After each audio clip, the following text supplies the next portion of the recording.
Hello everyone, I'm very glad that you listened to my story. Please give me a follow and like the video if you enjoyed it. Feel free to comment and provide feedback so I can improve the sound quality. Yes, we invite you to listen to part 5 of the series. Chapter 141, What War Means for Everyone and LT/H3 and GT, and LT, HR/and GT. The haunting images of Aaliyah's bloody corpse, limbs brutally severed and core destroyed, flooded my mind as I stared at the chip in Yudo's left horn. Any form of inhibition that had kept me from killing the Vritra had disappeared as I advanced towards Yudo. Was it you? I asked, my voice dripping with malice as I approached Yudo. Sylvie's concern seeped into my head from behind, but it was no use. Each step forward I took, the self-control that had kept me from remaining neutral during this meeting faded. Mana surged out of my body like a storm, shocking the Vritras and snapping Virion from his outrage. Were you the one that killed Aaliyah? I went on, taking another step. What was that, pup? Yudo snapped, his eyes furrowed in impatience. The lance in the dungeon that had all of her limbs cut off before dying, I clarified, my voice icy. Was it you? Ah, the Vritra voiced, his lips curling upward. Just by the tone of his voice, I already knew the answer. Taunting Virion and using his granddaughter as fuel was one thing, but the fact that he was the one responsible for Aaliyah's horrible torture and death now gave gravity to his threats. He had to die. That pretty little elf. What if it was me, brat? Yudo smirked. I opened my mouth to respond, but Alder gave me no chance to act on my impulses, appearing in front of me with a stern gaze. This is what he wants you to do. Don't let him provoke you. I let out a deep breath. Of course I knew Yudo was provoking us on purpose, anyone with half a brain could see that. As for whether it was with forethought or because he was just that impulsive, I had a feeling it was both. Swallowing the bitter taste in my mouth, I ignored Yudo. Facing Silrit, I asked, was there anything else that needed to be discussed? Or was that predictable threat all that you came here to say? You will be given 2 days to decide, Silrit answered callously. If the 3 royal families of Dikathan have not been offered by then, we will take that as your answer. I looked back at Virion who had finally gathered himself. We'll show ourselves out, Virion shot with a glare as he casually smoothed over the creases on his robe. As I turned around to leave with Virion and Alder, Yudo's voice rang from behind. You should have heard her scream, he laughed chillingly. Almost made me want to not kill her, keep her alive so I could continue making her scream, you know. I could feel my blood flowing faster as I stepped toward the edge of the platform, head pounding. Alder caught my gaze as he prepared to lift me up with his aura, but I stopped him. Imbuing both ice, lightning, and wind attribute mana into my palm, I raised my arm and whipped around to face Yudo. The thin translucent beam of fused elements pierced through the narrow gap between the 2 Vritras, creating a crackling gale in its path. As the ray shot past them and into the water, the ocean split from the force of my spell. The waves instantly froze over before a current of electricity shattered the ice into shards of sparkling glass. I could see Yudo's expression slowly crumple into that of doubt and shock, while even Silrit's cold face showed surprise as the shower of ice shards rained down on us. Whether or not we decide to go forth with the war, I really hope to meet you again, Yudo. I turned back around as the shadowy platform we had been standing on convulsed. As Alder lifted Virion, Sylvie, and me into the air, I held back the urge to turn back around. Staring at Virion's face, lined with worry and frustration, I could tell he was thinking about the Vritra's words. You're not really considering their offer, right? I asked as we ascended above the clouds. No, but if they were to keep true to their word, imagine how many innocent lives will be saved, Virion said, the creases between his brows thickening. I couldn't help but scoff. That's a big if to be sacrificing you and your family's lives for. Arthur's right, Alder chimed in. You know what becomes of the world under the Vritra's rule. Even Ephiodus won't be safe from harm if Agrona is able to populate 2 continents with races mixed with his blood. It'll be a matter of a few generations before they strike against the rest of the Azuras as well. I know, Virion sighed. I'm not looking forward to the protests that'll undoubtedly form from my choice, though. You're going to tell everyone? I asked, surprised. Tessa's grandfather nodded solemnly. Trust is a fickle serpent, laboriously gained yet so easily lost. It's necessary for the leader to be trusted by his people, but how much do you think they'll trust me after realizing that I'm basically using their lives as a gambling token? Not much, I admitted, still reluctant toward the idea. I wouldn't question Virion's decisions, though. As far as leading went, he had much more experience than I had, even with both lives under my belt. I could offer a different perspective, but ultimately, I trusted his choices, as did Alder. When the Azura had first come to Dicathan, killing off the Graysunders in one sweep as soon as he had arrived, I figured he would try and control Virion like some sort of puppeteer in the background. However, Alder simply protected and advised Virion, never forcing him to take action. This said a lot about the respect the Azura had for him. As we flew back to the western shore, Virion coordinated plans with a mental transmission artifact for the public speaking that would supposedly take place tomorrow. Just from the bits and pieces of the conversation I managed to pick up from Virion murmuring into the artifact, it seemed like all the major figures in the war would be present at the speech. The Lances, the royal members of the three races, and other influential noble families were to be gathered and stand beside Virion as he made his speech as a sign of respect. We arrived back at the circular room in the castle through the teleportation gate in just a couple hours. Before exiting the bland brick chamber, Virion patted my back. "Get some rest, Arthur. Lord Alder and I will handle the rest from here," the white-haired elf said with a tired smile. "I can help," I protested. "There's a lot you guys need to plan if the announcement is to be made tomorrow, right?"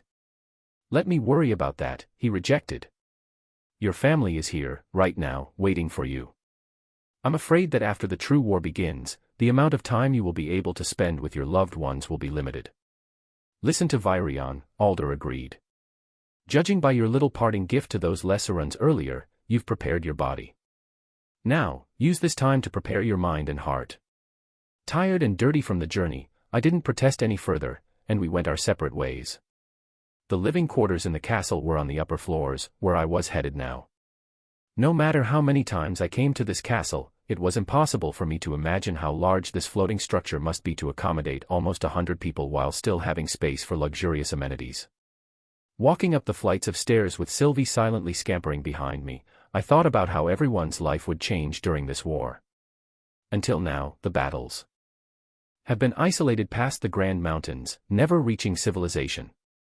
There hadn't been any civilian casualties, only military ones. But once the ships landed on the western border, that would all change, and for the ignorant civilians, it would come as a surprise to them. I feared how the normal inhabitants, the non-nobles, would take Virion's announcement. At best, they would reluctantly accept, but at worst, protests would arise, and the citizens that the soldiers of Dicathan were trying to protect would betray us for the blind hope that the Alacrian forces would let them live if they cooperated. I exited the stairway on the fourth flight and made my way down the wide corridor lit warmly by orbs mounted on both walls. The corridor branched off into narrower hallways with doors every few feet or so. "How do you suppose we find our parents, Sylv?" I asked, veering right into a random hallway in hopes of running into someone that would know. "Searching for mana signature seems over the top here and would probably alarm some of the mages," Sylvie chimed. "How about knocking on every door until we find someone that can tell us?" I took another right at a path and ventured further down until a familiar sight caught my eye. A wide archway led to a patio garden outside of the castle. I never thought I'd see such an open deck on a flying castle, but the vast orange sky of a beautiful sunset, dimmed by the transparent barrier surrounding it, illuminated the area.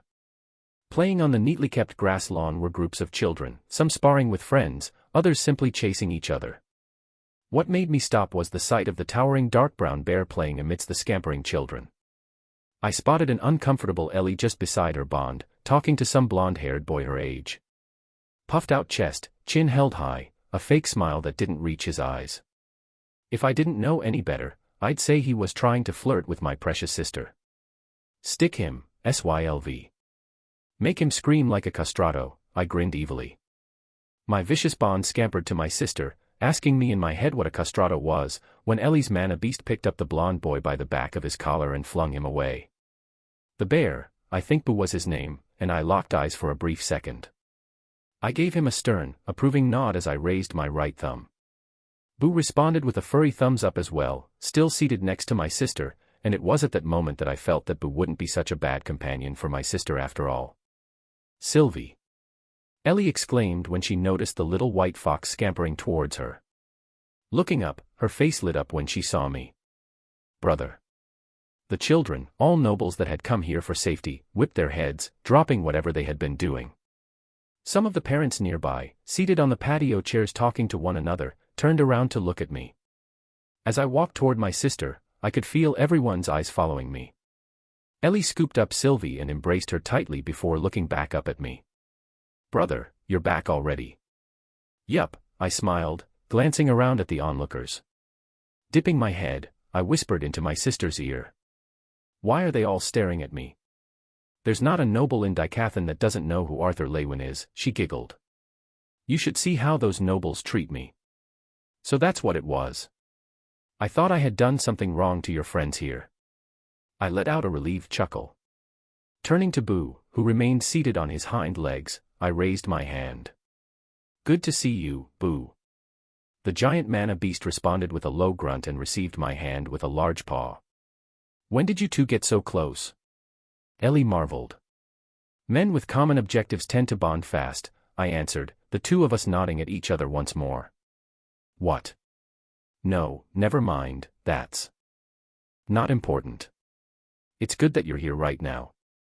You've got to stop them, Ellie amended, shaking her head. What? Stop who from what? I could hear the worry in her voice. Ellie pulled me back out of the patio, away from the other children and parents as her eyes nervously darted left and right. It's Mom and Dad, she said solemnly. They've decided to join the war.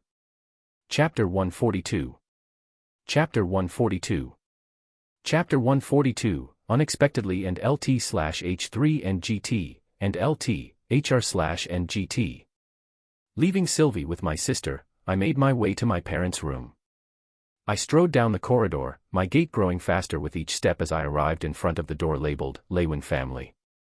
I took a deep breath to steady my nerves.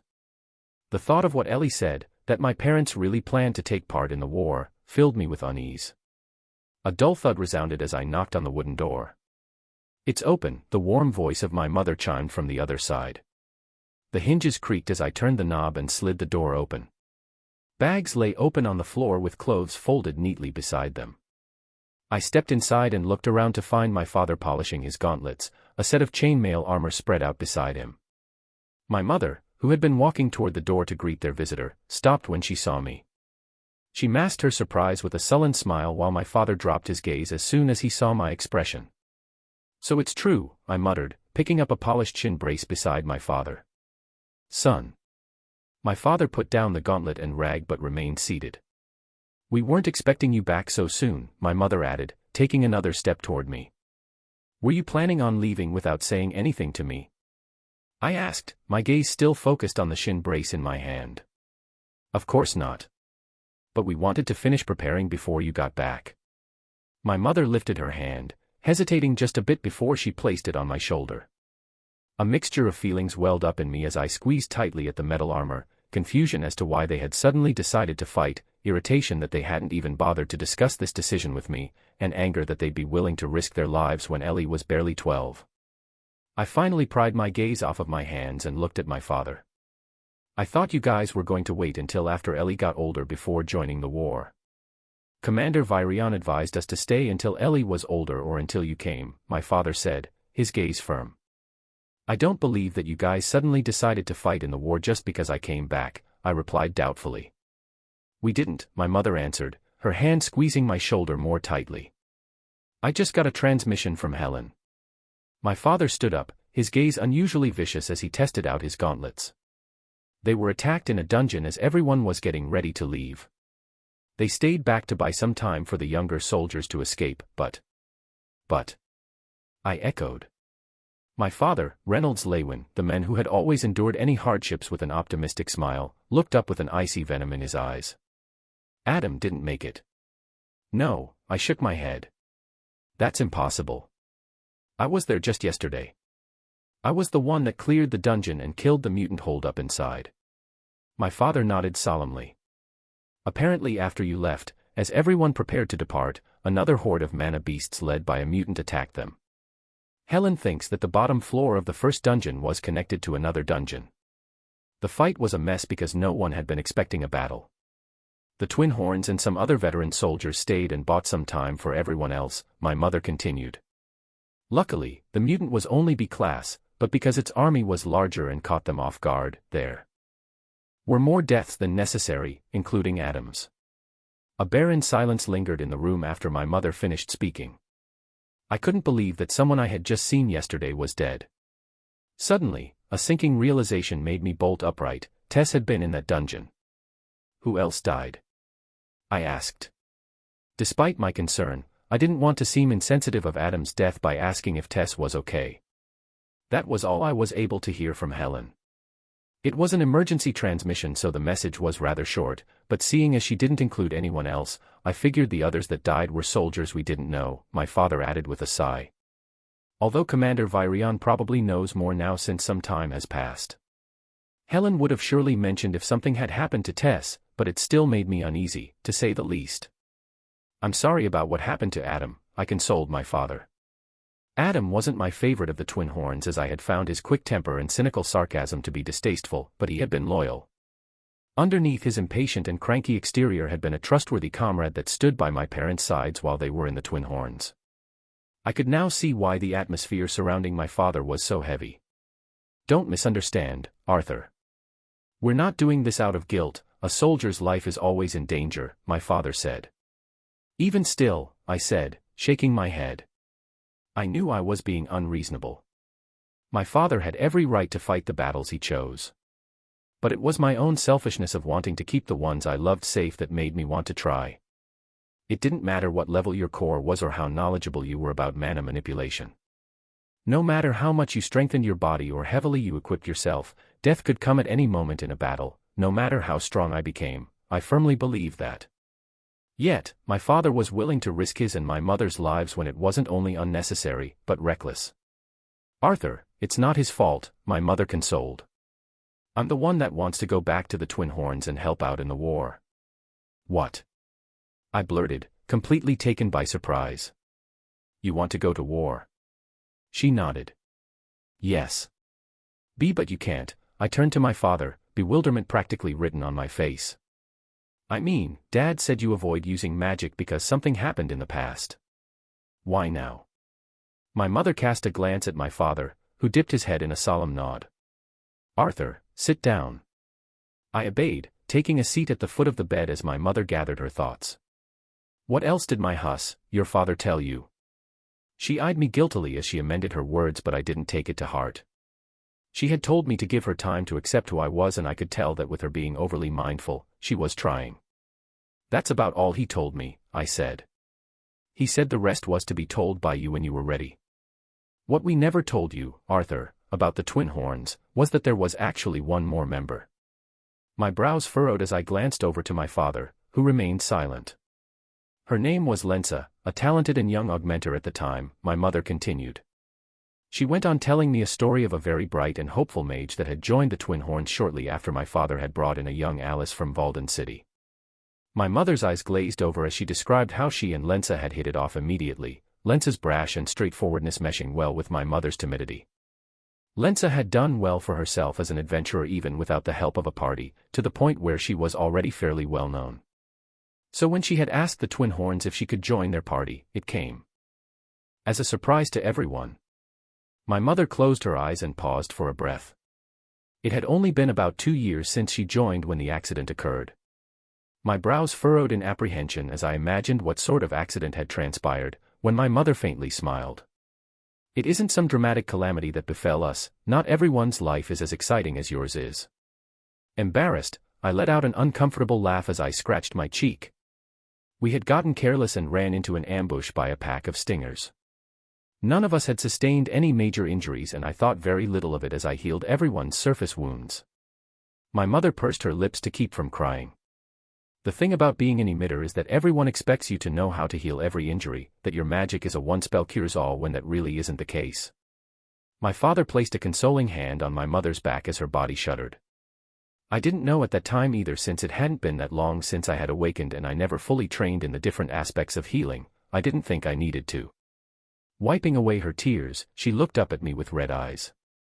I closed everyone's wounds, except the venom from the stinger's tails had infected the flesh below.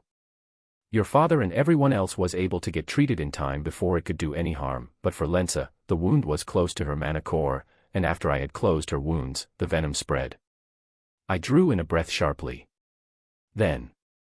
Yeah. Her mana core had gotten infected to the point where she could no longer practice mana manipulation. I had robbed my friend and teammate of the one true joy in her life.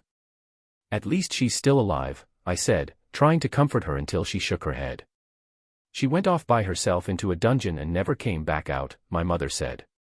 She had always said that she wanted to die gloriously in battle, but she went into a high-risk dungeon without being able to use magic to get herself killed. And you know what the funny part is? My mother looked up, trying to keep any more tears from falling as she scoffed. If I hadn't closed the wound, the doctor would have been able to easily extract the poison. She probably would have been fine if I hadn't healed her. I opened my mouth, hoping words would form, but none did. My father remained silent as well, his hand still gently stroking my mother's back. After a few minutes, my mother composed herself. I've been scared to properly use magic for anything more than minor injury since then. Back when we were first on our way to Xyrus and we had gotten attacked, I was barely able to bring myself to heal your dying father. But after you told us about your secret, and went off to train, Elder Rinia helped me as well while we were holed up in that cave. I doubt Adam's death was a sign, but after everything the Twin Horns has done for your father and I think it's time for us to be there for them. The resolution in my mother's eyes made it clear that she didn't say all this hoping to gain my approval. That's not the only reason though, my father said in a hushed tone. Now that you're back, it's been killing me thinking about you, fighting out in the war while we're here, safely twiddling our thumbs and waiting for good news. But what if something happens to either of you? What will happen to Ellie then? I argued, still uneasy about letting them out to battle. The same goes for you, Arthur. No matter how strong you are, death rarely comes from just weakness, it sneaks up when your guard is down. I'll protect your mother and you can bet that our goal in this war will be to make it out in one piece and come back to you and your sister, but you have to do the same. My father paused for a second as his gaze hardened. We may not have raised you as we thought we had with your past life's memories and all, but you can be damn sure that Ellie sees you as her loving brother, so don't be so eager to sacrifice yourself for some vague, greater good, and come out of this war safely. Even if we lose this war, there will always be a chance to fight back. The only situation where you truly lose is when you die, because there are no second chances after that. I couldn't help but let out a soft chuckle. Well. You know what I mean, my father snapped, eliciting a faint smile from my mother. Suddenly, a hurried knock drew our attention to the door. After trading glances with my parents, I said, "It's open." The wooden door swung open to reveal Virion in the same black robe he had worn earlier today in our meeting with the Vritra. "Boy, have you heard? Commander Virion." My parents bolted up from their seats. "Please." "Just Virion is fine for Arthur's parents," he replied with a quick wave of his hand. "Is it the attack?" I guessed, judging by his perturbed expression. "Good, you have then," Virion nodded. "And have you told your parents?" "My parents were the one that told me." Virion's brows raised in mild surprise, but he merely let out a sigh as he regarded my parents. "Then you must have heard what happened to your ex-party member." My father responded with a solemn nod. "You have my deepest condolences," Tessa's grandfather lamented. "Some of the soldiers that were there arrived at the castle just now. I came to get Arthur, but I'm positive that at least the leader of the Twin Horns is here. Would you like to come with us?" After sending a quick transmission to Sylvie, that we were going to be on the lower floor and to stay with Ellie, the four of us hurried to the teleportation room. The towering iron doors that protected the teleportation room had been left open as soldiers, still worn from battle, stumbled out of the glowing gate in the center of the room, some still with their weapons drawn and bloody. Guards lined the walls in case anyone other than Dicathan soldiers made their way through the portal as handmaids and nurses waited with fresh gauze and vials of antiseptics and ointment to provide treatment to the badly injured soldiers. Spotting Helen first, I nudged my parents' attention to her direction. Needless to say, she was in a miserable state. Her metal chest guard was cracked with only a fragment of her shoulder brace still attached to her. The leather armor that protected the rest of Helen's body had gashes in it, lined with dried blood, but her expression wasn't that of weariness or pain. There was a raging tempest in her eyes as she walked down the platform with her broken bow still in hand. "Helen," my father called out. My parents immediately rushed toward Helen. The leader of the Twin Horns' expression softened at the sight of my parents as she received their hug. Leaving Virion, who was still anxiously waiting for Tess to walk through the portal, I made my way toward Helen. "I'm glad you're safe," I said, giving her a gentle hug. "I'm sorry for what happened to Adam. If only I had stayed down there with you guys." "Don't," Helen stopped me. "No good ever comes out of thinking like that. What happened, happened. The best thing to do is focus on how we'll make those damn Alacrians and their mutant pets pay. What you have to focus on now is resting," my mother said. "Come, we'll have a nurse look at you." My mother guided Helen, who had insisted that she was okay, with my father trailing closely behind them. I figured they'd tell Helen about their plans on rejoining the Twin Horns, but I remained in the room to wait for Tess to come back. The soldiers that escaped had managed to reach one of the hidden teleportation gates within the beast glades, but without the time for a headcount, and the fact that the horde of mana beasts might still ambush them outside of the dungeon made me worry the longer Tess didn't show up. Not more than a few minutes could have passed, but it felt like an eternity as unfamiliar faces staggered out of the teleportation gate. Finally, a familiar face popped out of the portal. It was the boy named Stannard. He had a few scuffs on his tunic and pants and his face was smudged with dirt, but I took the fact that there was no blood on him as a positive sign. I didn't hesitate to dash to him, pulling him aside almost instantly as he stepped out of the gate. "Whoa. What give? Where's Tesha? Was she with you?" I bombarded, gripping his arm tightly. "Arthur Lewin." His face twinged. "Ouch. Your grip is a bit tight." I immediately let go, my gaze still shifting between Stannard and the teleportation gate just in case Tess came out. "Sorry, Stannard. I heard about the ambush in the dungeon. Where's the rest of your team?" I asked impatiently. The noise level in the room had grown as more soldiers filled the area. Some were groaning in pain while others were talking to guards and filling them in on what had happened. They should have been behind me," he replied, looking back. "It was too crazy. We had to keep running just in case they chased after us." Stannard was shivering as his knees buckled. I put his arms over my shoulders and helped him to the side where he could sit and lean against the wall. Looking at everyone's state, Helen had clearly understated the severity of the ambush to my parents. As I veered over the crowd of soldiers, I spotted the rest of Tessa's teammates. The girl named Curia was carrying the boy I had dueled against, Darvis, I think, on her back, his feet dragging on the ground because of their difference in height. The short augmenter was easily carrying her teammate despite the multiple wounds on her body. Her curly brown hair was amuck, caked with blood at the ends, and her leather armor was tattered beyond repair. Rushing to them, I lifted the unconscious Darvis and began carrying him, surprising Curia. "Thank you," she replied meekly as I guided her to Stannard. As I put Darvis down, the wild-haired augmenter stirred awake. Letting out a pained groan, his glazed eyes focused on me. As soon as he realized who he was staring at, his eyes narrowed. Because of that bloody technique of yours, I couldn't muster up any mana to fight." Despite his anger, his voice came out hoarse and weak. "I'm sorry. I really am." Darvis sunk back against the wall before falling back into unconsciousness, joining the sleeping Stannard. I snagged a pitcher of water from a handmaid passing by and gave it to Curia. She immediately buried her head inside the glass pitcher, gulping down the water before passing it back to me, completely empty. "Curia." I gently shook her shoulder to keep her from falling asleep. "I need to know what happened to Tesha." Curia's eyes were half closed as she opened her mouth to explain. She was about to speak when, instead, her lips curled into a grin. She pointed behind me, wordlessly. Confused, I looked over my shoulder. Hobbling out of the portal, dirty, with clothes tattered, hair amuck, armor dented and cracked, but alive and in one piece, was Tesha. Chapter 143. Chapter 143. Chapter 143, Numbers Behind Age and LT/H3 and GT, and LT, HR/and GT. I stepped out of the teleportation gate and onto a platform, feeling weary and frustrated. I could have helped back there, but they wouldn't let me. The soldiers that stayed behind to fight all echoed the same words, that I needed to go. And my safety was priority. What the hell was the point of training so damn hard if everyone treated me like some glass sculpture? I let out a deep breath, hoping to expel the frustration out of my system, but all it did was remind my body how thirsty I was.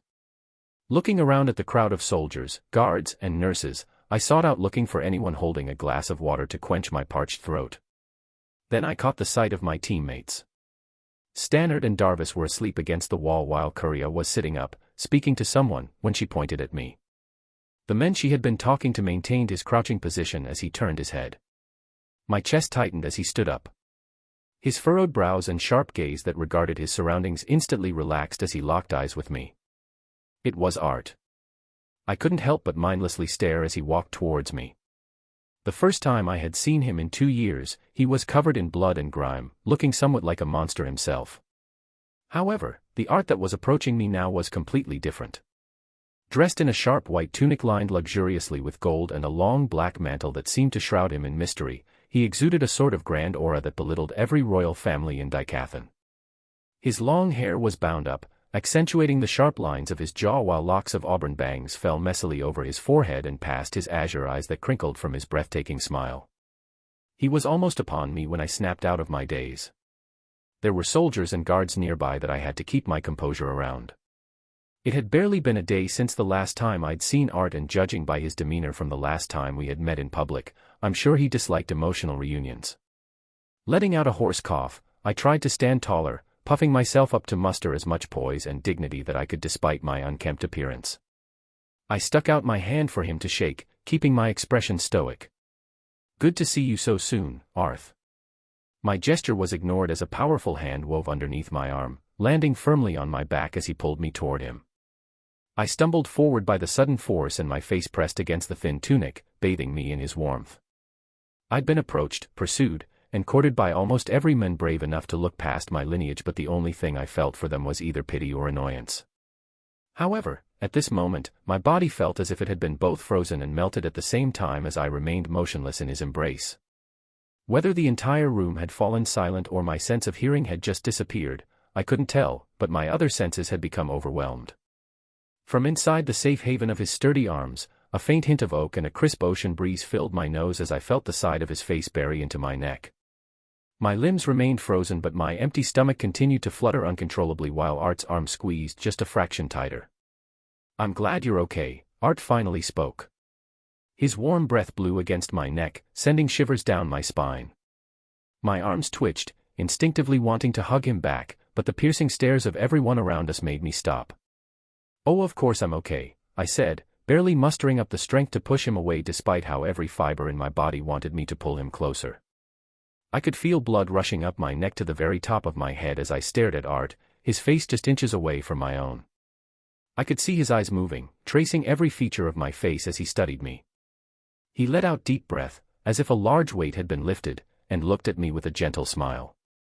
"Come on. I'll take you to your grandfather." It felt as though I was swimming in some sort of thick, viscous liquid in my head. The world blurred by with muffled conversations and shadows of people I couldn't quite make out. My body seemed to move on its own, acting and responding on instinct as my mind kept recalling my arrival back inside the castle. Now that I was just remembering it, my mind started analyzing every action and inaction of the scene, trying to put meaning into everything Art did at that moment, the firmness yet tenderness of his hug, the desperation and relief that poured out of him when his eyes locked onto me. I replayed the scene over and over again in my head, nitpicking every little detail. However, the conclusion that I had reached every time was the same. I hated how composed he was every time we met. And, after all of this time, I hated how I still felt weak and helpless in front of him. I wasn't able to see much of Art after our initial meeting at the castle. I was swept away by a team of nurses as soon as my grandfather had released me from his embrace, and escorted to my room. After checking to make sure my teammates had been tended to, I plopped gingerly into my bed, finding comfort in the fact that my simply furnished room was exactly as I had left it. As the nurses removed my armor and wiped me down with scented towels, I felt my body sinking deeper and deeper into the sheets until the world faded to darkness. "Should tell her, Virion." Art's familiar voice pulled me out of my slumber. Rubbing my eyes, I squinted at the morning sun just barely peeking above the layer of clouds below us. It took my brain a second to assess the situation before a frightening thought struck me. I immediately peeked underneath my covers, letting out a sigh of relief to find myself clothed. She's going to find out eventually. You can't hide something like this from her, it's impossible. Art's muffled voice came from the other side of the door. He talked in a hushed tone, but his words rang clearly in my ears. It's fine if she finds out later, but she's not ready for this. Now shush. What if she hears? My grandfather whispered back. She'll listen to you if you respect her enough to tell her. If she finds out from anyone else, what do you think she's going to do? Art argued back, his voice growing sharper. Damn you, boy. What if she decides to go? Then what? We'll figure it out after hearing her response. Virion, you and I both know what your granddaughter is capable of once she puts her mind to something. I know, my grandfather snapped back. I just can't, with Cynthia dying by the hands of those Vritra bastards right here in this castle. What if? I couldn't hear the rest of their conversation as my heart began beating louder and louder. Master Cynthia is dead. That's impossible, right? Master Cynthia had always been leagues above anyone I knew in terms of magical abilities. Her expertise in mana manipulation was on par with, maybe even above, Grandpa's. She had taught me everything from basic control to advanced execution of spells while sword fighting. There is no way she would be killed so easily. I tried convincing myself, but my hands trembled as I held on tightly to my blanket. I sat up on my bed, wiping away a stray tear that had managed to escape from my eye, and waited for the two of them to come in. Come in, I answered immediately after they knocked on the door. Art, dressed simply in a gray tunic and black pants with his hair tied up into a knot, came in first, followed by my grandfather who was wearing the same black robe he had been wearing yesterday. Art took one glance at me and let out a sigh. As he closed his eyes. How much did you hear? Everything, I answered matter-of-factly. My grandfather took a step forward, his face furrowed in concern. Child.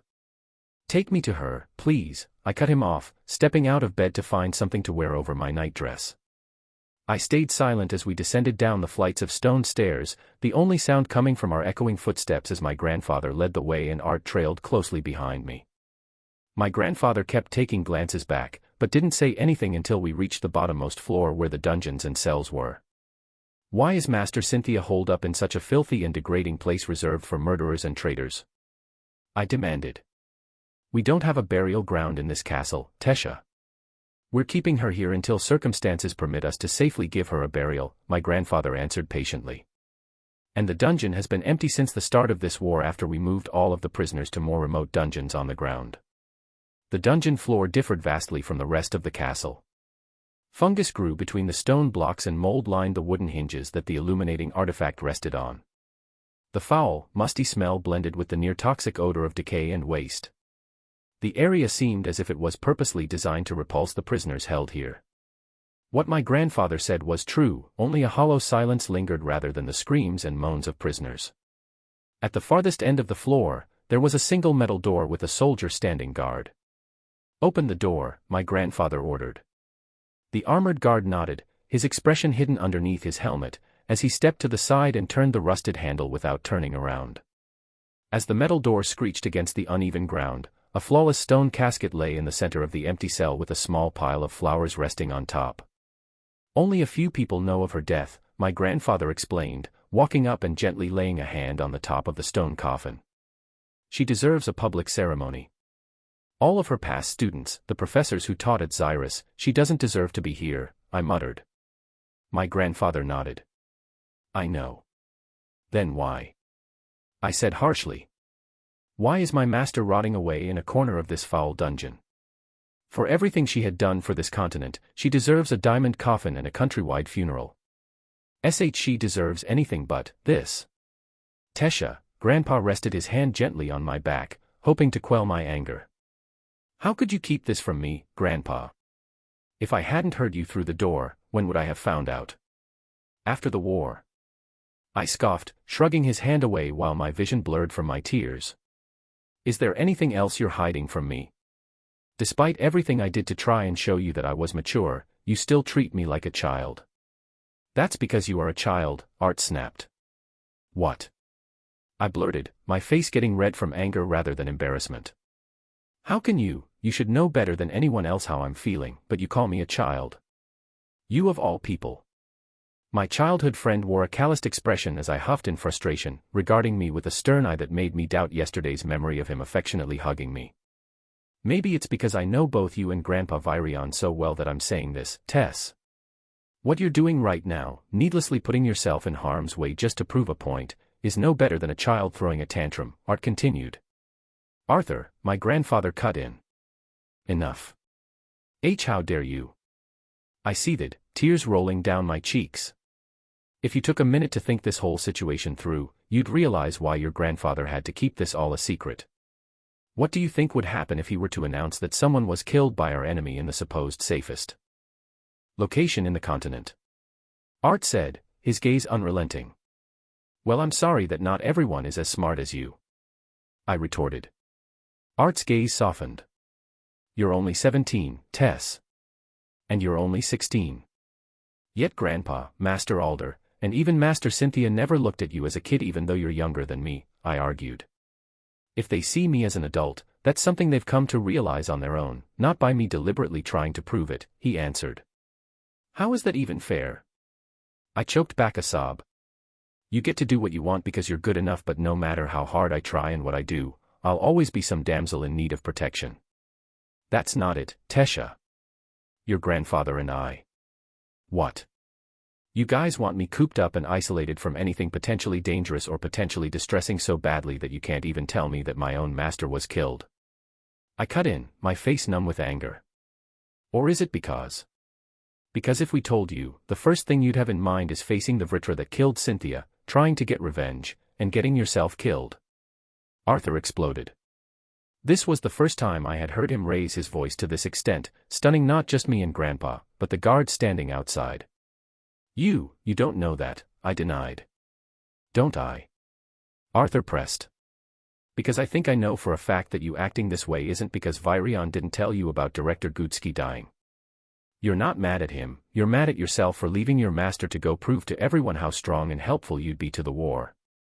This isn't about. I couldn't finish my sentence as I broke down, sobbing uncontrollably on my knees. Arthur. I think you've said enough, my grandpa growled. Guard. Escort him out. I didn't look up to see Art leave.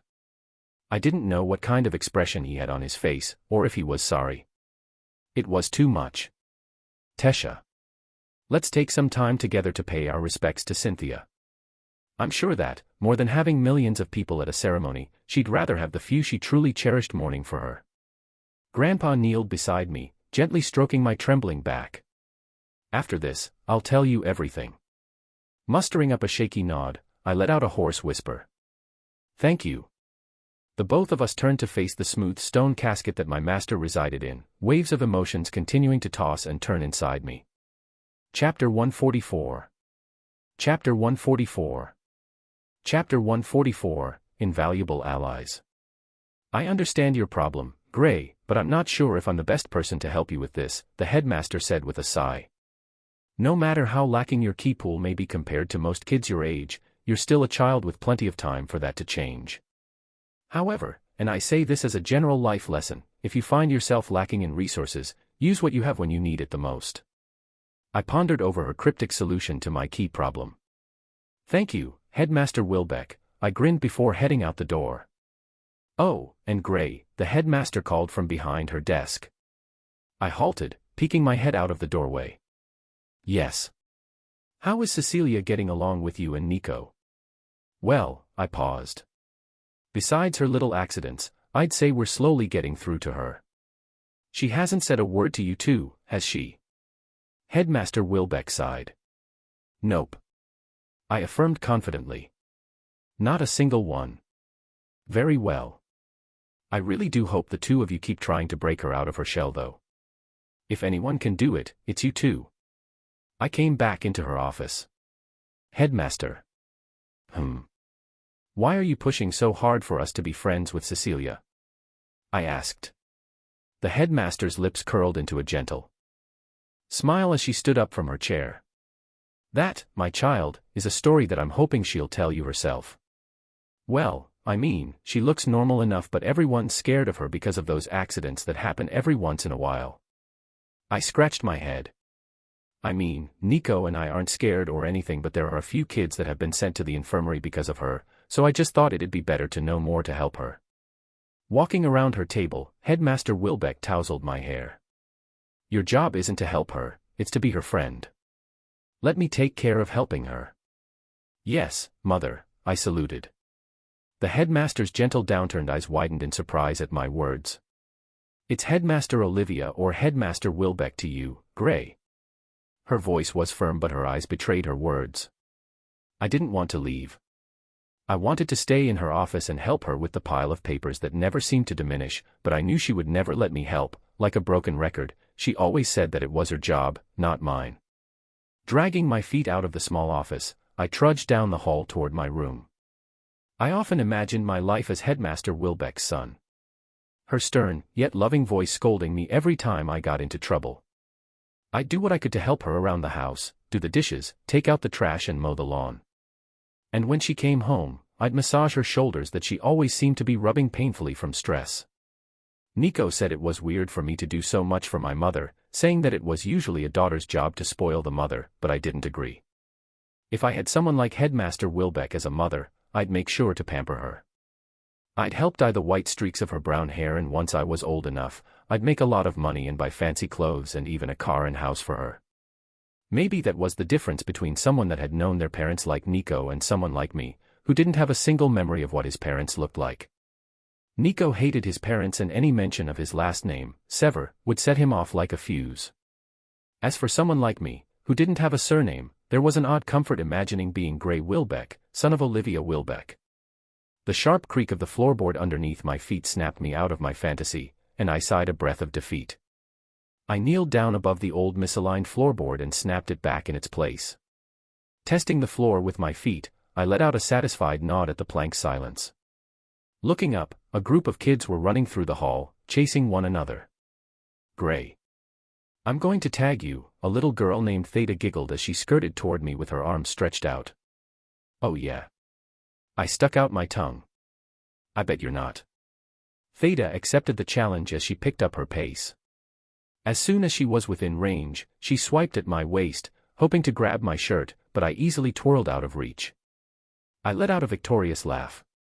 You're going to have to try harder then. I swayed to my right, just in time to avoid Odo's hand. The rest of the kids that Theta had been playing with joined in, deciding that they were all it in this impromptu game of tag. As the boys and girls flocked me with arms stretched wide to cover more ground, I easily dipped and weaved around them. They flailed their appendages desperately as they tried to utilize every part of their bodies in hopes to tag me, but it was useless. Theta and her friends got smart and circled around me, slowly closing in on me as they giggled excitedly. Once they got close enough, the kids got impatient and all sprung at me. Just as their hands were about to touch me, I jumped up and grabbed onto the broken chain that used to support an old chandelier before it had to be sold. Using the momentum of my leap, I swung from the chain, gripping tightly so I wouldn't slip. Theta, Odo, and their friends bumbled amongst themselves from missing their target. Swinging from the old chain, I landed a few feet away and planted my hands on my hips, laughing victoriously. You guys are 5 years too young to best the mighty Gray. Not fair. Odo groaned, rubbing his head. Yeah. You're too fast. Theta agreed, prying herself out of the tangle of kids. Shush. Only weaklings complain when facing defeat. I said, deepening my voice. Now off I go. My heroic powers are needed elsewhere. I dashed away as the kids laughed amongst themselves.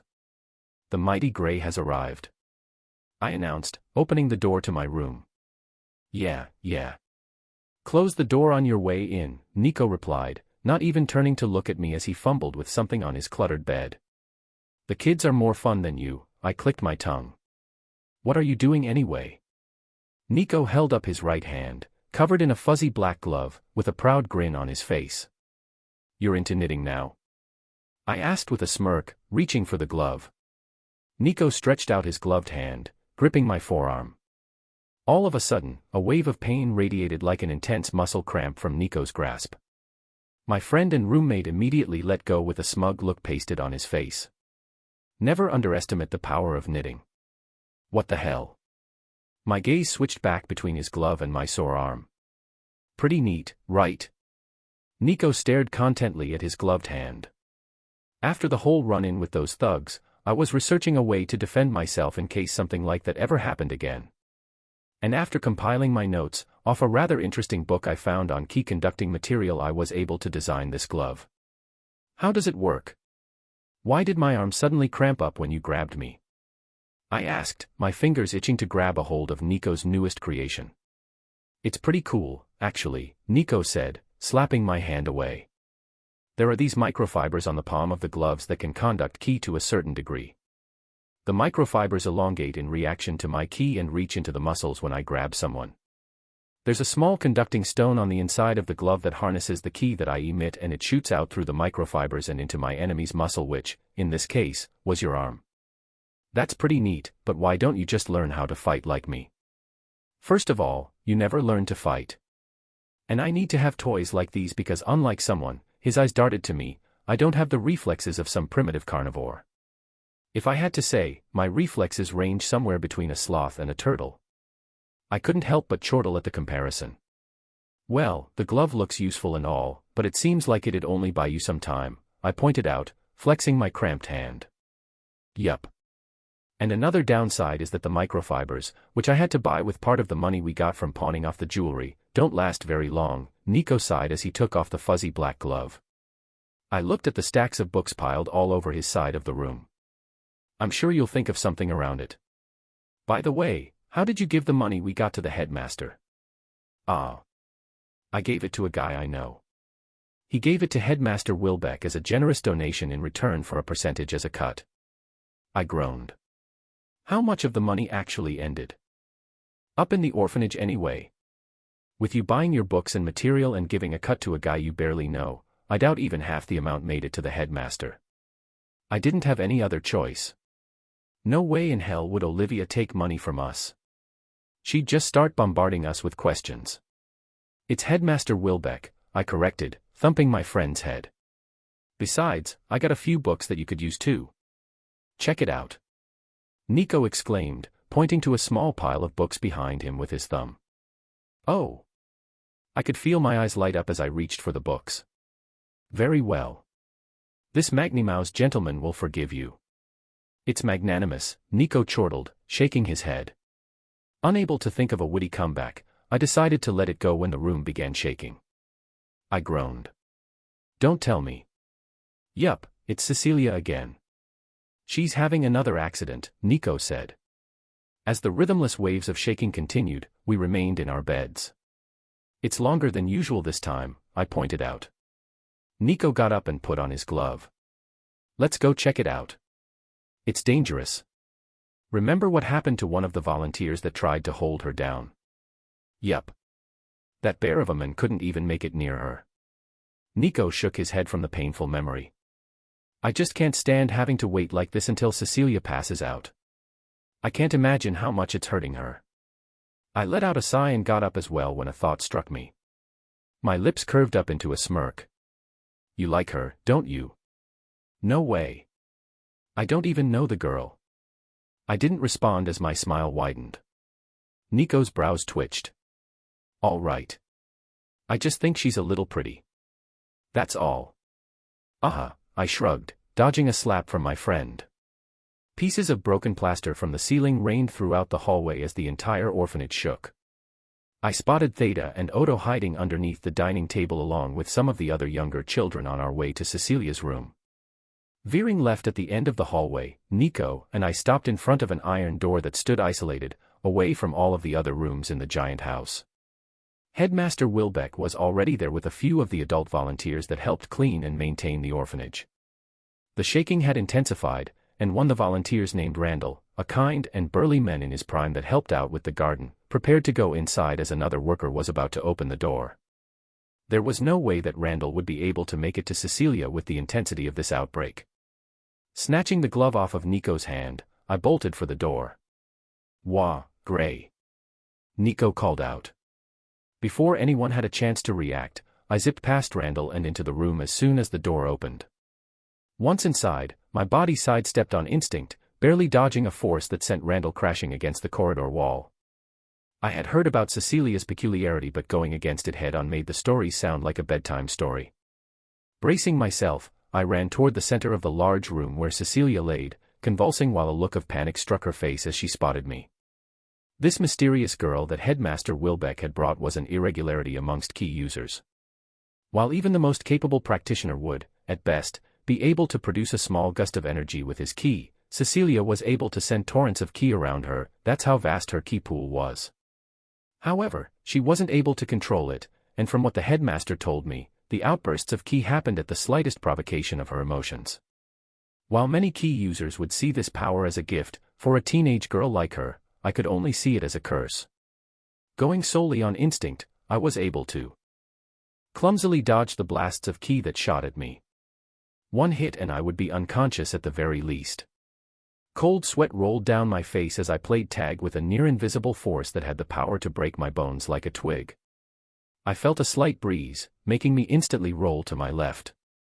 A loud thud resounded on the wall behind me as I narrowly dodged another burst of ki. I stretched out my gloved hand, hoping I would be able to reach her, when my instincts kicked in once more and I jumped clumsily to the right. Another thud echoed behind me as Cecilia's stray surge of ki hit the wall. "Why, you can't," Cecilia said through gritted teeth. "You'll get hurt." Her bed, which she was laying on, had been demolished, as pillow stuffing and mattress foam lay scattered around the floor. I began crawling toward her, immediately rolling when I felt another burst of ki coming. This time, though, the edge of the blast managed to skim my right arm. I let out a restrained yell as I forced myself to crawl faster, ignoring my throbbing arm. Desperately reaching out with my left hand, I willed what little ki I could muster into the glove that Nico had made and prayed that my idea would work. I was able to place my palm just above Cecilia's stomach, where her ki center was. Exerting all of my ki, I felt Nico's glove throb. Cecilia let out a pained gasp, her almond-shaped eyes growing wide just before closing as she fell unconscious. Locks of Cecilia's blonde hair fell over her face as her flushed cheeks began draining to her original creamy color. I tried to stand up, but my body refused to listen from overexertion of ki. How pitiful, I thought, before joining Cecilia in her slumber. "Sir. Please, wake up." An unfamiliar voice startled me awake, dragging me out of the unwanted memories I had been dreaming of. As my vision focused, I was barely able to make out the shape of a woman, her features shadowed by the sunlight directly cast to her face. "Sir. I'm begging you. Please, we need you washed and prepped for Commander Virion's speech." The handmaid shook my arm gently as I turned away from her, still half asleep. "Move out of the way. I'll wake him up," a familiar voice grunted as a loud crackle resounded from his direction. I immediately sprung to my feet, catching the projectile of lightning in my hand. "Baron. A displeasure to see you again," I said sharply, still in a foul mood from my argument with Tesha yesterday. "I see you've learned some new tricks," Baron responded with his hand still outstretched. It had been over 2 years since I had last seen the blonde lance. He hadn't changed much, except he had cut his hair short and the scowl on his face was even harsher. "Don't you know it's dishonorable to attack someone behind their back?" I asked, hopping off my bed. "Well, we're in times of war," he shrugged before turning around and heading out the door. "Now get changed. The rest of the lances are already by the teleportation gate." I watched as Baron, whose brother I had killed, walked out of my room. He and I would always have our differences, but I got what he meant when he said that we were in times of war, both of us were invaluable allies. The handmaid timidly approached me. "Yes, sir, please. I'd hate to keep nagging but..." "It's okay, Rosa. I just got direct consent from Commander Virion to speed up the process," another, much bulkier handmaid interrupted as she stomped in, pulling a large cart covered by a sheet. The handmaid named Rosa switched glances between her coworker and me. Are you sure, Milda? I don't think we should do anything to offend." Milda held up a meaty finger to silence her associate. She then turned to me with a stern gaze as she rolled up the sleeves of her blouse. "Now, sir. If you're not in the mood or you're not capable of washing yourself, I'll be more than happy to get into the shower with you and wash you." I inadvertently took a step back in horror. No, no. I'm very much in the mood to wash myself. Very good, she said. After you wash, please dress in this set of armor Lord Alder prepared for the speech today. Milda dramatically removed the sheet covering the cart she had brought in, revealing a mannequin dressed stunningly in a suit of armor that I would soon be wearing. Chapter 145. Chapter 145. Chapter 145, From the Balcony. I look ridiculous, I grumbled, hobbling closer to the mirror to study myself. The plated armor was gaudy and inefficient in design. My chest and shoulders were protected by a silver pauldron and a gorget that reached up to my chin, allowing for only minimal movement of my neck. Even more restricting, my hip and thighs were guarded by a tassel that prohibited me from raising my legs. The subtle detailings on my gauntlets and greaves matched the ones on my breastplate, and a blazing red cape fell down to the back of my knees, covering the large, decorative sword strapped to my lower back. You look awe-inspiring, sir, the timid handmaid praised as she began tying up my hair. Anyone who can fight proficiently while wearing this death trap deserves my respect, I replied, trying to lift my arms above my shoulders. Well, at least you'll look impressive to the crowd, Sylvie pointed out from my bed, still half asleep. Zip it. You're lucky I'm not making you wear any armor, I shot back. My scales are my armor. Sylvie arched her back, stretching like a cat as she nimbly hopped off the bed. There. All done, the handmaid announced, carefully placing a golden band to secure my hair in place. This armor is not only majestic, it has many protective runes engraved into it. I understand the armor, but must I have this sword on me as well? I have one, and it's a pretty nice one too, I said, taking out Dawn's ballad from my dimension ring. The timid handmaid rubbed her short brown hair as her eyes shifted away uncomfortably. It's very pretty, sir, but it's too thin. It doesn't make you look powerful, the bear-like handmaid cut in, firmly securing my pauldron with her meaty hands. Perfect. You're all good to go. I gazed down at my teal-bladed sword, forged masterfully by an eccentric Azura, and slid it back into its sheath before taking a deep breath and putting it back into my dimension ring. As I walked stiffly out of the room, Sylvie, still reluctant to talk unless we were completely alone, chirped in my head, I bet you're going to impress the crowd with your new armor. I'm hoping to stay at the sidelines through this whole speech. I know that Virion wanted all the main players here today to raise morale, but I think the lances are enough for that, I thought back as we made our way down the empty hallway. The residents and most of the workers inside the castle had been escorted through the gate earlier this morning so they could find a seat in the crowd. I didn't get a chance to see my family today, but they did leave a message with that timid handmaid saying they looked forward to seeing me up on the balcony. I can't believe Virion decided to have the speech done at Etiston, though. Isn't that where the Alacrian ships are heading? Sylvie voiced, concerned as she nestled on my shoulder. I think it makes sense. It's a bit of a wild card, but if done right, and I'm sure that's what Virion is shooting for, the crowd will see our force as much more imposing up close than their ships from afar. I guess. Even walking down the stairs became a task in this bulky armor, and I became more and more tempted to just jump down the center of the spiral staircase, regardless of who might inconveniently be at the bottom. The sharp ringing of my metal greaves on the stone pathway toward the teleportation room echoed throughout the narrow corridor, alerting the two guards stationed of my presence. Once I reached the familiar iron doors, both the Augmenter and Conjurer guard welcomed me with a courteous bow as they began unlocking the imposing entranceway to the circular room. Everyone is waiting inside, the Augmenter announced as he slid open the metal door, revealing the central figures of this war. It was quite a sight as Baron Wykes, Vari Ori, and Aya Greffin, the three remaining lances, stood, clad in decorated white armor just as gaudy as mine. I noticed that Virion, who was closest to the teleportation gate, had shed his black mourning robe, replacing it was a lavish olive tunic that draped down past his knees over a pair of silken white trousers. The tunic wasn't without noble adornment, it was lined with aureate trimming that matched the golden sash wrapped around his waist. A bronze circlet lay snugly just above his brows while his hair fell loosely over his shoulders in a curtain of white. Standing adjacent to the commander, the pinnacle of authority surrounding this war, were his son and father of Tess, Alduin Aerolith, and his wife, Miriel. Alduin wore a silver tunic of similar decoration and design to his father's while Miriel wore an elegant silver dress obviously meant to match with her husband. Look who finally decided to show up, Virion said with an approving nod as he gazed at my attire. Commander Virion. I dipped my head respectfully, turning toward Tessa's parents. King Alduin and Queen Miriel. It's been a while. That it has, Alduin smiled, rubbing his chin as he regarded me with a scrutinizing eye while Miriel responded with a faint nod. I then turned to Blaine and Priscilla Glader, the former king and queen of Sapin. King Blaine and Queen Priscilla. It's been even longer, I said with a polite smile, bowing as much as my armor would allow me to. Blaine had aged since the last time I saw him. More streaks of gray lined his mane of fiery maroon hair. Silken black tunic underneath large gunmetal pauldrons that covered his shoulders and collar gave him an intimidating aura. His wife, Priscilla, on the other hand, had chosen to wear a fluttery black dress lined with engravings of silver flowers. Her black hair was tied up, exposing her neck that seemed almost pure white in contrast to her dark attire. The two kings and queens couldn't look and feel any more different, but each of them held an air of dignity that could only stun the crowd that was waiting for them. "You've grown," Miriel pointed out, her sharp eyes seeming to look through me rather than at me. "Growing comes with age," I replied. "Of course it does," Blaine grunted.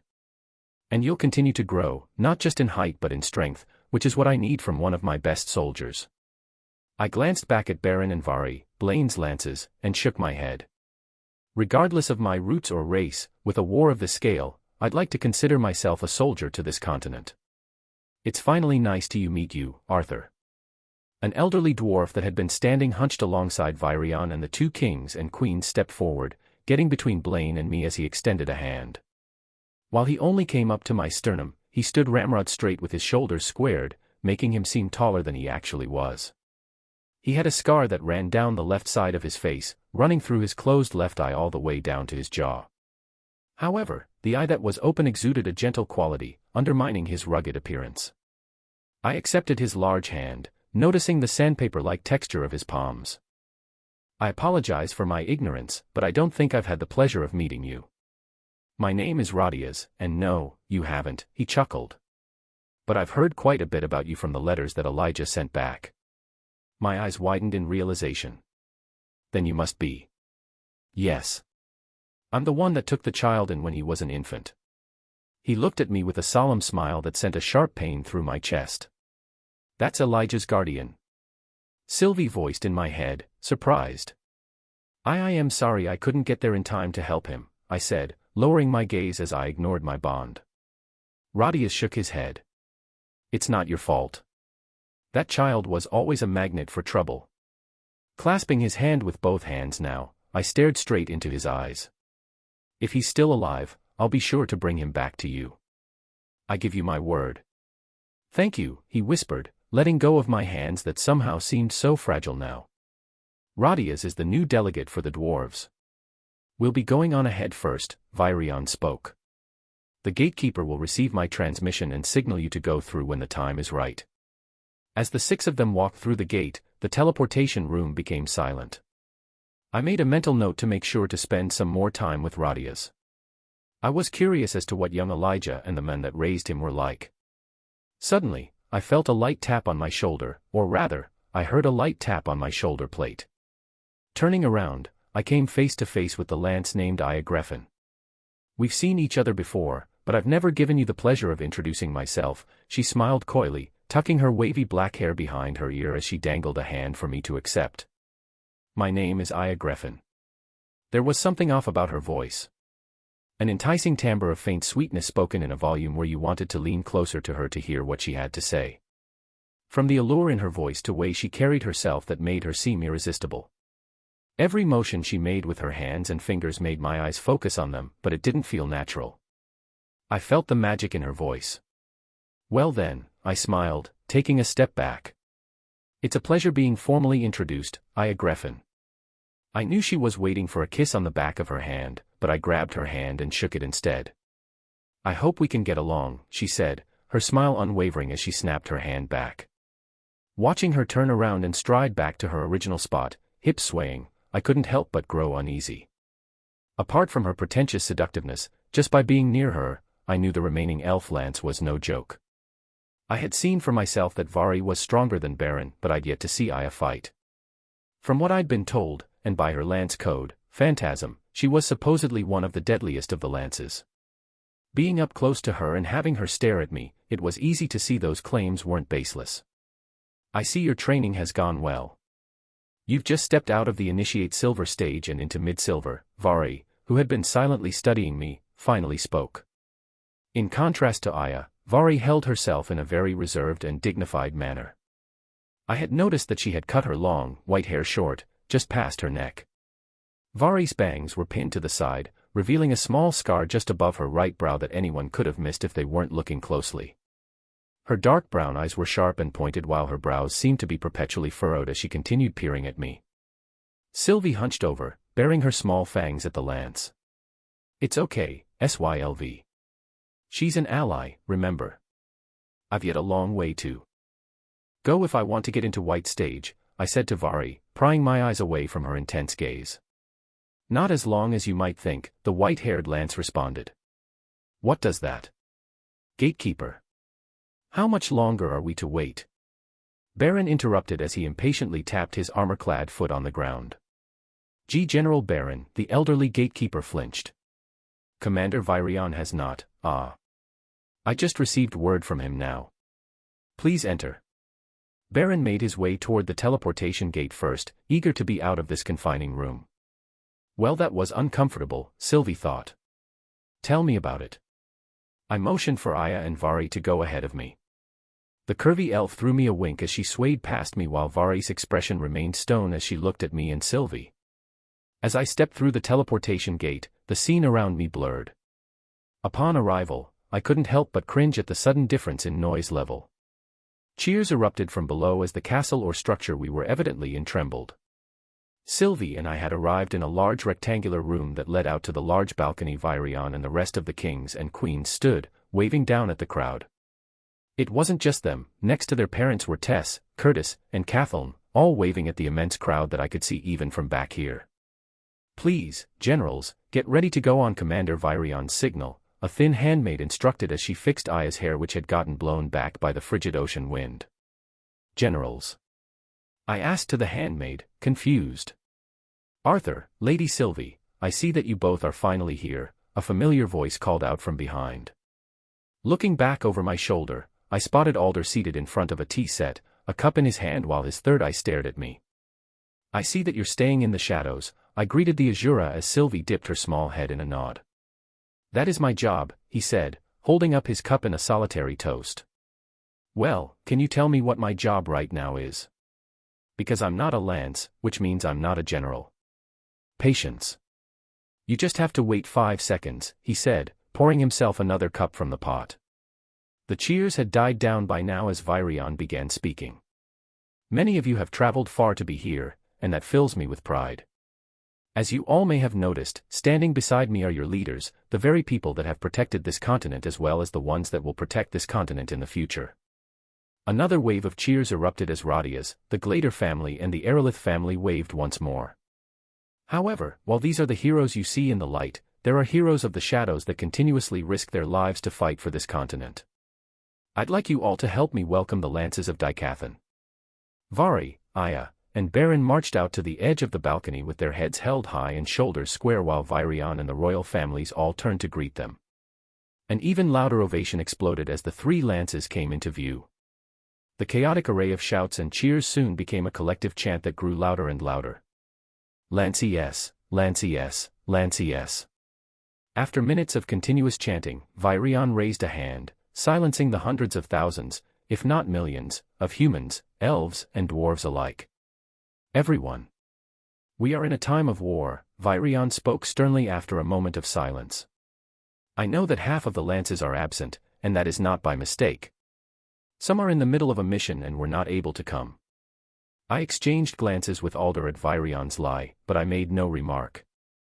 I knew what revealing one of the lances had already been killed would do to the crowd. Virion continued, the lances have constantly shed blood and tears to keep Dikathan safe, but it is in these uncertain times that we can no longer just rely on the strong. We must fight together in order to keep our homes safe. At the inauguration of the lances almost 4 years ago, we made a promise saying the title of a lance would not be predetermined by birth or status, but earned through hard work, talent, and strength. Today is the marking of a new era, and with that new era comes new heroes. One such hero has been discovered and is here with us today. Please, welcome with me, our newest lance, Arthur Lewin. Chapter 146. Chapter 146. Chapter 146, Speech and Statement. Virion, Radias, the lances, and the two royal families all turned to me as I walked up towards the balcony edge.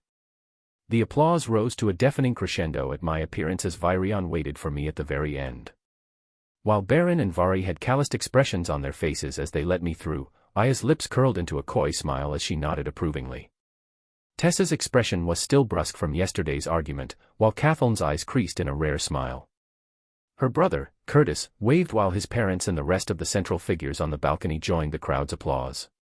As I stepped foot out into the balcony, the morning sun shone brightly overhead, covering the world below in a blanket of light. As my eyes adjusted, I couldn't help but marvel at the sight. The millions of people, humans, elves, and dwarves alike, gathered together, as if touching the horizon. Clustered tightly, hoping to just be inches closer to their continent's leaders. An air of excitement, respect and jubilance could be felt all the way up here. What? Virion smirked. Never had a crowd of over 1 million people cheer for you. I shook my head with a helpless smile on my face, thinking to myself how many times I had in my past life. Was this your idea? Why? Are you angry? Virion turned to the crowd, nudging me forward so the people below could get a better view of me. If it was anyone other than you. Yes. Good. Now keep smiling and wave at them. They can see you on a wide-scale projection behind us. Taking a quick glance at the enormous projection behind me, I couldn't help but think of Emily Watskin when she had disclosed to me in class that she was the one that designed this apparition. Looking back ahead, I raised an arm and waved to the mass, Sylvie following suit atop my shoulder. The thundering cheers slowly softened to a buzz of excitement as everyone except Virion and I stepped back toward the back of the balcony. Now. You wouldn't happen to have a speech ready for the upcoming war, right? You're kidding me, right? I struggled to maintain a calm smile. I want you to be the one presenting the announcement, Virion said, his voice unwavering as he handed me the voice-amplifying artifact he had clipped onto his collar. Virion. I can't. My voice faltered as the people below waited excitedly for someone to speak.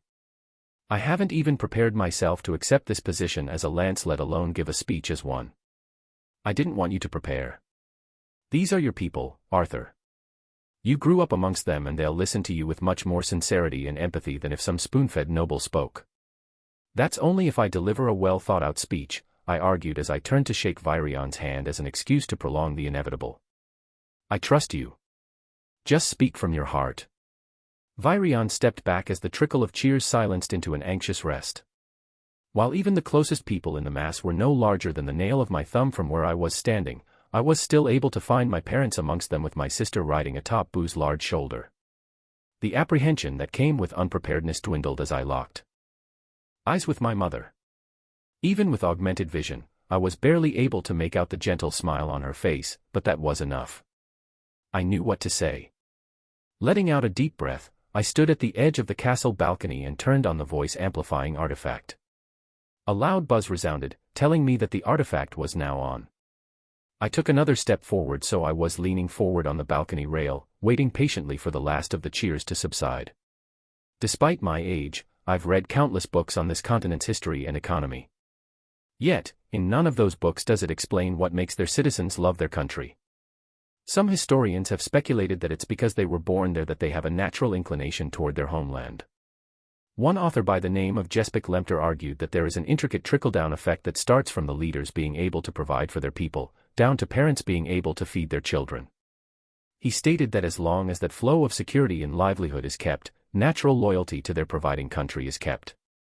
I tell you this because I disagree with both claims.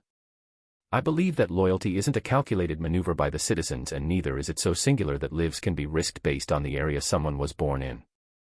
I think it's rather presumptuous to even try to find a single, all-encompassing formula for loyalty.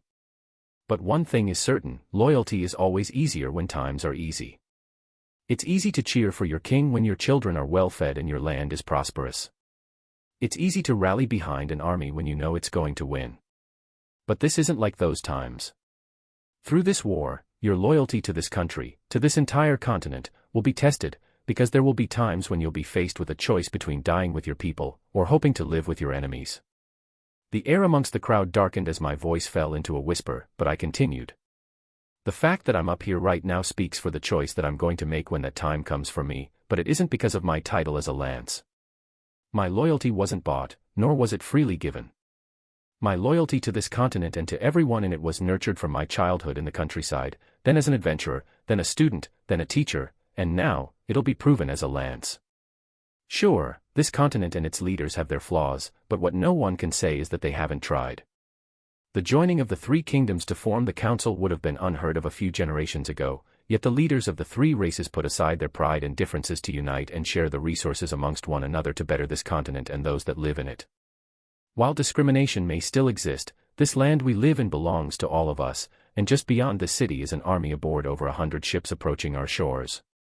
We've been given an option to either give up the lives of all the royal families that have served this continent in exchange for taking our land without a fight, or to presume with this war on a greater, much more devastating scale. Commander Virion was ready to give up his own life to protect this continent, to protect you, but I said it wasn't his call, since this doesn't only affect his and his family's lives, but everyone's lives here. I turned around and motioned for Virion and everyone else to come forward. I would rather fight and risk dying for the life I've come to love here rather than betray my brethren in hopes of a promise that our enemies that have already separated families, may or may not keep. But I dare not speak for everyone in this continent. The only thing I can say with full confidence is that, if given the chance, every one of us up here will fight to our last breaths to protect this continent from the likes of those who dare invade us. It was utter quiet for what seemed like hours until a single voice broke the silence. Long live Dicathan. That single proclamation set off an eruption. As if the crowd of over 1 million people had choreographed their cheer, a thundering chant resounded, shaking the ground and very castle we were in. Long live Dicathan. Long live Dicathan. Long live Dicathan. I turned off the voice amplifying artifact and let out a deep breath of relief when Sylvie hopped off my shoulder. As the cheer grew to its climax, my bond transformed from her pearly fox form into that of an almighty dragon. It was when she spread out her wings that I was shown once again how much she had grown over the years. Her wingspan surpassed the width of the balcony as gales blasted down at the crowd with each beat of her black wings. While I was startled that she would reveal herself now without giving me any notice, I played along and unsheathed the giant sword on my back and held it high in the air, just as my bond faced the sky and let loose a thunderous roar that shook the very air around us, instilling fear and awe to the people gathered below us. Although Sylvie's meddling immediately disrupted the crowd's chanting, an even louder cheer erupted at our powerful display. I turned back around to see wide-eyes at the turn of events. I thought you didn't have anything prepared, Virion said with a raised brow. I shrugged in response as Sylvie shrank back to her pup form and hopped onto my shoulder. I didn't. I did good, right? Sylvie chirped in my mind. You got the message across, show off, I replied, tousling the fur on my bond's little head. Curtis came up to me, beaming in excitement. That last bit was terrific. I mean, I heard that Sylvie was a dragon from the students that were there at school when we were attacked, but... The prince let out a wistful sigh as he shifted glances between Sylvie and me before stepping forward to wave at the captivated mass roaring our names. After several minutes of receiving the crowd's cheers, we slowly retreated back into the castle. As I walked back, I couldn't help but notice Tess stride off, heading back toward the teleportation gate we had come from without a word to any of us. I take it that Tesha is still mad at me? I asked Virion, who was walking alongside me. Mad, frustrated, annoyed, offended, I'm not sure which, but I do know that whatever she's feeling towards you isn't good, he chuckled. Now, I'm sure you have some things to take care of with your family, but I need you back at the castle as soon as you're done. I'll be back at the castle as soon as I send my parents off, but I'm still not sure whether it'd be best to keep my sister in the castle or have her go with my parents, I said.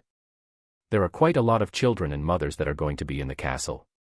Some of them are even teachers at magic academies, so it might be beneficial for her to stay there, but that's only if she's okay with being separated from you and your parents, he noted. Yeah, you have a point. I'll try to convince her.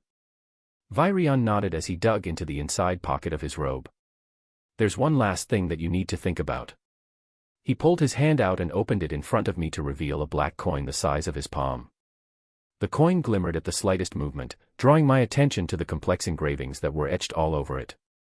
This is one of the artifacts that were handed down to me.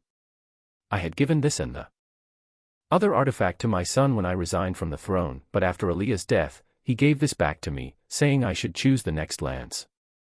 I stood there silently for a moment, mesmerized by the oval coin that seemed to pulse in Virion's hand. So this is the artifact that Aaliyah had? Yes. Bonding it with your blood and mine will trigger it, giving you the boost that allowed all the other lances to break into the white stage. I know you're not an elf, but I'd be honored if you'd serve as a lance under me. My hands twitched, tempted to accept his gift that would give me a better chance to fight the four sides and their retainers. Letting out a sigh, I shook my head. I'll fight for you even without this bond, but I can't take this. I may regret it, but it doesn't feel right for me to cheat my way into the white stage. I'll get there on my own. Good choice, the familiar, hoarse voice of a certain Azura chimed in from behind me. I looked back over my shoulder to see the purple-eyed Azura walk over, his arms behind his back. Lord Alder, Virion bowed curtly, his palms still open for the Azura to see. Alder lifted the coin from his hand and studied it with a downward glance. While this artifact may give you a tremendous boost in strength, it greatly inhibits the potential to grow further. The Azura tossed the coin back to Virion as he continued speaking. Normally, I'd recommend that any lessers take the opportunity to use this, especially in these dangerous times, but Arthur, you're a different case. Your talent aside, in you Lady Sylvie's dragon blood courses through your veins, and the powerful will of her mother inside your mana core. It may serve as a risk during the war, but I'd suggest you don't take it. Thank you for the heads up, I replied. Taking a look around, I noticed that, while Blaine and Priscilla Glader remained here, Curtis and Kathleen, along with Tess and her parents, were gone. Are you heading back to the castle right now as well? I asked Virion. Virion nodded solemnly. There's much to prepare for. Blaine and Priscilla will help prepare this city with the help of their lances in the meantime. We won't know where exactly they'll land or how spread out they're going to be, but it's vital that we protect this city. Fortunately, the ships are still a few days away. I understand. I'll meet you back as soon as I've taken care of everything here. As Virion and Alder prepared to go through the teleportation gate, the white-haired Azura turned back, matching my gaze with his single, purple eye. Arthur, are you ready for this war? My lips curled up into smirk as I let out a chuckle. No, but I don't plan on losing to those damn Vritras. Alder smiled in return and turned back around. Good. That's what I like to hear. Chapter 147. Chapter 147. Chapter 147, Roll. As Virion and Alder headed back to the castle, I remained behind to wish my mother and father, who were insistent about rejoining the Twin Horns and helping out in the war, off. As we said our goodbyes, I had tried to dissuade them from going near the western shore where the fighting would be the heaviest, but they were against it. What frustrated me was that I couldn't blame them for it either. For them, this land was their home and protecting it was only natural. For me, maybe there was a certain amount of detachment despite growing up here since I remembered my previous life. I treated Dicathan as my home because this was where my family was, and it was a large factor as to why I decided to fight against the Vritra. Removing the last of my armor, I sank down into my seat and let out a deep breath. Damn it, I cursed, rubbing my temples. Getting into an argument with them wasn't the best way to part. Sylvie spoke as she laid down, resting her head on her paws from the top of the polished tea table. Thank you for enlightening me. I rolled my eyes. I just don't understand why they wouldn't listen to my advice. I didn't say anything wrong. You basically told them to go off into some remote area and stay hidden, she replied. Those were not the words I used, I retorted, kicking off my boots. But that's what you meant. I just want them to stay safe, I murmured, conceding. Sylvie hopped off the tea table and onto the armrest of my chair. If they were more concerned about their own safety, your parents wouldn't have cared to join the war. Well, I'm more concerned about my family's safety than this war. I'm thankful that they're at least leaving Ellie behind, but that doesn't mean they should just go out risking their lives. My bonne nodded her head. I know. I'm just hoping that they know I'm concerned for them as their son, not as some. I let my voice trail off as I let out another deep sigh. It's going to be hard for them to discern now that they know, Sylvie said softly, placing a comforting paw on my arm. I sank lower into my seat as I stared at my bond for a moment. When exactly did you figure out what I was, anyway? I think I've always known, but I just could never come up with the term to describe it. We do share thoughts, after all. Every thought. I asked, stunned. But you only answered when I directly spoke to you. And I don't hear your thoughts unless you're speaking directly to my mind. For me, speaking to your mind is much like speaking out loud. I've learned to keep some thoughts hidden. I can't say the same for you though, she giggled. My eyes grew wide in horror. That means. Do I know about your constant emotional turmoil when it comes to Tesha? Yup, she grinned. I let out a groan. Don't worry. I've listened to all of your fleeting thoughts since I was born. I didn't start understanding until a bit later, but I've grown used to it over the years, she consoled, her sharp teeth still showing as her grin remained. Well, I haven't grown used to anything at all, I grumbled. Sylvie's grin faded as she stared at me with her bright yellow eyes. We're going to battle soon. Grandfather told me while training me that while I'm still far from reaching the level of a true Azura, his blood still runs through me. This means that, while I can fight alongside you in this war, I'm not invincible. The best way to stay alive is to rely on each other. Of course, I said, confused by what brought this on.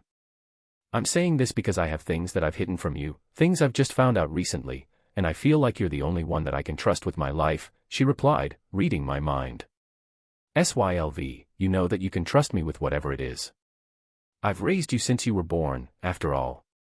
Thank you. My bond hopped off the armrest and onto my seat and rested her head on my lap. There was a moment of silence as I pondered what she said. I knew she could read my thoughts but, as she mentioned, it really didn't matter. No matter how curious I was, I didn't bother asking her what these things were that she had found out. She would have already told me if she wanted to. What worried me was the fact that this was the first time she had expressed any sort of fear for her life. Despite our numerous encounters with dangerous situations, she had always remained strong and fearless, but now, I could feel her apprehension toward this war. I gently stroked Sylvie's soft head. How did you get so smart anyway? It seems like ever since coming back from Epheotis, you've had this huge growth. And don't get me started on your growing ego. You're just bitter because you're taking life advice from a fox younger than you. And I've always been a fast learner, why do you think I always stayed on top of your head? So you were learning by observing our surroundings? I asked. Yup. And it helps that you know a lot and I have free access to your thoughts, she confirmed as she nestled in closer to my leg. I could tell she was tired so, while I had 1,000 questions about her seemingly sudden change in demeanor, I knew I had to wait. My eyes remained focused on the steady breathing of my bond as she slept soundly. She hadn't really changed much. There was still a sense of immaturity in her voice despite the change in the way she spoke, it felt like she was forcing herself to become more mature. I wasn't sure what Lord Indrath had drilled into my bond while training her but one thing was for sure, she had become aware that she was an Azura. As Sylvie's breathing became slower and more rhythmic, I leaned my head back on the chair, staring up at the flat ceiling of my room as I organized my thoughts. While Virion and the rest didn't know this, Winsome had told me what Agrona and the rest of his clan was like. He and the rest of the Vritra had been experimenting on what the Azuras called lesser races even before they had escaped to Alacria. The few accounts of mages that had appeared at the wall weren't anything special, but I knew they were simply cannon fodder meant to create mayhem with the mana beasts under their control to divide our forces. If what Winsome said was true, then the horde of ships approaching our shores would include mages with Azura blood coursing through their veins. And this was centuries ago. I could only imagine how much they had progressed since then and what they would do to the people of Daikathan if the Vritra won this siege. This place would just become a breeding ground for soldiers that Agrona would use to conquer Epheotis. Arthur. The hoarse baritone voice snapped me out of my thoughts. Isn't there some sort of etiquette to knock when entering someone's room, or at least using the door for that matter? The tone of your response tells me things didn't go well with the business that you had to take care of. Alder said as he calmly took on the couch across from me. Why are you here? I thought you would be with the council, I said, ignoring his words. There is something that I need from you, Alder replied, his glowing purple eyes piercing gaze directed at me. I stared back, my gaze unwavering. And what is that? There was a tense silence until Alder let out a sigh. Your help, Alder admitted. Lord Indrath told me to rely on your judgment throughout the course of this war, and after your speech earlier, I think I understand why. What did Lord Indrath mean when he said to rely on my judgment? I asked. As I sat up, Sylvie stirred awake but drifted back to sleep almost immediately after. Lord Indrath realized that your contribution to this war shouldn't be limited to just being a sword. While there will be times when you'll be needed in the field, sending you out to every battle that occurs will only tire you out. The times when you won't be needed, you'll be by my side in the council, strategizing with us and giving us your input. Let me get this straight, you want a 16-year-old making life-changing decisions with the council? I scoffed. Aside from the fact that you are just a lesser, you're not a normal child. Don't think that this eye is just a pretty decoration. I knew there was something off about you the first time we'd met, but it was only by Lord Indrath's words that I had realized just how much. Is there something I get in return for helping you? I asked, resting my head on my hand. Alder's eye narrowed. I came in good faith to ask for your help, but it is to both of our benefit that you cooperate. Losing this war means either dying, getting enslaved, or worse. Not just for you, but for your loved ones as well. You could have at least thrown me a bone, I sighed. Yeah, I'll help, but I'm not sure how much of my advice the council is willing to listen to. Virion might listen, but everyone else. Let me worry about that, Alder replied. Besides, you won't only be in meetings. I have other plans for you as well. When you say other plans like that, it sounds kind of ominous, I chuckled. As I said, you are a powerhouse in this war, maybe more so than the Lances given a few years.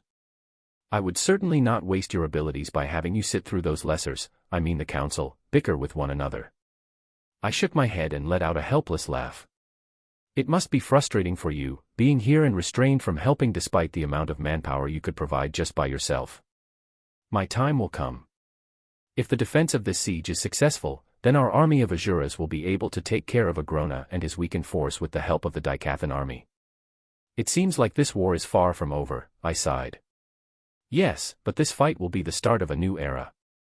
If Dicathan wins and fights alongside us Azuras, Agrona and his clan of traitors and mutts will fall and everyone will gain access to a new continent.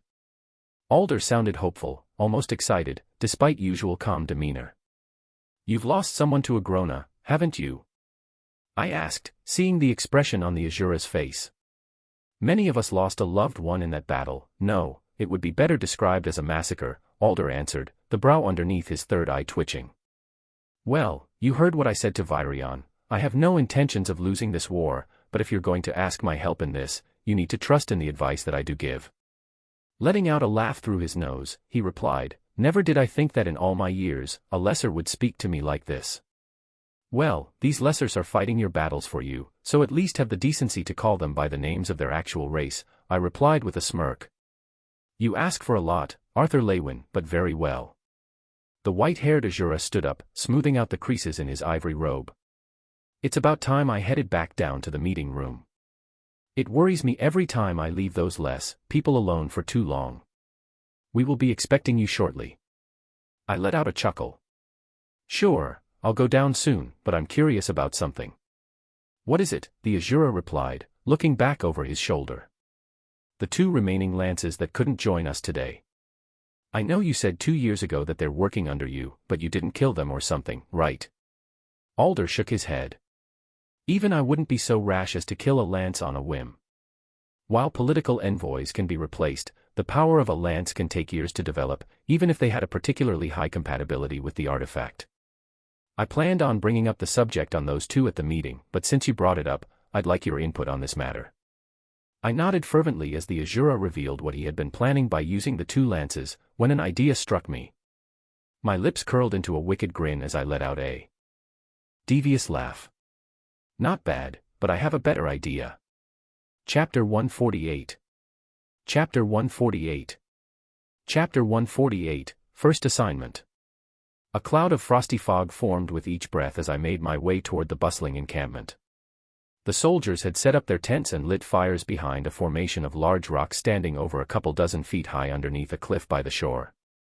The soft flickers of fires and trails of smoke stood out from the distance, but the towering barricade of boulders served as a natural defense from anyone coming from the waters.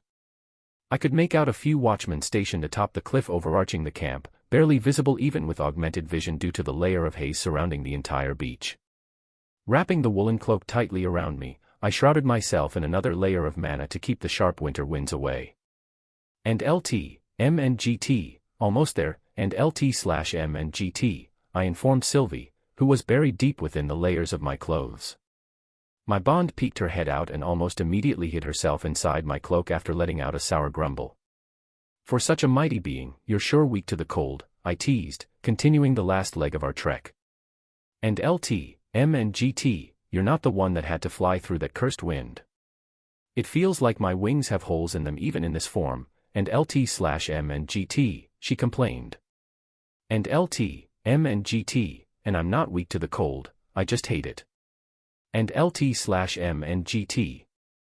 I let out a soft chuckle as I picked up my pace. Ever since we declined any sort of truce with Alacria, Alder couldn't risk breaking the Azura's agreement by creating teleportation gates anymore. This meant that I had to rely on Sylvie for long-distance transportation anywhere away from the already existing teleportation gates. I only had her transform a mile or so back as to not draw attention. As per Virion's request, I was to stay with this division and aid them in the unlikely scenario that Alacrian ships were sent this far down the coast. However, unbeknownst to him, I had added another item to his agenda. Walking along the bottom of the cliff, I hid my presence. While most mages hid their presence by rescinding their mana, my training in Epheotis taught me that a perfect balance of mana output through my mana channels and mana input through my mana veins would allow me to stay hidden from even the most alert mana beasts while still being able to use mana. I was able to spot a rather conspicuously large, house-shaped tent near the foot of the cliff where the formation of boulders met. Judging from the fact that the tent was located in the safest area of the large, semicircular encampment and that it was 3 times the size of any of the other shoddy tents around, I could only assume it belonged to the captain.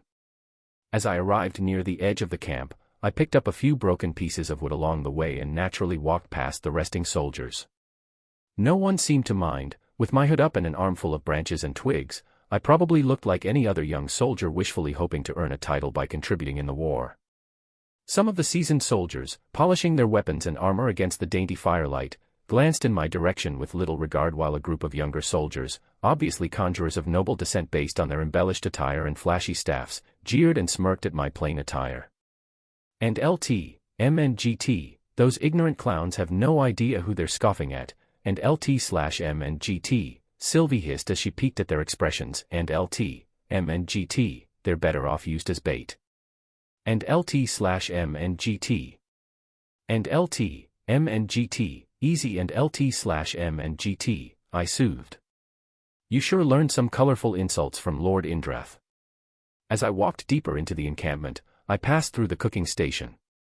Large fires blazing inside earthen pits formed through magic were lined neatly with stews bubbled tantalizingly inside pots as large, barrel-chested men cleaved away at chunks of meat. Clear the pots for the skewered meat. Benfer and Shren, get ready to start. Handing out the stew. A rather small-framed woman with a fierce expression roared out orders with a ladle in hand, held more like a weapon than a tool. The ladle-wielding woman looked back over her shoulder as I passed by her.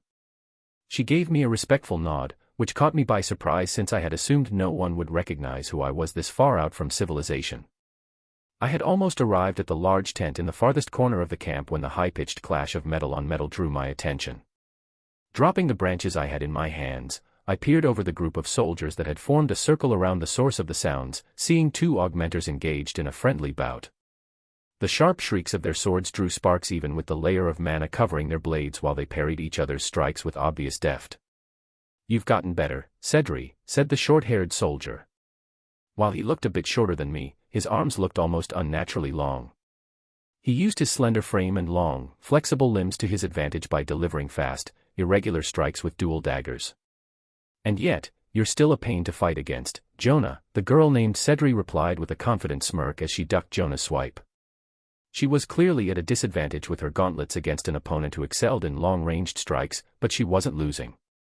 As she nimbly ducked, weaved, and parried Jonah's dual-wielding assault, something about her held my interest. It wasn't until I focused on her ears that I realized why I had felt that way. And LT, M and GT, she's a half-elf, and LT/M and GT, I pointed out to Sylvie, who had lost interest in the match and was back inside my cloak. At my observation, my bond peeked her head back out. Oh. She is. We haven't come across one besides that ill-tempered Lucas. And LT, M and GT, ill-tempered is putting it lightly, and LT/M and GT, I chuckled, my gaze still on the fight. And LT, M and GT, shouldn't we notify the captain of our arrival first? And LT/M and GT, Sylvie reminded. And LT, M and GT, you're right. I got sidetracked, and LT/M and GT, I thought, turning away from the duel. And LT, M and GT, you always do when it comes to these kinds of fights, and LT/M and GT, she teased. There's something about close combat that makes a fight exciting, unlike long-ranged conjuring, I agreed, walking back. As we reached the large white tent, an armored guard gripping a halberd stopped me. What business do you have in here? Is this the captain's tent? I asked, my hood still covering half my face. I said, what business you have in here, the guard repeated, his gaze unrelenting. Letting out a deep breath, I held out a medallion. Upon sight, the guard's narrow eyes widened in shock. His gaze shifted from the gold medallion back to me with a look of horror at the blunder he had made. I am so sorry, Jen. Shoo, I mouthed before he could finish speaking. I held up my hand. I don't want my visit to cause a stir, so let's just keep this between us. Why yes, sir, he nodded furiously as he opened the flap to the tent. As I stepped inside the spacious tent, a gust of warmth flooded my body. It felt as if a layer of ice was melting off my face as I removed my cloak. The first thing I couldn't help but notice was the flare hawk nestled near the entrance. And LT, M and GT, I remember her, and LT/M and GT, Sylvie chimed in my head as she hopped to the ground. I turned to the woman sitting behind a small wooden desk, unconcerned of the intrusion. Professor Glory, I greeted with a faint grin as she finally looked up, her face brightening at the sight of her old student. My old team fighting mechanics professor looked the same as always with her tanned complexion and brunette hair tied tightly behind her head. While she was wearing a light armor even inside the tent, her two giant swords leaned close by against a drawer behind her. It's good to see you, General Lewin, she smirked, coming around her desk. Please, just call me Arthur, I said helplessly. Then I'd prefer if you just called me Vainsy, she said, spreading out her arms. After all, I'm not your professor anymore. Accepting her hug, I noted that this was my first time hearing Professor Glory's first name. Well then. Do you mind giving me a brief report of the situation here, Vainsy? Releasing me from her firm grasp, Vainsy acknowledged Sylvie with a polite nod before reaching behind her desk. After a moment of rummaging, she held out a rolled-up parchment, but started speaking even before I could open it. Right now, it's just me and my division of roughly 3,000. My division is on the smaller side, but we have with us 58 mages, 20 of whom are conjurers while 10 are long-range augmenters to make up for the numbers, she recited. I nodded in understanding while skimming through the parchment. There's supposed to be one other captain along with you, right? Captain Otter and his division are making the march up here from Maybur City. I can send out a transmission if you'd like, my old professor answered. No need. Truth be told, I'm not even expecting a ship to veer off this far south, I admitted, handing Vainsy back the parchment. I heard about your big plan set up for those Alacrian bastards up the coast, she chuckled. You think it's going to work? It'll slow them down, and with any luck, sink a few of their ships. A shame we won't be there to see it, she said regretfully. The bright-eyed professor that I had fought with down at Widow's Crypt then pulled out a leather flask from her drawer, biting off the cork before gulping down what I could only assume was alcohol. Care for a swig, General Lewin, she winked, holding the flask up. I'm a minor, you know. Vainsy scoffed. If you're old enough to go to war, you're old enough to drink. My lips curled up into a smirk as I grabbed her flask and took a gulp. The smoky liquid seared my throat as it made its way into my stomach, warming up my insides. And LT, M and GT, is it smart to inhibit yourself like this before a battle? And LT/M and GT, Sylvie asked with a tone of disapproval. Relax. It's just one sip, I replied. Stifling back a cough, I handed the leather bottle back to my former professor. That's got quite the kick. Aha, Vainsy agreed. Although you're going to need a bit more than that to keep yourself warm out there. Aren't you freezing in that thin outfit of yours? I looked down at my attire. While I wasn't expecting a battle, I was dressed for one. My inner gray garment was skin-tight, with the sleeve coming up to my wrist. While seemingly thin, it was elastic enough for me to freely move in but also strong enough to withstand sharp edges to a certain degree. The only thing I wore over this was a simple black tunic that draped loosely over my shoulders. The sleeves stopped at the elbows, allowing me unimpeded movement of my arms. I shook my head. I've grown used to constantly surrounding myself with mana to keep me warm. Honestly, even this cloak is just for appearance's sake. Why's that? Commander Virion wanted me to have you speak in front of the soldiers anyway, you know, for motivation. About that, I grinned. Let's hold off on that until Captain Otter arrives. I was hoping to have a little fun in the camp. Oh, my former professor groaned. What are you up to? I shook my head disapprovingly. Now is that any way to speak to your superior? Fine, she relented. Just don't mortally wound my soldiers. What kind of person do you take me for? I replied innocently, putting my cloak back on as I headed back toward the cloth door. Are there any soldiers who'd recognize who I am? I asked, remembering the head chef bowing to me. We're pretty far out from any sort of mass communication. I recently got a written letter delivered by a carrier with the latest updates, but I haven't announced any of it, she answered. Besides, with your shaggy hair and those plain clothes, you'd easily pass as a new recruit picked up from the countryside. There's an old saying that a wise man appears weak when he is strong and strong when he is weak, I replied, pointing at the dazzling armor engraved with intricate decorations she had on. It's for protection, not for showing off, she argued. Not when the design on the armor matches your bond's armor, I teased, glancing at the silver armor hanging on a stand next to Torch. You've become a wise ass since becoming a lance, she grumbled. Oh please, I've been a wise ass long before becoming a lance, I rebutted. My former professor chortled as she leaned back against her desk. Appear weak when you're strong, I like that. Feel free to steal it, I said as I headed out of the tent. I couldn't tell my former professor that this quote was from an ancient general from my previous life, but she didn't seem to be curious of its origin. And LT, MNGT, what did you want to do? And LT/MNGT, Sylvie asked curiously as she nestled on top of my head. And LT, MNGT, evaluate the competency of the current state of our soldiers, of course, and LT/MNGT. Sylvie's sense of doubt flooded my mind as she let out a sigh. And LT/MNGT, you mean play fight with them? And LT/MNGT. And LT/MNGT, just for a little bit, and LT/MNGT. And LT/MNGT, even as your bond, I sometimes find myself worried that the fate of this continent relies heavily on you. And LT/MNGT. Chapter 149. Chapter 149. Chapter 149, A Simple Cook. As I lifted the tent flap, I caught sight of the guard stationed outside. As soon as our eyes met, his giant body stiffened into a frantic salute. Ji-Gen. Remember, I reminded, winking at the terrified guard as I pressed my finger to my lips. Without waiting for a response, I made my way back to the growing cluster of soldiers cheering louder than before. The fight between the half-elf girl named Cedri and the long-armed Jonah seemed to have come to an end as a new pair of fighters brawled it out on an earthen platform a conjurer had erected. The casual spar of the two soldiers had escalated into a full-blown event as the audience moved logs and tree stumps to make seats. Some of the more enthusiastic members of the crowd began making wagers with their peers, from the meat slices of their next meals to more precious resources like alcohol that they had smuggled inside hidden water pouches. All in all, the encampment had a jubilant atmosphere that was unbefitting of this continent's current circumstances. Blending myself in with the crowd, I made my way toward the front of the makeshift arena where I found Cedri and Jonah spectating from the ground.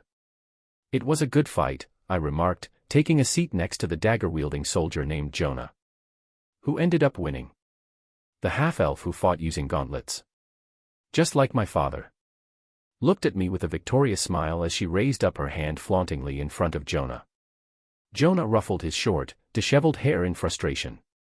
One time, Cedri. You've won one time. The first victory of many to come, she snickered. I chuckled, looking at the two of them bicker. I wish I could have seen how it ended. Letting out a laugh, Jonah stuck out a hand. My name is Jonah, and the immature girl next to me is Cedri.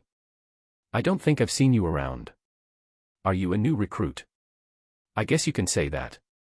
I shook both their hands. You can call me Arthur. Well, Arthur, judging by how things are going, it looks like we'll be able to enjoy a lot more fights tonight, Jonah said, focusing back at the fight currently taking place. The fight had just ended with a large, bear-like augmenter finally landing a finishing hit on his light-footed opponent. As the defeated soldier jumped off the stage, nursing his stricken cheek, my gaze fell on Jonah and Cedri once more. Jonah's features were fairly ordinary, with sharp angles and a slight, beaked nose. Cedri, on the other hand, stood out a bit more. With her radiant gaze that seemed full of life and her playful demeanor. I wouldn't be surprised if she were popular with both men and women. Just in the short time I'd sat down next to them, at least a dozen or so peers walked by, making jokes or congratulating her on her win. Country bumpkin. Get your head out of your ass, a loud, gritty voice snapped. I turned toward the source of the voice only to see the bear-like augmenter staring back down at me. I looked around until I realized that he was talking to me. Do I really look like I came from the countryside? I asked Jonah. Stop going after fresh recruits, Herrick, and grow the balls to at least spar with someone in your weight class, Cedri hissed back, eliciting a howl of laughter from the rest of the crowd. I got up to my feet. It's okay. We're just having fun, right? Why yeah, the balding Herrick quickly agreed. I'm using this chance to show the new recruits some pointers. Taking off my cloak with Sylvie inside, I hopped up to the elevated stage and held out my hand. Well then, please give me lots of pointers. Herrick grabbed my hand, squeezing it a little too tightly for it to be a warm gesture. I'll give you the first move. Letting go of my hand, he spread his arms out with a smug grin pasted on his greasy face as his eyes glanced over toward a group of girls seated in the audience. While Herrick's body seemed a bit too round to be efficient in battle, the layer of mana enveloped around him told me he was a competent mage. Wanting to see how he fought, I limited the amount of mana I willed into my body as I stepped in range to attack. As my fist approached his abdomen, I could see the mana gathering where he thought I'd hit. The giant augmenter barely flinched as my fist sunk into his heaping stomach. You're going to have to try harder than that, country brat, he chuckled as I pulled away. I shook my hand. So strong. Now, let me show you some pointers. His smile grew as he glanced again at the group of girls watching us. He swung a giant hand to swat me off the platform. Taking the hit, I landed on my bottom rather embarrassingly but without any injuries. Oh man, I couldn't even react.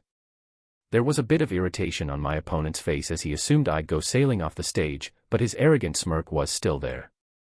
You're lucky I held back or you would have gone flying. Those Alacrian bastards aren't going to go easy on you, though.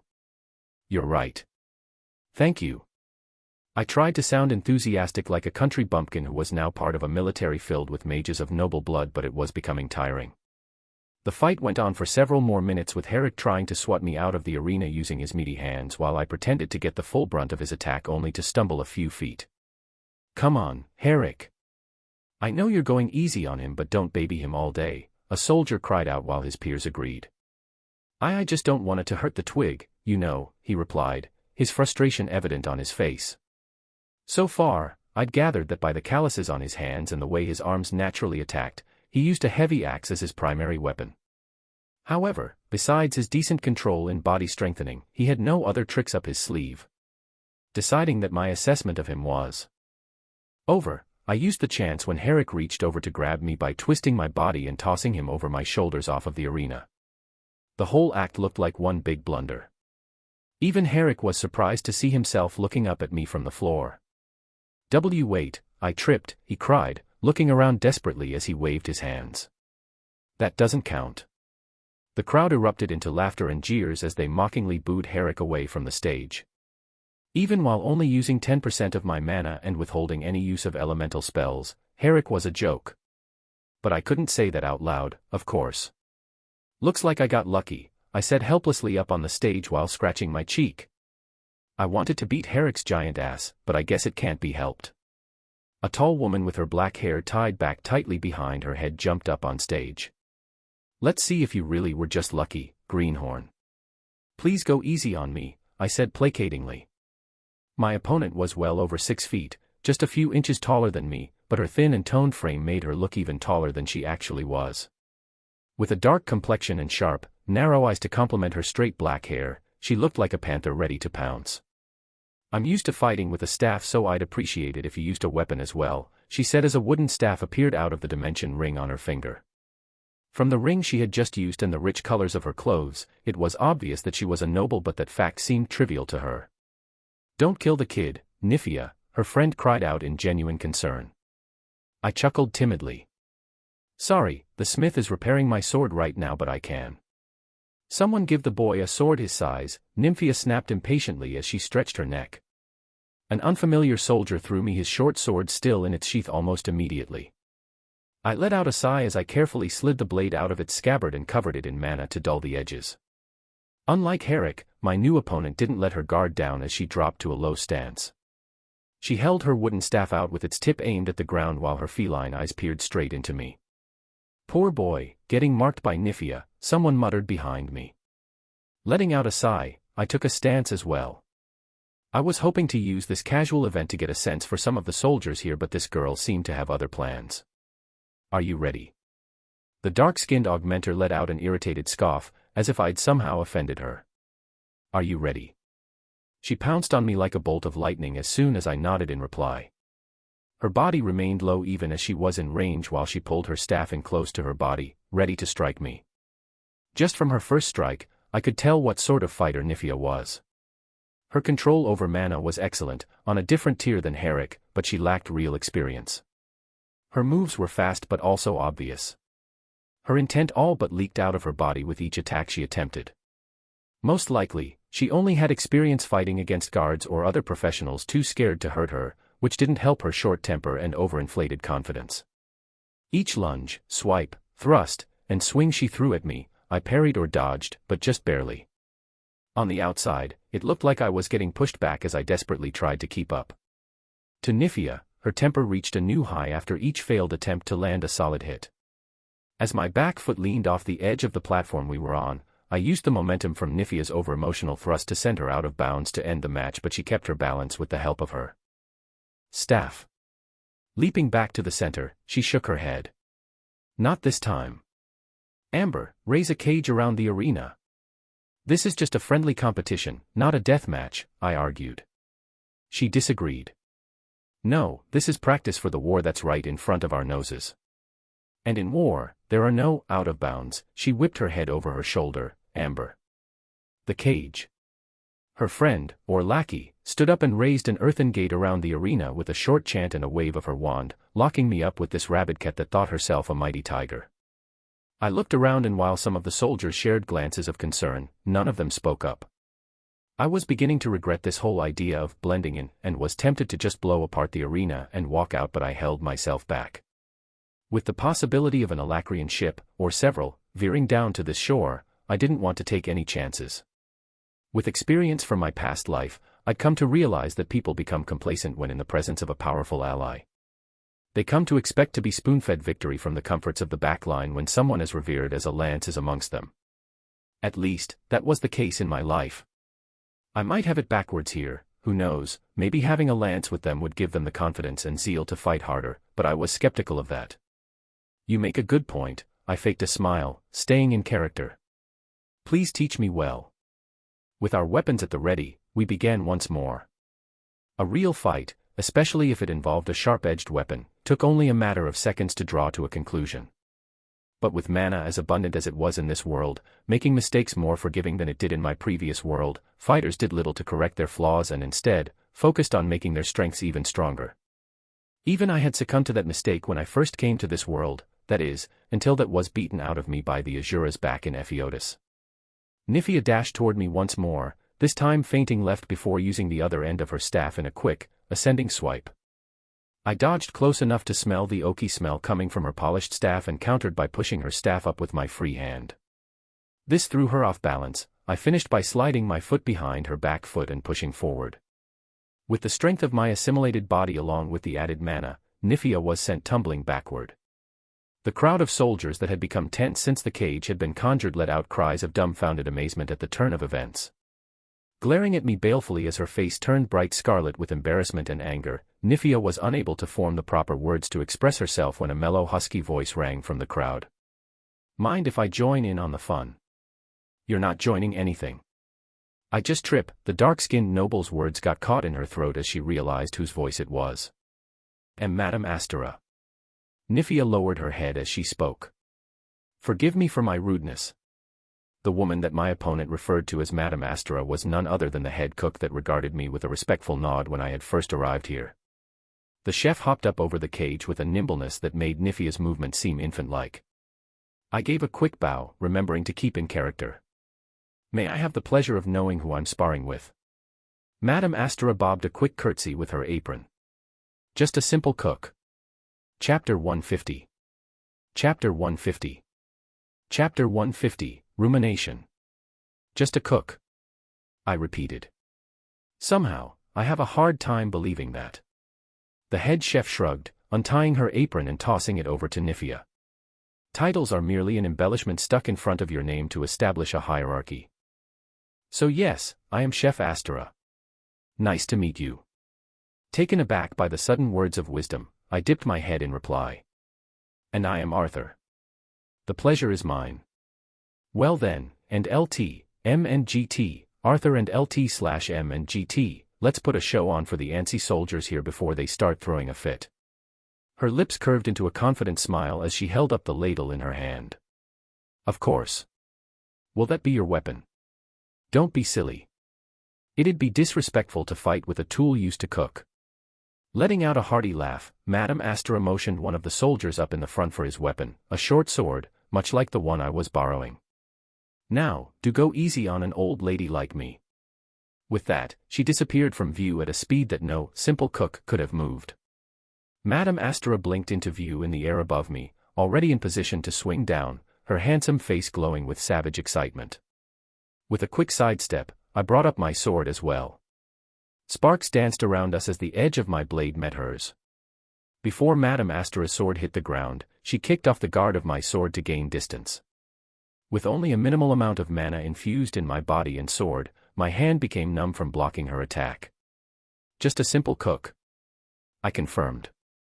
"Just a simple cook," she answered with a wink before rushing to me once again. Our swords became mere blurs in the space between us as both Madame Astera and I unleashed a flurry of attacks. Her petite body moved with a coordinated agility that would even impress Cordry, the Azura that had trained me. We both dodged each other's strikes and swings with minimal movement. If it wasn't for the sweat flooding down our faces and necks, it would have looked as if we were missing on purpose. I raised my mana output to 20% but, just like me, she seemed to have been holding back as well because we were still at a stalemate. Neither one of us had the luxury to speak as it took all of our focus to keep up with each other's attacks, but our emotions showed through our expressions. This wasn't a duel of magic, just a contest of pure mastery of the sword. Madame Astera wore an ecstatic grin on her sweaty face as she continued her relentless assault, and somewhere along the way, I realized that I had been smiling as well. With each strike she delivered, I countered with another, but she flawlessly dodged until her back was against the earthen cage. I decided not to raise my mana but instead, used the field to my advantage. Dipping below her waist, I brought my sword close in position to swing up. She had nowhere to move but to her right, or rather, that's what I thought. Even when she was just barely an arm's length away from me, she kicked off the wall and propelled herself directly at me. I quickly pivoted on my right foot, whirling just in time for her blade to whiz past my cheek. The tables had turned, now it was my back that was against the wall. I'm sure that there was a saying that said something along the lines of, "Even a mouse will attack when it's cornered," Madame Astera said with her sword raised closely in guard. I smiled. Well, it looks like I'm the cornered mouse now. Hence my caution. She smirked, tightening the grip on her raised sword. Now, why don't you stop holding back, Arthur? In the midst of such an exciting duel, I think bringing any magic past basic augmentation would be disrespectful to the way of the sword, I replied. Wise words from one so young, she nodded in approval. Then shall we kick things up a notch? A surge of mana suddenly burst out of my opponent as she took a step back. The soldiers in the front row winced from the sudden thick gust of energy while others had to lean forward to not topple backward in their seats. With a smile, I increased my mana output to 40%. A thick wave of mana burst out of me as well, but it took on a different form from Madame Astera's. While her mana took the form of a sharp and chaotic gale, mine manifested into a refined wave-like pulse. Madame Astera's smile faded as she looked at me in awe. Shaking herself out of her daze, she molded her mana into a thick armor around her before lunging at me. The force of her initial step created a small crater beneath her feet, shaking the entire arena. In the span of a single breath, her sword was already inches away from my throat, but the force of her strike had already sent a spear of wind sailing past my neck, only to create a hole in the wall behind me. I could see why someone like Nifia was so scared of this simple cook. After her initial strike failed, she leaped back and repositioned herself, tightening her stance like a coiled snake, ready to strike. But this time, I was the one to strike. I dashed forward, creating no sound as I flashed beside her with my sword in mid-swing when she immediately ducked. With no time to prepare, her movement was sloppy, but the very fact that she was able to react to my attack showed how frightening her instincts were. She lashed back with a sharp swing before leaping back again. This time, she didn't wait for me to strike, rather lunged once more. I brought up my sword but realized midway that her stab was a feint as she dipped into a wide swing at my leg. She wanted me to jump up to dodge so she could catch me midair. Instead, I brought my sword down to parry. A high-pitched ring resounded from our two blades clashing. A deep tremor rose up my arm from the impact before my sword shattered. For a moment, we stood there, both dazed at the turn of events until I let out.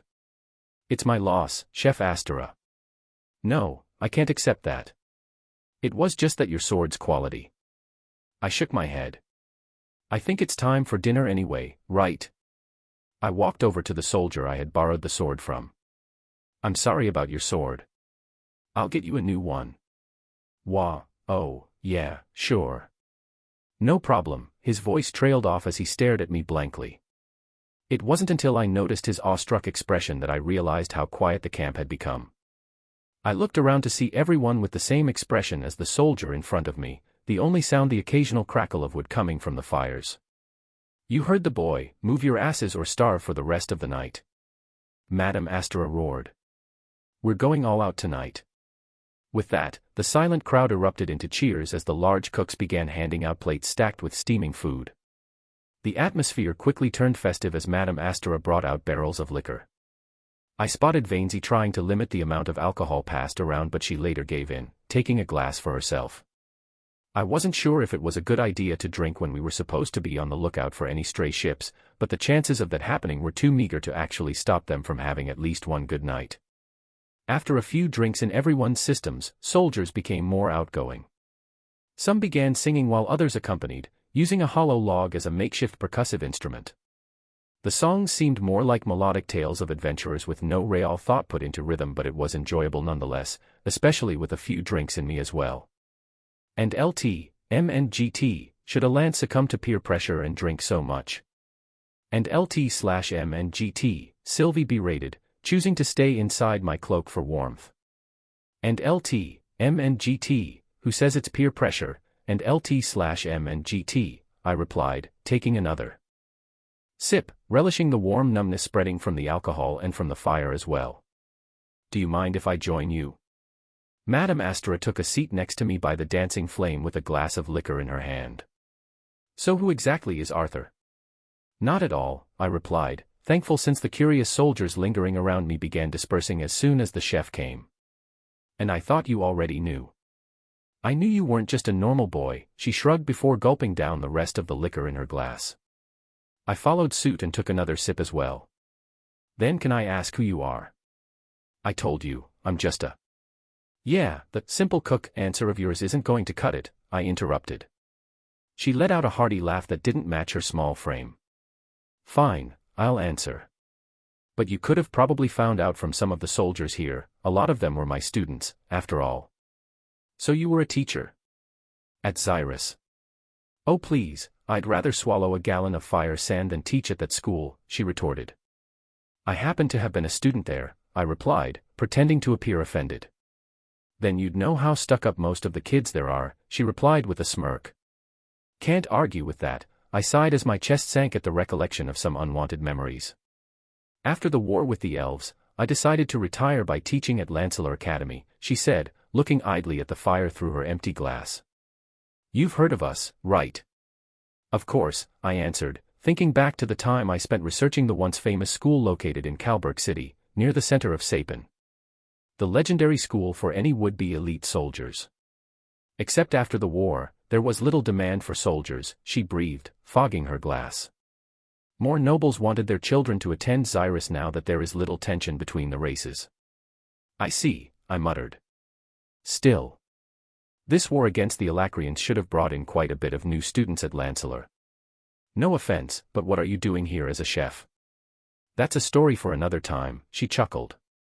A time with more booze. I raised my glass. I'll take you up on that offer. Now, onto your story. What's a talent like you doing here, and why in the world did you decide to go to Xyrus with that level of skill with the sword? Because I could manage by myself with the sword. It was magic that I needed help getting better at, I replied. Her eyes widened as she stared at me. No kidding. I let out a chuckle when the clank of armored footsteps got my attention. General, I mean, sir. The guard that was stationed outside of Professor Glory's tent covered his mouth at his blunder, his eyes wide and fearful as he shifted glances between me and Madame Astera. Despite the clamor around us, everyone within the vicinity seemed to have heard as they suddenly whipped their heads toward us. The guard continued speaking, lowering his voice in a useless attempt to amend his mistake. Captain Otter has arrived and Captain Glory is nowhere to be found. Letting out a sigh, I turned back to the head chef, her brows knit in confusion. Well, there's my story. He just said, General. Madame Astera turned to the guard. You said, General, right? Unsure of how to answer, the guard looked to me for answers, but I just stood up, careful not to wake up my sleeping bond. Come on. Let's go find your captain. I turned back to the chef, holding my empty glass. At a time with more booze. Her face relaxed as she managed a smile. As we walked back toward the main tent, I surveyed the top of the large boulders, hoping to find my former professor. Knowing her, I doubted she'd be able to completely relax. Ah. There she is, I said, squinting my eyes. It took the guard a moment to spot her shadowed figure sitting atop the boulder making up the front wall of the encampment. Thank you. The guard prepared to take off, but I held him back. Let me. Tell Captain Otter that I'll meet with him first thing tomorrow morning. But the captain. It's fine, I interjected, handing him my empty glass. There's nothing going on and I've had a bit too much alcohol to entertain a man I don't know tonight. Yes, General. With a salute, the guard veered off toward the tent. Taking a deep breath that formed a cloud of fog in front of me, I enveloped my body in a shroud of wind before getting ready to jump. The thin layer of frost underneath my feet scattered as I pushed off the ground. And LT/MNGT, where are we headed now? And LT/MNGT, Sylvie asked, sounding noticeably sleepy even through mental transmission. And LT/MNGT, making sure my precious subordinate is okay, and LT/MNGT, I answered as I walked up behind Vainsy. My former professor took a quick glance over her shoulder before turning her head back toward the gray moonlit ocean. Want another drink? Should the lookout be drinking? I chuckled, taking a seat beside her as Sylvie popped out of my woolen cloak. You're one to talk, General, with your cheeks the color of ripe tomatoes, she scoffed, idly petting my bond that had curled up between us. Give me that. Taking the flask from her hands, I took another gulp of the fiery liquid that tickled my throat. Leaning back on her hands, my former professor looked up at the crescent moon. Hey, do you think we'll be able to win this war? I'm not entirely sure, but I'll do everything I can to make sure we do, I promised. Somehow, despite the fact that you're barely half my age, I find comfort in your words, like you'll actually make sure of it. I thought back to the event 3 years ago that had always weighed on my mind. I've let a lot of people down before. I want to make sure I don't do it again. Are you talking about what happened at Xyrus? She asked, her brows furrowed in concern. I merely nodded in reply as I stared off at the mesmerizing sight of the wide ocean before turning to my former professor. What's left of Xyrus Academy now? Vainsy looked at me, her face twisted into a grimace, but she stayed silent. I continued. Tesha doesn't remember much and Curtis and Kathleen act like nothing happened, as if they don't want to accept what had happened. What exactly happened before I'd arrived? Arthur. What's done is done. Me telling you this will only make you. I need to know, Vainsy. I should have asked a lot earlier but I made excuses not to. Letting out a deep breath, my former professor nodded. In the disciplinary committee, Deirdre was the first to be cited dead. Theodore was injured gravely and wasn't able to make it, even with the help of the Adventurers Guild's emitters. Claire Blad-Ehart disappeared since then and not even her uncle knows where she is and. My head pounded as she listed the names of people I knew that were now gone. Her voice sounded muffled yet the names she said rang clearly in my head. And. Kai Crestless was one of the radical members that the Vritra, Dreniv, had with him. Kai and the rest of the robed lackeys disappeared with Dreniv, along with Elijah, she continued. He's the reason Curtis probably didn't want to speak of that disaster. I see, I muttered, shifting my gaze back to the ocean. For a long moment, neither of us spoke. The commotion going down below us and the faint crash of the night's tide in the distance was all that filled the silence as I thought of my short time at Cyrus. Knowing now what had happened gave me a chance for true reflection. Oftentimes, I caught myself forgetting the old memories of my past life. More and more, my past self's hold on me lessened, allowing me to become the person I wanted to be in this world. But at this moment, I found myself wishing to turn back to the old me, to the cold, rational me that had suppressed his emotions for the sake of having no vulnerability to be used against him. It wasn't like I hadn't guessed what had happened, but hearing what had happened made it suddenly very real. My chest twisted, as if the blood flowing through my heart had thickened into tar as it struggled to keep a stable beat. A warm drop of liquid rolled down my frigid face as I felt the muscles of my chin tremble like an infant's. Gnashing my teeth in hopes to suppress my unwanted emotions, I turned away from my subordinate. I couldn't help but imagine how many people I knew would end up dead with me unable to do anything to stop it, even the people I had met today. How many of them would survive this war? I turned to Vainsy to see her shoulders trembling as she clutched tightly at her flask. Quickly wiping a tear, I stood up. And LT, MNGT, Sylvie. Do me a favor and keep watch for the night, and LT/MNGT. And LT, MNGT, sure, and LT/MNGT, she responded with a soft, comforting tone I rarely heard. My bond turned to her original form, startling my former professor.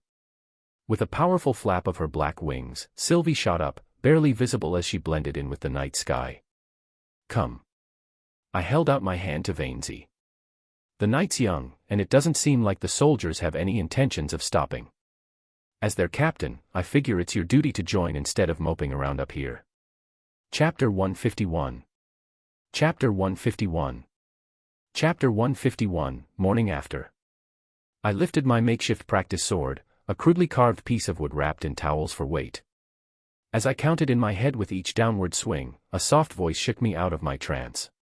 Gray. It's time for breakfast. Looking over my shoulder, I spotted Cecilia by the door with a fresh towel folded neatly in her arms. Oh, thanks.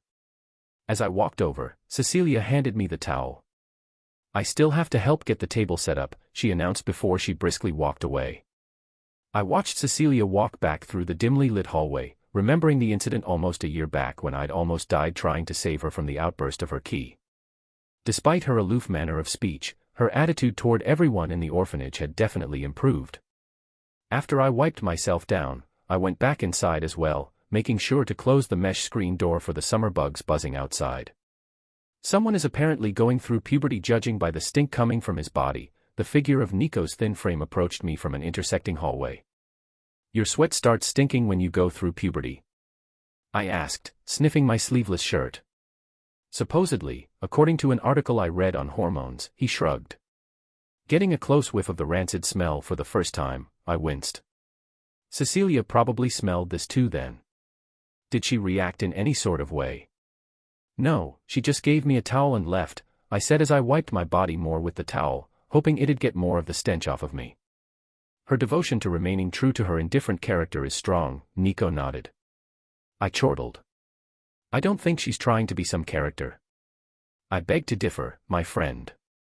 Last week, after I had just finished tampering with the shock glove, working name, by the way, into a pendant she could carry around her neck, she refused. Raising a brow, I smirked at my friend. Oh. You gave Cecilia a necklace. How do you always manage to pick and choose what you want to hear? What are you going to do when you go to a real school? He sighed. And besides, I think she likes you more, with her giving you a towel and all. Well, I did save her life, you know, I teased, putting an arm around my thin friend that I'd outgrown these past few months.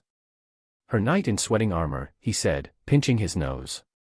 It had become more and more apparent these days that Nico had started to develop feelings for Cecilia, our orphanage's ice queen. It wasn't any secret that Cecilia was popular amongst the boys here, but everyone who'd gathered the courage to make a move had been rejected. Nico, with his patent blend of pride and low self-esteem, found other ways to make Cecilia notice him without revealing his interest in her. Letting out a sigh, I leaned more heavily on my skinny friend, making him struggle to keep us from falling down. I'm not so sure about going to school anymore. What? Nico finally managed to free himself of my arm. Why? You know I only joke about your intelligence. It's not that, I chuckled. It's expensive and Headmaster Wilbeck already has a hard time sending even a few kids to school.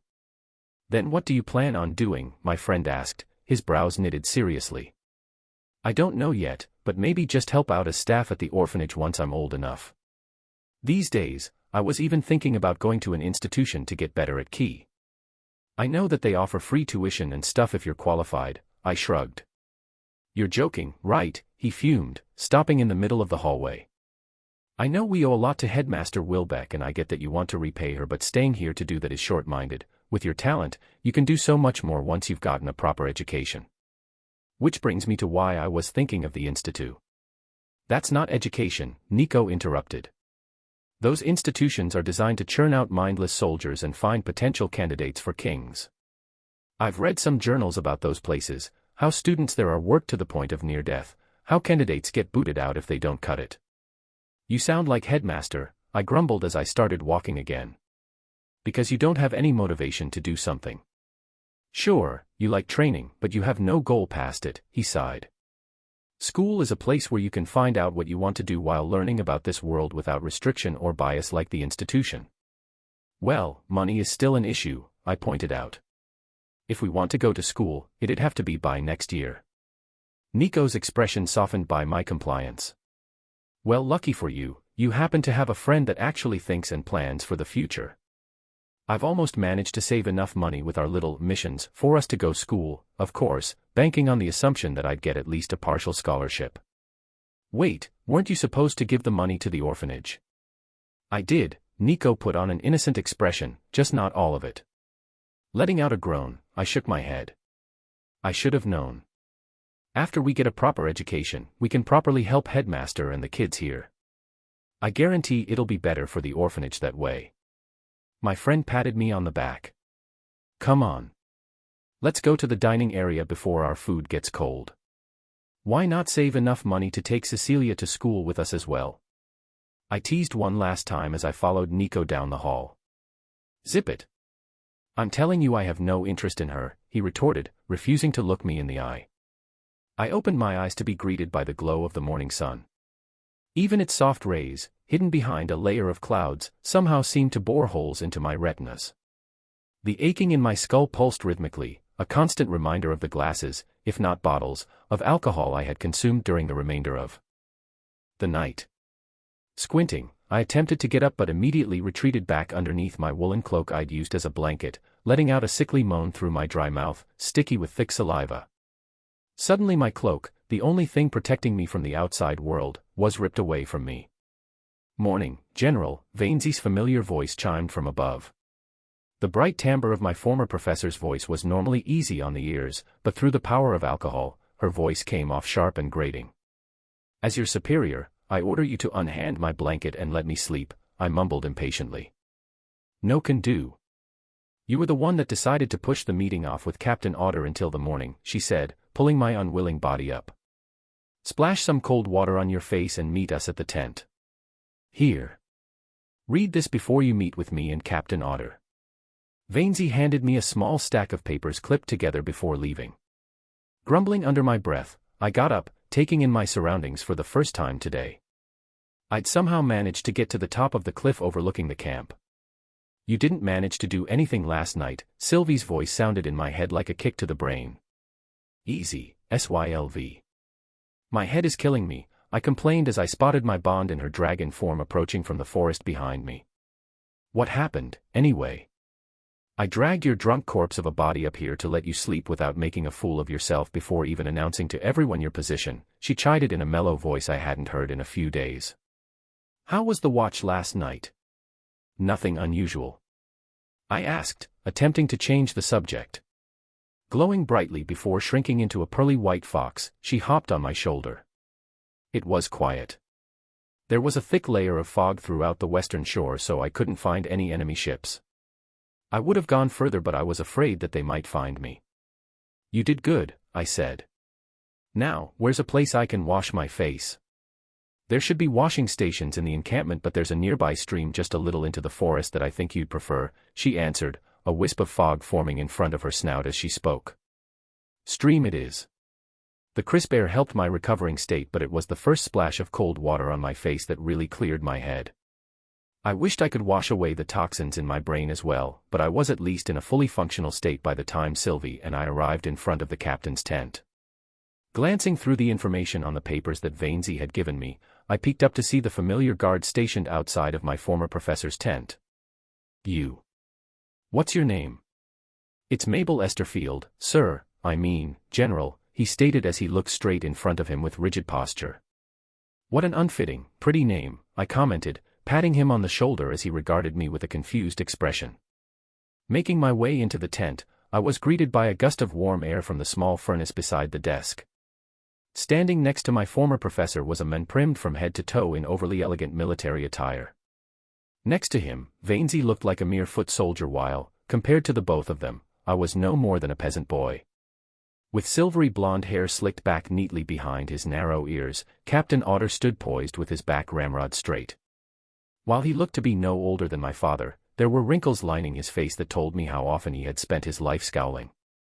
His sharp brows and deep-set eyes seemed to pierce through me with an expression of how he'd look down at a rebellious son. "Captain, this is General Arthur Lewin." General Lewin, this is Captain Jarnas. Otter, captain of the 2nd Division," my former professor introduced as Captain Otter, and I locked gazes. "It's nice to meet you, Captain," I greeted with a smile, raising my arm. Captain Otter returned my gesture and shook my hand.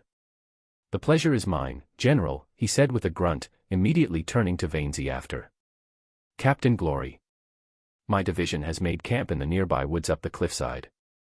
It'd be best for both of our divisions to get acquainted before we bring our forces together." My former professor shot me an uncomfortable glance before answering her fellow captain. "I agree. We'll need both divisions to be accustomed to each other as fast as possible. General Lewin, what do you think is the best way to divide our forces in case of an attack?" I looked back down at the bundle of papers given to me by Vainsy in the morning.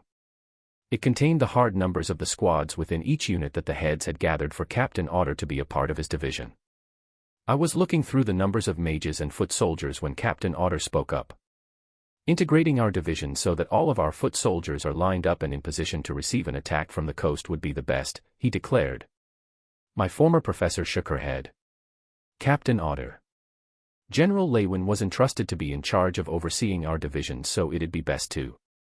General Lewin is responsible, as a lance, to make sure our divisions are ready in case of an attack, but as a mighty lance, he should be aware that the captains are the most knowledgeable of their own divisions," Captain Otter cut in as I continued reading through the small bundle of papers. "I'm getting the urge to slap him with my tail," Sylvie grunted, almost making me chuckle. After finishing the cursory read of Captain Otter's division, I gave the papers back to Vainsy. "It seems like I'm not needed here then. I'll just go grab a bite to eat." "General Lewin," Vainsy called out from behind. I looked over my shoulder. "Yes." "Isn't there anything you'd like to add?" she replied, uneasy about how our meeting progressed. "Well, if you want my 2 cents, I'd say that allocating 100% of a force into one position is never a wise move," I shrugged. Captain Otter's brow twitched as he attempted to mask his contempt. It was obvious that he wasn't used to being defied, more so by someone younger than him. We are the last form of defense on the western shore in case any stray Alacrian ships come from the ocean. Where else would they attack from, General? He hissed, stressing my title as if it were an insult. Captain. I'm trying to be civil here, I said, turning around. Like you said, Commander Virion asked me to be here in the unlikely event that the worst-case scenario happens here, so that's the perspective I'm coming from. I took another step toward him, my nonchalant demeanor dissipating. However, I suggest you not confuse my indifference toward this matter with some misguided notion that you hold the reins here. Understand? Captain Otter involuntarily took a step away from me, sweat lining the sides of his scowling face. Understood. I nodded. Good. I never intended to play a hands-on role in the decisions you make, so I'll leave it up to the two of you. As I turned back around and prepared to leave, however, the howls of distant screams caught my attention. The three of us exchanged glances, all of us confused as to what was going on. We dashed out of the tent to see all of the soldiers staring up, some still with bowls of food in their hands, toward the cliff where the screams and cries were coming from. Everyone stood still in a daze, trying to figure out what was going on, when an oblong object flew off the edge of the cliff and rolled down, landing in near us. It was a bloodied sword with a severed arm, clad in armor, still gripping the handle. Chapter 152. Chapter 152. Chapter 152, Way of Magic. Both captains behind me remained in a daze as we all stared at the severed arm, hand still clenching the sword, forming a pool of blood beneath it. Soldiers on guard. Stand by for battle. I roared, projecting my voice as loudly and distinctly as possible to get everyone's attention. The soldiers present roused out of their daze at my commands. The new recruits scrambled to their belongings as they fumbled putting on their armor. The veteran adventurers and experienced soldiers, already wearing their under-armor garments, deftly buckled on their protective gear as the screams and sharp clangs of metal continued echoing from above the cliff. Captain Glory and Otter were already dressed in light armor and had snapped back to their senses, both a bit embarrassed by their poor response to the situation. Captain Otter. The armor on this arm isn't something a passerby would have, it's military attire. Didn't you say your division was stationed up on the cliff? I yelled out as the camp had grown loud from activity. The once surly-faced captain paled in horror as he studied the armor one more time. Just as he was about to leap up the cliff, I held him down by his metal gorget that protected his shoulders and chest. Stay here until the division is ready. Unhand me. My soldiers are under attack without their leader. Captain Otter hissed, no trace of his former haughty and composed self. Tightening my grip, I pulled him close. Captain. If you go in alone and are killed, your soldiers will be in a worse position than they're in now. I surveyed the encampment as Captain Glory led her division into an organized formation. Most of the soldiers were already prepared and grouped based on their position. Rather than one large group, Vainsy had split her forces up into separate units, each composed of their own ranks of foot soldiers, augmenters, archers, and mages. Just from a cursory glance, the ones at the very front of each unit were foot soldiers, regular humans and elves with thick armors and large shields since they'd be taking the brunt of an attack. Along the flanks were augmenters responsible for guarding the conjurers and archers as they fired arrows and spells. The head, the leader of a unit, like Dresh, was positioned just behind the foot soldiers, an ideal spot for giving orders and protecting the conjurers as well. Vainsy looked at me and signaled that she was ready. Letting go of Captain Otter, I motioned for him to join his fellow captain as I moved toward the rear where the smiths and cooks were grouped. As the division began making their way up the steep slope up the cliff, I couldn't help but ponder who was attacking. We were near the southern border of Sapin, where the underground kingdom of Darv began. At first, my mind immediately went to a mana beast attack, but the point of injury on the severed arm was too clean of a cut for it to have been claws or fangs. It was possible that they were attacked by some of the nomadic bandits I'd read about that traveled above the ground along the southern parts of Dicathan. It could also be a radical group that was opposed to the war with Alacria, but there was no way to know for sure. Madame Astora, will you be okay here? I asked as soon as I'd spotted the head chef who was now wearing plated armor. No problems here. Captain Glory ordered some of the augmenters to stay behind to guard us, but I'm also here, remember. She gave me a confident smirk. You're right. I'll be heading off then. I was about to turn back toward the cliff when Madame Astora gripped my arm. Arthur, she said, her expression gravely serious. You can never be too careful.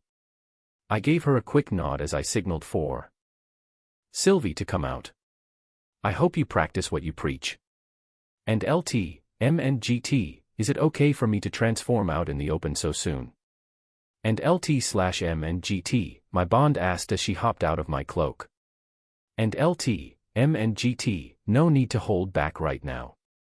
I need to know what's going on up there and fast, and LT/MNGT. Sylvie's small body began glowing and expanded into the form of a mighty dragon. Her obsidian scales glimmered from the morning sun, putting the sparkling ocean to shame.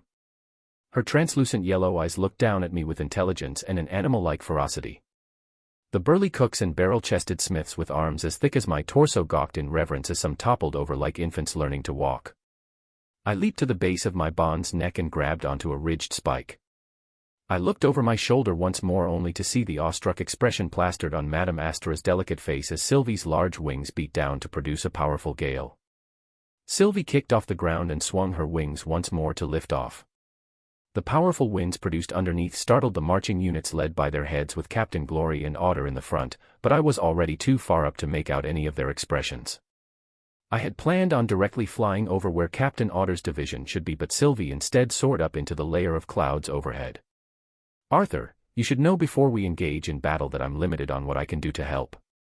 And LT, MNGT, are you talking about the Azura's treaty where they aren't allowed to help? And LT/MNGT, I asked, afraid that I would not be able to fight alongside my bond. And LT, MNGT, that is an area of concern that Alder has warned me about, but it's not just that.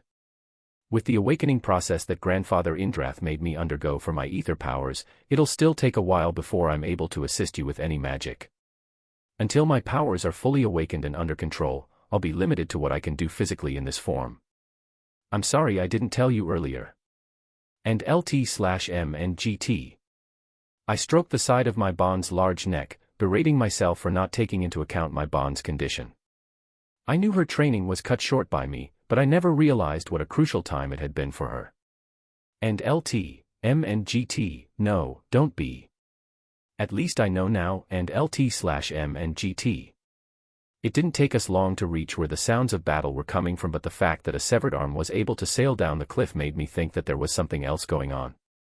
We could hear the sound of an ensuing battle, but it wasn't until we'd flown below the layer of clouds blocking our view that we realized the severity of the situation at hand. And LT/MNGT, this can't be possible. And LT/MNGT, Sylvie's thoughts were laced with disbelief by the sight below, but for someone that had seen the surprises war brought, I could only see this as a miscalculation, a rather severe one. Down below, in a field of grass stained red and black with blood and smoke, was what could only be the Alacrian army. Their force of about 5,000 strong were currently engaged with Captain Otter's division. The soldiers were no larger than insects from here, but it was easy to distinguish them. Unlike the Dicathan army, the Alacrian soldiers seemed to have a standardized color of deep red emblazoned on their dark gray armor. Sylvie's back lurched in preparation to dive down, but I stopped her. And LT/MNGT, no. Let's stay hidden here for now, and LT/MNGT. And LT/MNGT, stay hidden. Allies are dying down there and you wish to stay hidden. And LT/MNGT, anger was evident in her words, but I knew she already knew my intentions. And LT/MNGT, we can't get involved in every battle. Right now, our priority is knowing what we're up against, and LT/MNGT, I kept my gaze firmly locked on the scene below, regretting not having any transmission scrolls to communicate with Virion as I gritted my teeth to cope with my idleness. And LT/MNGT, how were they able to make it all the way here without us knowing? They may not have come across a major city yet, but the dwarves should have known that an army was marching through their land. And LT/MNGT. Maybe they did know, I mumbled to myself, taking note of the faint path they'd created during their march, and LT/MNGT, change of plans. SYLV, can you stay hidden and follow the trail that the Alacrians made on their way here? I'll help them while blending in as just a regular soldier, and LT/MNGT. And LT/MNGT, what if you get into trouble? I'll be too far away to help. And LT/MNGT, I could hear the disapproval in her voice. And LT, MNGT, Vainsy's division is going to arrive soon, and I have a bad feeling that even though we outnumber them, it'll be a losing battle for them without me. And LT/MNGT. And LT, MNGT, more the reason for me to stay and help you. And LT/MNGT, Sylvie argued. And LT, MNGT, please. If what I'm suspecting is true, this war might not be so simple as us versus them. You're the only one here that can make the journey and back fast enough. I'll stay safe, SYLV, and LT/MNGT. And LT, MNGT, fine. But the moment I sense that you're in danger, I'm coming back and taking you away whether you're conscious or not. And LT/MNGT, Sylvie let out a grunt. And LT, MNGT, thanks. And LT/MNGT. I patted my bond before I let myself fall off her back. The crisp winter air felt like sharp whips lashing at me as I hurtled toward the ground. I intentionally veered away from the battle as to not arouse attention. Just before landing into a cluster of trees, I enveloped my body in mana, erasing my presence before casting a wind spell. With the abundance of branches and leaves to slow my fall, and the help of magic to soften my landing, I was able to reach the ground without causing too much noise, albeit a little messily. The things I do to blend in, I muttered, picking broken twigs and leaves out of my hair. I remained hidden within in the thick cluster of trees until I heard Vainsy's division arrive. Tread. Vester. Take your units around for a left flank. Dirk. Sasha. To the right. Vainsy's voice resounded with a confident precision. Rest of us, we group with Captain Otter's forces and hit those Alacrian bastards from the front. Dashing out, I caught up with Captain Glory. On instinct, Vainsy whirled both of her swords at me before realizing who I was. Damn it, Arthur. Don't scare me like that, she sighed. What are you doing here anyways? I saw you and your bond fly out of here. And leave my precious subordinate behind. I smirked. No. I sent Sylvie on an equally important side mission. Well, it's damn reassuring to have you with us, but do you have any idea how an Alacrian force this size was able to get past US? I shook my head. How about we leave a few alive to try and get the answer out of them?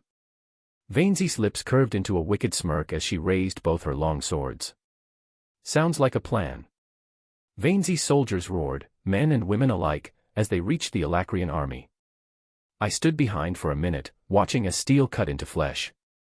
Indistinguishable mutters sounded from the conjurers as they prepared their spells as archers released volleys of arrows from behind the protection of the augmenters and foot soldiers. But my focus was on the Alacrian soldiers. The uneasy feeling I had since watching them from the sky had only become worse as they began to retaliate. For some absurd reason, I'd expected our enemies to be something like the Vritras, monsters of evil. However, looking at them, they were no different from our soldiers except adorned in dark gray and red. This fact only dawned on me as I locked gazes with an enemy soldier.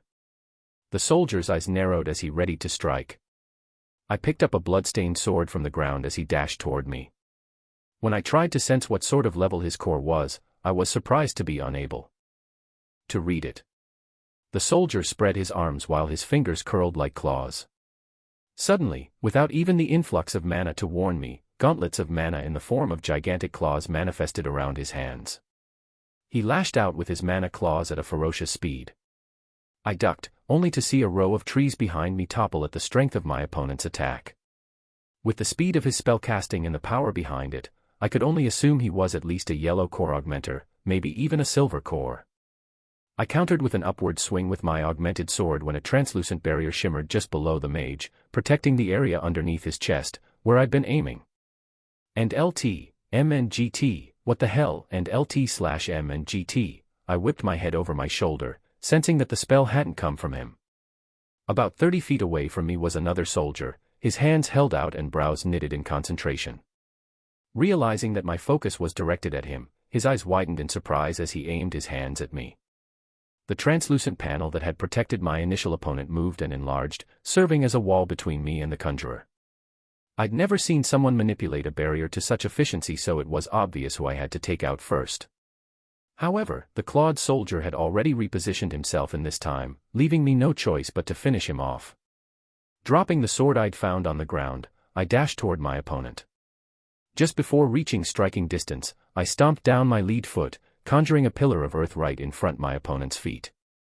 This time, whether because the conjurer behind me hadn't expected the spell or didn't feel the need to block it, a barrier didn't form. The augmenter attempted to sidestep, but the pillar still struck his ribs. What shocked me, however, was the sound my spell produced on impact, the sound of bones cracking underneath his now dented armor. Did this idiot not augment his body?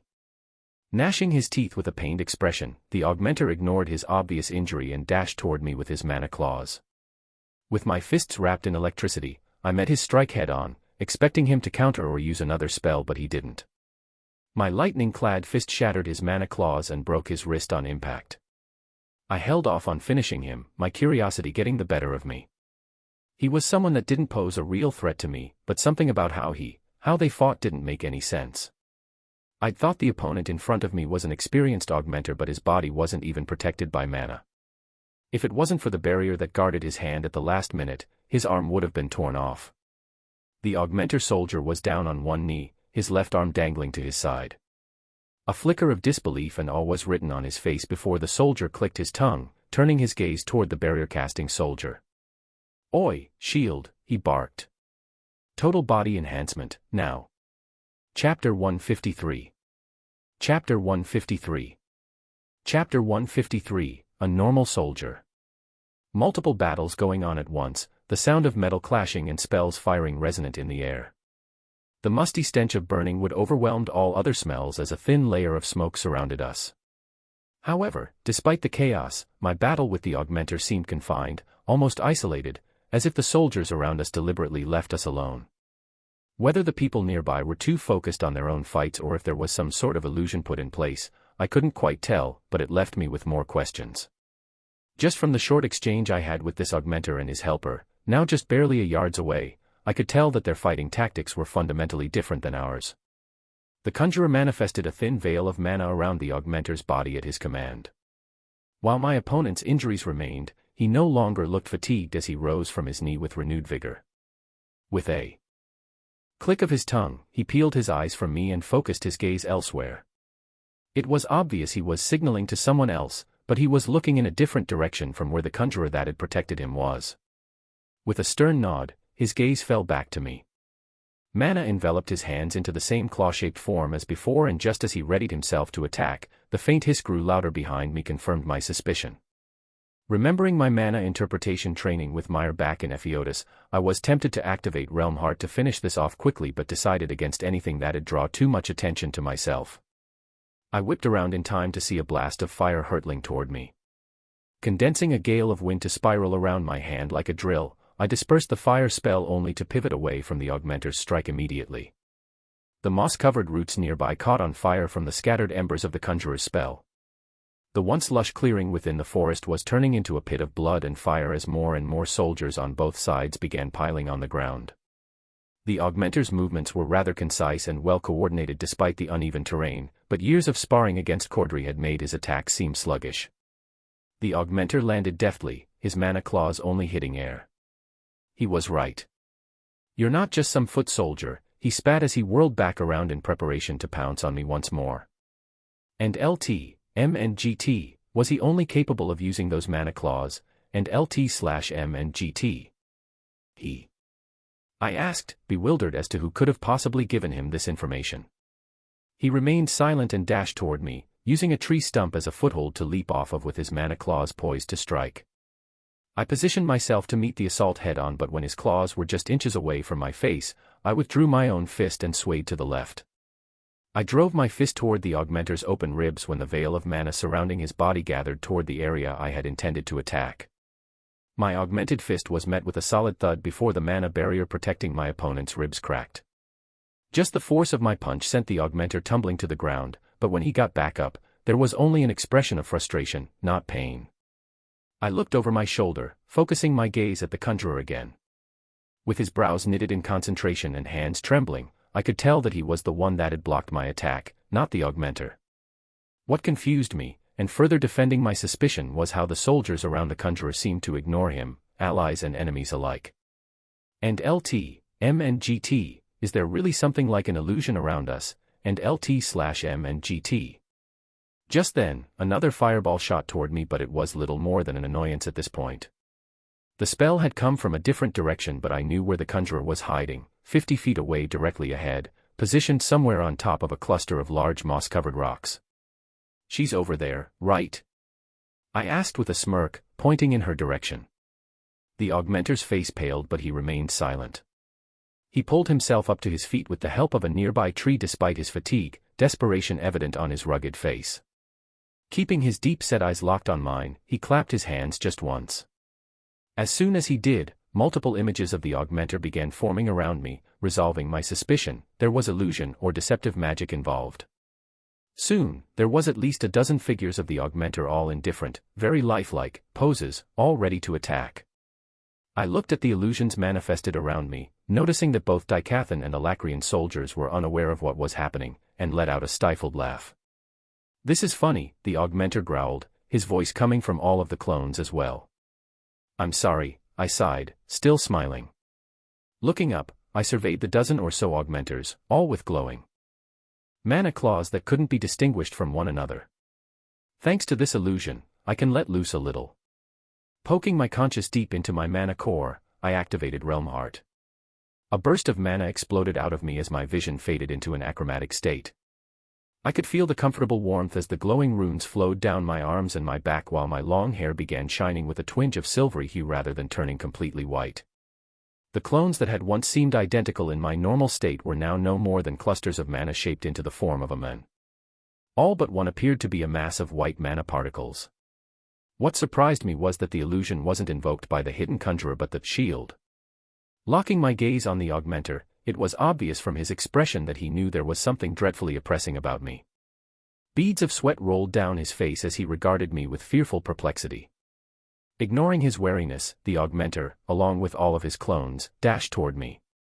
At the same time, the mage conjured another blast of fire, larger, this time, in sync with the augmenter's assault.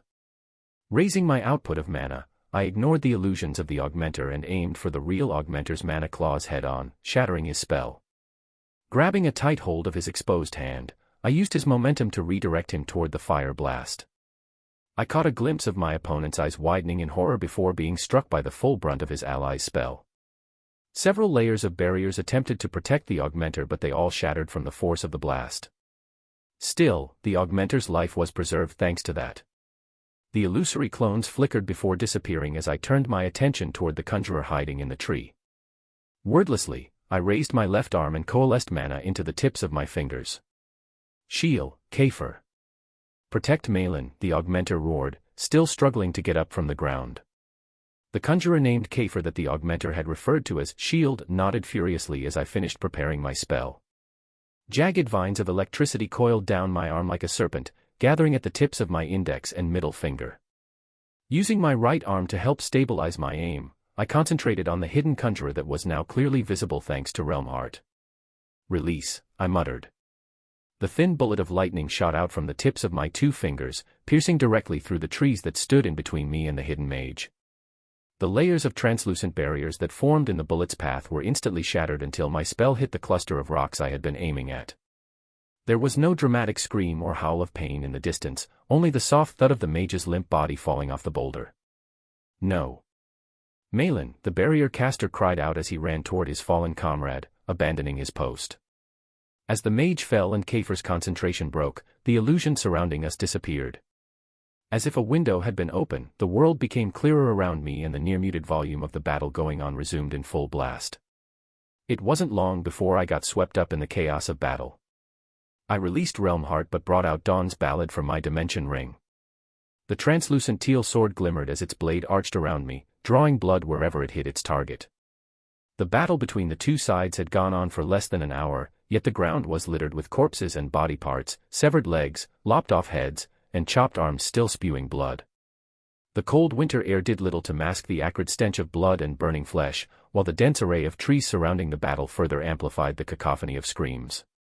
While the enemy was fewer in number, they had much more mages than our divisions. Augmenters with mana-imbued weapons pierced through our foot soldiers while conjurers struck from a distance. Enemies rushed me in the heat of battle, some with unique techniques like the maniclawed augmenter that was nowhere to be seen, whips of fire, armor made of stone. There was one enemy augmenter that had killed several of our soldiers by conjuring water down their throats until they'd drown. Yet, none of that made a difference to me. My mind grew numb at one point as my body seemed to be moving on my own. I'd killed only a handful of men, but I was already slick with blood. My tunic and pants stuck to my skin, but I couldn't tell if it was from sweat or blood. Words were hardly spoken in the midst of battle. Words were useless. Instead, soldiers from both sides let out primitive cries as they fought, drunk on adrenaline as they flailed their weapons. As I drew my blade from the bloody chest of another man, I clicked my tongue. There was nothing good about this. Death of a beast was one thing, but both sides were of the same kind. I kicked away the limp body and used its clothes to wipe the blood from my sword. I conserved much of my mana, but constantly fighting for almost an hour had taken a toll on my body. I surveyed the other soldiers when the sight of a familiar person caught my eyes. She had just parried her opponent's axe to the ground when her gaze landed on mine as well. Her lips were curved up into a confident smile as she positioned to drive her gauntlet into her opponent's face. And LT, span style equals, text decoration, underline, and GT, and LT, strong and GT, Cedri and LT slash strong and GT, and LT slash span and GT. I dashed forward, slipping and swaying out of the Alacrian's reach until he was open. Then I drove my gauntlet to his side, the satisfying crack of his ribs indicating that he was down. Slut, the narrow-eyed man spat as he buckled over, blood leaking from his lips. He desperately grabbed onto me to keep from falling, his hands landing over the leather padding protecting my breasts. With a lewd smirk on his half-closed eyes, he used the last bit of his strength to rip my armor off of me. Breaking his wrist with a firm chop, I put the ugly bastard out of his misery with a firm slam to his head. I couldn't help but grin, elated and thrilled by the victory as an intense furor built up inside me. Another fool tried to sneak behind my back, but I dodged his sword and whipped around. A short-bearded Alacrian raised his shield as he prepared to strike again. My heart pounded and everything seemed a bit sluggish like the night before after 10 mugs of ale. I swung my fist, augmenting my body and gauntlet, and punched straight through the soldier's metal shield. The clash made a sharp ring that stung my ear, but the force of my strike caused the bearded soldier to drop his shield. I didn't give him the time to recover, pivoting off of my lead leg to gain momentum for a roundhouse chop. The soldier's eyes widened as he desperately tried to bring his arm up to block my strike, but his shield arm wouldn't lift, still numb from the shock of my earlier punch. He couldn't bring his sword up fast enough as the blade of my hand reached his prominent Adam's apple. The soldier fell back, squirming with his hands wrapped around his neck as he struggled to breathe. After a desperate gurgle, his body felt limp before me. I let out a fearsome roar. And LT, M and GT, no man can belittle me here. Only strength is absolute on the battlefield, and LT/M and GT. My cry attracted the attention of a nearby axe wielder. While his body was much larger than mine, his movements were slow. As he swung down, his axe began glowing yellow while a layer of mana began spreading over his body. Looking at the different elemental affinity of mana surrounding his axe compared to his body, it seemed like someone else had cast a spell to protect him, but I didn't have time to question. I didn't have time to be surprised. Strength is absolute. I willed all of my mana into my right fist as I turned my body to the side to dodge his attack. I caught a glimpse of my reflection as the flat of his axe swung down. There was a euphoric, almost crazed, smile pasted on my face. I used the momentum of his attack and parried the axe down to the ground when I spotted him.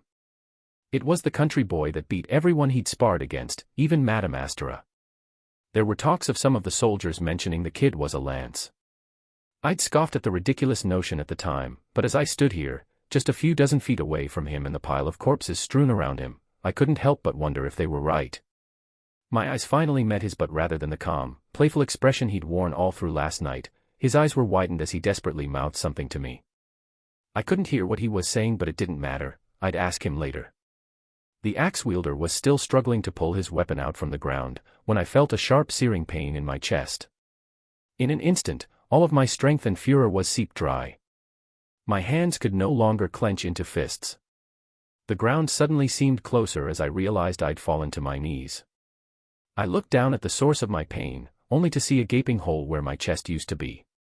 I instinctively tried to cover the hole with my hands, only feel a burning pain spread on my palm. I pried my gaze away from my wound to the ground in front of me, finding my answer there, a scorched crater just a foot away. I lost feeling in my legs as I crumpled to the floor. I grew sleepy and cold, my last thought of how tall the blood-stained grass looked from down here. Chapter 154. Chapter 154. Chapter 154, Changing Tides. I gnashed my teeth at the sight of Cedric's body falling limp on the ground. The enemy axe-wielder pried his weapon out of the ground and prepared to swing down, his arrogant sneer exposing his yellow teeth, when a thin blade protruded out of his gorget. As the axe-wielder's body slumped, Jonah, Cedric's friend, came into view. With a firm tug, he pulled out his bloody dagger from the men he'd just stabbed before kneeling down next to Cedric. And LT, idiot. What are you doing in the middle of a battle, and LT/MNGT? I was inclined to leave him, that's what Gray would have done. But I was reminded of last night, the talk we had before I went up to fight on stage, and the carefree night of drinking that followed shortly after. I hardly knew them more than the enemies I was facing, but the sentiments that we'd briefly shared the night before, albeit half-drunk, tugged at my consciousness, nudging me to help him. With an annoyed click of my tongue, I dashed toward Jonah, who was cradling Cedric's corpse tenderly in his arms. An enemy augmenter, pulling the tip of his spear out of a soldier's head, caught sight of Jonah. Even underneath his helmet that covered much of his face, it was obvious that he was grinning at his luck. Concentrating on the ground just below his feet, I shot a stone spike at the enemy. The spear wielder narrowly avoided a fatal injury, flopping awkwardly to the ground as he clutched his bleeding side. I increased the output of mana to my body and dashed toward the wounded soldier. As he lay rolling on the ground in pain, I stepped on his chest to keep him steady. Mercilessly, I drove Dawn's ballad deep into the breastplate of the spear wielder and watched the light go out in his eyes. With one fluid motion, I slid my sword out and drew an arc, getting rid of the blood on the blade, before tugging Jonah by the scruff of his neck. "You need to get out of here," I growled, shaking him. He looked back at me, his eyes flooded with tears. "Cedric, you're going to be okay," he mumbled, his gaze distant as he clung onto his half-elf companion's body like an infant. The sharp whistles of incoming arrows and the faint hiss of spells approaching drew my attention, but with both my arms occupied I could only do so much. I'd been stingy in my usage of mana purely because of the unlikely scenario that I'd have to fight against one of the four sides or a retainer, but if I wanted to get Jonah and Cedric to a safe place, I'd need to expend more mana than I'd want to. Gray's voice echoed in my head, chastising me, urging me to leave them and conserve my mana for the worst-case scenario. Cursing under my breath, I knocked Jonah out with a firm punch to his solar plexus. His body spasmed from the shock I'd added to ensure that he'd be out cold as I heaved him over my shoulders and used my free arm to scoop the half-elf's body under my arm. Cedric's thin corpse weighed more than Jonah's body as I held her by her waist.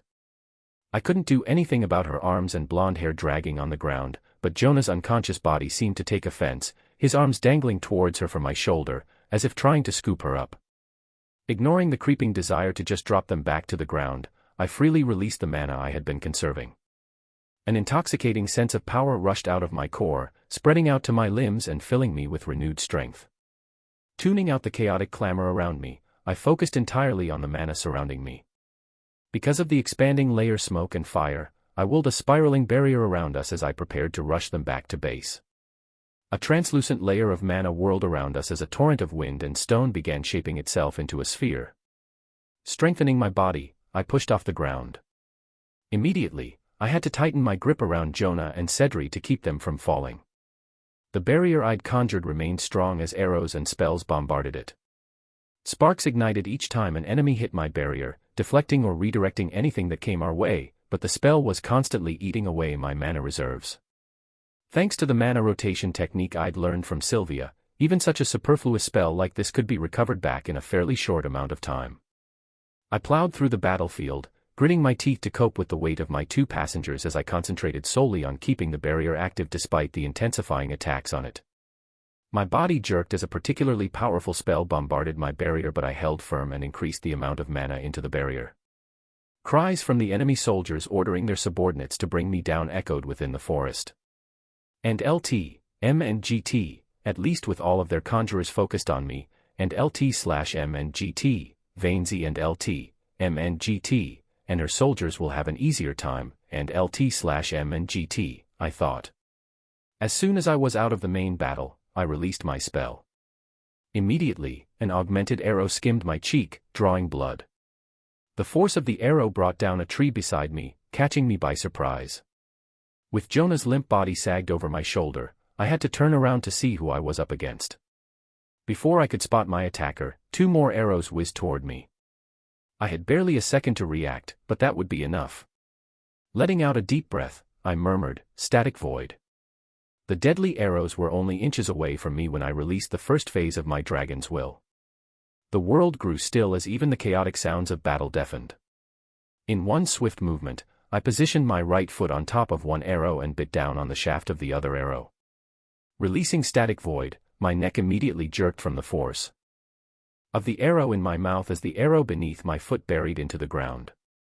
Whipping my head towards the direction of the attacker, I released a torrent of pure mana. For a moment, the afternoon sky grew dark as terrified birds shot from the trees and littered the sky, sensing the malicious intent I'd let loose. I stood there for just a second, staring at the space where I thought the enemy archer was, his arrow in my mouth, warning him what I was capable of if he got in my way.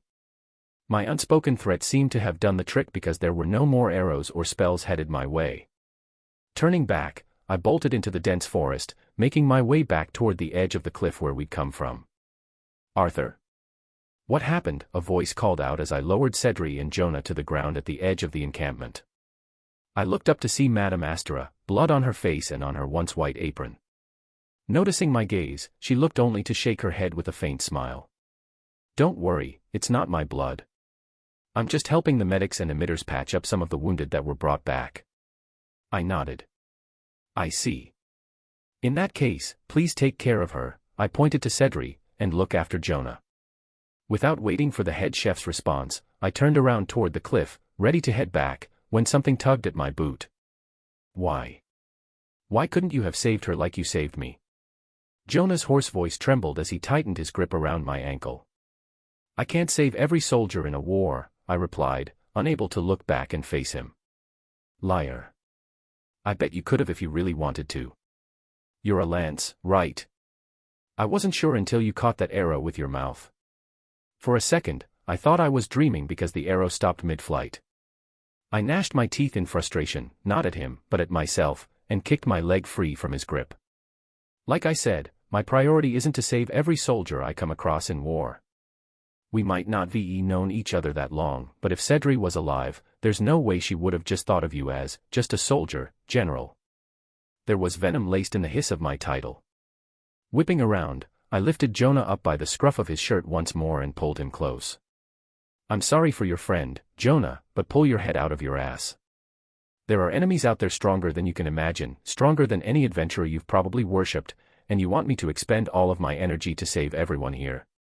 If I do that, who's going to stop them? Who's going to stop the enemy leaders that can level a mountain if they wanted to?"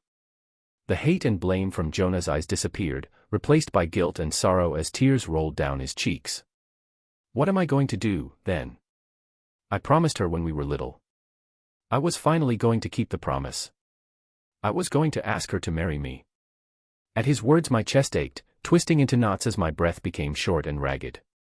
I struggled to keep composed as I stared into Jonah's grief-struck face. "I'll take care of him, Arthur," Madame Astra whispered, pulling Jonah back by his shoulders. "Go on." I gave a curt nod and peeled my eyes away from Jonah. Heading back up the cliff, my mind was clouded with thoughts of Jonah and Cedri. I saw them spar, I saw them bicker, and I saw them laugh together, but I never thought much of their relationship. Damn it, I cursed as I weaved through the dense array of trees. The sounds of battle grew louder, but my thoughts were focused on Jonah's last words. The faint whistle of an arrow snapped me back to reality. I spun out of the path of the projectile and conjured several throwing knives out of condensed ice, throwing them at the enemy archer without breaking stride. The pained grunt of the archer and the hollow thud of his body falling from the tree sounded behind me. A few feet later, a bolt of electricity crackled toward me. The spell was powerful, but by the way it branched out and weakened, I could tell the caster was inexperienced in the deviant magic. Sidestepping away, I gathered mana to the tips of my fingers once more and released the spell. Unlike my attacker's lightning, mine shot out like a bullet. However, just as my spell was about to hit its target, a metal wall erected from the ground, deflecting the streak of lightning harmlessly to the sky until it dissipated. And LT, M and GT, annoying and LT/M and GT. While fighting against the Alacrians, I began to see a pattern. For every augmenter or conjurer fighting, there seemed to be a different conjurer whose sole duty was to protect them. The archer earlier didn't seem to be an augmenter, which explained why he went down so easily. Because the enemy conjurers and augmenters weren't focused on protecting themselves while fighting, their attacks were much more relentless and brash. My mood had turned sour since dropping Jonah and Cedri back at camp, and my temper grew as more and more enemies attacked. Fine. You know what? The more of you all I kill, the less my soldiers will die. I spat, revealing a menacing smirk. Realm Heart.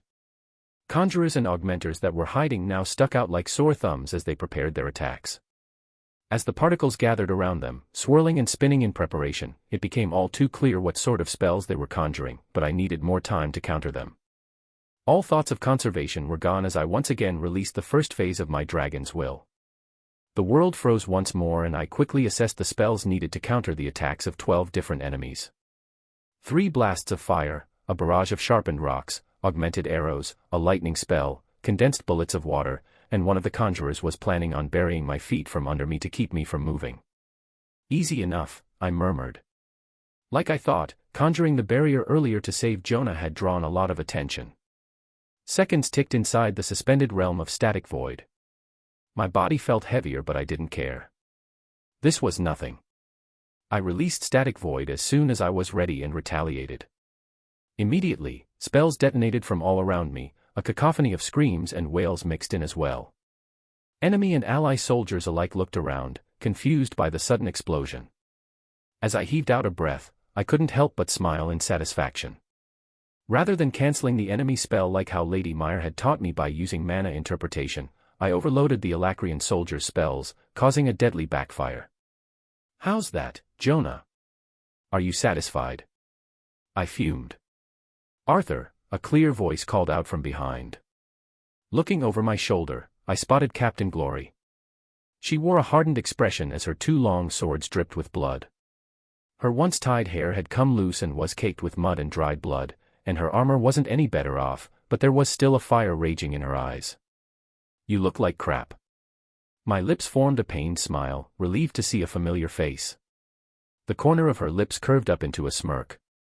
That's not something you say to a woman even during war. I'll keep that in mind, I chuckled. Anyway, did you do that? Vainsy asked, looking around. I nodded. I was testing something.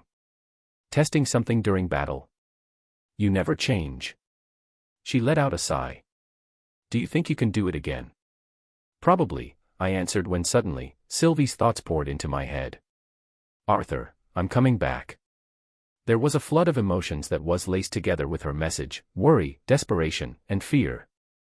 And LT, M and GT, what happened?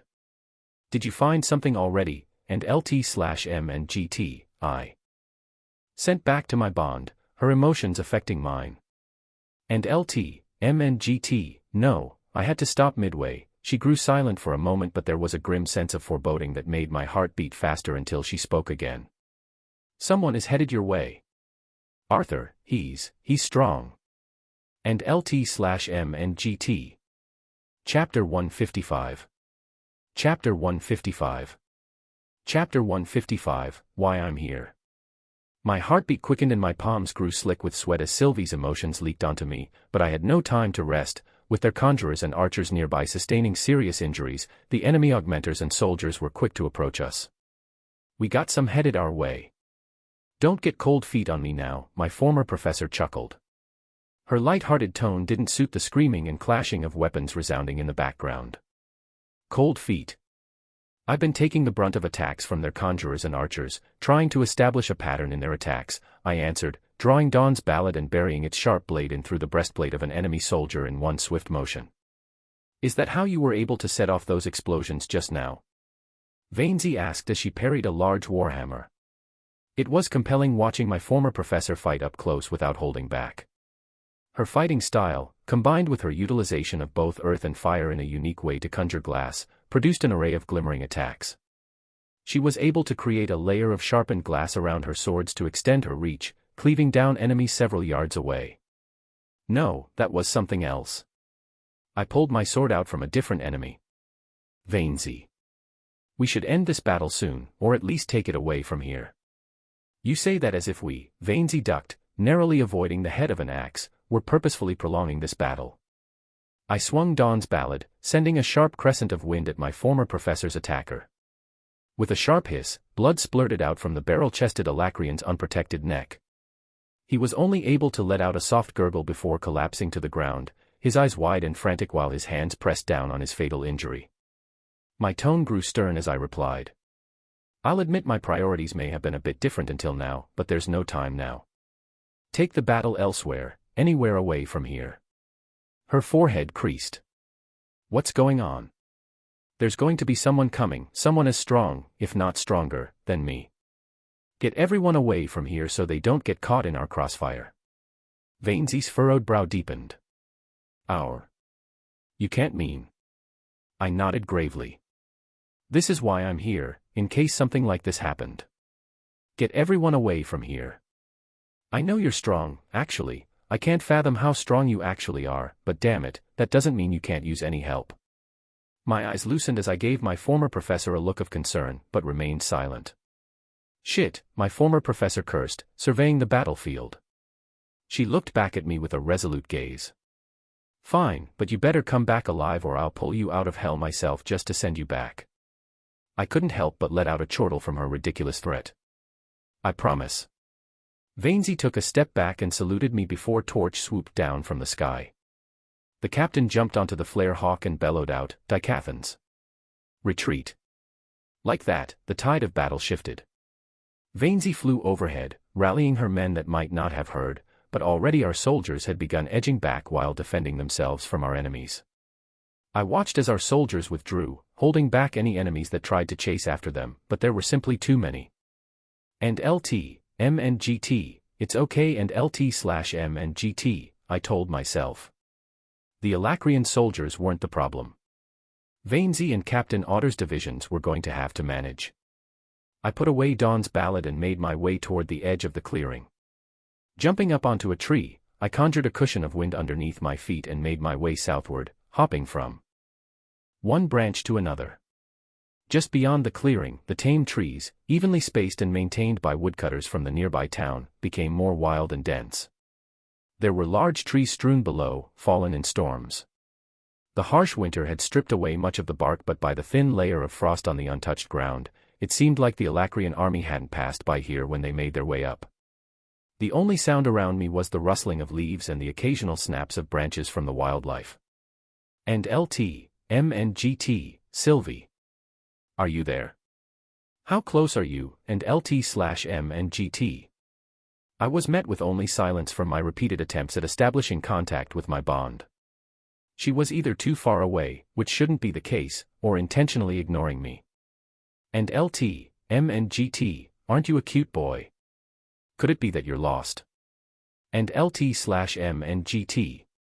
I flinched from the unfamiliar voice that rang in my head, nearly falling off the branch I was perched on. Whipping my head left and right, I tried to locate the source of the sound. I wanted to move but my body froze, not from the cold, but from a tangible fear. A deep sense of dread creeped up like a rising tide, slowly but surely, as I surveyed the area. Even with augmented vision and hearing, I couldn't find her. Yet, I knew she was there, her high, grating voice still scratching the insides of my ears. And LT, M and GT, are you, perhaps, looking for little ol me? And LT/M and GT, her shrill voice screeched inside my head like a coarse blade being dragged against ice. I gnashed my teeth, trying to keep calm. My mind knew she was intentionally intimidating me, but my body couldn't help but fall victim to her tactic. Her voice seemed to come from all around me and at the same time, inside me. My limbs grew stiff as my heart beat hard enough to break out of my ribcage. Without a second thought, I bit down on my lower lip. As the pain and metallic taste of blood washed over my tongue, freeing me from the holds of her killing intent, I immediately activated Realm Heart. The once lush green and brown scenery washed down into shades of gray with only speckles of color radiating from the mana around me. Unable to see any sources of mana fluctuation, I began to doubt what I heard. No, I wanted to doubt what I heard. Suddenly a flicker of light whizzed past the corner of my eye like a green shadow. It was almost impossible to follow the shadow's movement, but if I kept my eyes unfocused, I could catch glimpses of her movement. The green shadow stopped. From her location, it looked like she was inside the trunk of a tree about 30 feet away. And LT, M and GT, sharp eyes, little boy. Sharp eyes. And LT/M and GT, she moved once more, traveling from inside one tree to another, using branches as if they were tunnels, leaving behind traces of sickly green mana. My eyes darted, trying to follow her movement as she let out a cackle of laughter that echoed in the thick forest. Your eyes look like they're spinning, dear, she teased, her shrill voice just as ear-splitting out loud as it was in my head. Am I here? She asked, farther away this time. How about here? Her grating voice sounded to my left. She let out a childish giggle. Maybe I'm here. Her voice seemed to grow more distant than before. Was she trying to avoid me? I could be over there, she taunted once more, her voice suddenly coming several yards away to my right. Or I could be right here. Suddenly, an arm shot out from inside the tree I was perched on. I had no time to react as her hand gripped around my neck, spreading a searing pain across my throat and collar. I was lifted into the air, held by my neck, as the source of the shrill voice came out of the tree. I gripped at her bony pale arm, splotched with discolored marks as I tried to break free from her hold. She was wearing a sparkling black dress that accentuated her body's tall and sickly thin frame. I could practically see her ribs through the thin piece of fabric that would have looked elegant had it been worn by any other woman. I struggled to lift my gaze high enough to see her face, but what stared back at me was a ceramic mask with a doll-like face masterfully drawn. Long, scraggly black hair was tied into two ponytails behind her head with a bow tied at each end.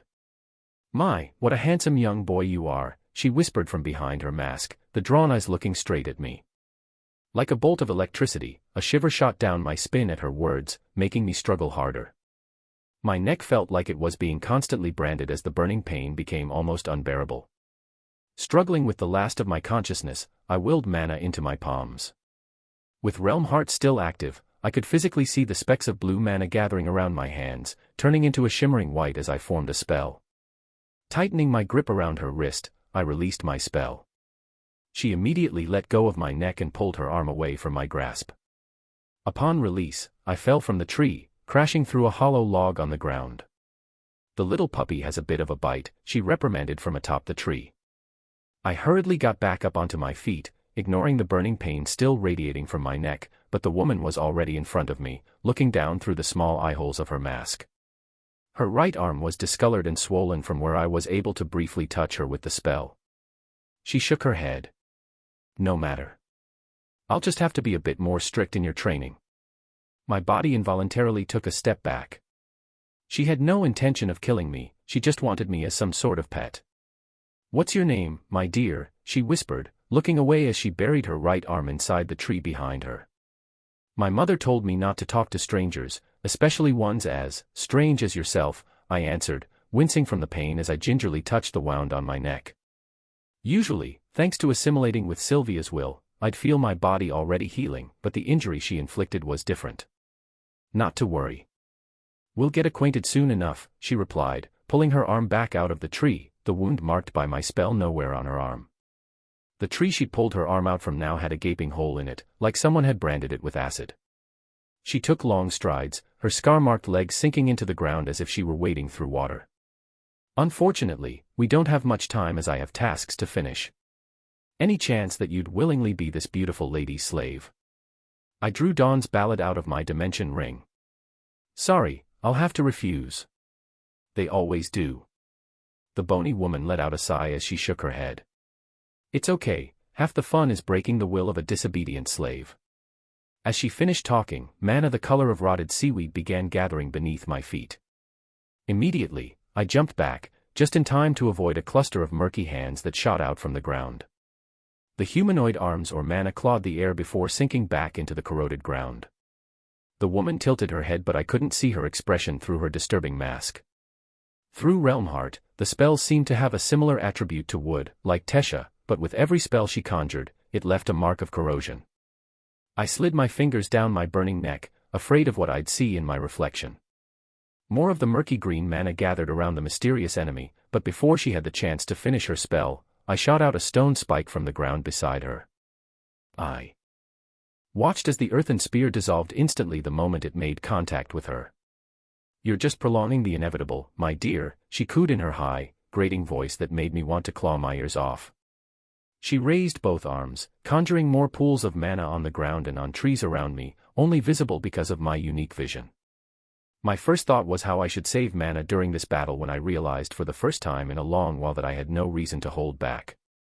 Most likely, she was either a retainer or scythe, one of the key enemies that I had spent years training to fight against in the land of Azuras. Breaking open the metaphoric wall I had built to control my mana, I felt a rush of mana pour out of my core. The once dim runes that ran down my arms and back glowed brightly, blatantly apparent even through the thick mantle I wore over my undershirt. Particles of mana in blue, red, green and yellow rushed out of my body while the mana in my vicinity swirled and gathered, drawn to my body like moths to a fire. "Looks like I found someone special," the woman effused as she crossed her raised arms, invoking her spell. Dozens of vine-like arms appendages erupted from the ground and shot out from the trunks and branches of nearby trees. My expression remained calm, her imposing intent no longer affecting me, as the disfigured hands of mana reached for me with their spindly fingers. A small crater formed in the ground below my feet as I dashed toward the slender witch of a woman, ignoring her spell. I ducked and swayed, dodging the vine-like hands that followed my movement, never breaking my stride as I reached the witch. I was just inches away from reach, yet the woman didn't even flinch, confident in the aura that had dissolved my earlier spell. "Absolute zero," I whispered, coalescing the spell completely around my body.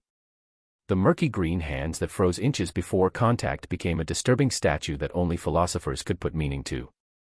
My first instinct was to swing Dawn's Ballad, but I was afraid that my sword would end up like the stone spear, so I took one last step, just before her feet, and willed the aura of ice to form into a claw-like gauntlet around my left hand like the augmenter had done back at the start of my earlier battle. As my spell collided with her aura, a cloud of steam hissed out, blocking my vision. It only took one gulp of breath to realize that the steam was toxic. My body immediately reacted, sending me to my knees in a fit of coughs as both my innards and skin began burning. The toxic gas surrounding me had already melted a lot of my clothes, exposing the runes on my arms. It was the fading of the golden runes that snapped me out of my daze. The runes, imparted onto me by Sylvia and the very symbol of how this all started, pulled me out from the cold grip of darkness.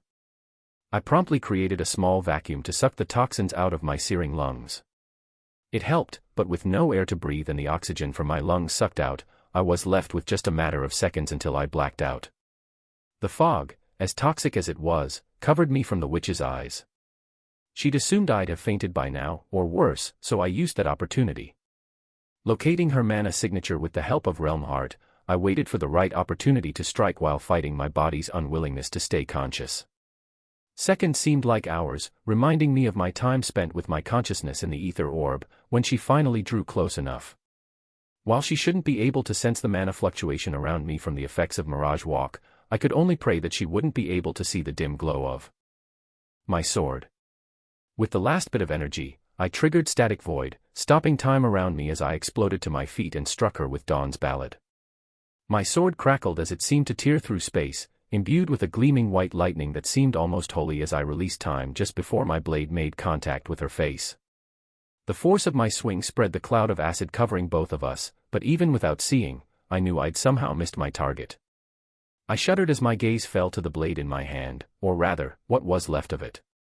The tip of Dawn's Ballad, forged by an Azura, had been corroded flat with an inch of the teal blade gone. However, spotting the faint trace of blood on my blade, I shifted my glance to the witch. I could only see the point of her sharp chin as her head was reeled back, a thin trail of blood rolling down the side of her neck. The entire forest seemed to have quieted in fear as the only sound I heard was the shattering of her mask on the dirt floor. Chapter 156. Chapter 156. Chapter 156, A Lance's Battle. Where's my mask? The witch's hands fumbled over her face, still angled away from my line of sight. My mask. "I need my mask," she kept repeating as she realized her face was now bare. The witch tore away at her unruly black mane, clawing at her ponytails and using her undone hair as a curtain to cover her face. She kneeled on the ground, gathering the small shards of her shattered mask as she continued muttering. I let out ragged breaths as I slowly inched away in fear of what she might do. I had used Static Void with Realm Heart activated, and in return, the tip of my sword was now gone. The thatch of unruly black hair that fell over her face rustled as she began fitting together the broken pieces in a desperate attempt to make them whole. Suddenly, she clutched the pile she had so desperately gathered, clawing the ground along with it. "My mask," she screeched, gripping at the shards until her hands bled. Watching the particles of mana congregating to form a murky green aura around her, I had no time to think. The faint purple particles of ether started vibrating as I activated Static Void once more. Ignoring my body's protest, I rushed toward to strike the witch before the corroding aura completely enveloped her again. With time stopped, I could close the gap without fearing that she would be able to react to me, but unlike my previous attempt, I wouldn't be able to utilize the mana in the atmosphere, only the meager reserves I had left in my core. Jagged vines of white crackled around the teal blade of my sword as I dashed toward the witch. With the spell considerably weaker than my previous attack, a sense of doubt began creeping up inside me. I released the time-freezing mana art right as the flat tip of my sword buried itself in the green aura's opening just above her left knee.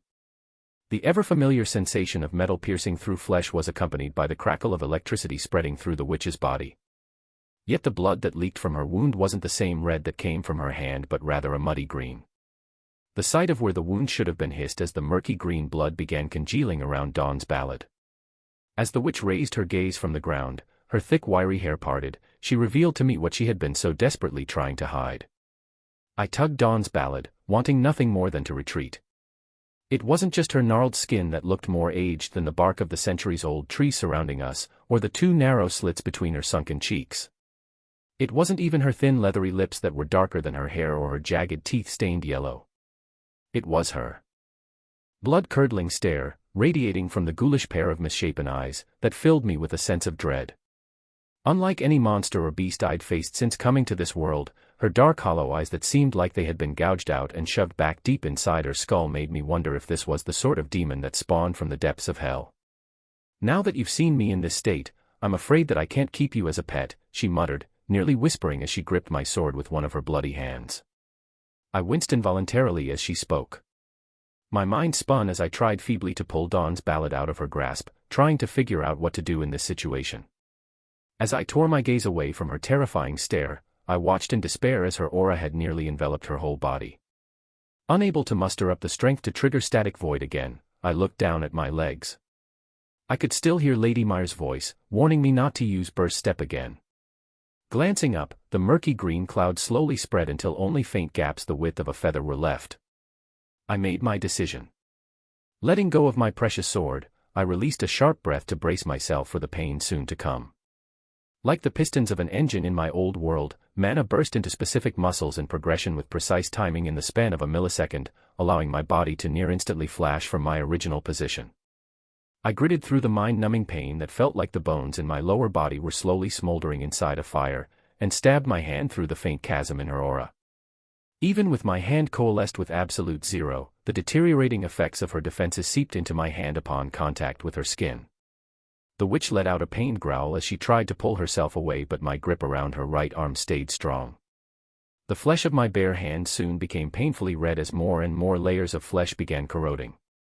However, the effects of my spell showed signs that it was working.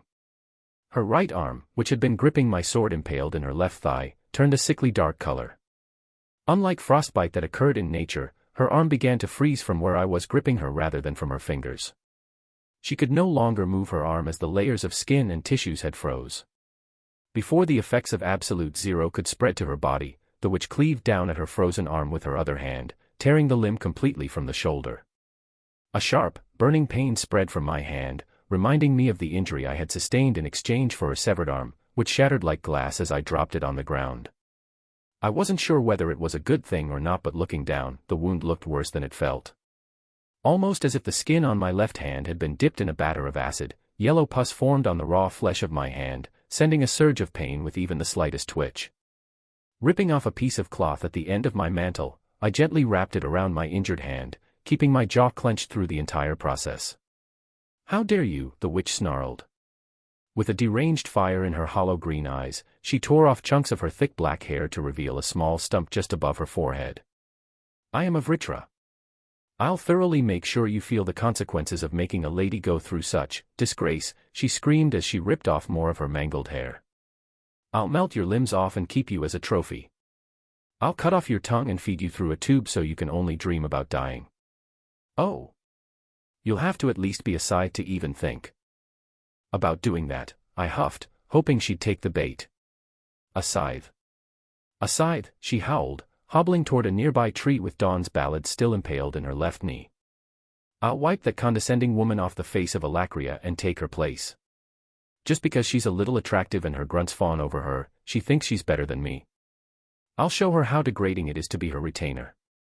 Remembering how the witch had healed her hand earlier by submerging it inside a tree, I ignored the shrieks of protest from my legs and rushed to her. She swung her only arm, releasing a gust of the smoke that had nearly melted my lungs. I activated burst step once more, dodging the poisonous smoke and closing the gap in a blink. Tendrils of black lightning coiled around my right arm. Rather than attempting to break through her corroding aura and risk mutilating another hand, I gripped the handle of my sword still embedded in her thigh. Acting as a conductor, the branches of electricity coiled down my sword into the witch's body. Her body immediately stiffened and jerked in a fit of convulsions from the current of lightning passing through her body. I could see her trying to fight back, but I became hopeful as her hollow eyes reeled back. Her head spasmed, but there was still strength in her as her glossy eyes slowly came back into focus. The witch's gnarled face cracked like dry soil as splotches of charred skin spread over her body.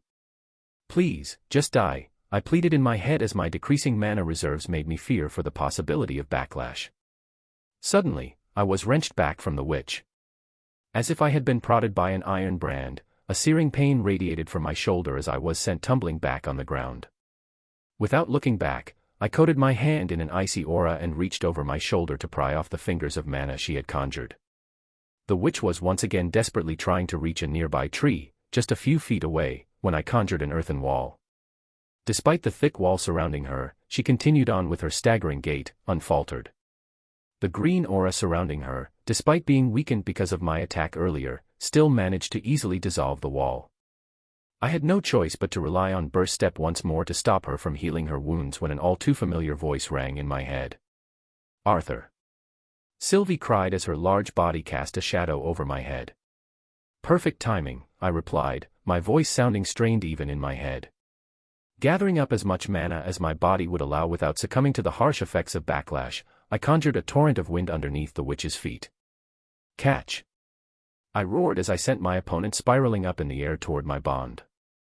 Sylvie immediately dived down and grasped the witch using her long claws. With the weakened state of the witch, her aura had little effect on my bond. Her armored scales kept her protected long enough for her to soar up into the sky. The two of them got lost in the clouds as Sylvie continued carrying the Vritra up.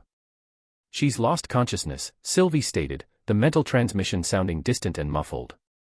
"Drop her here," I transmitted, still on the ground. "I'll do a little more than drop," she let out a growl. After meditating just a bit longer for one last spell, I struggled up to my feet, my trembling legs barely keeping me standing. With my good arm raised, I converged mana to form the head of a spear. The runes on my arms flickered and dimmed but still remained, helping me utilize as much of the mana in the atmosphere as possible. I could feel the temperature drop as the spear of ice expanded to the size of a tree. As I steadily condensed the ice, the crude pike that I'd conjured took shape into a mighty lance large enough to be wielded by a titan.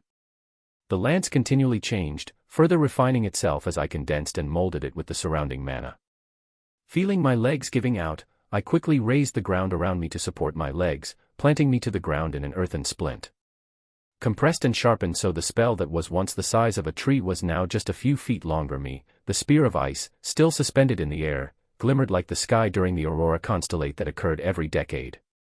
The taste of metal filled my mouth as blood trailed down my chin, my body warning me of the wretched state I was in. Moments later, I caught sight of the witch. The once mighty Vritra that seemed almost untouchable was hurtling down like a meteor fragment. Sylvie must have thrown her down by the speed she was plummeting toward me. it took only the span of a few breaths for her to be close enough to calculate where she'd land. The Vritra's mangled body plummeted right into the tip of my spear, and instantly, my body jerked from the force. I could feel the brace I had conjured from the ground give in as the spear buried itself into the witch's body. With what remaining strength I had left in my legs, I managed to leap out of the way before I was caught up in the full brunt of the Vritra's impact with my spear. The blast of rocks and splintered trees bombarded my back as a thunderous explosion resounded, echoing throughout the entire forest and shaking every tree in the vicinity. I fell in and out of consciousness as I tumbled on the ground, my body barreling through old logs and branches and whatever else was on the forest ground before the trunk of a large tree finally stopped me. "Hang on, Papa!" Sylvie cried out. "I thought it was beneath you to call me Papa," I let out, my consciousness faltering. She remained silent. I could only feel the rampant emotions leaking out of her: desperation, guilt, anger, sorrow. With my perception of time unreliable, I couldn't tell how long it had taken Sylvie to get here, but her large black snout was hovering over me by the time I realized she was by my side. Her translucent yellow eyes were lined with tears as she slowly opened her jaw. My bond let out a soft breath, but rather than air, a shimmering mist of purple enveloped me. The cacophony of pains that I had over all of my body soon dulled as the soothing mist seeped into me. "Vivum," I muttered weakly. "Don't talk," she scolded as she continued healing me. "Just like your grandmother." I managed a weak smile. "For such a scary-looking dragon, your powers turned out be rather docile." A faint sense of amusement sparked in my bond at my comment. "If you have the energy for such lame humor, I'm sure you'll be fine." "Of course, who do you think I am? A rash and idiotic child that has no sense of self-preservation," she grunted as she closed her jaw. "I warned you of the enemy coming your way, yet you still decided it was necessary to fight her on your own." Letting out a strained fit of coughs, I gently stroked my bond's snout. "I'm sorry. At least it's over, right?" "See for yourself," Sylvie said aloud, the gentle and mellow timbre in her voice soothing after hearing so much of the witch's shrieks. I propped myself up on the base of the tree I had collided with using my elbow as my bond moved to the side. Less than 50 feet away was a crater the size of a home with a thin layer of dust still apparent. In the center of the large depression was the spear of ice buried halfway into the ground as the witch's lifeless body lay dangling in the air, the spear impaled straight through her chest. Steam still hissed from the witch's body as her corrosive skin tried to eat away at the ice, but to no avail. She was dead. Chapter 157. Chapter 157. Chapter 157, Pinnacle's Height. Captain Jarna's Order. "Ulrich," I whispered, signaling him to move out left as I crouched down low behind a fallen log. The massive augmenter silently gathered his small team of 5 mages and began making their way through the dense trees. "Briar." I tilted my head in the direction of the small path to our right, signaling my other head and his troops to follow me. Briar nodded in reply as he unsheathed both of his serrated daggers. The well-built augmenter quickly navigated through the dense forest, his gait long and confident. I followed behind him and his troops a few paces behind with my fingers anxiously positioned on the grip of my artifact, ready to strike. I'd come to be thankful for the frigid gale that constantly howled through the trees, bobbing the branches and stripping their foliage. It served to cover the sound of our footsteps as we made our way deeper into the forest. Clearings were frequent, but I navigated my troops away from them, in case we were exposed to this great danger that Captain Glory had warned me about. I suppressed the urge to scoff at her ridiculousness, believing the words of a teen that somehow snaked his way to be a lance. He probably made up his suspicions about this powerful foe so he could escape by himself to avoid battle. And LT/MNGT, I'll apprehend him on sight if I catch him running away, and LT/MNGT, I thought. And LT/MNGT, perhaps my critical role in driving off the Alacrian forces and capturing the rogue lance will earn me a well-deserved promotion, and LT/MNGT. I'd grudgingly followed Captain Glory when she abruptly started ordering her troops to retreat. It was my mistake to so blindly trust her judgment. After being informed by Captain Glory on what she had been instructed to do by that lance, I immediately turned my troops back. She had the nerve to throw away the battle and risk bringing the entire fight to the cooks and medics back at the encampment, but I was not her subordinate. The battle had become chaotic after Captain Glory's troops started retreating, leaving only my troops to fight. However, taking advantage of the fact that the Alacrians tried to go after Captain Glory's troops, it was easy for my soldiers to subdue a lot of the occupied enemy forces. Better yet, Captain Glory had received her consequences for having so little judgment in the middle of a battle. She'd sustained a sizable injury to her side that left me in charge of both troops.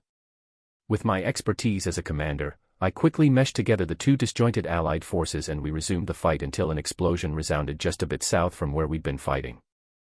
Unexpectedly, the enemy leaders began ordering their leaders to fall back, leaving us with an exceptional victory. The sound of my cheering troops filled me with a sense of satisfaction that reminded me of what it meant to be a figure of power.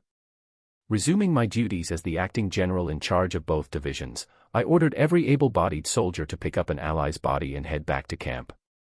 I also ordered the retrieval of any Alacrian soldiers, if still alive, so that they could be interrogated later. I had wanted to go straight to the council and debrief them on what had happened here, but Captain Glory stopped me. She suspected that the boy Lance and the foe he was fighting had something to do with the explosion and wanted me to take some troops to see what happened. If it wasn't for the possibility of apprehending the boy for running away in the midst of battle and the chance to take his place as a Lance, I would have refused. Perhaps the deities were finally rewarding me for my service to King Glader and now, the entirety of Dicathan. I would become one of the pinnacles of power in this continent. As we trekked further south, the more careful we had to be with our footsteps. As the sun set, mist began pooling between the thick trunks of the trees, obscuring the ground even directly below us. More so than the possibility of an imagined foe, I wanted to catch the boy off guard, and accidentally snapping a twig might make him run and complicate the task. My sources up in the council's castle told me that Arthur had not accepted the artifact granted to each of the lances to enhance their powers, but being careless would be a mistake. However much of a coward he may be, the boy was still a lance, after all. Briar, my right hand, stopped and wordlessly motioned for me to come. Walking past the soldiers in his unit, I arrived in front of what seemed to have once been a tree. Looking at the dark sludge pooled in the center of the tree trunk, I slowly reached out when Briar swatted my hand away. My eyes narrowed as I shot my subordinate a glance, but Briar merely shook his head and dipped a spare knife strapped to his thigh into the puddle. With a faint hiss, the blade of the knife had been completely dissolved in a matter of mere seconds. Shifting my gaze to the rest of the tree that had toppled over fairly recently, I pointed to it, making sure this acid was what caused it. Briar nodded in reply and we continued our trek until one of his men, or rather, a woman, pointed out a few more trees with the same corrosion in the middle of their trunks. Some trees were still standing, with the acid only making a small hole, while others were melted down to the roots. The sharp and LT, M and GT, snap and LT/M and GT, above us caused all of us to immediately whirl toward the sound. The woman swiftly nocked an arrow on her bow and instantly fired. The arrow accurately hit the source of the sound, a branch. Letting out a sharp breath, I studied the branch that had fell, only to realize that there were parts of it corroded by the same acid on the trees. I shot a menacing glare at the archer and immediately she dipped her head apologetically. And LT, M and GT, incompetent and LT/M and GT. Signaling everyone to continue, I stayed close to the rear of the team in case anything were to happen. While the winds continued to buffet the trees around us, the forest was eerily quiet.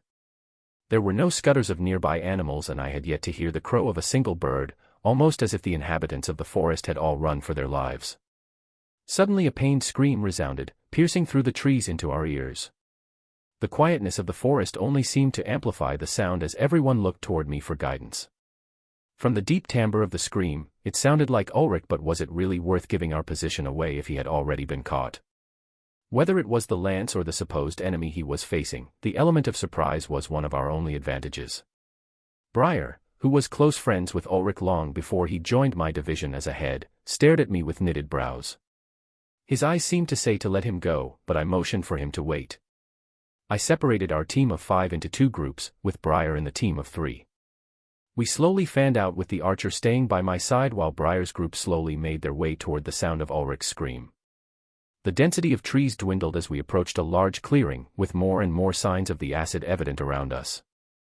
The ground underneath abruptly dipped, almost making us tumble downhill into a mysterious fog that grew denser as we got closer to the glade.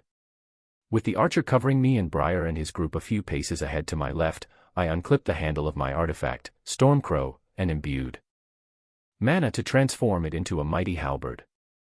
With the ghastly green mist blocking our view and the ground below unlevel, I suppressed the temptation to turn back with the thought of becoming a lance, and I raised my arm, holding up 3 fingers. I silently counted down.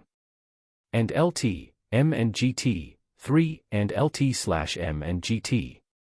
And LT, M and GT, 2, and LT/M and GT. And LT, M and GT, 1, and LT/M and GT. Letting out a roar, Briar slashed out with his serrated daggers, unleashing a torrent of sharp gales to dissipate the potentially dangerous mist.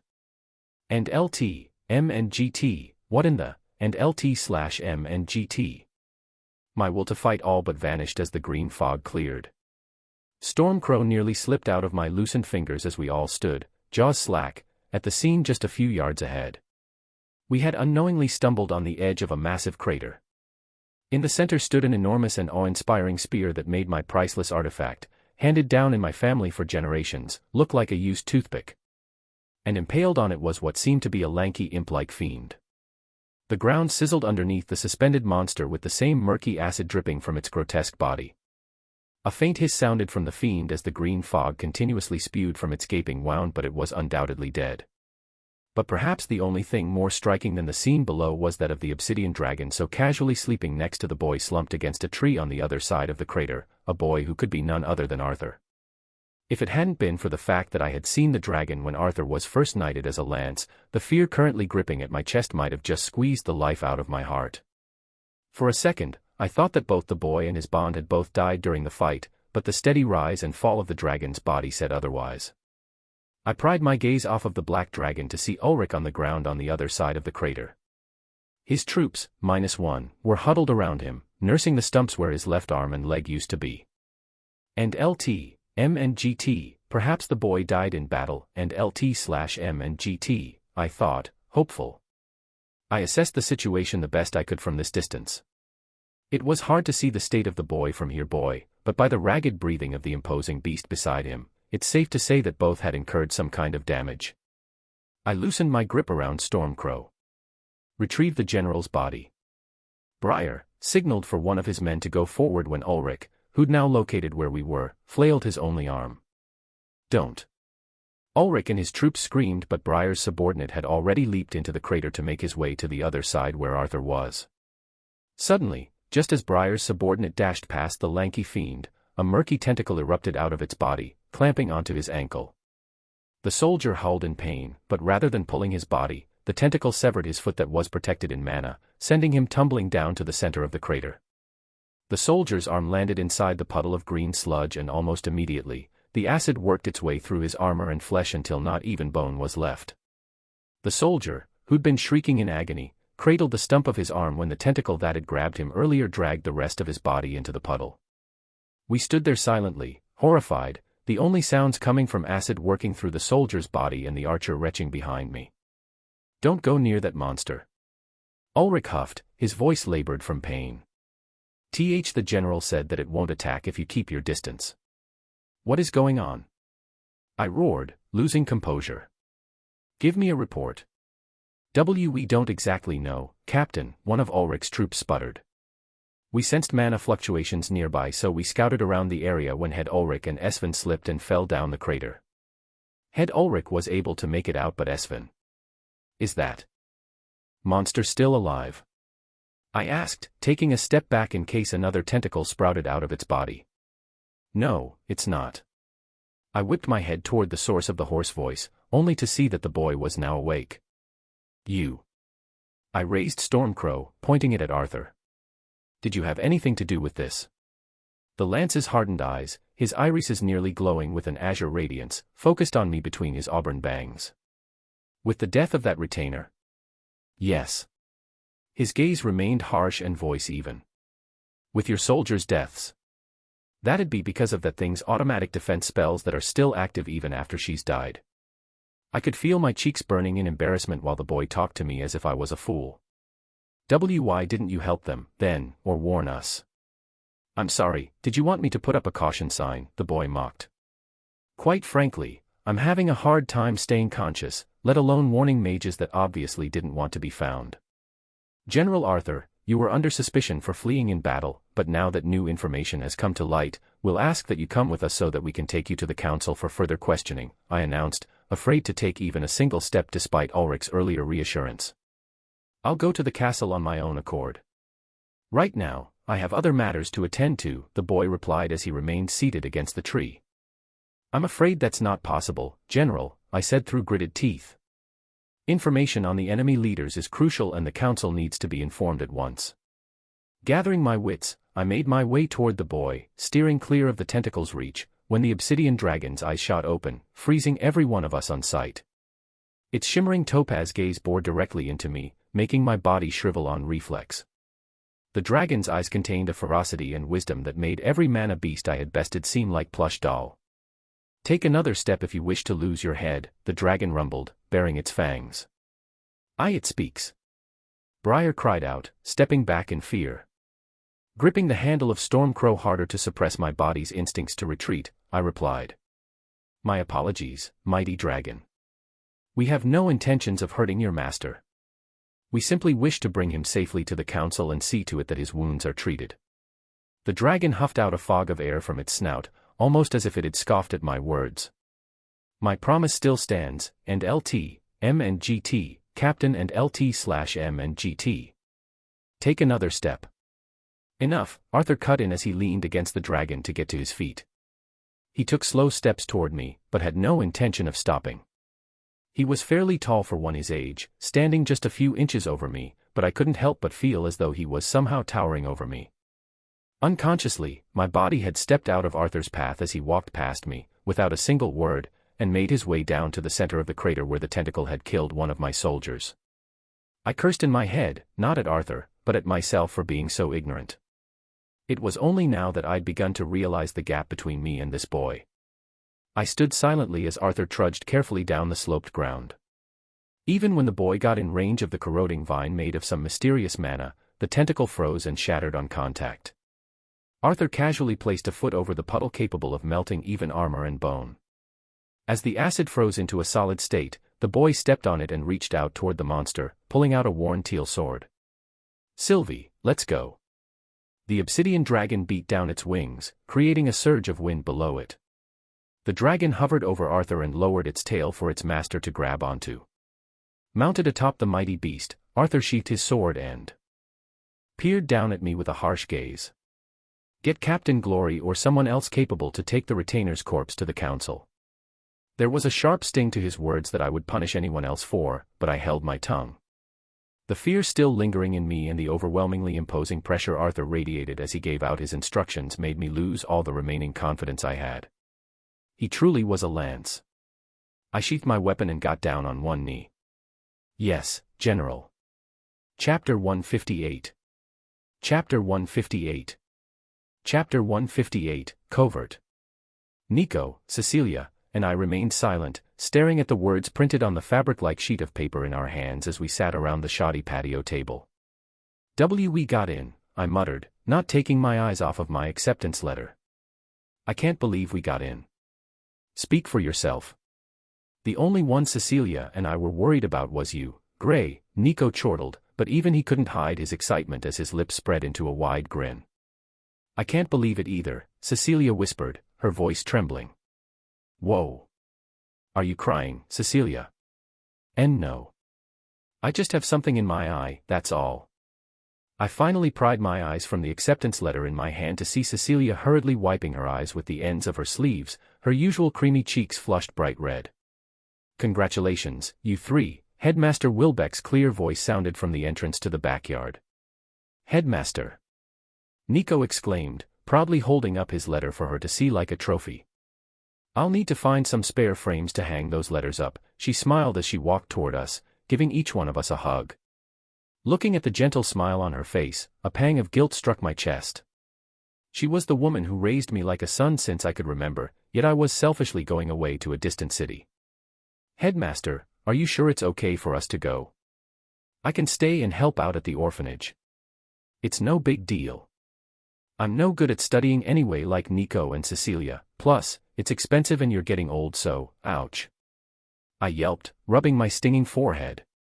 I'll take you to the academy if I have to drag you in your underwear myself, she scolded, her finger curled up, ready to flick me again. All these years of raising a troublemaker like you has paid off and you want to what, stay here? Not on my watch. And LT, MNGT, Nico and LT/MNGT, is the troublemaker. I just get dragged along. I protested, raising my hands to protect my forehead from the assault. Then I guess Mr. Sever deserves one of these as well, the headmaster declared, flicking my best friend's forehead with the speed and accuracy of a trained soldier. Ow. Gray. What gives? Nico cried, vigorously rubbing his forehead in pain. I smirked victoriously, when I heard a soft giggle beside me. Nico and I both snapped our heads to see Cecilia smiling for the first time. The two of us stared, wide-eyed and jaws agape, while even the headmaster was surprised. Did she finally break? Nico whispered, leaning close to my ears. I stabbed my friend in his side with my elbow, my eyes strangely glued to the sight of Cecilia laughing. My chest tightened and I felt my face getting hot, but it was only when Cecilia realized that we were all staring that I realized I was blushing, just like she was. I quickly turned around and stood up to avoid her gaze, stretching for no reason other than to draw attention away from my face. Headmaster Wilbeck must have seen through me because she gave me the devious grin that made her look 10 years younger. I'd better head back inside, kids. School doesn't start for a few weeks, but make a list of things you'll need so that you won't forget anything when one of the volunteers takes you all to town. The headmaster made her way back to the sliding door she'd come from, turning around once more before stepping inside. And congratulations again, you three. And LT, MNGT, we're drawing near the border, and LT/MNGT, Sylvie's voice rang in my head, pulling me out of my slumber. The white clouds, still blurry for my unaccustomed eyes, slowly came back into focus as I blinked. I peered down below and noticed that we'd just passed the Sayes Canal that flowed through Cairn and Maybury City and into the western coast. And LT, MNGT, how are you feeling? And LT/MNGT, I asked, stretching my sore neck and back as my legs dangled off the side of the base of my bond's neck. And LT, MNGT, I should ask you the same. I admit using my powers drained me more than I had expected, but you definitely overexerted yourself, and LT/MNGT, Sylvie chided, extending her large wings to slow our descent. I let out a sigh that got swept away by the rushing wind. And LT/MNGT, I know. It seems I have a ways to go if I want to actually go head-to-head with a scythe, and LT/MNGT. And LT/MNGT, we're both young, time is a luxury that we are fortunate to have. We just need to remain careful and not doing anything rash, like trying to go and LT/MNGT, against and LT/MNGT, a retainer alone. And LT/MNGT. And LT/MNGT, I promise not to let that happen again, and besides, you saved the day there at the end, and LT/MNGT, I comforted, patting her scaled neck. My bond didn't reply, instead responding with a wave of frustration and helplessness that I could only chuckle at. And NBSP. We landed on the unsettled land just above the border leading into the kingdom of Darv. The once damp soil of the forest turned dry and hard with cracks lining every inch. The trade route that the dwarves and humans used to exchange goods was near the eastern corner of Darv, by the Grand Mountains, so there were no visible roads this far out toward the coast. It's still cold, I grumbled as my cloak billowed in the wind. And LT/MNGT, you should grow scales like me, and LT/MNGT, Sylvie joked as she lowered her body to let me down. I'm just glad I'm still able to muster up enough mana to keep from freezing. I slowly raised my leg and brought it around my bond's neck, but as soon as my legs touched the ground a sharp pain coursing up my entire lower body sent me crumbling to the ground. And LT/MNGT, the injuries in your legs aren't getting better.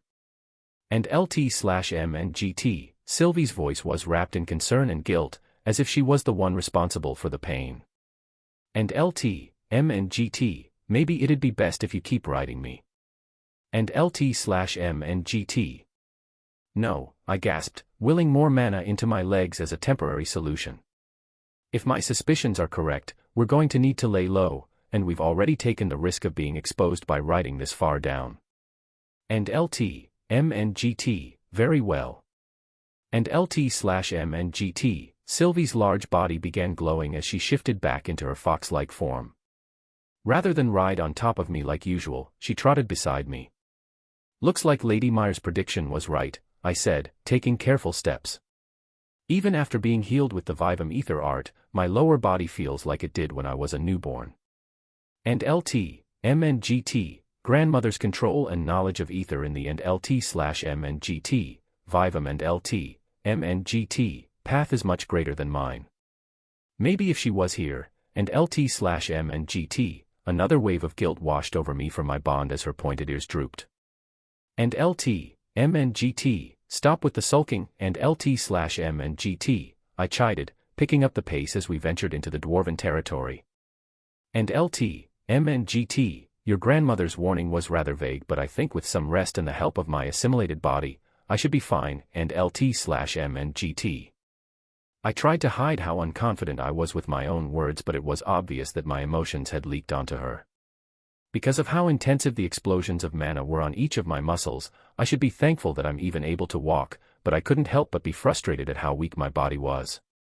Using burst step twice had left me with shattered bones and shredded muscles almost irreparable if it wasn't for Sylvie. I winced at the mere thought of my mother's expression if she were to see the state I was in. Would she or any emitter have been able to heal me? Swallowing down the dispiriting thoughts, I surveyed the area. Ahead of me was a vast expanse of varying shades of brown and yellow. The few plant life scattered around consisted of either broken branches and shrubs carried by the wind from the forest or weeds sprouting out from between the cracks on the ground. I noted the large boulders spread about in case we needed to hide or take cover from the harsh winds, but so far, there were no signs of activity. The jagged plains dipped and rose to form ravines. From the books that I'd read and what Elijah had told me, many of the gullies and ravines strewn all across the kingdom of Darv had hidden entrances into the underground cities where the dwarves actually lived. I let out a deep breath. Let's get started. Reaching into the depths of my mana core to where Sylvia's beast will resided, I activated Realm Heart once more. As the familiar sensation washed over me once more, my body immediately protested. I quickly lurched over to the side and retched out the remains of whatever partially digested food I had in my stomach, and when that was all gone, I spewed a dark bile. My chest heaved and the world span around me, but, fortunately, I was still able to maintain Realm Heart, which was crucial for this task. And LT/M and GT, maybe we should come back next time.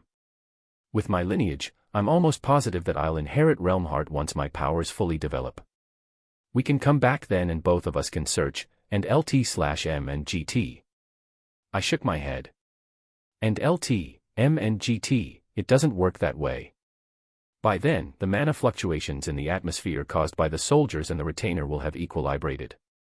The search has to be done now, and LT/M and GT. And LT/M and GT, equilibrated. And LT/M and GT. And LT/M and GT, the mana in the atmosphere will return to its original state, and LT/M and GT, I explained, turning my attention back to the particles of mana in the vicinity for any signs of abnormalities. When I had first experienced this perspective while in Realm Heart, the particles appeared chaotic, like specks of dust pushed and pulled by even the slightest breeze, but that wasn't the case. During the short period I had with Lady Meyer, she explained to me how mana and ether behaved in their natural state. Each element of atmospheric mana behaved in their own pattern. Earth attribute mana remained near the ground, faintly shifting like fine sand rolling down a hill. Water and wind attribute mana moved similarly, but water particles were much more scarce. Fire attribute mana were scattered throughout, throbbing and pulsing, almost as if it was giving life to the planet. Ether, however, behaved as if each particle had its own consciousness. Some moved alongside the particles of earth while others congregated around the wind and water attribute mana, herding them as if they were sheep. What Lady Meyer said about ether being the glass that held the liquid, this force seemed to interact with mana in a special way. Because of the sheer number of Alacrian soldiers that had somehow snuck into the kingdom of Sapin, I had hoped that there would be some lingering trails of mana fluctuation, but the task of actually singling out minute discrepancies in the endless sky of particles proved even harder than it sounded. To make this task even harder, because it was already much too easy, I had to limit my use of mana to only strengthen my body. Even the very act of absorbing mana would create fluctuations that would interfere. I wouldn't be able to tell my mana use apart from the Alacrians.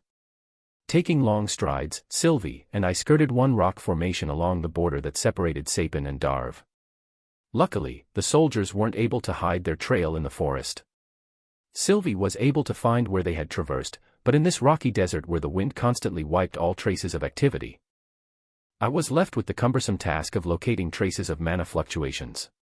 After an hour had passed, Sylvie finally lost her patience.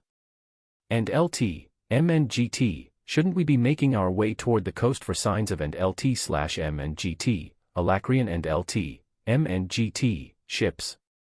I don't understand why we're wasting time here. If anything, you should be getting rest, not wandering through this miserable desert. And LT/MNGT. And LT, MNGT, I thought you were able to read my mind, and LT/MNGT, I quipped, turning my head away from a rather strong blast of sandy wind. And LT, MNGT, that's not how it works. It's mostly emotions that come through and very basic thoughts. Right now I only feel a strong sense of suspicion coming from you, but other than that, and LT/MNGT. And LT, MNGT, I found something, and LT/MNGT, I nearly said aloud as I came to an abrupt halt. I had been looking at the sky this whole time, but I hadn't noticed anything odd until I spotted a dark spot on the ground. Even with a thin layer of dry sand covering it, there was a small but undeniable puddle of moist earth. Dropping to my knees, I rubbed the wet dirt between my fingers just to make sure. I looked up at the sky once more and finally spotted what was missing. There was a faint lack of water attribute mana in the vicinity where the most soil was. And LT, MNGT, what's going on? And LT/MNGT, Sylvie chimed, staring at the dirt in my hand. And LT, MNGT, looks like someone got thirsty, and LT/MNGT, I replied. Surveying the area, I found more areas where the atmosphere was void of water attribute mana. Following the faint trail, we headed southeast, away from the coast, until we arrived at the edge of a narrow ravine. And LT, MNGT, come on. Let's go down, and LT/MNGT.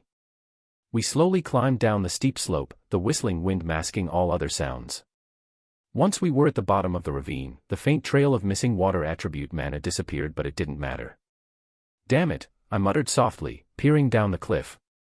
I was actually hoping I'd be wrong. And LT, MNGT, your suspicion, don't tell me, and LT/MNGT, a wave of realization exuded from my bond as she felt the rumble of the hollow ground beneath us. And LT, MNGT, yup.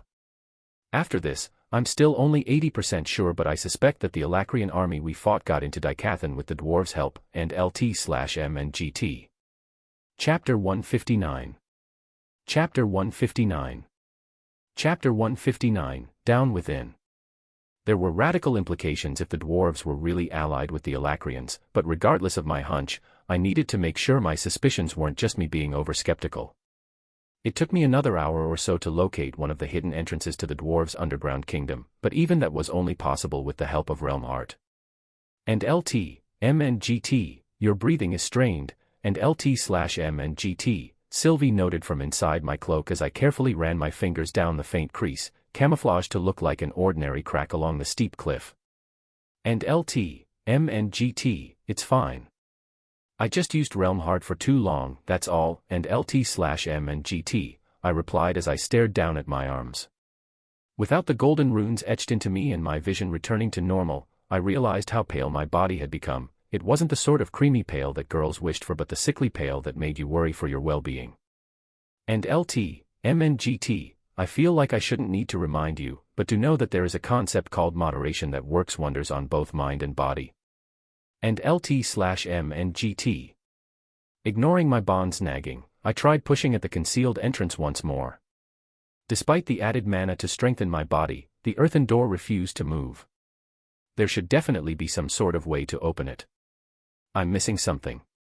I continued sliding my hands, which were surrounded in earth attribute mana, across the length of the hidden door. And LT, MNGT, maybe you need to be a dwarf to be allowed to enter, and LT/MNGT, Sylvie mused. And LT, MNGT, no.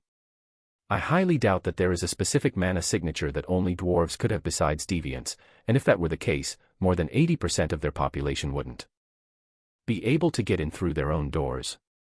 No, there has to be a different, I think I got it, and LT/M and GT. I immediately kneeled, sending Sylvie tumbling out of my cloak with my sudden movement. And LT/M and GT, you may not need to be a dwarf, but a dwarf had definitely built this, so I should act as if I were one. And LT/M and GT, I ran my hands through the rocky wall once more, pushing aside the shrub that covered much of the bottom half of the hidden door. And LT/M and GT, the height. And LT/M and GT, she exclaimed, her excited voice ringing in my head as she climbed atop my shoulder. After several minutes of trying to find the handle, button, lever, anything, to open the lock mechanism, I finally found it. At about 4 feet from the ground, near the ridge of the door, my left hand sunk into the cliff. At first, it felt like I had accidentally touched some sort of sap or glue-like substance, but when I hired the output of mana into my hand, the viscosity of the wall changed. As I played around with the unique mechanism of this door, I realized that it wasn't about how much earth attribute mana you put into your hand, but the precise pattern of mana levels you invoked as you inserted your hand deeper into the hidden lock. If the mana output levels could be measured from a value of 1 to 10, then I needed to find the right combination between those numbers to successfully unlock this entrance. Every time I guessed the output level wrong and attempted to push my hand through deeper into the lock hole, the earth surrounding my hand turned more viscous, pushing my hand out of the lock. Damn it, I cursed under my breath after the 20th failed attempt at unlocking the door. Half tempted to blow open the door, I took a deep breath and released Realm Heart once more. Immediately, a searing pain flooded out of my core and into body and limbs. I buckled and fell to my knees into a series of intense coughs. I didn't just vomit food and bile this time but blood as well. A wave of dissatisfaction and concern washed out of Sylvie. And LT/M and GT, I and LT/M and GT, swear, and LT/M and GT, if you say something about moderation again, and LT/M and GT. And LT/M and GT, let's just get this mission over with. You can get some rest then, and LT/M and GT, she replied. With a feeble nod, I put weight on my legs to prop myself back up only to end up flat on my back. With the little mana I had spent on maintaining Realm Heart, I rescinded the mana I'd coalesced into my legs to save for unlocking the entrance.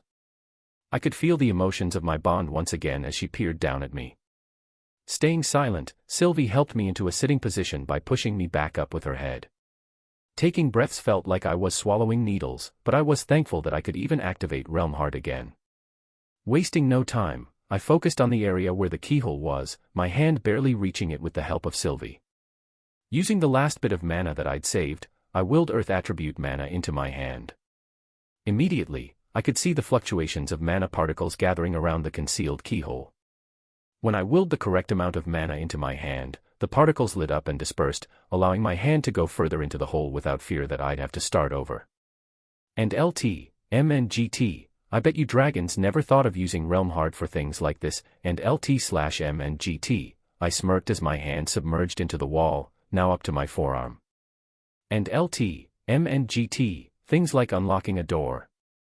No, that'd be beneath us, and LT/M and GT, my bond grunted. And LT/M and GT, situations call for adaptation, my furry little dragon, and LT/M and GT, I retorted, tugging on the handle buried deep within the lock mechanism of the concealed door. With a satisfying click, the earthen wall rumbled before sliding open. I turned back and shot my bond, who was still keeping my broken body up, a proud wink.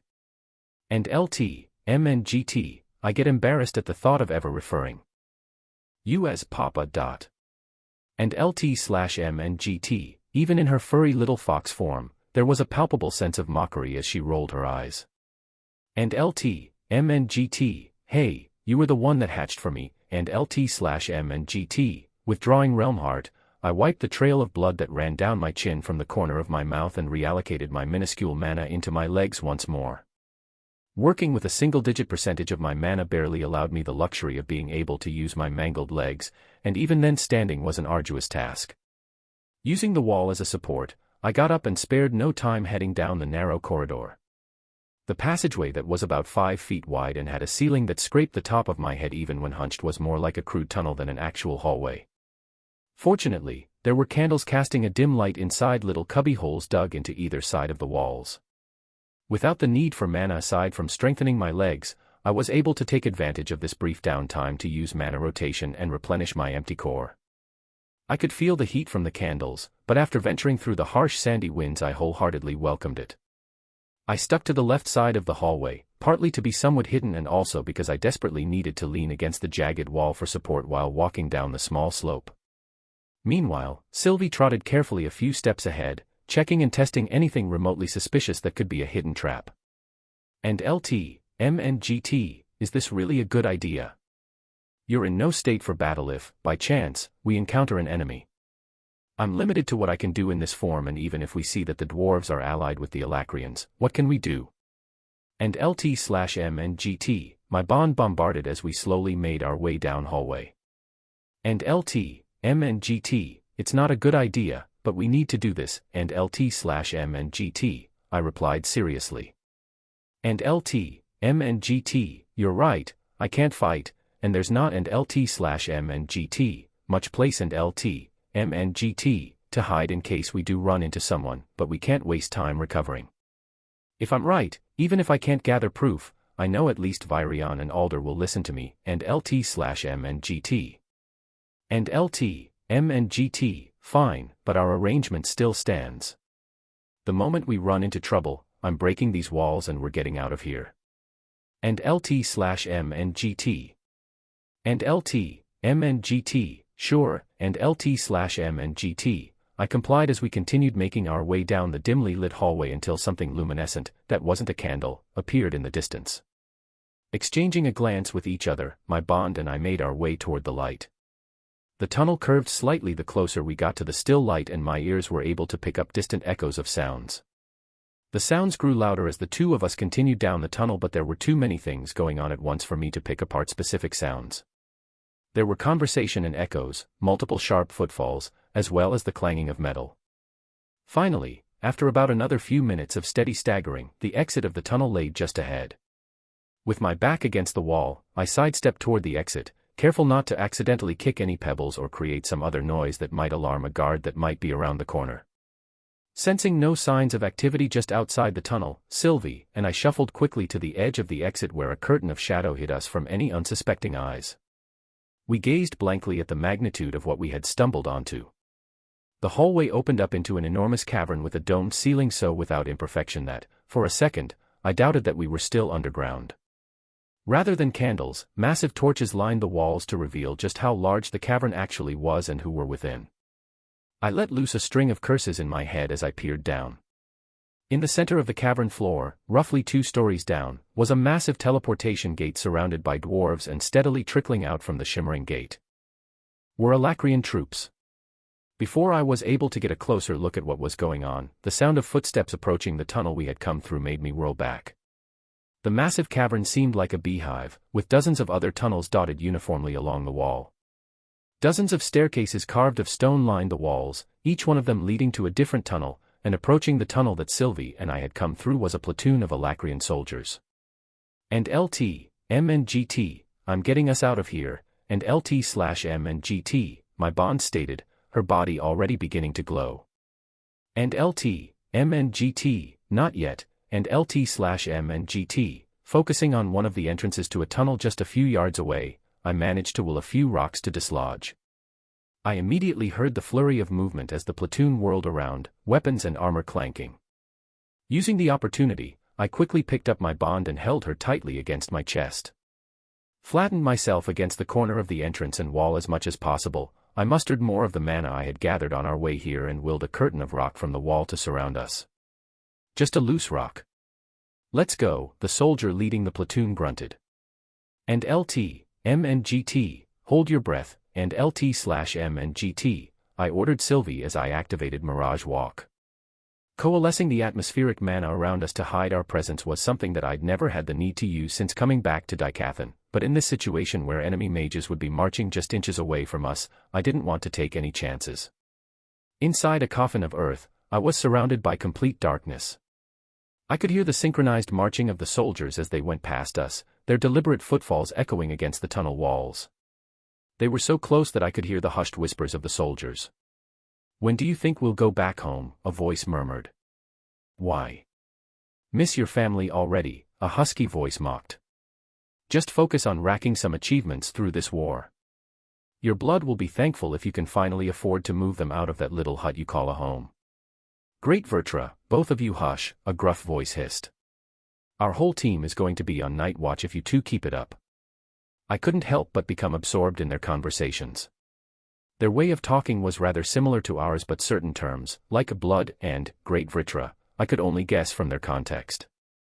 This got me thinking. How can two different continents that had almost no contact with each other be so eerily similar in their language?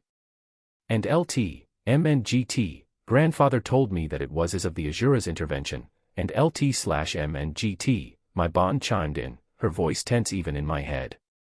Azura's often sent a representative to secretly help advance Alacria and Dicathan when needed. He explained how they would take the form of a lesser being, albeit exceptionally smart, and help them progress through the centuries. Sort of like how you Azuras granted us the artifacts way back then. I asked. And LT, M and GT, yup. Except that, apparently, we had been doing long before then. The artifacts were supposedly a rather drastic change that the Azuras chose to do to keep the Lessers from going extinct. And LT/M and GT. And LT, M and GT, I see, and LT/M and GT, I pondered. It was a scary thought to think that perhaps the geniuses of my old world were actually deities sent from above to help us survive and progress. As minutes slowly trickled by, the soldiers' conversations did little to alleviate the discomfort of our situation. Without even cracks in the conjured coffin to provide breathable air, it became almost unbearably stifling and hot. I tried to focus solely on keeping up Mirage Walk to hide us from anyone with a keen sense when a loud thump shook the enclosed crevice we were in. "What are you doing?" another soldier whispered impatiently. The earthen crevice shook once more as the same soldier hit the wall I had conjured once again. And LT, M and GT, I'm ready to fight. Just stay behind me, and LT/M and GT. My bond informed, her voice lowering to a fierce growl in my mind. And LT, M and GT, just hold still, and LT/M and GT, I snapped, trying to keep my heart from bursting out of my ribcage. This end of the entrance was different from the other side, the soldier replied hesitantly to his comrade. And it sounded a bit hollow when I hit it. There was a brief pause where I was almost afraid that they'd investigate further, but to my surprise his comrade just let out a scoff. "Merciful Vritra. I know you're green, but don't hold the others back just because you see something weird. We're in a different continent."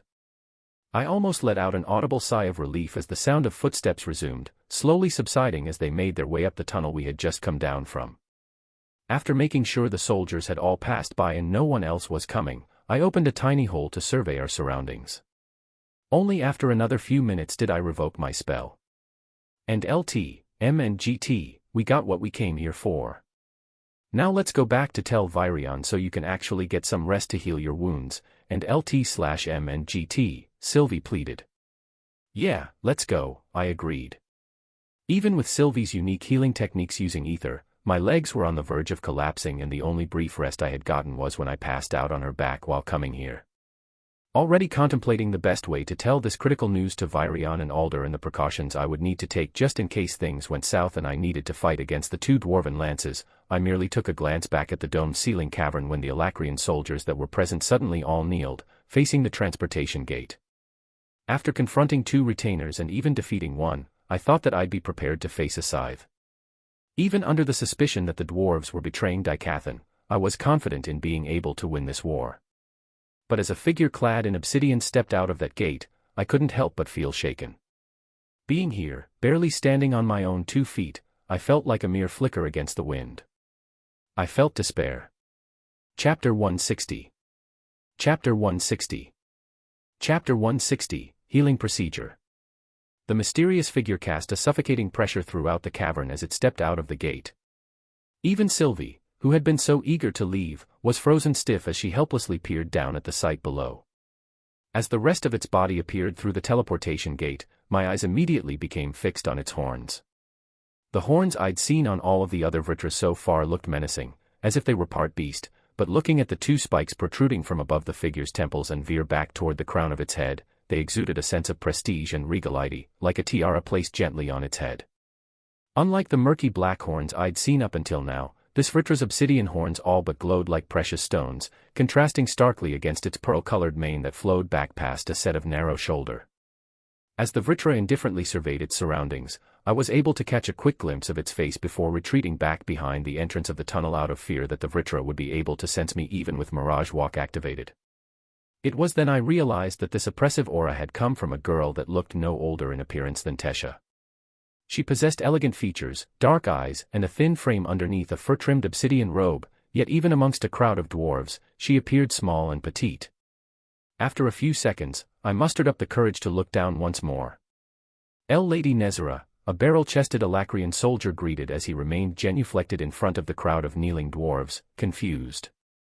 Where is Silrit? The female Vritra asked coolly, facing one of the many Alacrian soldiers surrounding the gate and the kneeling dwarves. The female soldier that Lady Nezera acknowledged immediately rose to her feet. Commander Silrit is currently stationed near the northern coast of Sapin, awaiting you before he begins his attack, Lady Nezera. Very well. Let us depart. Her soft voice spread like a cold breeze, sending shivers down my back despite the distance between us. Yes, Lady Nezera. The female soldier saluted, rallying her troops to follow after the dainty Vritra. However, as she walked past the soldier who had first called out her name in surprise, he spoke out. Forgive my rudeness, Lady Nezera, but what of the new scythe? I was instructed to take him to Commander Yuto. There was a moment of silence as everyone in the vicinity anxiously shifted glances between Lady Nezera and the large soldier. She peered down at the soldier with a cold, emotionless gaze until she finally spoke. He's not ready. Melsri and Viessa are still working on him. I see, the soldier replied, his shoulders visibly relaxing. My apologies for wasting your time. By her speech, it was obvious that she herself was a scythe as well, but a part of me didn't want to believe it, that such a being, comparable even to an Azura, was an opponent I would ultimately have to face. Better yet, the number of scythes we had to worry about had increased. And LT, M and GT, another scythe. And LT/M and GT, Sylvie echoed, her voice dripping with worry. And LT, M and GT, come on, let's get out of here, and LT/M and GT, I sent to my bond. Now that a scythe had entered the war, getting this information back up to the castle had to be done quickly. I took one last quick glance at the scythe named Nezera when she looked back over her shoulder as well. For a split second, her gaze passed by the tunnel where we'd been hiding and our eyes met. Her gaze eventually swept past me, but in that flashing moment, her cold eyes had locked onto me with the focus of a predator. There was no doubt about it, she knew I was here. My body stiffened as if every ounce of blood in my body had congealed. My hand grew clammy while my heartbeat rose to the point where I feared the entire cavern would hear me. Yet, she turned back and continued up the stairs in the same curt manner she had before, unfazed and uncaring. And LT, M and GT, what's wrong? And LT/M and GT, my bond asked. I stood still, afraid to move. It was only after she'd left that I let out a breath. And LT, M and GT, I think she saw me, and LT/M and GT. Feeling my apprehension, she knew I wasn't joking, making her all the more restless. And LT, M and GT, now can we leave? Or do you want to wait until the rest of the and LT/M and GT, Alacrian and LT, M and GT, army knows we're here, and LT/M and GT? I couldn't help but let out a wry smile. It was in these rare moments that my bond showed glimpses of her immaturity. And LT, M and GT, yeah. Let's go, and LT/M and GT. Exiting the tunnel, we were greeted by the ever-pleasant slap of desert wind. Sylvie and I had agreed to hold off on flying until we'd reached the forest on the border of Sapin and Darv. However, after a mile of careful trekking, my body had succumbed to a fit of shivers. Constantly using Mirage Walk in case nearby Alacrian soldiers sensed my mana fluctuations had drained my meager reserve of mana. Using the rest of the mana to strengthen my legs, I was left with only my cloak to protect me from the sharp sand-embedded winds. And LT, M and GT, it's been a while since I've gotten this cold, and LT/M and GT, I clenched my jaw to keep my teeth from chattering. Leaning my back against a boulder for temporary shelter from the wind, I wrapped my cloak tightly around me. And LT/M and GT, just a little more. We're almost there. Should I use ether once more? And LT/M and GT, my bond asked as she gazed up at my pitiful state. And LT/M and GT, no. I can barely keep mana rotation active in this state. Using ether might set off the soldiers, or worse, the scythe, and LT/M and GT. And LT/M and GT, okay. And LT/M and GT, pressing against my leg to do what she could to keep me just a little warmer. We stayed still for a brief moment until the wind died down just a bit. After painstakingly walking back toward the forest, walking zigzag from one boulder to another in case of any Alacrian soldiers hidden from the faint light of the crescent moon, I almost broke into tears at the shadowed figures of trees in the distance.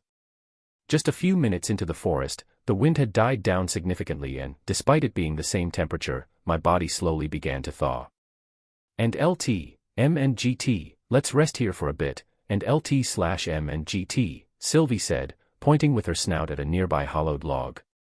We should get back to the castle, I replied, my eyelids growing heavier with each word. My bond nudged me toward the log. And LT/M and GT, we need to put some more distance between us and the soldiers ahead anyway. Just a 1-hour nap.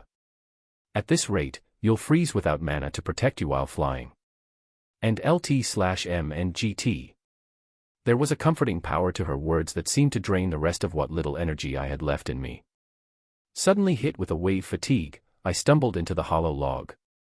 My consciousness slowly faded into darkness with the last thing I witnessed being Sylvie dropping a mouthful of leaves on top of my body for warmth. Despite my feeble state, deep sleep eluded me.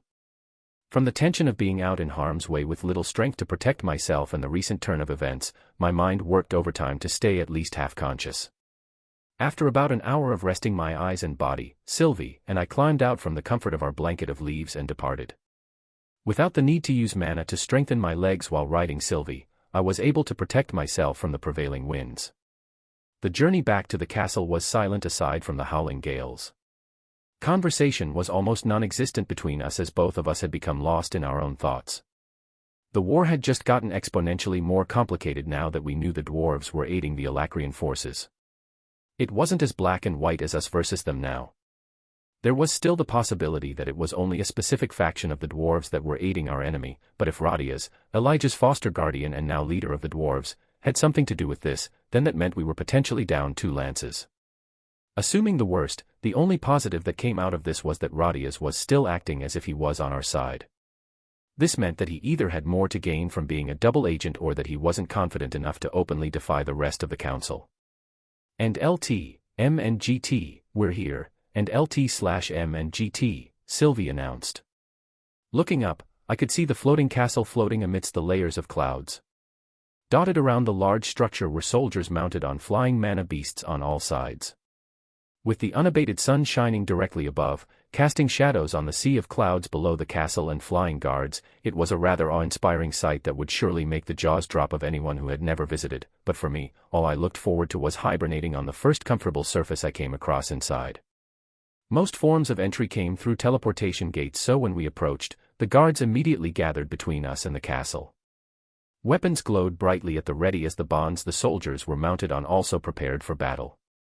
However, once we got close enough for the soldiers to make out who we were, they formed 2 lines, creating an aerial path for Sylvie and I to follow into the entrance. General Arthur. The guards saluted in unison atop their flying beasts.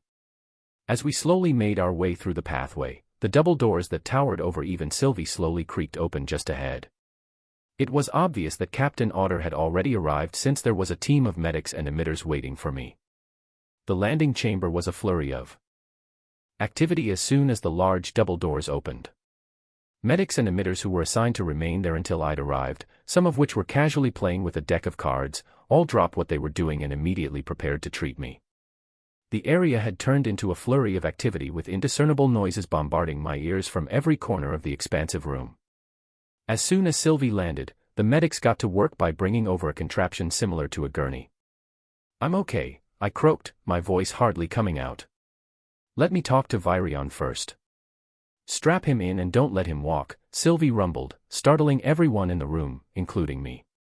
My bond had always refrained from talking to anyone but me, and even then she preferred to communicate telepathically.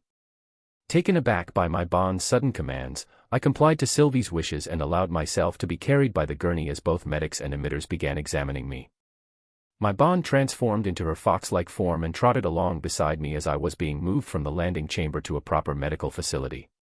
It didn't take long for the medics to determine where my injuries lay during our little trip to the medical room. Better yet, I heard one of the medics sighing that it was probably easier to list the places of my body that weren't damaged.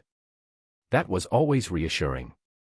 Coming from a period and place that was technologically advanced, I had always looked down on the medical field of this world, but it turned out I had wrongly underestimated it.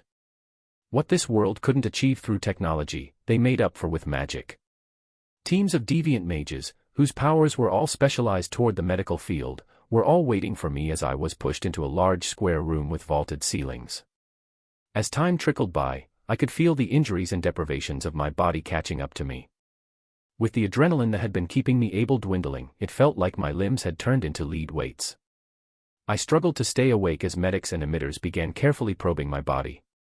After they finished another round of preliminary examinations, an elderly mage by the name of Mendel arrived into the room. The thick, square-jawed mage introduced himself as a deviant capable of adjusting and fine-tuning his vision using mana to be able to individually perceive the different layers of any living thing's body. Whether it was the skeletal, muscular, or even nervous system, he was able to see them all. Mendel continued scanning my body using an ink pen to draw dozens of areas directly on my body while taking notes as I focused all of my efforts on staying conscious. "Where's Commander Virion?" I asked after Mendel had finished marking my body like some sort of map. "My apologies, General Arthur. Commander Virion is currently away from the castle," a thin, middle-aged man dressed in a pale green robe stated. Judging by how he had been coordinating the other medics, emitters, and other deviants in the room, I could only guess that he was the head of the medical team here. While normally, I'd be a bit more courteous to men who was in charge of healing me, I couldn't help let a tone of impatience slip while talking. "He's away." "Where? When's he going to be back?" He did not say, he replied apologetically. "I was only able to see him leave with Captain Otter and Captain Glory along with General Aya." I sank further down into the elevated bed I had been moved to since coming to this room, careful not to keep my eyes closed for too long in fear that I may slip into slumber. If Virion had left with Otter and Vainsy and had to take a lance with him, they were most likely going back to where I had defeated the retainer in the forest near the southern border of Sapin. Despite my condition, I couldn't help but worry. And LT, M and GT, they might run into the and LT/M and GT, Alacrian and LT, M and GT, platoon. That was marching up north. Worse, that scythe might try to find the retainer I killed and LT/M and GT. And LT, M and GT, I'm not too worried about the scythe, since she seemed to be leaving in a different direction, but you're right about the platoon, and LT/M and GT, my bond replied. And LT, M and GT, maybe you should go and warn them, and LT/M and GT.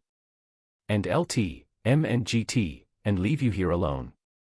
After finding out that the dwarves are allied with the Vritra. Has your brain left you? And LT/M and GT. I took a quick glance around the room to see both elves and dwarves along with the human medics, all waiting for further instructions as they prepared tools and different medicines. And LT, M and GT, damn it, and LT/M and GT, I cursed, knowing she was right. Fine. I guess we can only pray for their safety. And LT, M and GT, Virion has with him a lance, after all. Don't try to handle everything alone. They'll be fine without you, and LT/M and GT, she comforted and LT, M and GT. I'll be right here, making sure these medics aren't doing anything suspicious. Just rest and focus on healing. And LT/M and GT. What about Alder? I asked hopefully. Once again, I'm sorry, the head medic dipped his head. Only Commander Virion knows the whereabouts of Lord Alder. I, myself, have only seen him once, very briefly. I could only let out a sigh of frustration as the last ounce of strength left me. It's fine. So what's the plan here? Were you able to come up with a diagnosis for my injuries? The head medic turned to Mendel, who stepped toward me and looked down at his notes before speaking. General Arthur, your injuries are rather unique in how complex they are. To be frank, it's only because of your assimilated body and the level of your mana core that you're even able to remain conscious. Even then, I can't help but say I'm surprised to see you so lively, all things considered, of course. I managed to shift my gaze down at Sylvie, who was sitting on the ground beside my bed.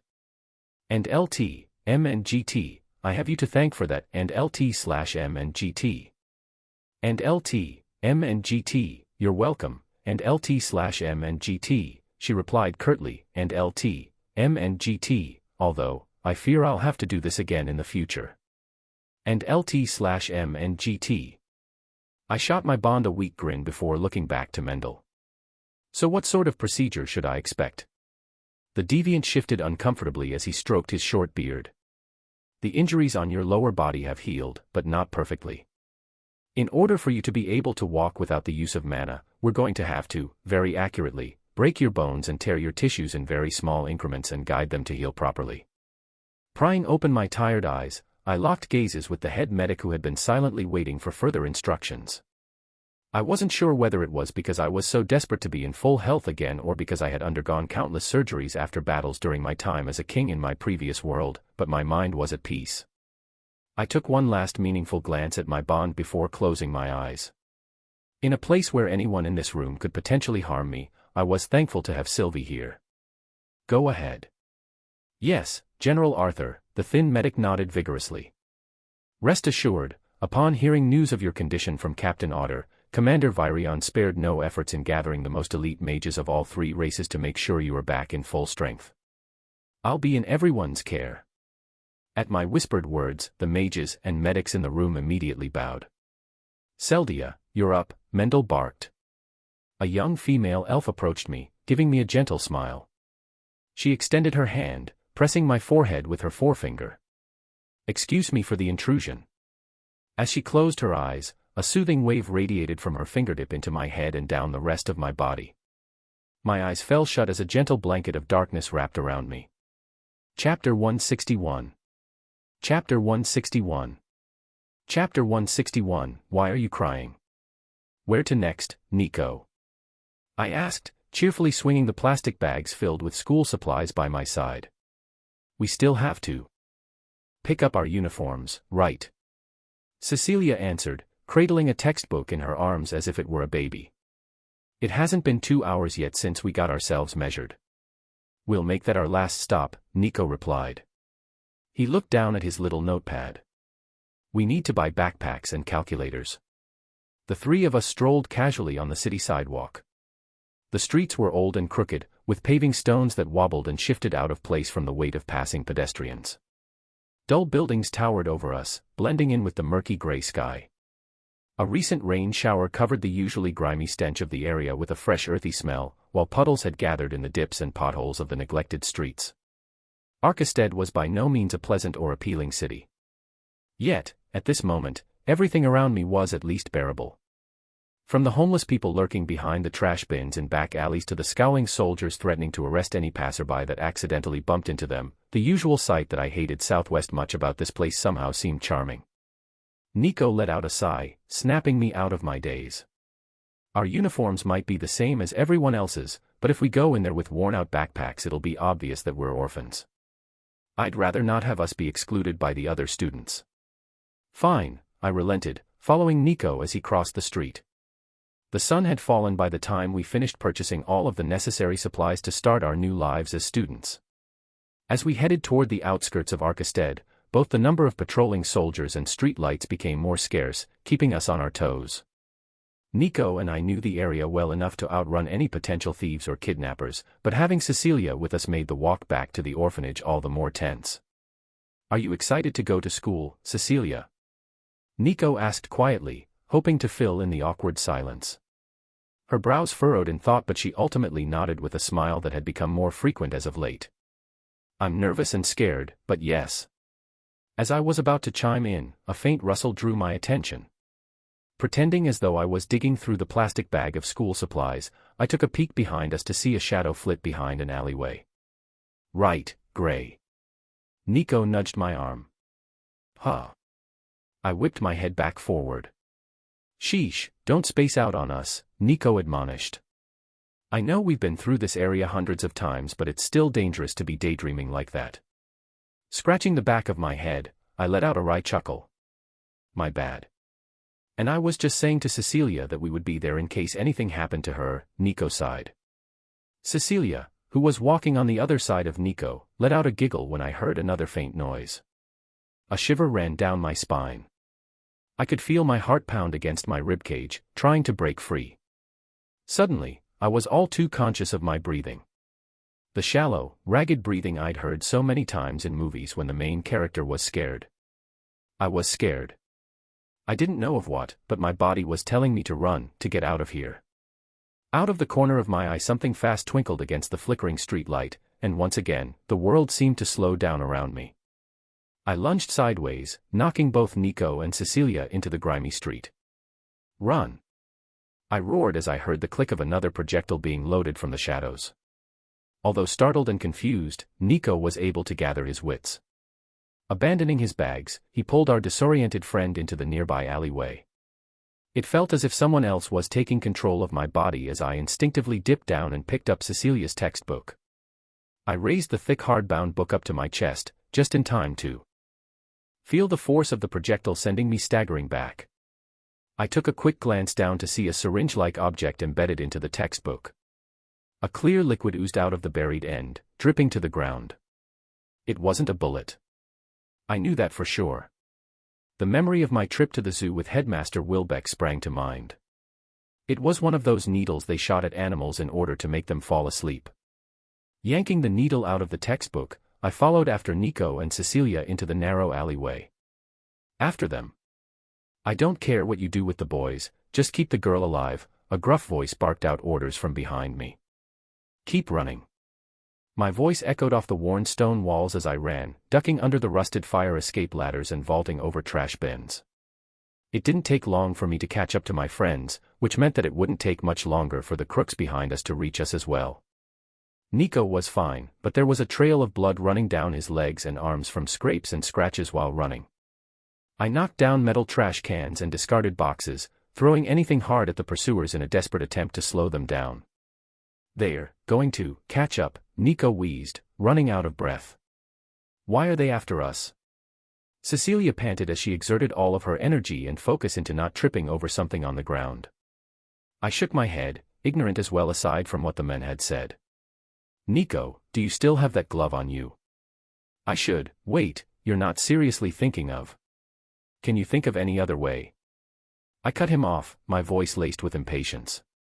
At Nico's signal, we veered left into a narrow alley. Our pursuers' footfalls were growing louder as they gained in on us. Grudgingly, Nico dug through his jacket pockets. After finding it, he stretched his arm out to give it to me when Cecilia snatched it away from his hand. Cecilia! Nico exclaimed. I'll do it, Cecilia stammered, putting on the fuzzy black glove. Dumbfounded by the girl's sudden courage, I nearly tripped over a pile of discarded clothes. It's too dangerous. And you still can't control your key. Nico and I both heard what that man yelled earlier, Cecilia huffed. They aren't allowed to kill me, right? I looked to Nico for assistance, but he couldn't come up with an argument either, and LT/BR/and GT, cursing under my breath, I tightened my grip around the syringe in my hand. Fine. Nico, got a plan. My friend's eyes narrowed the way it did when he was thinking. We make a right over there, he ordered softly. I looked back over my shoulder to see two pursuers dressed in black less than 20 feet away from us. We turned sharply into a wide back alley behind an old restaurant. I had expected us to keep running, but Nico pulled me back by my sleeve. Cecilia, fall on your belly like you just tripped over something. Gray, with me, Nico hissed, dragging me behind a cluster of metal trash cans. My heart thrummed like a drum, loud enough for me to worry that our pursuers might hear. It only took a couple seconds for the two men in black to skid to a stop around the corner. The one on the right spoke into his wrist. Sir, we have the girl in our sights. The girl tripped and it looks like the boys have abandoned her. Permission to proceed, the pursuer on the left asked. Unlike the crooks that had tried to mug Nico and I a few months back, it was obvious that these two were professionals. They stepped toward Cecilia with caution, but to our surprise, our timid and quiet friend began bawling. "Guys! Don't leave me," she wailed as she began crawling away. "Please." The man on the right let out a faint scoff as he shook his head. He walked forward, stepping down on Cecilia's leg. I gnashed my teeth as Cecilia let out a cry, but for once, Nico looked more angry than me. His eyes were fierce in a way that made even me fearful. While the man that asked for permission to proceed remained a few feet away, the pursuer on the right stretched down and snagged Cecilia up by the back of her coat. He brought up the communication device on his other wrist and spoke. "We have her." Cecilia took full advantage of that opportunity to lash around and plant her gloved hand on the pursuer's face. A shrill scream tore out of Cecilia's throat. Like all the times she had gone out of control, a blast of ki erupted out of her. However, some of her rampant ki had flowed down her arm into her hand. A current of electricity flashed out the black glove, lighting the dingy alleyway. The pursuer that had grabbed a hold of Cecilia wasn't even able to scream as his body spasmed. A puddle formed on the ground between the victim's legs as Cecilia pried herself free from his grasp. Nico squeezed my arm and we rushed into action. Nico dived for the uninjured pursuer's legs while I went for his sternum. I'd thought the flash of light would have disoriented him enough for us to end the fight quickly, but he had recovered fast enough to react to our attack. Sidestepping out of Nico's reach, he kicked my friend away while he swung down his right arm. I backstepped away from his strike and closed in to strike his exposed throat, throwing him by surprise. Confident that I would be able to land my attack, I stepped into reach, only for him to dip his head and stretch his left hand toward my neck at frightening speed. I gagged as the man's cold hand gripped around my throat and lifted me off the ground. "You have potential, kid," he sneered, bringing me close to him. "A waste, you'll have to die here." With less than an arm's length distance between us, I was able to see the man's face for the first time. His nose and mouth were covered by a mask, but it didn't matter. With his scarred left eye being brown and right eye green, I would be able to spot him from a mile away.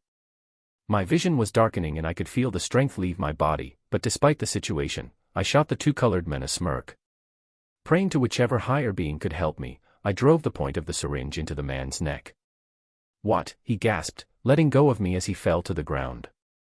With no time to waste, I hurriedly woke up the unconscious Nico and helped Cecilia back to her feet. "We did it," Cecilia whispered as she leaned on me for support. Her legs were shaking, not from the cold but out of fear, and her cheeks were lined with tears.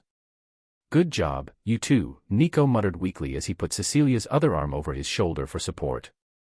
"Yeah, we did it." I nodded. "Now, come on.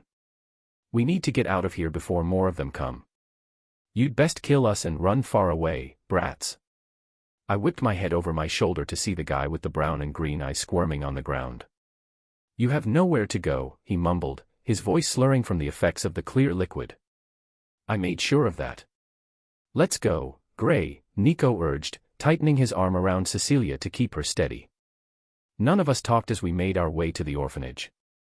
Even the streets were quiet except for the sirens that screamed in the distance. It was as if we didn't want to accept what had happened to us, that we were almost killed for no reason. I wanted to look forward. I wanted to, instead, think about the fact that we were going to attend a school in a new city soon. We would have to buy new supplies, but that'd be okay. Everything would be okay once we got to the orphanage and Headmaster Wilbeck got us out of Arkestead. Cecilia was able to walk on her own after about a few blocks, which was a vast improvement from when she would be knocked out cold for hours after one of her ki outbursts. "Thanks for the help," Cecilia muttered, breaking the silence as she shyly handed what was left of the black glove back to Nico. The shock glove that my friend made had been reduced to a clump of wool from the overload of ki from Cecilia. "Sorry about your glove." "Don't worry about it." Nico stuffed the remains of his glove into his tattered jacket and looked at me with a smirk. "At least I was able to see what it was capable of thanks to you. Gray wasn't useful at all. Make fun of me all you want, I was the one that saved you guys today," I gloated, sticking my tongue out at Nico. Unexpectedly, Nico responded seriously. "You're right. I wasn't any help in that fight. Hey, I was just kidding, I stammered, a pang of guilt ringing in my chest. Nico, it was thanks to your glove that we were able to escape them, Cecilia consoled. Yeah. I quickly agreed, walking ahead of them. And I bet you can learn to make a lot more better tools and weapons after going to school. Nico's sullen expression brightened at our words. Taking out the remains of the shock glove, he gripped it tightly with a newfound fervor in his eyes. We'll need to get new supplies first. Headmaster Wilbeck is going to blow a fuse. Cecilia let out a giggle. She might even make us go back tomorrow morning to find it. I let the two enjoy their moment behind me as the two of them burst into a fit of laughter. The summer nights were usually warm, but it felt different than usual. The air was dry with a smell of smoke that was only getting stronger. Why? I turned the corner into the street our orphanage was on, and I found my answer. Nico and Cecilia grew closer behind me, but their footsteps seemed to echo and their voices were muffled from the sound of blood pounding in my ears. Suddenly, the words of the men with the brown and green eyes rang in my head, "You have no home to go to." I stopped dead in my tracks as my gaze locked onto the sight of the orphanage burning to the ground. Police cars, fire trucks, and ambulances were clustered in front of our home. And then I saw her. Being carried on a stretcher. A paramedic had just put a tarp over her, covering her face, but I saw her. I saw Headmaster Wilbeck. I ran, leaving behind Nico and Cecilia. I evaded the policemen securing the perimeter and pushed aside the paramedics. People shouted around me, but I couldn't hear what they were saying. All I could hear was my blood pounding in my ears. I tore off the tarp covering Headmaster Wilbeck. Blood, too much of it. Her eyes were closed. Why are they closed? I shook her. She needed to wake up. Nico, Cecilia, and I were attacked by bad people, but we got away. Everything was supposed to be okay now. I shook her too hard. Her arm fell limply off the edge of the stretcher. Her eyes were still closed. The man's words sounded in my head once more like a hot iron rod against my skull. And LT, M and GT, you have nowhere to go, and LT/M and GT, dot. And LT, span style equals, text decoration, underline, and GT, and LT, strong and GT, Arthur Lewin, and LT/strong and GT, and LT/span and GT. Arthur. My eyes shot open as tears continued to stream down my face. Everything was still blurry, but I could tell I was in my room now inside the castle. My breathing was still short and erratic as my left hand gripped onto something soft and warm. Arthur, the familiar, soothing voice called out to me again. I turned my head, blinking away the tears still forming in my eyes. Next to me, holding my hand, was Tesha. Her eyes were red and there were tears welling up in her eyes as well. Tesha. My voice came out dry and raspy. Why are you crying? Dummy. She choked back a laugh, smiling as her tears rolled down her cheek. I could ask you the same thing. Chapter 162. Chapter 162. Chapter 162, Intermission. My gaze remained on Tess. She was smiling, laughing, even, from relief and embarrassment as she wiped away her tears. This was my first time seeing my childhood friend after the ceremony where I was given the title of a lance, but it had been even longer since the last time we had spoken. Since then, the elven princess had changed. There was a faint scar just along her hairline above her right ear that would have gone unnoticed had she not tied up her hair. Scars from battles were visible all over her arms, while her left forearm had a fresh bandage wrapped around it. "You're hurt," I noted, gently tracing the line of blood seeping through her bandage with my fingers. Noticing my sullen expression, she grabbed onto my scarred hand tenderly with both hands. "Oh please, I have more injuries from attempting to cook than from actually fighting." I let out a wry chuckle at the thought. I didn't pull away from her grasp. Despite the calluses on her palms and fingers, her hand felt soft and warm compared to mine. Tesha continued to voice her concern, shaking her head. "Do you have any idea how scared I was when I heard the news from my captain?" "Your captain? Does that mean you were promoted to a head?" I asked, staring at the stunned expression on the princess. "You're unbelievable. Your thoughts immediately go to whether I got promoted to a head. You almost died, Arthur." "I'm just glad you're doing well," I replied with a grin. Tess let out a sigh, leaning her head on my arm. I don't even have the strength to argue with you. I let out a chuckle, squeezing Tess's hand. Time seemed to slow down for a brief moment as the two of us stayed like this in silence. You took such careful measures to make sure everyone would be safe that I never even thought how dangerous this war would be for you. Tess lifted her head, gazing upward at me with her brilliant turquoise eyes. Seeing you like this in a bed full of injuries, it was a cold reminder that you're only human and not some indestructible mage and warrior. I chortled. Is that how I look to you most of the time? Some indestructible figure. With the emotional maturity of a toddler, she finished with a wide grin. Is that any way to talk to a general? I scolded, trying to keep a serious face as she struggled to do the same. My apologies, General Arthur, she replied, laughter in her voice. Suddenly, the door to my room burst open. Stumbling inside was Virion Aerolith, the commander of the entire Dicathan military, and his son Alduin Aerolith, followed by his wife, my younger sister Eleanor, Sylvie, and a couple of guards. Behind them was Eleanor's 8-foot-tall bear casually chewing on a slab of meat with disinterest in his eyes at the turn of events.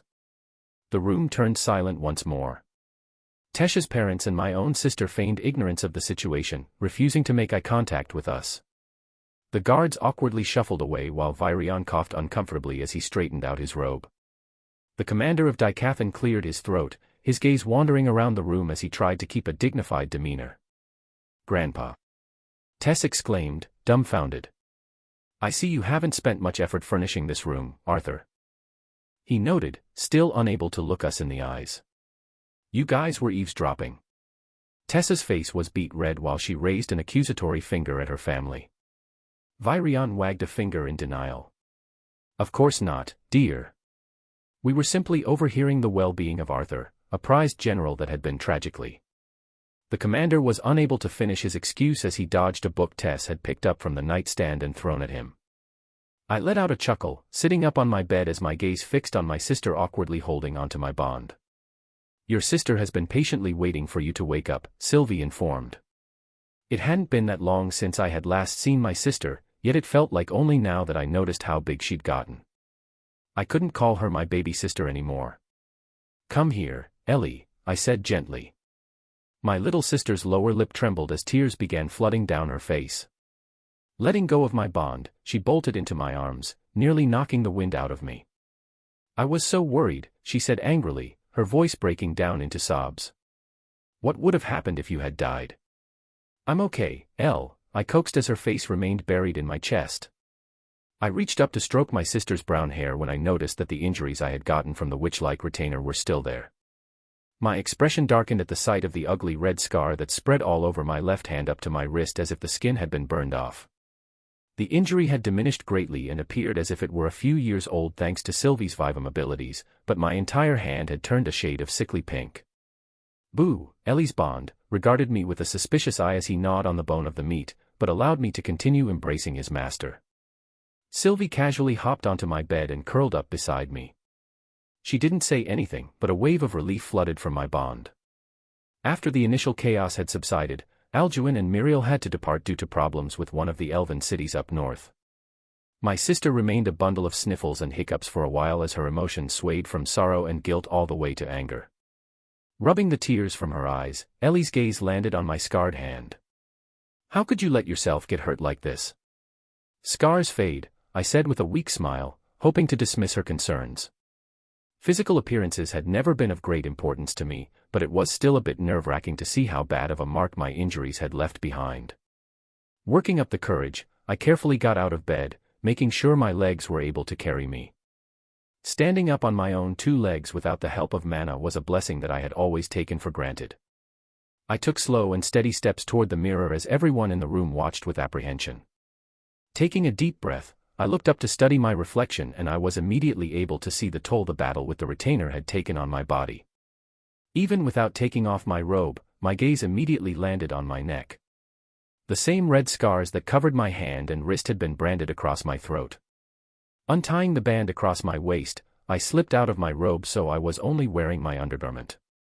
Wow, I'm a mess. You could have been a lot worse off, Sylvie chimed, her usual curtness gone.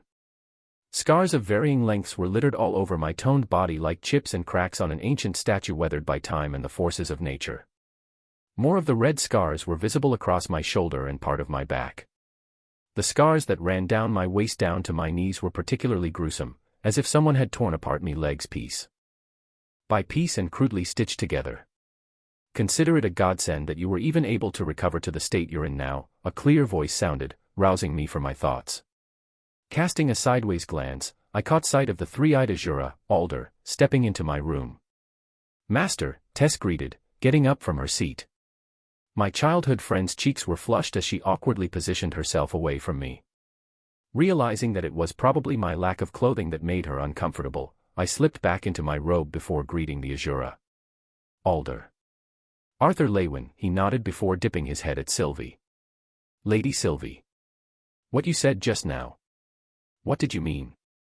I asked, taking a seat beside Virion on the leather couch. Sitting down across from us next to Tess, he pointed his finger toward a ring on his left finger. "Do you remember the elixir Pearl Winsome had given you a few years ago? The one you never used?" After searching inside my dimension ring, I couldn't find the gold-flecked pearl that I had saved in order to help me break into the white core stage. "What happened to it?" "It's what gave your body the strength to recover to the state you're in now," the Azura let out a sigh, straightening out his deep lavender robe. "Even with a team of lessers specializing in medical mana arts as well as Lady Sylvie using her ether arts, albeit inexperienced, it still took the full effects of the powerful elixir to heal you. I'm guessing you or Winsome aren't allowed to give me another elixir, right?" I asked hopefully. The three-eyed Azura shook his head. "Since the war has started, we can't risk the treaty being broken." "Damn," I cursed, leaning my head back on the couch. "Sorry to kick you while you're down, but I thought you might still want this," Virion chimed in, taking out Dawn's ballad from his dimension ring. "I was able to secure your sword from the retainer's corpse." My heart sank as I was handed the once stunning sword. The translucent teal blade of Dawn's ballad had dulled while its tip had been melted away by the retainer's corrosive abilities, throwing off the delicate balance of the sword. Sheathing it in its scabbard I had been carrying inside my ring, I idly stared at the palm of my right hand. Ren had embedded a gem he had refined himself called Aclarite that was supposed to somehow turn into a special weapon. Now would be a great time for a new weapon, I thought to my hand. "Arthur," Sylvie's voice sounded. "I told Alder some of the events that occurred, but I think it'd be best if you went over it with him and Virion in detail." "Right." Slowly getting up from my seat, I walked over to my little sister who'd been silent the whole time. "Ellie. Can you wait for me outside while I talk over some stuff?" Raising a skeptical brow, she replied, "Only if you promise not to leave without at least saying goodbye." Scratching my cheek, I let out a wry chuckle. "I promise." "Fine." She got up from her seat and walked toward the door before looking back over her shoulder with a proud expression. "I wanted to show you what I've been working on." "Oh." I raised a brow, thinking she was referring to a spell she had been practicing. "I can't wait." After my sister closed the door behind her, the only ones left inside my room was the current commander of Dicathan, an Azura, my bond, and Tesha. "Let me catch you up on what happened since the battle with the retainer," I began. "Wait. Let's call an official meeting with the rest of the council," Virion interrupted, getting up. "No. I want this to be heard by your ears only. What you choose to do with this information is up to you." Tess raised a timid hand. "Should I leave?" "It's fine." I shook my head. "Before I start though, I just want to know one thing." "And what would that be?" Alder replied, taking note that my gaze was directed at him. "Who has control over the Micah Earthborn and Alfred Warned, the two dwarven lances, you or Radia's?" The Azura's single purple eye that was open narrowed in thought as he continued staring at me. "I'm still currently in control over the two lances." "Why do you ask?" It took longer than I'd expected to debrief them of the events that followed after the battle with the retainer. As expected, Virion and Tesha were dumbfounded by the evident betrayal from the dwarves. Alder's expression remained steadfast. If he was surprised, he did a perfect job concealing it. Despite the initial surprise, however, Virion recovered quickly. "If the dwarves are really in alliance with the Alacrian army, then it'll be much harder to prevent battles from reaching civilian cities.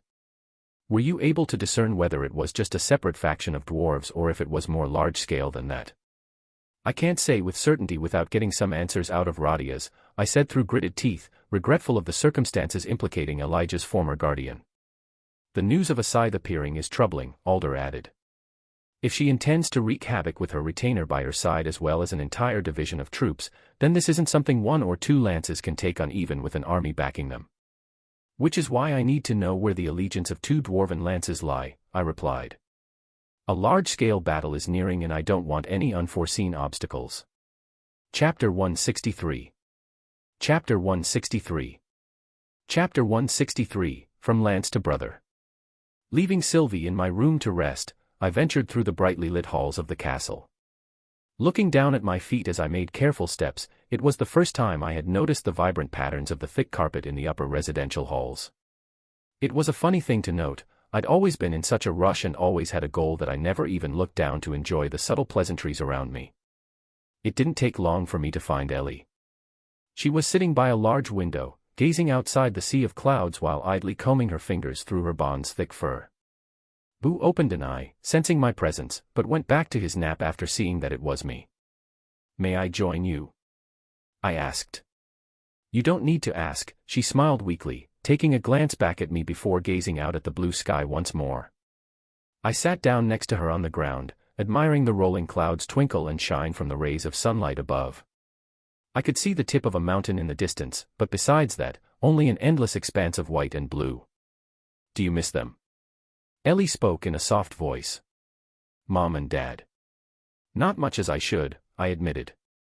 "I worry for them. I know they're safe out there, but so many things have been going on."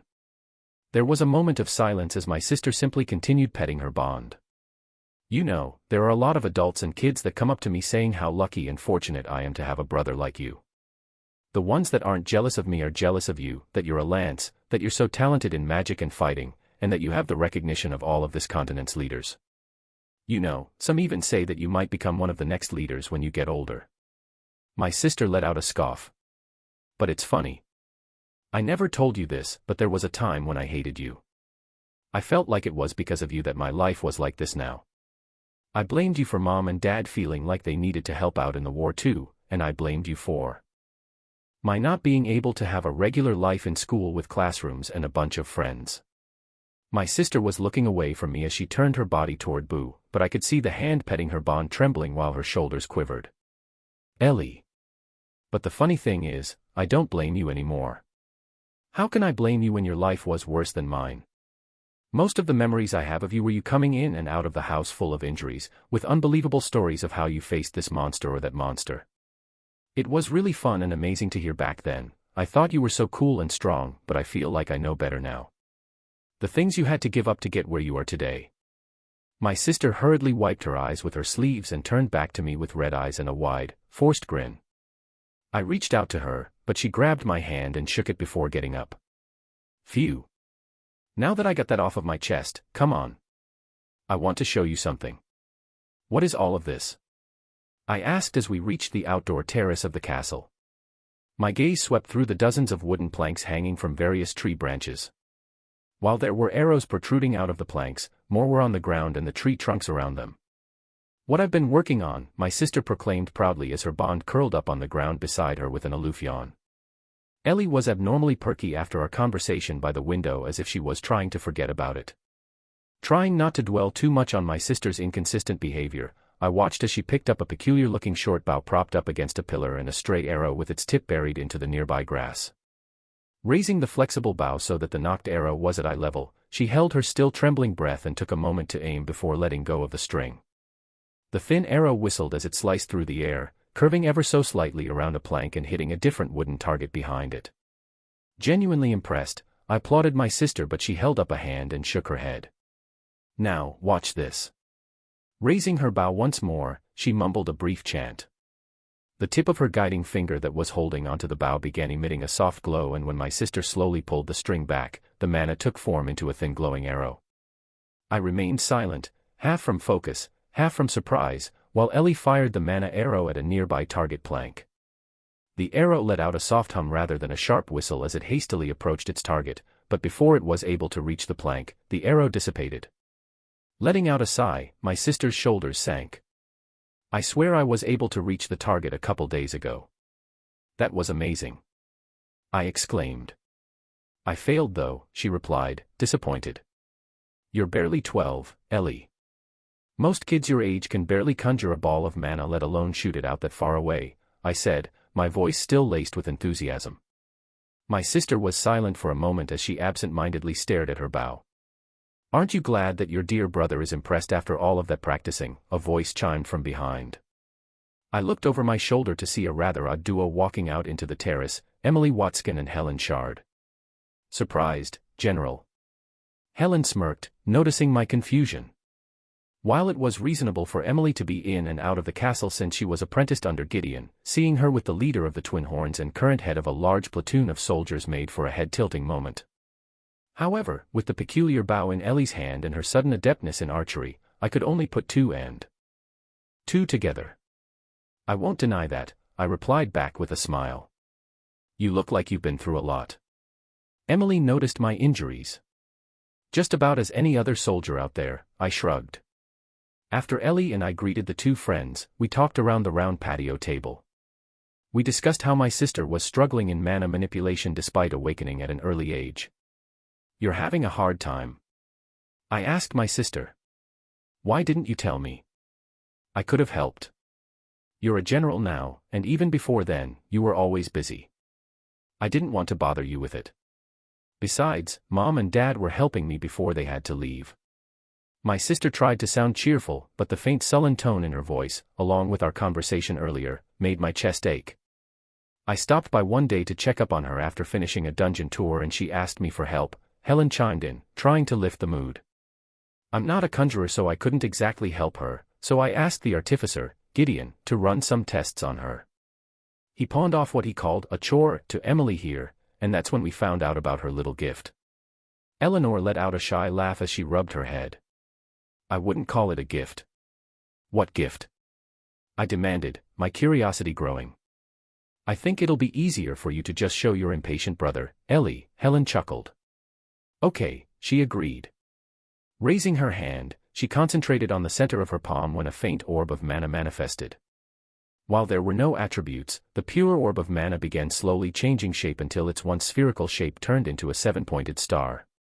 You see, after I assessed Eleanor, Emily stressed her participation as she leaned forward, I realized that she had a real knack for molding mana into detailed shapes. Normally, whether you can make a fireball into a fire cube doesn't really matter, but if you're able to conjure the exact shape of an arrow along with a particular arrowhead, then you can potentially have an infinite arsenal of arrows that enemies won't be able to predict. Well, coming up with the arrow solution was my idea, the leader of the Twin Horns added. All right, stop bickering, I cut in. My sister let out a giggle. They've both been a great help. Helen has been really strict but helpful in teaching me archery and Emily made me this bow as a training tool. That's me being easy on you, Helen replied with a smirk. She turned to me. I've been in and out of the castle, so she's been learning on her own but her growth is actually quite scary. It's like these gifts run in the Lewin family. Clearing her throat to get our attention, the freckled artificer adjusted her glasses, then explained the mechanism for the bow she had customized specifically for my sister. The bow is still in the testing phase, and it requires a certain amount of finesse but like Helen said, your sister catches on frighteningly fast. I still have a long way to go, Ellie rebutted. Looking carefully now, I noticed the calluses and fresh blisters on her fingers and palms, proof of her effort. Thank you, both of you, for helping my sister like this. I turned to my little sister, tousling her hair. And I'm sorry I haven't been there for you. Like I said, I don't blame you. You're just doing what you have to. She shrugged. Besides, Helen told me that Mom and Dad are far away from battles so I'm not too worried about them, but I'm just thankful when you come back in one piece. My heart lurched once more in guilt, and I understood why she said she had blamed me for our parents participating in the war. That's why they left, they didn't want to just sit safely and wait while praying that they wouldn't hear news of my death. I'm sorry for always worrying you, I said softly, unable to do anything else but apologize. Ellie's gaze laid fixed on the scars around my throat but she said nothing, and in some ways, that pained me even more. My little sister had indeed grown up much faster than I wanted her to. The childlike innocence and selfishness she once had were gone. "What are you doing here back in the castle so soon anyway, Helen?" My sister changed the subject. "Ah, right. The heads and above got called into the castle for a big celebration tonight," she answered. The actual reason for the event was supposed to be a secret, but it was already leaked. Apparently a retainer had been defeated. "Really?" Emily's eyes lit up. "Do you think it was a lance?" "Nothing's confirmed, but that's probably the most likely. All I know is that Commander Virion himself took a small crew to retrieve the body," Helen answered. "Things are looking up then." My sister perked up. "I'm glad." Shifting glances from Helen to Emily, then to my sister and back, I thought for a second that they were teasing me, but after a few minutes of just listening to them, I realized that they were seriously just gossiping. Do they really not know who killed the retainer? However, thinking back, I had arrived in the castle several days after the retainer's body had been retrieved. There were a team of medics waiting for my arrival, but now I doubted whether they had even been told the reason for my injuries. "Wait, so a celebration is happening tonight?"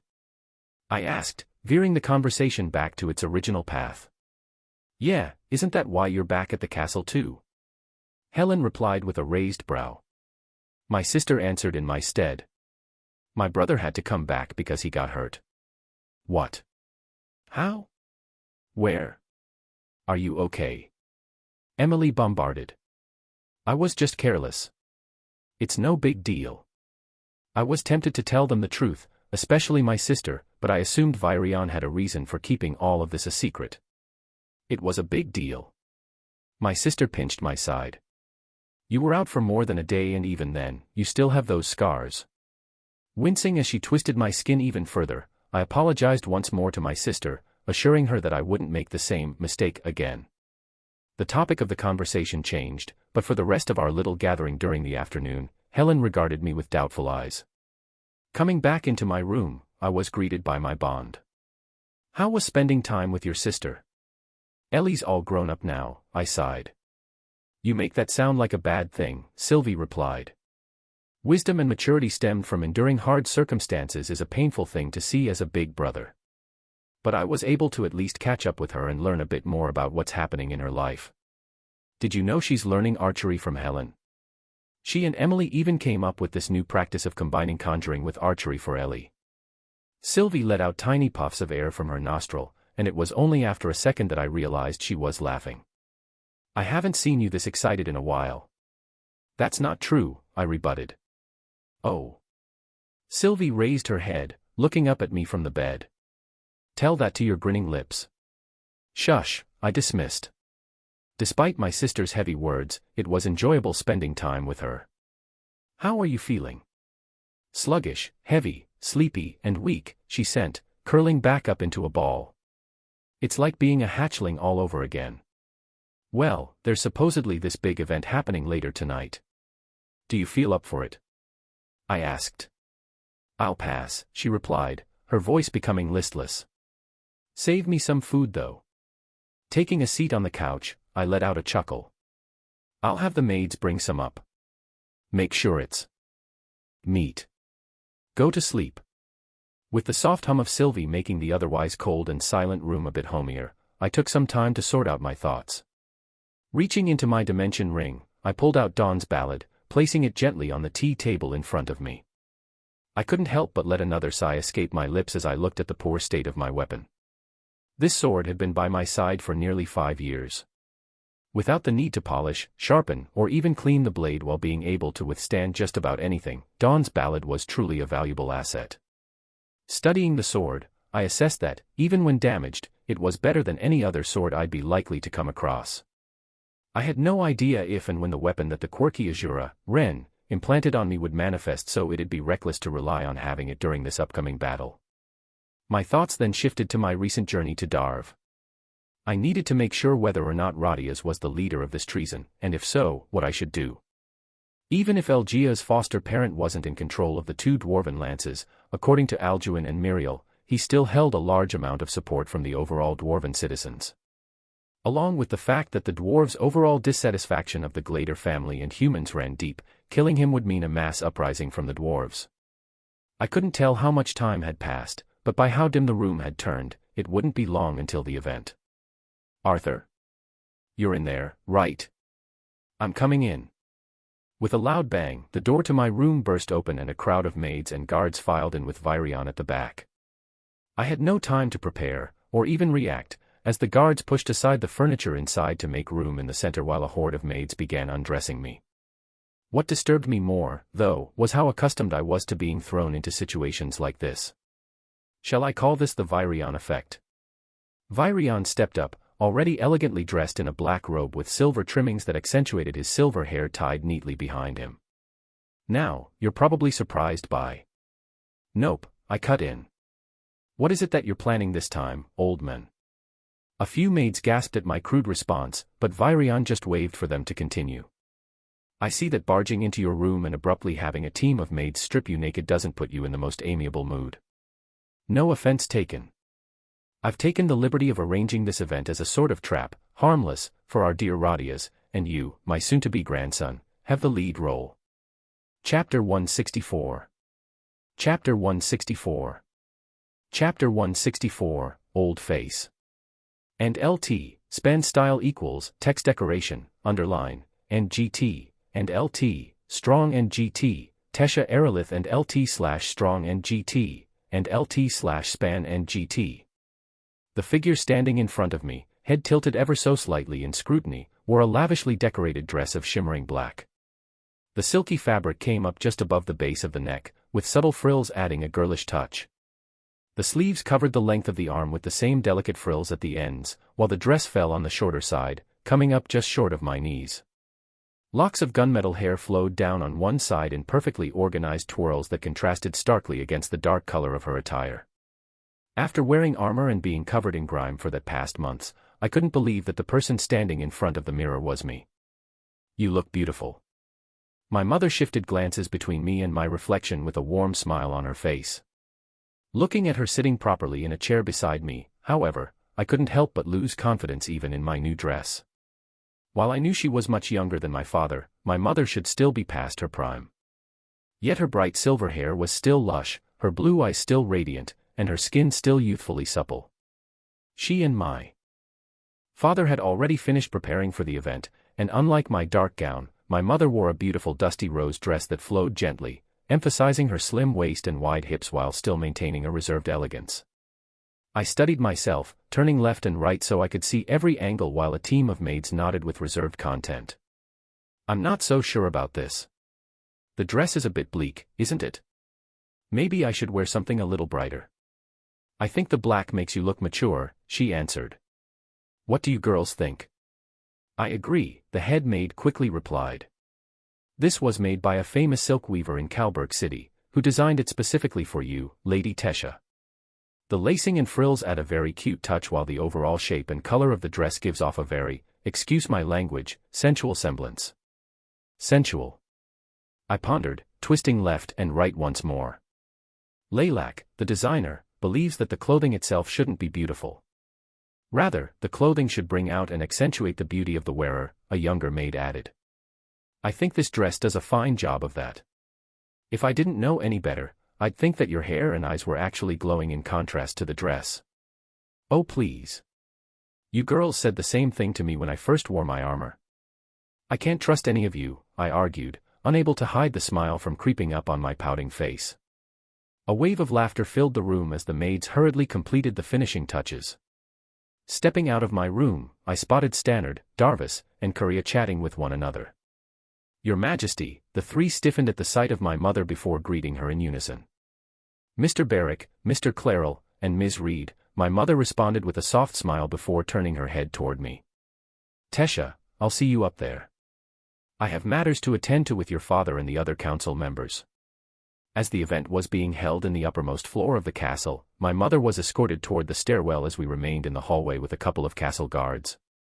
My three friends and team members silently waited for my mother and her maids to leave before turning back to me with cheeky grins. Lookin' good there, princess. Darvis, dressed in a sleek black suit, nudged me with his elbow as we made our way to the stairs. His usually unruly mane was slicked back with oil while the structured frame of the suit did a nice job of toning down his burly frame. You're being gross, Darvis, Coria sighed as she turned to me. But he's not lying. You look gorgeous. It was obvious my petite friend had put in a lot of effort for the occasion, and it paid off. Complementing her cute appearance and curly bobbed hair was a fluttery green dress that came down to her mid-thigh, a length that'd be frowned upon by the older generation if she wasn't wearing tights underneath. Thanks, but I didn't realize how uncomfortable I'd be in this getup. At least you look good in your getup, Stannard complained from behind. I look like some ornamental bird with this getup. The rest of us laughed as Stannard fluttered his bright blue robe like they were wings. Rather than wearing a fitted suit like Darvis, Stannard chose to wear a more luxurious conjurer's robe, which looked to be more decorative than functional. Anyway, I turned back to Coria, who was walking beside me. You look rather charming yourself. Are you trying to snag up one of the noble boys at the event? Coria's face immediately reddened, but she tried to look calm as she answered. Please. Most of the younger nobles attending are probably their family heirs, which means one thing: they're super pretentious. Seriously, hiding safely to protect their lineage while sipping on wine.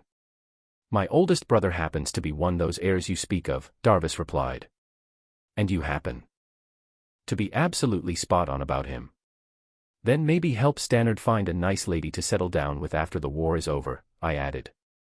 Yes, please, he nodded fervently. I'd like that very much.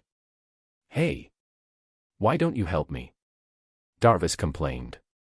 Shush. Coria reached over and smacked her childhood friend's arm.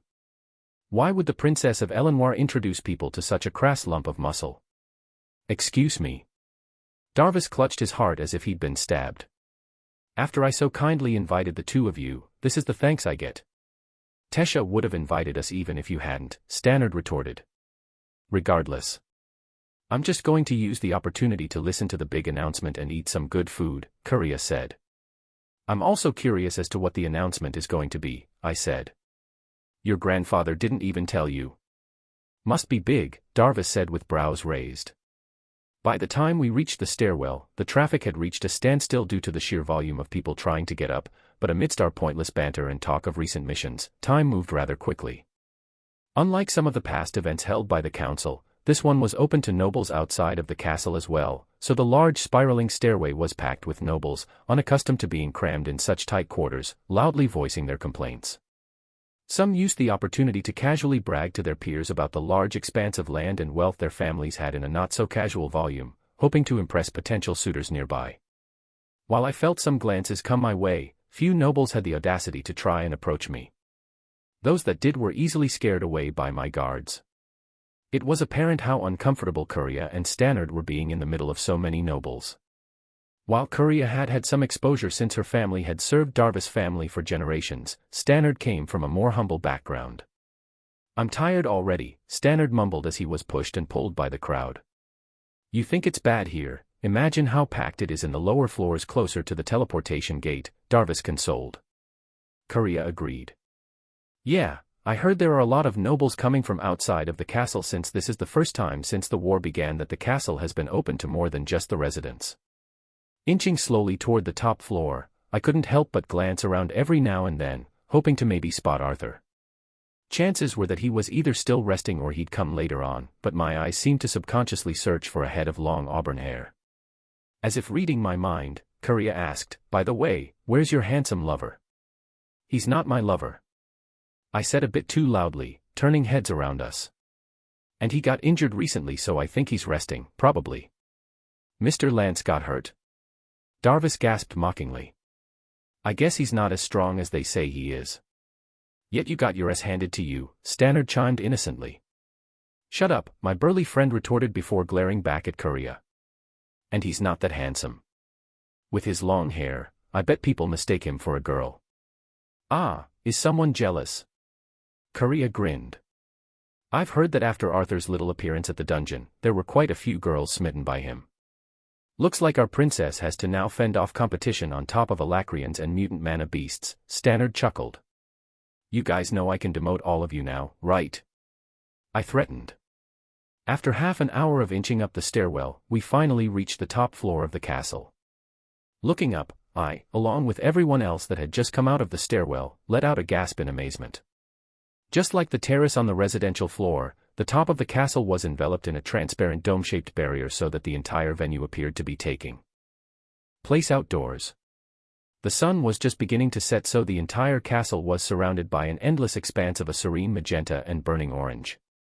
Orbs of light floated above us inside the dome-shaped barrier, casting gentle glows. With hundreds of nobles from elves to humans to dwarves, all dressed meticulously, and an orchestra playing a variety of flutes and stringed instruments to fill the gaps in conversations, stepping up to the top floor felt as if I'd been transported into a mesmerizing fairyland. Darvis let out a long whistle in appreciation while Stannard's gaze darted from one place to another in wonder. "It's beautiful," Curia sighed. "Ugh, I spotted my family," Darvis groaned. "Curia, come on. Let's greet them now and get it over with." As Curia was unwillingly pulled away by her childhood friend, I spotted Emily, dressed in a bright yellow dress that appeared to have some smudges and stains on it, pouring herself a drink near the empty stage. The apprentice artificer looked unbothered by the looks of disdain and disgust from the nobles nearby as she casually finished her drink in a single gulp. "Emily!" Stannard shouted before I had the chance to call out to her. "Ah! Little Stannard!" "Princess!" Emily greeted, waving her empty glass.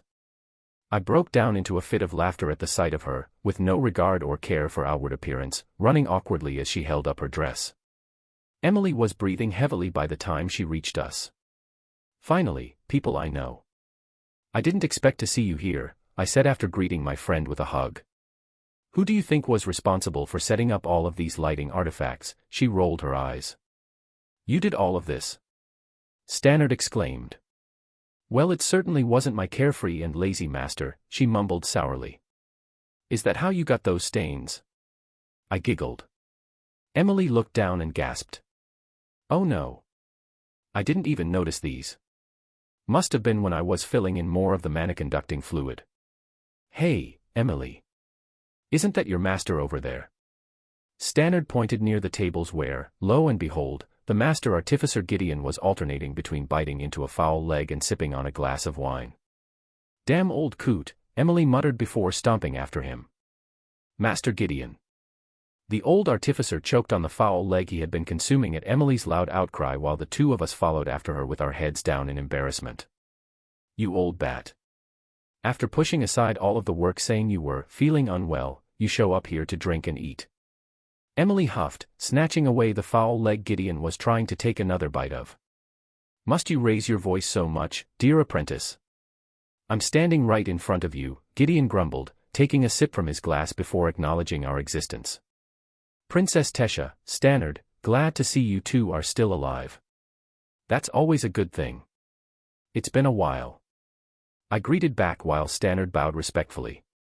Emily let out a defeated sigh as she handed back her master's food. "You usually don't care for these sorts of events.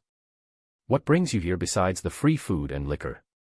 "I was given a rather interesting task by your grandfather," he looked at me, "so I'm just killing time until then.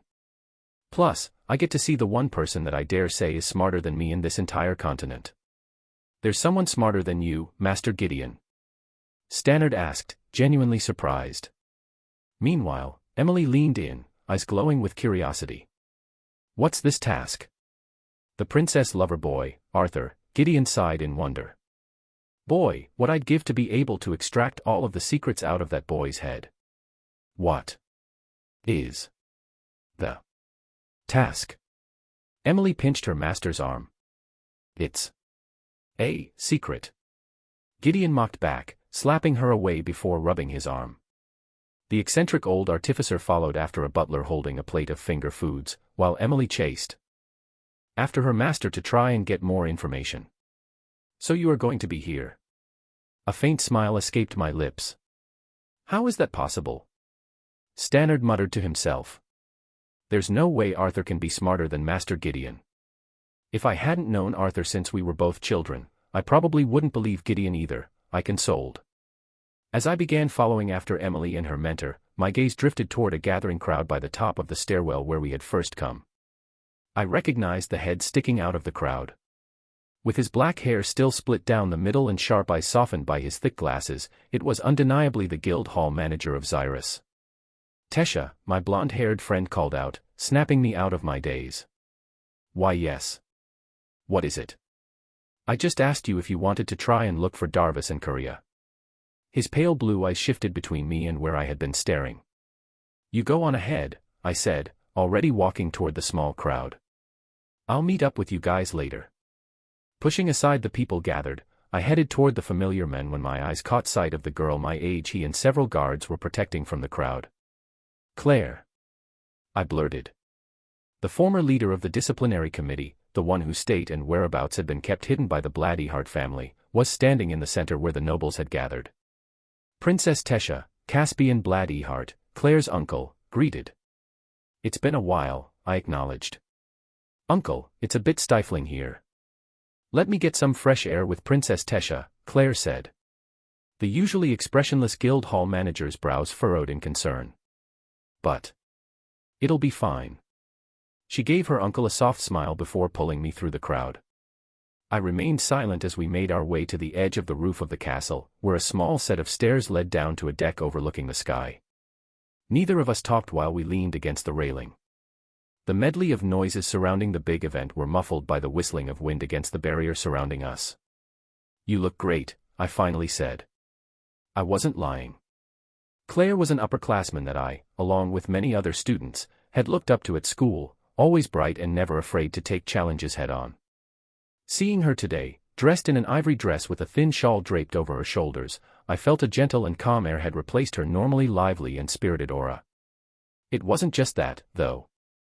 I couldn't quite place my finger on it, but something felt different about her. I appreciate it. She let out a soft chuckle as she smiled faintly. And I think you've probably heard enough how beautiful you look tonight. Mostly by friends and family, I chuckled back. Their words are more obligatory than anything else. Claire smiled back in amusement, but it was quiet between us once again as I swallowed down the questions I, along with so many of the nobles gathered around, wanted to ask. I heard that you're leading a team out on the field, she said.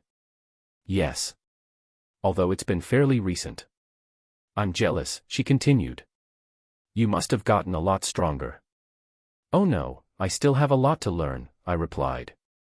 I've yet to control my beast will completely, and my long-range conjuring is a mess since I've been focused on getting better with my sword.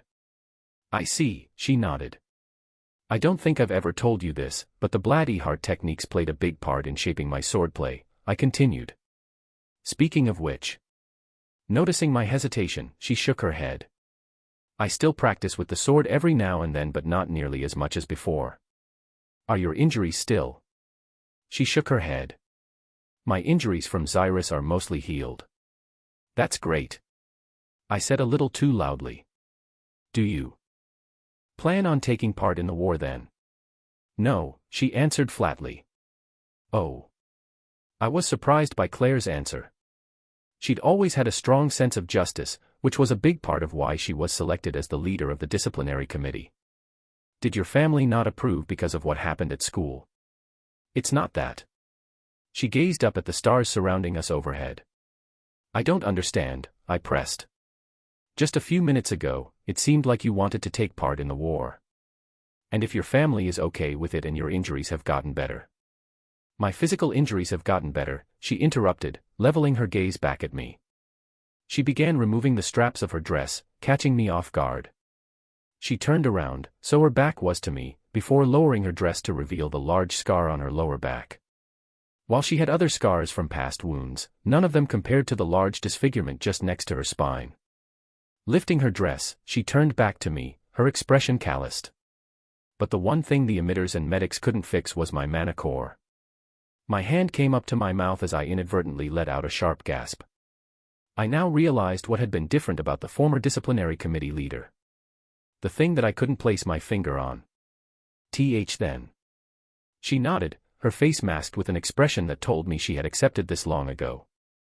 I can't use magic anymore. Chapter 165. Chapter 165. Chapter 165, Center of Attention. Despite spending a large portion of my life learning how to behave properly, what to say and how to say it in various situations, I was still unable to muster up the appropriate words to respond to Claire. I could only see any sort of apology or consolation coming off as pitiful or insensitive. After all, how could I dare tell her, it'll be okay, after complaining about my lack of progress in the one part of her life she'd never be able to get back, let alone improve. To my surprise, Claire breathed out a soft laugh. "I'm sorry, it's just your expression. If I didn't know better, I would have thought you'd just swallowed a bug or something," she explained, noticing my confusion. "Don't worry. I've pretty much come to terms with it." "But still," I muttered. "It's fine," Claire dismissed, shaking her head. "I've already told my uncle this, but I plan on helping out where I can at the Bloody Heart Sword Institution my family runs. I figured that training new soldiers could be my way of helping out in this war." I couldn't respond. She was the one who almost died and was now unable to practice magic, yet she was the one trying to lift the mood while I stood here, disheartened. "Claire," a clear voice suddenly boomed from behind. The two of us gazed up to see the eldest son of the Glader family and his sister at the top of the steps. Prince Curtis's eyes were locked onto Claire, his sharp brows furrowed in concern and frustration. Princess Kathleen, wrapped in a shimmering white dress, though known for being expressionless, had red eyes lined with tears, her delicate pale hands clenched by her sides. Before Claire could even say a word, the two of them rushed down and embraced their former leader. "It's nice seeing you both, too," Claire puffed, struggling to breathe. Prince Curtis released Claire, his expression still a mixture of worry and anger. "Do you know how worried all of us were? You being here means you're okay, right?" "What happened?" Kathleen added. I took a seat and watched the three of them catch up. Claire told Curtis and Kathleen the same story she'd told me. Seeing their faces darken, I imagined that I must have looked very similar to them now. Just like me, Curtis froze, unable to form a response after Claire revealed her inability to manipulate mana. However, to my surprise, Kathleen spoke up. "You're very strong," she responded. She lifted her watery gaze and locked eyes with her former leader. "I think that being able to overcome such a huge obstacle and move forward with a smile says much more about you than the color of a mana core ever will." Stunned at her powerful words, I shifted my gaze to see that Claire had stiffened from the princess's response. Tears began rolling down her cheeks. "Huh." Surprised at her state, Claire hurriedly wiped them away with her palms, but the tears refused to stop. This is embarrassing. I can't believe I'm crying now." My chest throbbed, watching her cry as Princess Kathleen embraced her once again. Curtis turned to me and dipped his head, but otherwise, the two of them remained silent. Claire's sniffles soon turned to chuckles as she laughed at her own state. "Look at me. I was barely presentable before, and now I'm a teary, snotty mess. Who are you trying to be presentable for?" I teased, eliciting a laugh out of the three of them. Like that, the ice had melted and I walked to them. "Princess Tesha," Curtis smiled as he nodded politely. "I apologize for not greeting you right away." "Princess Tesha," Kathleen echoed, dipping her head. "No problem." I smiled back. "And we should be able to be a bit more comfortable with each other considering we were once schoolmates." "Right, Curtis," Kathleen. "You're right," Curtis grinned. "And yes, it has been a while, Tesha." "It's nice seeing you again," Kathleen said with a smile so faint that I'd almost mistaken it for a twitch. The three of us eventually settled around a patio table nearby.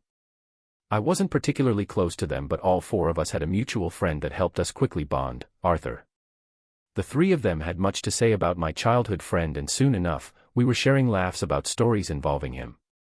"He always seemed so put together and mature," Claire chuckled.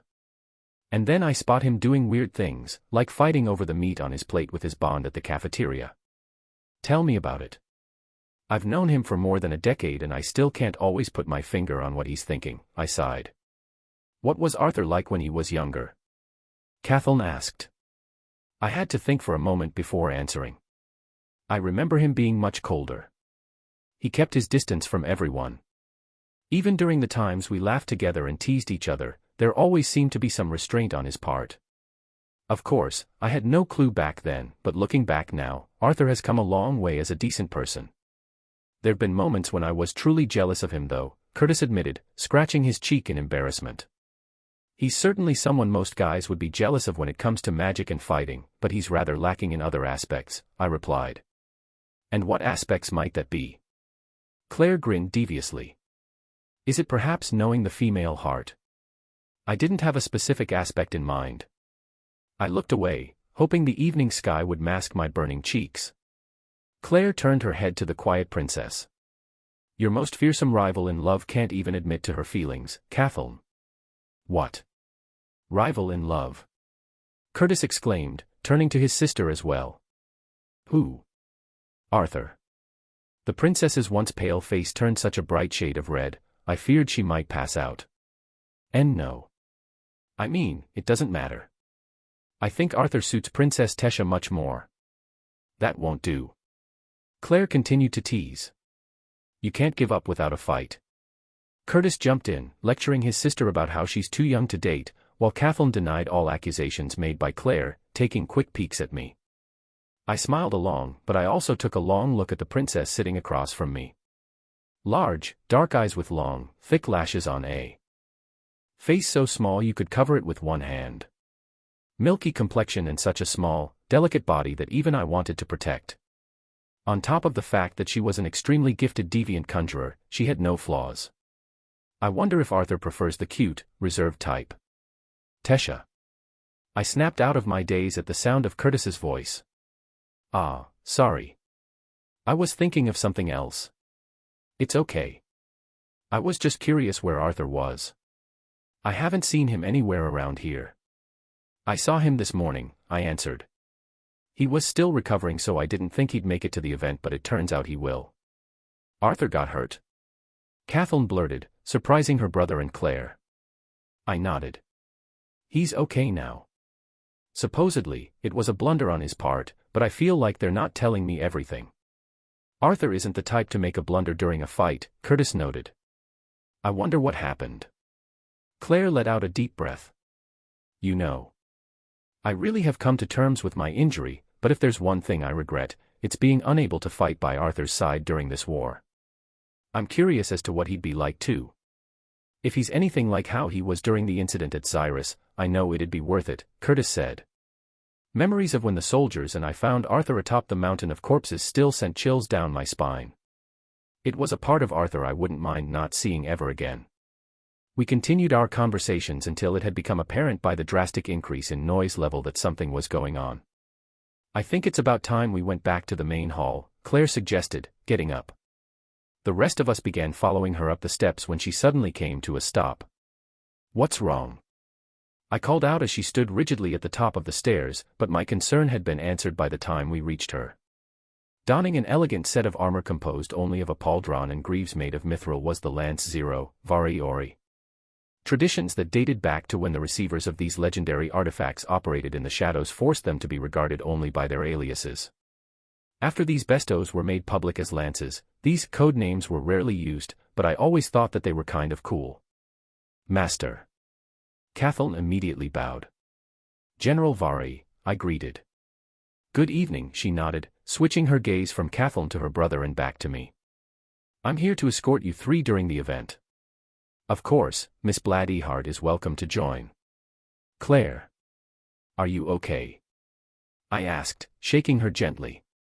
Taking a step back, she turned to me with a wry smile. Why yeah, it's just that since I can't use mana anymore, General Vari's aura, even suppressed, paralyzed me for a second. I'm fine now, she hurriedly added, seeing the concerned expressions on all three of our faces. We continued walking, but my thoughts shifted back to Claire and all of the things that she was now incapable of doing that we had all taken for granted. Even in a place like this, they stand out, a voice murmured a few feet away, pulling me away from my thoughts. You really have to put them at a whole different standard, another voice whispered, this time closer. And here I thought the girls at Calberk were pretty. You're into those prim and proper ladies, his friend replied. I've heard that the girls down at Blackbend are more willing, if you know what I mean. His friend hid a snicker behind a gloved fist but immediately petrified when he realized my eyes were on him. I suppressed the urge to rebuke them. I probably would have done so in a volume that everyone could hear in the past, but this wasn't anything new nor worth causing a scene over. Besides, my glare seemed enough to shut him up for now. Needless to say, walking alongside General Vari with Curtis, Kathleen, and the mysterious child of the Bladdyheart family that had never been seen after the Xyrus incident until now, heads turned left and right. Looking around, I could see men of noble households nudging their companions, trying to be discreet the same way the girls tried to be discreet while they ogled Curtis. I had to admit that, while he and Darvis wore very similar styles of clothing, the two couldn't look more different. While Darvis, with his hair slicked back and attire ornamented with a bit too much gold, looked more like an overdressed thug than a noble, there was no doubt for anyone here that Curtis was royalty. Walking through the hall filled with staring nobles, I was grateful to have General Vari by our side. Even the more bold nobles didn't dare step in our direction with a lance beside us. Claire leaned toward me. "How do you guys get used to getting this much attention? It's absolutely nerve-wracking." I smiled and whispered back. "Just don't trip over your own feet." "Great." She looked down. Now, I'm conscious of my own walking. Arriving near the front of the stage, I caught sight of my parents along with the rest of the council seated against the wall when the entire hall suddenly darkened. Gasps of surprise and mutters of confusion erupted. While I wasn't able to enhance my vision like augmenters could, assimilating with the Elderwood Guardian had greatly improved my senses to the point where I could even see that the members of the council were trading puzzled glances at one another.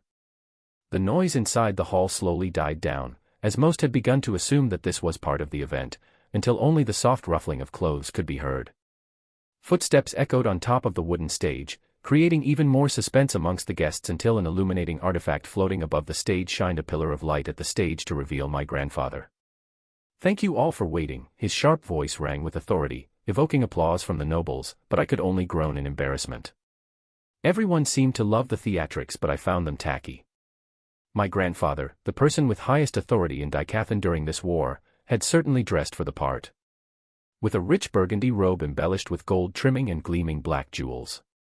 Even his hair seemed to shimmer like pearls, most likely with the help of the lighting, as he stood straight with his hands folded behind him. After the applause died down, my grandfather spoke. "First, let me apologize to everyone here. I know that little was said about the purpose of this event. This was done intentionally, not for security and certainly not for safety. No, this was done for the sake of surprising each and every person here today."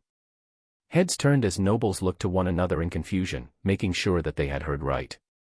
"Yes, you all heard correctly," he chuckled. "Some positive news in the form of a surprise is something we all need in these times of duress." Murmurs of agreement sounded from those around us. "So, as I've kept you all waiting enough, allow me to present to you our first step toward victory in this war. We have come today to commend the one responsible for eradicating a central power of the enemy side, a retainer." My grandfather stepped to the side as a whirring noise resounded from below. The stage split in half as gruesome figure clad in a tomb of ice was raised. The nobles closest to the stage all took several steps back out of fear, some of the weaker ones even stumbling. Falling into a stupor as I gazed at the Vritra, I felt someone tugging on my arm. Looking back, I saw Claire barely managing to stay standing as her face turned deadly white. "Claire." I hurriedly grabbed a hold of my friend, keeping her upright by her waist. "Do you want to go further back?" "No," she shook her head. "I need to be able to at least endure this much." It pained me to see someone I had once looked up to be so helpless, but I let her be and turned back toward the stage. For a being to be able to emanate such a noxious aura even after death, I could only imagine how strong it must have been. When I first saw that the Vritra had been encased in ice, and to such a degree that I felt its chill from back here, my gaze unconsciously turned to General Vari, but she looked as stunned as everyone else in the room. And her gaze wasn't fixed on the disfigured monster. I looked back to the stage to see another person coming from the back, hidden in the shadows behind the column of light shining down at the retainer encased in ice. And while I should have come to expect something like this after all these years, I didn't. Just like General Vari and everyone else in this hall, I was stunned as Arthur stepped into view for everyone to see. Chapter 166. Chapter 166. Chapter 166, Meaning. Everyone in the hall held their breath, silently waiting for Arthur to speak as he came into view. He stood wordlessly and surveyed the outdoor gallery from atop the stage.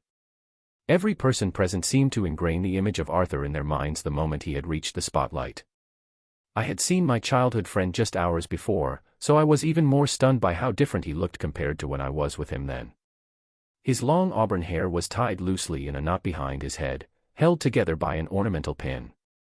Rather than the usual formal attire of humans, he wore a silky decorative robe like us elves. However, unlike our traditional garb, the loose sleeves of his robe just barely went past his elbows, revealing thin tight-fitting gloves that covered his entire arms. Completing his refined ensemble of clothing was a rich fur pelt, as white as snow, slung over one shoulder. It hadn't been too long since he had appeared in front of the world, adorned in an extravagant armor that dazzled everyone who had come to watch. Yet, seeing him up there within the column of light in his elegant attire, he didn't just seem dazzling. He radiated an otherworldliness that I had only felt when I saw Master Alder. Distracted by his transformation, I only realized when Arthur turned his head, peering deeply at the Vritra retainer encased in ice, that the red burns that had scarred his neck were no longer visible. He turned back to face us before talking, his voice coming out low and steady. Displaying a corpse as some sort of trophy or keepsake for the masses to gawk at is something I deeply disapprove of, but the people attending this event tonight aren't part of the masses. Each noble here has workers, civilians, and inhabitants in your lands that wait impatiently for news regarding this war, and until now, vague assumptions and baseless theories were the only things you could give them. Arthur paused, but the crowd remained quiet, faithfully waiting for him to speak again. Born from a humble background, I was able to climb to where I am now thanks to my family as well as the friends I met along the way. I am now a lance, the youngest one at that, but I'm not the strongest. The lances out there, some who are fighting battles as we speak, are echelons above me in power, yet even I was able to defeat a retainer, one of the so-called highest powers of the Alacrian army. As Arthur paused once more and excited murmurs began sounding from the crowd, I realized that these halts in his speech were intentional. He was a year younger than me, and with his background, he had been neither taught nor prepared for things like speeches or social intricacies, yet he was able to utilize every breath, word, break and motion to perfectly take control of the crowd. As you can see, I've sustained no injuries from my battle with this supposedly powerful force and am healthy enough to chatter on like this amongst a crowd of nobles. He smiled, eliciting chuckles from everyone around me. Placing one of his gloved hands on the tomb of ice, he shifted his gaze to where the council was seated. This symbol is not only my offering to the council who has granted me with this role, but also a gift that I hope you all can take home and spread to your people, figuratively, of course. Cheers and laughs erupted after Arthur bowed, signaling the end of his speech. The illuminating artifacts turned back on as Arthur left the stage and my grandfather came back up. Please feel free to get a closer look at the Vritra, and I hope you enjoy the rest of the evening. With that, a few guards replaced my grandfather on stage as the council came up first.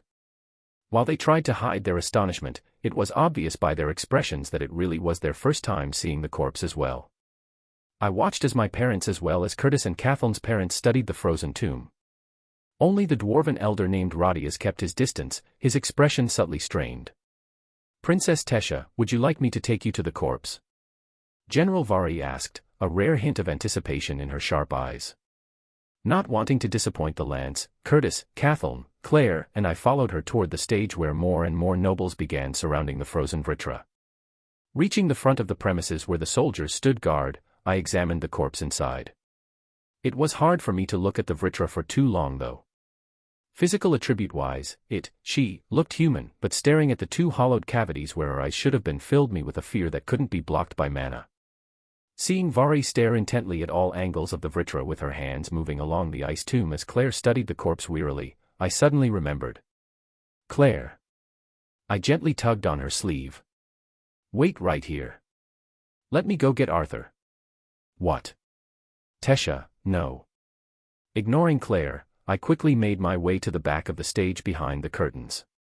This area is off. A female guard stationed behind the stage retreated a few steps. Princess Tesha. I smiled, quickly making up an excuse. My grandfather is expecting me to meet with him. The guard shifted her gaze over toward the narrow staircase beside her. General Arthur and Commander Virion had ordered no one to go down these stairs, even the rest of the council, she replied hesitantly. I know. They told me not to tell the council that I'm here as well, I lied. Now please, both of them are expecting me. She thought once more for a moment but stepped aside with a nod, motioning for me to go down. I didn't thank her, that would have been suspicious. I just nodded back and headed down the staircase that was wide enough for only one person at a time. The staircase seemed to spiral down endlessly. If it wasn't for the slight nuances in each of the illuminating artifacts designs, I would have thought that there was some sort of illusory magic at work. I quieted my steps with wind magic as I went deeper down the stairs. I knew what I was doing was wrong, even if it was just Arthur and my grandfather, but I was too curious to find out what these important matters were and why they needed to even keep them a secret from the council. Once I got close enough to hear faint voices muttering behind closed doors, I withdrew my magic before walking down a few more steps. Both Grandpa and Arthur were freakishly sensitive to mana fluctuations, so if I wanted to eavesdrop, I had to rely on just my hearing. Thankfully, because of my enhanced senses after my beast will's assimilation, I was able to make out what they were saying, and from the sound of it, the artificer Gideon was there as well. "Don't push yourself, brat," my grandfather grunted. "I'm fine. I didn't need to use magic, so it's just physical fatigue more than anything else," Arthur replied, his voice sounding weak compared to how it sounded up on stage. "This paste around my neck is rather stifling though.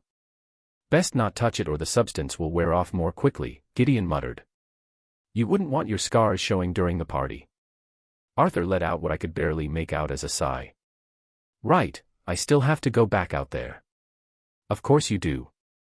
You're the star of the event," Grandpa replied. "Your speech was convincing enough, though, so it might not be necessary for you to stay until the end." "Good." "Gideon, how did the recording go?" Arthur asked. "It was a hassle trying to capture the images at the exact moments you specified, since there's still a bit of a delay between the moment I press the trigger and when the shot is taken. Hold on, let me take note of that so I can fix it." "Focus, Gideon," Arthur snapped, his voice impatient. "I know you just had your legs forcefully torn into a mess and barely put back together, but that's no excuse for being grumpy with me," Gideon grumbled. "Anyway, I was able to capture the images of Radia's face when Virion first announced the Vritra, then when Arthur first came into view, and when Arthur said he had sustained no injuries," Gideon noted. "Here, let me see that," my grandfather said. "What's Radia's looking at in this picture?" "Not what, who," Arthur answered. "He's looking at General Vari, who was in the crowd. I suggested to Tesha's father that we have the lance look after the royal children." "So Radius thought that General Vari was the one who killed the Vritra?" Gideon asked. "Wait. Is that why you froze the retainer's corpse? To get him to think that it was Vari?" My grandfather cut in, his voice sounding surprised. "I wanted him to think that the strongest lance was responsible for killing one of the strongest forces in the Alacrian army before it was revealed that I killed him," Arthur explained. "You always have a few tricks up your sleeves, don't you?" my grandfather chuckled. "Look at Radia's face when he first saw the Vritra come up encased in ice. He's surprised and looks immediately over toward Vari," the artificer pointed out. "Then look at the image of him after Arthur comes into view and then when he announced how he, the weakest of the lances, had kicked the retainer's ass without sustaining an injury. There are shock and anger," my grandfather noted. "Most would be surprised and progressively grow happier to learn that the supposed weakest is stronger than one of the Alacrian powerhouses. This still doesn't prove that Radius is actively helping the Alacrians, but this does give us a good idea on his stances on all of this," Arthur added. "We'll know for sure in the next battle when—" Arthur's voice trailed off. I couldn't hear any of them anymore. "And LT, M and GT, Lord Radius is helping out the Alacrians, and LT/M and GT. I needed to hear more. Just what was Arthur planning in this next battle? I inched down a few more steps to get closer, but I still couldn't hear them.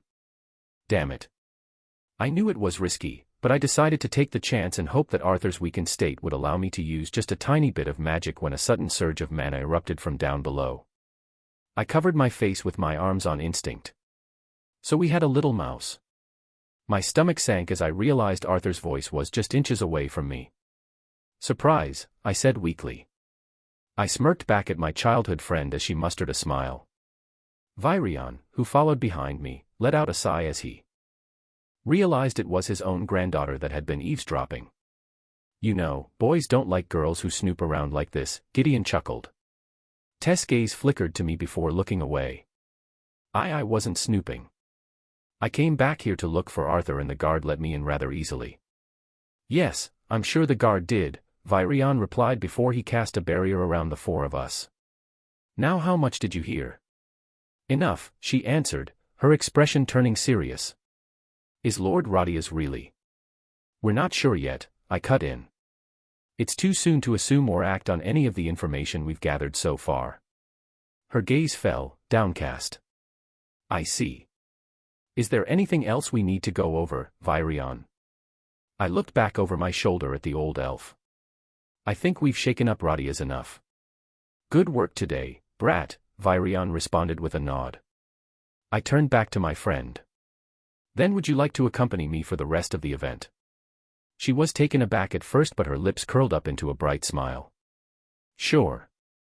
Going back up the stairs, we were greeted by lively music and laughter along with the frequent clink of glass.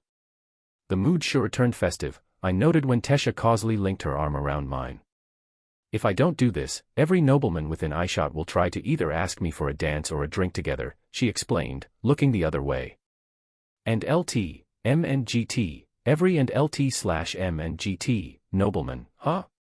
I stressed. My meek childhood friend has sure turned confident. She tightened her grip around me, pinching my arm as she waved to nearby nobles that greeted her. Unable to express my pain with so many eyes watching, I casually leaned toward her, prying her fingers off of my arm as I whispered, "Same old Tesha, resorting to violence, I see." "It's because only violence seems to work on someone as slow as you, General," she replied with a feigned smile. As we walked through the large open venue of the party, I was greeted left and right by nobles from cities far away, and despite her childish antics, Tess was a big help throughout the night. She pointed out notable guests that I should greet and share a drink with, and others who would be plenty satisfied with just a sincere greeting. While I had experience in events like this in my former life, I knew very little of the politics involving the Three Kingdoms. Tess, on the other hand, knew exactly who was important and what sort of personalities they had. Subtly leading the conversation and keeping it brief while making sure not to offend them, Tess made my night much easier. Perhaps the only downside to having her beside me was the occasional glare and pinching of skin whenever she caught me sending a smile back to nearby ladies that greeted me. I guess courtesy should only be extended to the members of society outside of the potential dating range. "Brother." Ellie called out from the crowd. Looking around, I caught sight of her excitedly waving her arm amidst a group of friends. Even from here I could see the glimmering bracelet embedded with the pink beast core of a phoenix WYRM I had gotten for both her and mother. Waving back, I walked over to them when my sister unexpectedly wrapped her arms around my waist. "Ellie," I said, startled as Tess chuckled beside me. "He really is your brother," a pigtailed girl in a puffy dress stammered as she tugged on Ellie's sleeve. "Girls, I'd like you all to meet my brother, and Princess Tesha," she announced, puffing her chest as she linked her arms around my other arm. "It's an honor, General Arthur." Princess Tesha, a curly-haired girl in a overly embellished white dress greeted. "You were so cool up there, General Arthur," another girl exclaimed, inching closer to us. "Is it true that you got no injuries at all when you defeated the retainer?" Looking at the sparkling gazes from the little girls, I suddenly felt embarrassed. "Although he looks this pretty and fragile, he's actually one of the strongest mages in all of Daikathan," Tess answered for me. "You're so lucky to have him as your brother," a small girl with bobbed hair and a cute frilly dress sighed. "My oldest brother wasn't able to get into Xyrus, so he's going to some no-name academy in Karn City, while my father sent my second brother to fight in the war after causing trouble with another noble's daughter." I watched silently as my sister resumed gossiping with her friends. It was relieving to see her laugh and smile as opposed to shedding tears over my injuries and our parents being far away. Giving my sister another hug, Tess and I walked away from her group. "It's funny how my sister always finds the need to introduce me to everyone she knows," I smiled. Even on her 7th birthday party at the Helstia Manor, she told every one of her little friends. "She just wants to show off her older brother," Tess giggled, lightly holding onto my arm. Even girls her age love to gossip and brag about what they have, and for Ellie, her one and only brother is a great source of pride. "Well, I'm just glad she seems to be surrounded by girls." "I'm sure your sister is pretty popular with the boys," Tesha teased. I froze, glancing back at my sister and her friends, only to see a small group of noble boys approaching them. Tess tugged on my arm. "Come now, don't be overbearing." My eyes shifted toward the back of the venue, where a large brown bear was gnawing on a thick bone. Feeling my gaze, my sister's Bond stared at me with intelligent eyes. I jerked my head, pointing toward Ellie and her group. Boo turned, and after noticing the group of boys, nodded once. I nodded back. He knew what had to be done. "What are you doing?" Tess asked. I turned back and continued walking just in time to hear a loud growl and the frightened screams of little boys behind me. Nothing. After greeting a few more nobles, I slumped down on a chair. My legs were on the verge of shaking, but I was still pleased at how much they'd healed. I looked up to see Tess searching for someone, stretching her neck as she tiptoed to see past the crowd. "Wait here," she blurted, immediately bolting off into the crowd. After some time, I spotted her walking back with General Vari beside her, a downcast look on her face. "General," I greeted, getting up from my seat. "General," she echoed tersely, her eyes examining me. "I'm so sorry, Arthur," Tess suddenly apologized. "General Vari said she left. She didn't want to see you." "What are you talking about?" I replied. "Who didn't want to see me?" Tess let out a sigh. "Claire Blad-Ehart. She was here today." Chapter 167. Chapter 167. Chapter 167, The Confidence 2. "How many troops do you need?" King Blaine asked as we all looked down at the detailed map spread across the round table. 3, no, 2 divisions should suffice," I answered. "General Arthur. The western coast is where we need to be allocating most of our forces," Radius countered, placing his finger near Atiston and Telmore City. "Sending nearly 20,000 troops up north will make this area too vulnerable." "I have to agree with Elder Radius," King Alduin added. "There are several battles near the coast that have been going on for days. Withdrawing even a single division would tip the balance in their favor." Queen Priscilla rolled the transmission scroll she'd been reading. "We are still evacuating civilians from both Telmore and Atiston. If forces on the coast are withdrawn, our troops will be pushed back and the battles will take place in the cities. Commander, we can perhaps send some elven troops stationed near Asifan City down toward the edge of the border, but 2 divisions seem feasible," Queen Muriel advised, brows knitted in concern. Virion, seated in front of me, lifted his gaze to all the lances standing upright behind their respective artifact holders. "Generals. What do you think?" The brat, General Arthur's vague suspicion based on loose evidence of what he saw doesn't justify sacrificing a city or 2, General Baron Near spat out. Baron's nasty tone aside, "He makes a good point," said Micah, the female dwarven lance that looked no older than my sister. "Moving that many troops a few hundred miles will take time, even with the help of teleportation gates." "General Aya. General Vari. General Alford?" Virion asked. "Do you all agree?" General Alford, the oldest of the lances, nodded. "It is too much of a risk." "Sorry, General," the elven lance whispered beside me before speaking up. "I also agree that it isn't wise." We all looked to Vari, the only other lance that I wouldn't be confident in defeating. If General Arthur's claim is true, it'd be the right choice to send that many troops, if not more, up north, the lance answered curtly. It was surprising to have General Vari's support, but it worked against me in this case. However, Virion took advantage of her words to bring along the idea that I really wanted to go with. General Vari is right in that, if what General Arthur claims is true, troops need to be sent. After all, there has only been one sighting of a retainer since the war started. If Retainer and a scythe were leading this next attack, the damages would be catastrophic without appropriate measures. Everyone nodded in agreement. Therefore, Virion paused, shifting his eyes from one lance to another. "I propose we send 2 lances along with General Arthur to investigate whether or not there really is going to be a major attack led by a retainer and a scythe up north." The rest of the council immediately glanced at one another, waiting for someone to come up with a reason against it. "Commander." King Blaine spoke up. "The lances are the center figures for the divisions out in battle right now. With them gone for too long, morale will decrease and if a retainer or scythe show up in battle." "King Glader," Virion interrupted, his sharp stare piercing through the human king. "Why do you think the lances have refrained from partaking in most of the battles so far?" The red-haired king remained silent. "It's quite simple. It's not worth it," Virion continued. "Large-scale destructive spells cast by any of our lances would kill not just their army but our own as well. Even if we had everyone retreat, this is home ground.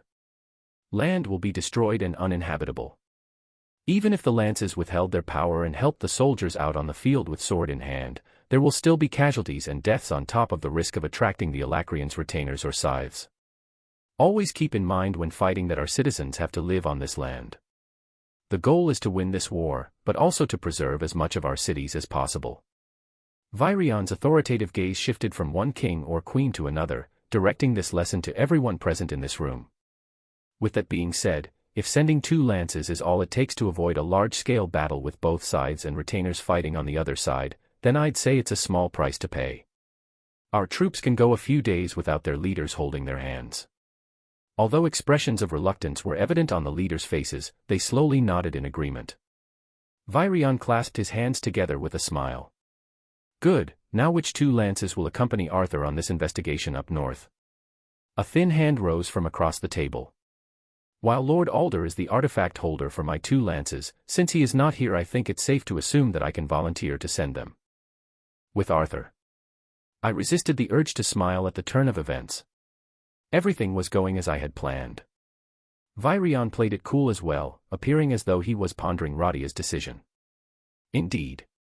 Since Lord Alder is not present, I think it's only natural to have the dwarven lances under Elder Radia's command, King Blaine seconded. The battles are occurring in Sapin, so I agree that sending General Alfred and General Micah would be an ideal option, Queen Muriel added. Virion slowly nodded, as if almost reluctant. Very well, General Alfred and General Micah, temporarily under Elder Radia's command, shall head up north with General Arthur to investigate the possibility a retainer and scythe are planning an attack. Both the dwarven lances bowed respectfully, as did I. This is a reconnaissance mission, but I leave the situation to your best judgment. Priority is to not alert enemies, especially if a retainer or scythe is present. If circumstances permit a realistic chance in averting a full-scale battle, you may engage. Remember, our priority is to keep the battle away from civilians, Virion added. Prepare to leave tomorrow, sunrise. Rest of the lances, dismissed.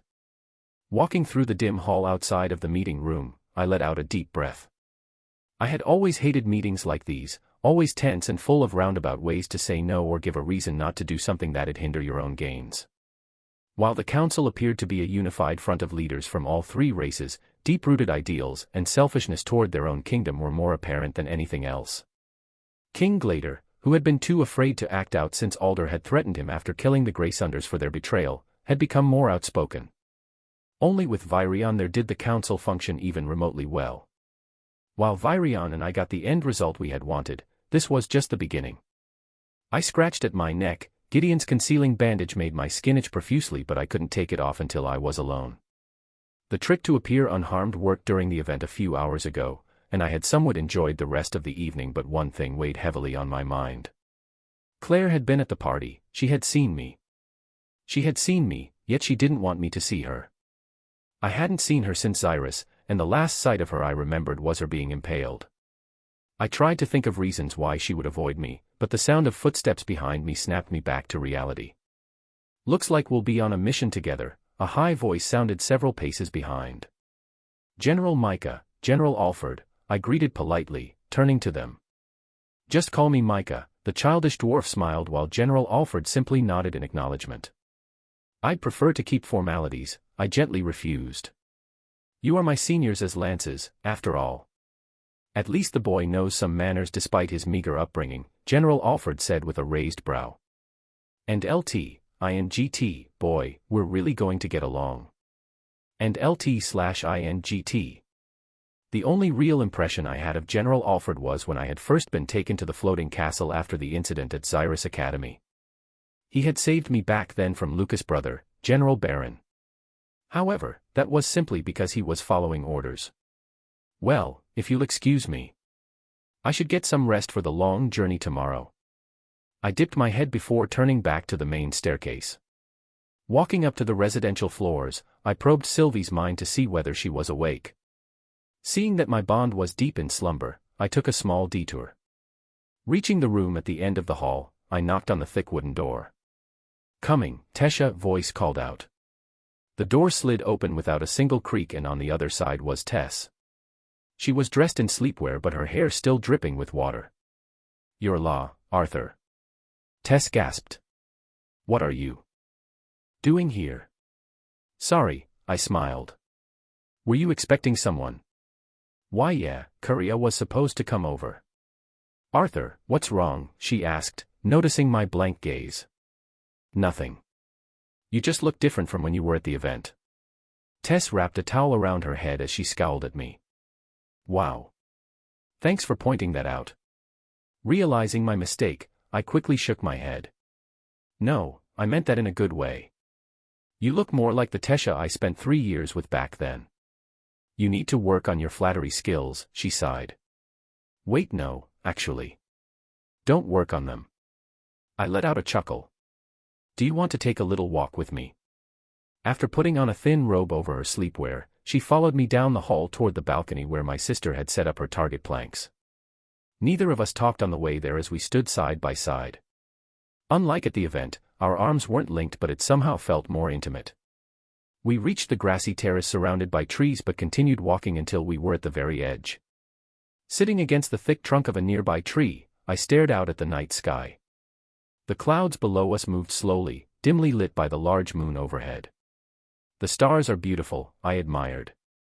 Coming from a world where brightly lit cities masked the stars, being able to see such a serene spectacle was a blessing I had come to appreciate. It's quiet nights like these that I sometimes wonder if there really is a war happening down below us, Tess said softly. I sometimes come out here and imagine that the clouds below us are the ocean and I'm floating aimlessly on a boat. Childish, right? I think you have the right to be a little childish at times, I said. You're ahead of an entire unit now. You're responsible for the lives that you lead, and that'll never be an easy burden to carry, no matter how much experience you gain. You say that as if you've been one, she replied, bringing her knees close to her chest. You're technically a general, but the lances don't really lead the soldiers. You're right, and in that regard I have it much easier. The main duty of a lance is to single-handedly overpower an opposing enemy of their caliber. I turned to my childhood friend. Which brings me to why I wanted to see you. Does it have something to do with what you talked about with Grandpa and Gideon? Was it that obvious? You're not the type to do something as sentimental as this without reason. You either have to go away for a long time, do something dangerous again, or both, she pointed out. I let out a chuckle. Am I that much of an open book? You're more like an open chapter, Tess smiled. There are some parts that are so obvious, yet there are times when I feel like I don't know you at all. Such as? She shook her head. Well, for one thing, I want to know how you're such an expert at everything you choose to do. What's your secret? Secret? Magic, fighting, artificing, giving speeches, hell, even espionage and military strategy, she listed off. I know complaining how it's unfair won't do anything. I'm just curious. I held back my tongue. The temptation to reveal everything about my past life to Tess had been growing each time I saw her, but now wasn't the time. I just read a lot of books when I was younger. I don't know what I expected. Her gaze was full of doubt, but she didn't question me any further. Tess. I don't know why you're in such a hurry, but you're doing fine, I comforted. It's just frustrating, she smiled wearily. Frustrating. I try my best to catch up to you. My mana core is just a half step behind yours. I'm a beast tamer just like you, and I've studied under some of the best teachers in the continent as well as an Azura, just like you. Yet, I feel like the closer I am to reaching you, the farther you slip away from my grasp. Tess. Just promise me you'll return back safely. She gently ran her finger across my neck where my scar had settled. The bandage that I had applied to hide the unsightly mark began peeling off from Tess' water spell. I don't care how many scars you come back with, as long as you're in one piece and you're breathing. I could feel my face beginning to burn at her words. I tried to think of something to distract ourselves when I thought back to our argument in front of Cynthia Gutsky's grave. Both then and now, she had gotten worked up about the same thing. Why is it so important for you to catch up to me, Tess? For a moment, the world around us was quiet as she stared off into the night sky. Because only then will I have the confidence to tell you that I love you again. Before I could even process her words, Tess turned to face me once more. Her gaze softened as she gave me a smile so genuinely sweet, with a tinge of shyness that a sudden warmth rushed through me. Chapter 168. Chapter 168. Chapter 168, View from the Sky. Alfred Warend. It didn't surprise me when elder Radias came to visit me, telling me how he had brought home an infant human boy. I was familiar with his kindness. I, too, had been a recipient of his goodwill after all. He had taken me away from the cruel streets of the upper caverns, giving me food and shelter in his own home. Treating me as if I were his blood, he taught me to read and write and, after finding out my natural inclination toward magic, even taught me the basics of mana manipulation.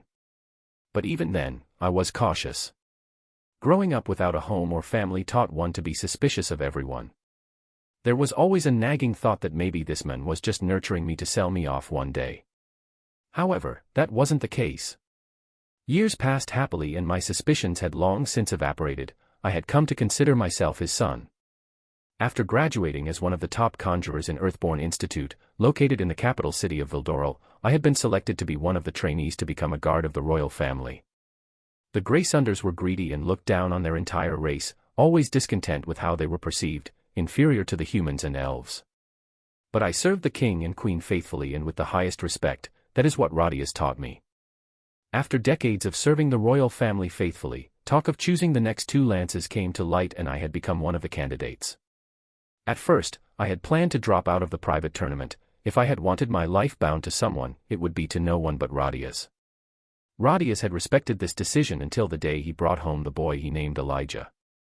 Without giving me any detail of how he came across a human infant, Radias urged me to become a lance that would serve the royal family faithfully. I argued, saying the Greysunders were not the ones I wished to chain my life to, but Radias assured, with utmost confidence, that it would only be temporary and that I would be bound to him in the end. I had learned from serving as a guard for the royal family that the Greysunders had been in power since the creation of Darv, yet Radias was somehow able to guarantee otherwise. He was the man I respected as a father and savior. Even if I disobeyed the king, I wouldn't disobey Radias. Another decade passed and the human boy grew under the care of Radias, and for the first time in history, the lances were knighted in public. Radias was kind but also a man that, despite his love for his people, kept his thoughts to himself. He never told me what he meant when he said my soul bond with the Greysunders wasn't permanent. He never told me why he kept our ties a secret from the boy. He never explained who exactly it was that told him that this boy was supposed to be the savior of the dwarves. "You're quiet, Alfred," Radias said from the other side of the large circular room. "What's the matter?" "Nothing, my lord." I pried my gaze away from the window and faced the men who'd raised me. "Alfred. I told you to just call me Radias when we're alone," he scolded gently. "Now take a seat. Have a drink with this old man. I have grown old as well." I took a seat across from him, receiving a goblet. "The view of the moon is magnificent, is it not?" he sighed after taking a large swig from his goblet that seemed tiny in his large hand. "It is," I agreed. What an ignorant misconception made by humans and elves. They think that just because we live underground, we prefer caves over buildings. With those unbearable gales that cover all of Darv, did they not stop once to think that we didn't construct tall towers and buildings because we couldn't? I nodded, looking out the window once more after taking a sip. Ignorance leads to false assumptions and interpretations. Very true. But times of change are upon us. Radias idly traced the scar running down his left eye. "The time has come, my child."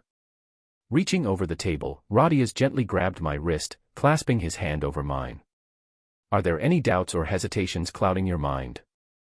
"None, father." The word felt foreign to me. I had never said it out loud despite always thinking so. However, I knew I would regret if I didn't say it before my time came to an end. The corner of Radias's eyes crinkled in a gentle smile as he held onto my hand firmly. "Good, good. My only regret is that you won't be here to see the triumph of our people. If only you had been bound to me rather than that Azura." I shook my head. "There are some things we cannot change. But there is one thing that I wanted you to know." "What is it?" "I know your ambitions for our people, but that is not why I am doing this. Our people were the ones that had scorned me and beat me while I was on the streets. I just want you to know that the reason I can do all of this without a doubt is because it is what you desire."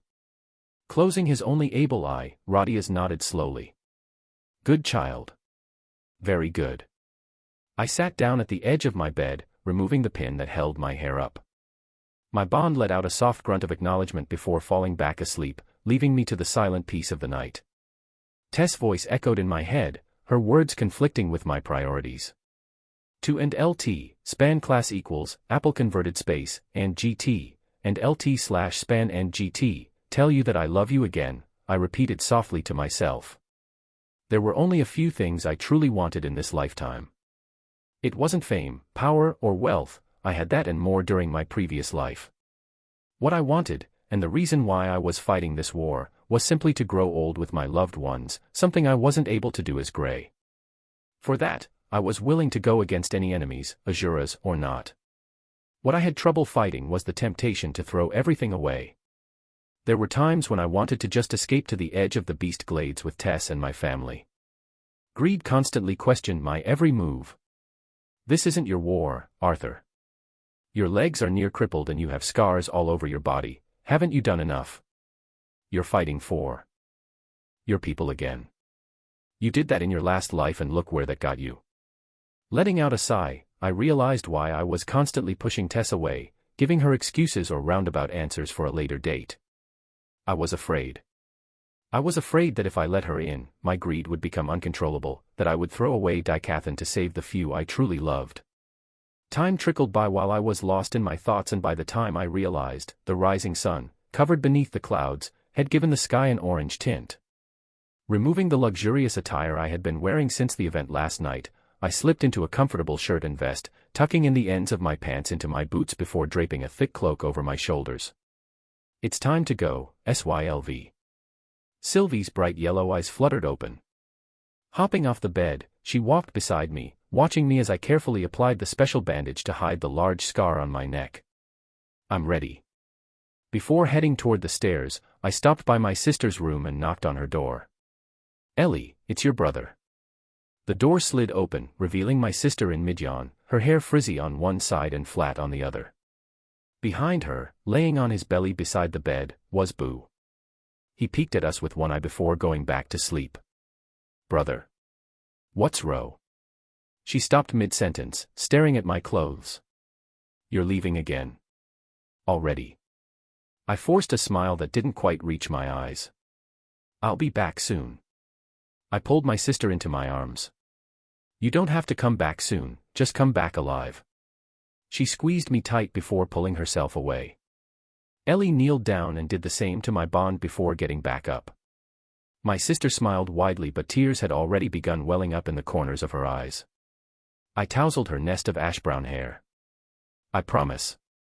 Making our way down the stairs, I was greeted by a chirpy Micah and stern-faced Alfred at the front of the corridor leading to the teleportation room. The gruff, elderly dwarf, who came up to my shoulders despite his ramrod-straight posture, immediately turned away from me upon my arrival and headed down the hall. We'll be traveling by flight rather than through the gates. General Micah, on the other hand, strolled leisurely by my side. By the smile on her small, creamy face, one would think that she was on her way to a picnic. Mike is excited to finally go on a mission with you, she said as we trailed behind General Alford. The other lances talk about you, although not all of it is good. Do you always refer to yourself in the third person? I asked. Most of the time, why? Is it making you fall for Micah? She winked. Micah may look like this, but Micah's a little too old for you. What a shame, I said, unable to help the sarcasm leaking out of my voice. Let's hurry, time spent on this journey means time spent away from the already existing battles, General Alfred barked as the soldiers standing guard in front of the landing room swung the doors open. The artificers and workers inside dropped whatever it was they were doing and saluted upon our arrival. One person, however, walked toward us with an innocent smile. Elder Radias, General Alfred greeted, bowing deeply while Micah and I simply dipped our heads. Lances. Radias's smile deepened, the scar running through his left eye curving. Excuse my intrusion, I merely wanted to send you all off in person. It's an honor, General Alfred replied. Radias walked to me, staring at me silently with his weary eyes. When he smiled at me, I couldn't help but wish this person wasn't a traitor, that I had suspected him wrongly. I still regret the fact that I wasn't able to protect Elijah, and even the thought of persecuting and ultimately killing the very men who had raised my friend like his own blood left a bitter taste in my mouth. Radias placed a large hand gently on my arm. You must be rather fatigued from your previous battle. By the Azuras, let's hope that your suspicions turn out to be false so that you may hurry back and get some proper rest. While his expression and gesture seemed genuine, Rodius's words seemed carefully picked. Nonetheless, I replied with a smile. Yes, let's hope. Maybe I am being too suspicious of him, I thought. He was Elijah's caretaker, after all. While that may be the case, you shouldn't take that into account so heavily in regards to your suspicions now, Sylvie advised. Letting go of my arm, Rodius gave one more meaningful nod to his lances before walking toward the back of the room. Alfred led the way to the port on the other side of the large room. We're ready to depart. Don't fly beneath the clouds. Will your bond be fast enough to keep up with Micah and Alfred? Micah asked. The prideful Sylvie let out a puff of air through her nostrils before transforming into a full-sized dragon. The ground of the castle trembled as the workers around us instinctively backed away despite seeing my bond before. I'll manage, she rumbled as her long tail swept me off my feet and placed me on the base of her neck. The wall in front of us lowered in a drawbridge mechanism as the floor beneath us extended into a large skydock. Immediately I was nearly thrown off by the screeching winds buffeting Sylvie's large body. While the roof and the multiple terraces were protected by a transparent barrier of mana, we were hit with the full force of the winds at an altitude of more than 20,000 feet. Our voices lost in the wind, General Alfred merely pointed in the direction we were supposed to head. Immediately, General Micah and Alfred took off into clouds. I can never get tired of this view, I thought, looking out as the morning sun became more prominent, casting an ethereal glow on the clouds. Agreed. Sylvie sucked in a deep breath before spreading out her wings. Letting the wind carry her body off the dock, we followed closely behind them, not knowing what the outcome of this journey might be. Chapter 169. Chapter 169. Chapter 169, A Dwarven Night. The entirety of the first day was spent on Sylvie's back. Without a word muttered to either of the two dwarven lances, we traveled until night fell when my legs could no longer take the strain of riding on bare scale even with the protection of thick cloth and mana. Not just that, but the hours of gripping tightly onto the base of my bond's neck was taxing on my legs. Because of me, we stopped for the night and made camp near the base of the Grand Mountains just a few miles up north of Valden City. Please, help yourself. I held out a skewer of grilled fish toward General Micah and Alfred. The childlike dwarven lance happily accepted the charred freshwater fish, crunching through the bones as if they didn't exist, but the old lance merely shook his head. If you have the energy to cook, perhaps we should leave soon, he said, ignoring my courtesy as his eyes remained planted on a book he had brought. Don't mind him, Micah said, her mouth still full of fish. The old man doesn't eat food given by anybody he doesn't fully trust. I nodded, throwing the fish I had grilled for General Alfred to Sylvie. With a snap of her neck, the blackened fish disappeared inside her maw. My bond remained in her original draconic form, curled up at the edge of our small camp. Because of her black scales, Sylvie seemed to almost disappear despite her large frame, the only part of her visible being her two sharp topaz eyes that seemed to hover in the dark. These small morsels do little more than get stuck between my teeth, Sylvie grumbled in my head. I know, but you'll have to make do with these for now. Besides, you can easily go for weeks without eating, I replied, helping myself to a skewered fish. The fish's charred skin was filled with a smoky sweetness from the fire, filling my mouth with flavor despite it being unseasoned. Yes, but I eat for the flavor rather than the nutrients, she retorted. Maybe you can find some mana beasts further north. We're still too close to Valden.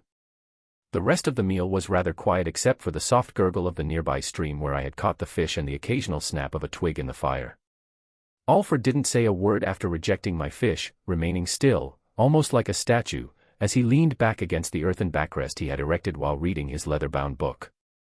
The only time he actually looked away from the book was when General Micah began humming as she combed through her short curly hair. With a look of sheer distaste at the off-tune melody, I couldn't help but crack a smile. Fortunately, General Micah was fairly quiet throughout the night, giving me time to refine my mana core. Despite being at the mid-silver core stage, I felt lacking being surrounded by lances and my bond that happened to be an Azura. With Dawn's ballad damaged and my legs debilitated, I felt like I had taken a step back even after the training at Ephetus. One thing I was certain of was that I could no longer afford to use burst step again if I wanted to keep my ability to walk. After an hour of gathering mana from the atmosphere, refining it in my core and repeating the process, I felt someone's gaze.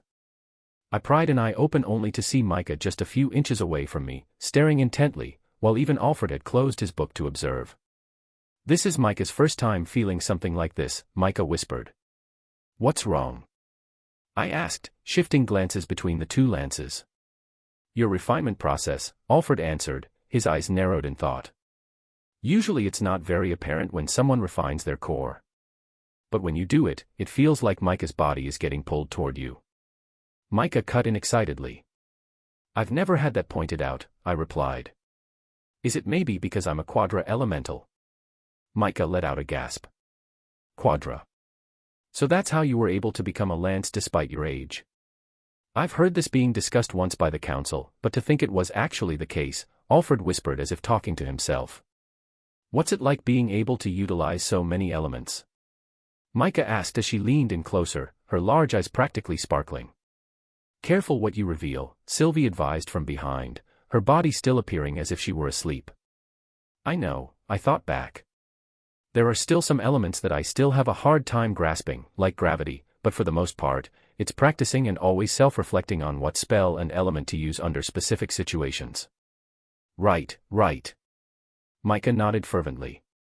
"Knowing so many spells is useless if you don't know when to use them." "There must be elements you're more comfortable using," Alfred said. I nodded. "There are." "Hey, shall Micah teach you how to manipulate gravity?" I scooted back, smelling the grilled fish in Micah's breath. "I think it's more of a practical issue than anything. There are times when I can use it, but it's just not something I'm confident in." "It's really easy, you know," Micah insisted, holding out a palm. "You just have to imagine the world going up or down. Then you grab it in your hand and release." Unable to understand Micah's incomprehensible explanation, I looked back to Alfred. The old dwarf rolled his eyes. "You'd have an easier time learning from a pebble. Miss Earthborn comes from a long line of famous dwarven conjurers, but even amongst them, she's considered a genius. Learning magic through intuition, she doesn't even know the rudimentary concepts of mana manipulation." "Earthborn?" I repeated. "Where have I heard that name before?" "Her ancestors founded Earthborn Institute," he answered simply, going back to his book. I stared at the childlike lance in a daze. I knew that all of the lances had distinct strengths, but it never occurred to me that this seemingly ditzy mage would be from such an influential family. Not much of dwarven history was taught or even written in Sapin, but Earthborn Institute still stood out as one of the main reasons dwarves were able to stay on par with the kingdom of Sapin despite their smaller population and territory.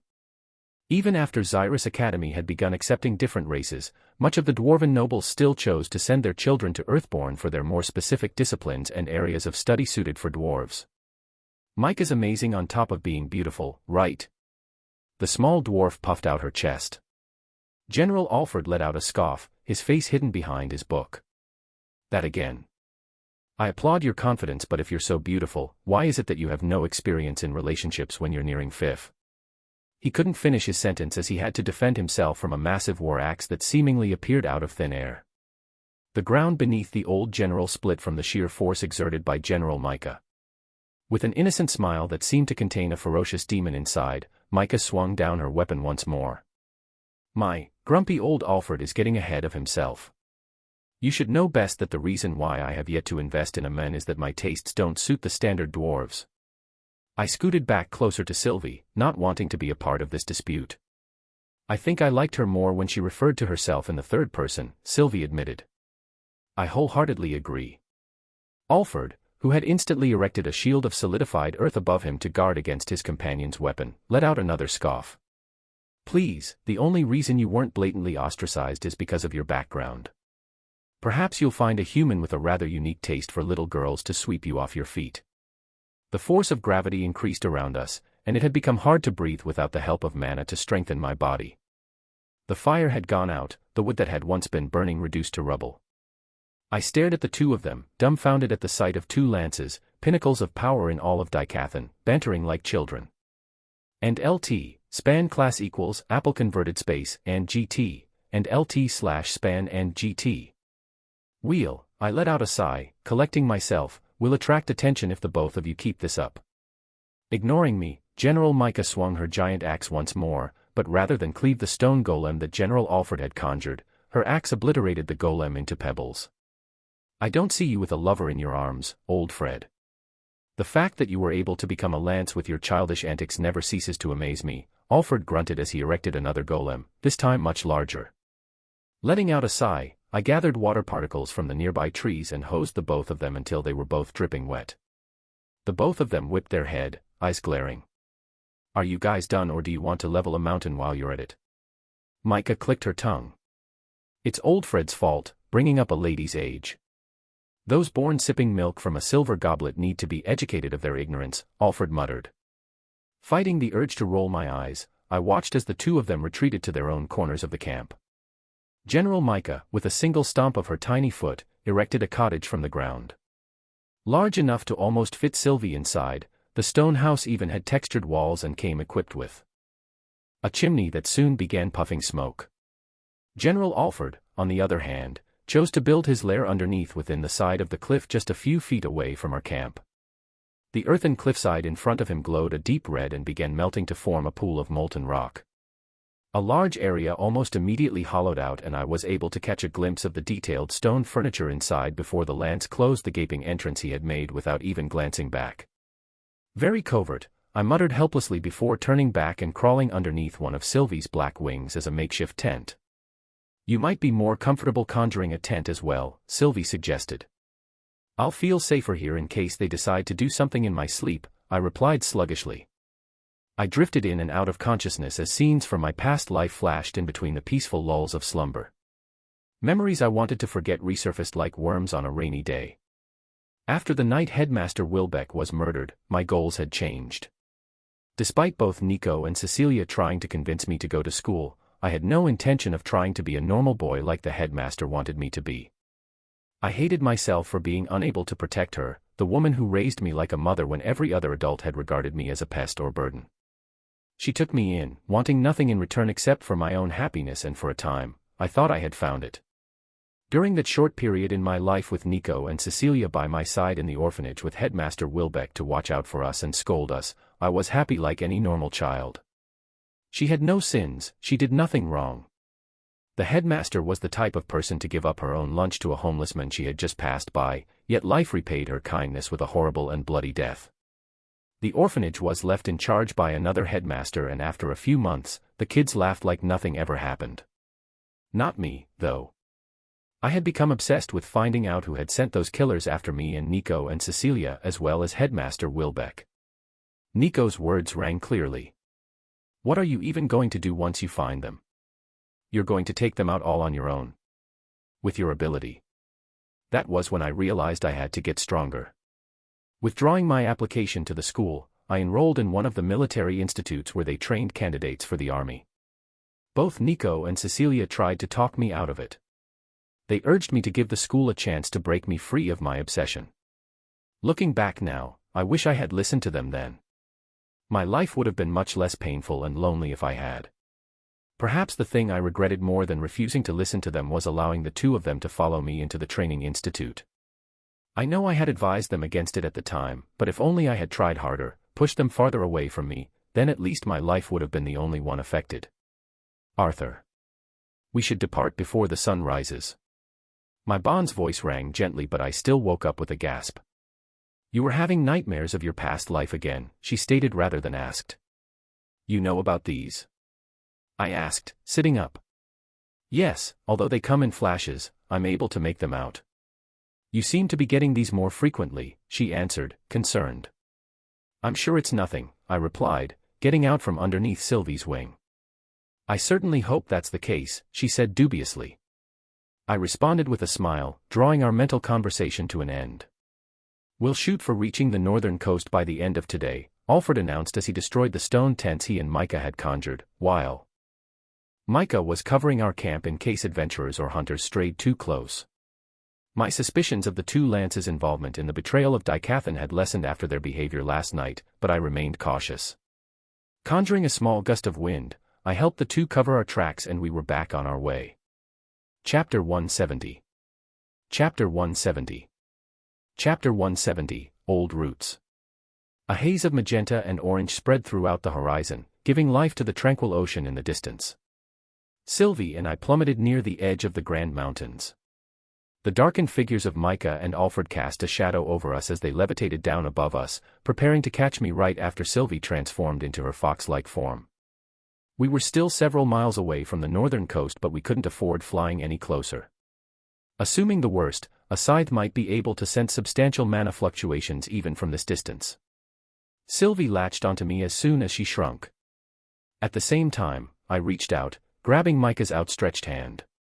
There we slowly descended, close enough to the massive mountain range to avoid any unwanted attention. While I was easily able to land, even from this height, doing so meant that I'd likely flatten the trees nearby and perhaps even sink the ground from the sheer force I'd have to use to stop myself. As reluctant as I was to admit, it was much simpler relying on the lance to just carry me down. "That's a pretty bad scar you have on your hand," Micah remarked, her voice barely audible from the wind. "It's an old wound." I cracked a smile.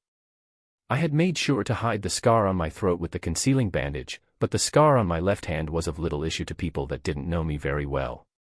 The small lance nodded, the strength of her grip around my arm growing tighter despite her delicate-looking fingers.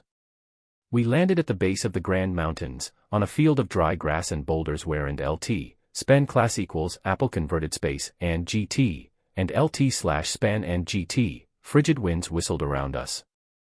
"Mana from this point on should be kept to a minimum," Alfred said as he scanned our surroundings for anyone nearby. I nodded in agreement. I was able to use mana without it being detected through Mirage Walk, but that was information better kept to myself. "I assume you have a plan in order to find the retainer and scythe in question," the gruff lance remarked. "Somewhat." I took out the white mask I had kept since first becoming an adventurer and the black coat made from the fur of a nightmare fox. This was the outfit I had worn along with the mask since it had the subtle ability to cast one's focus away from the wearer.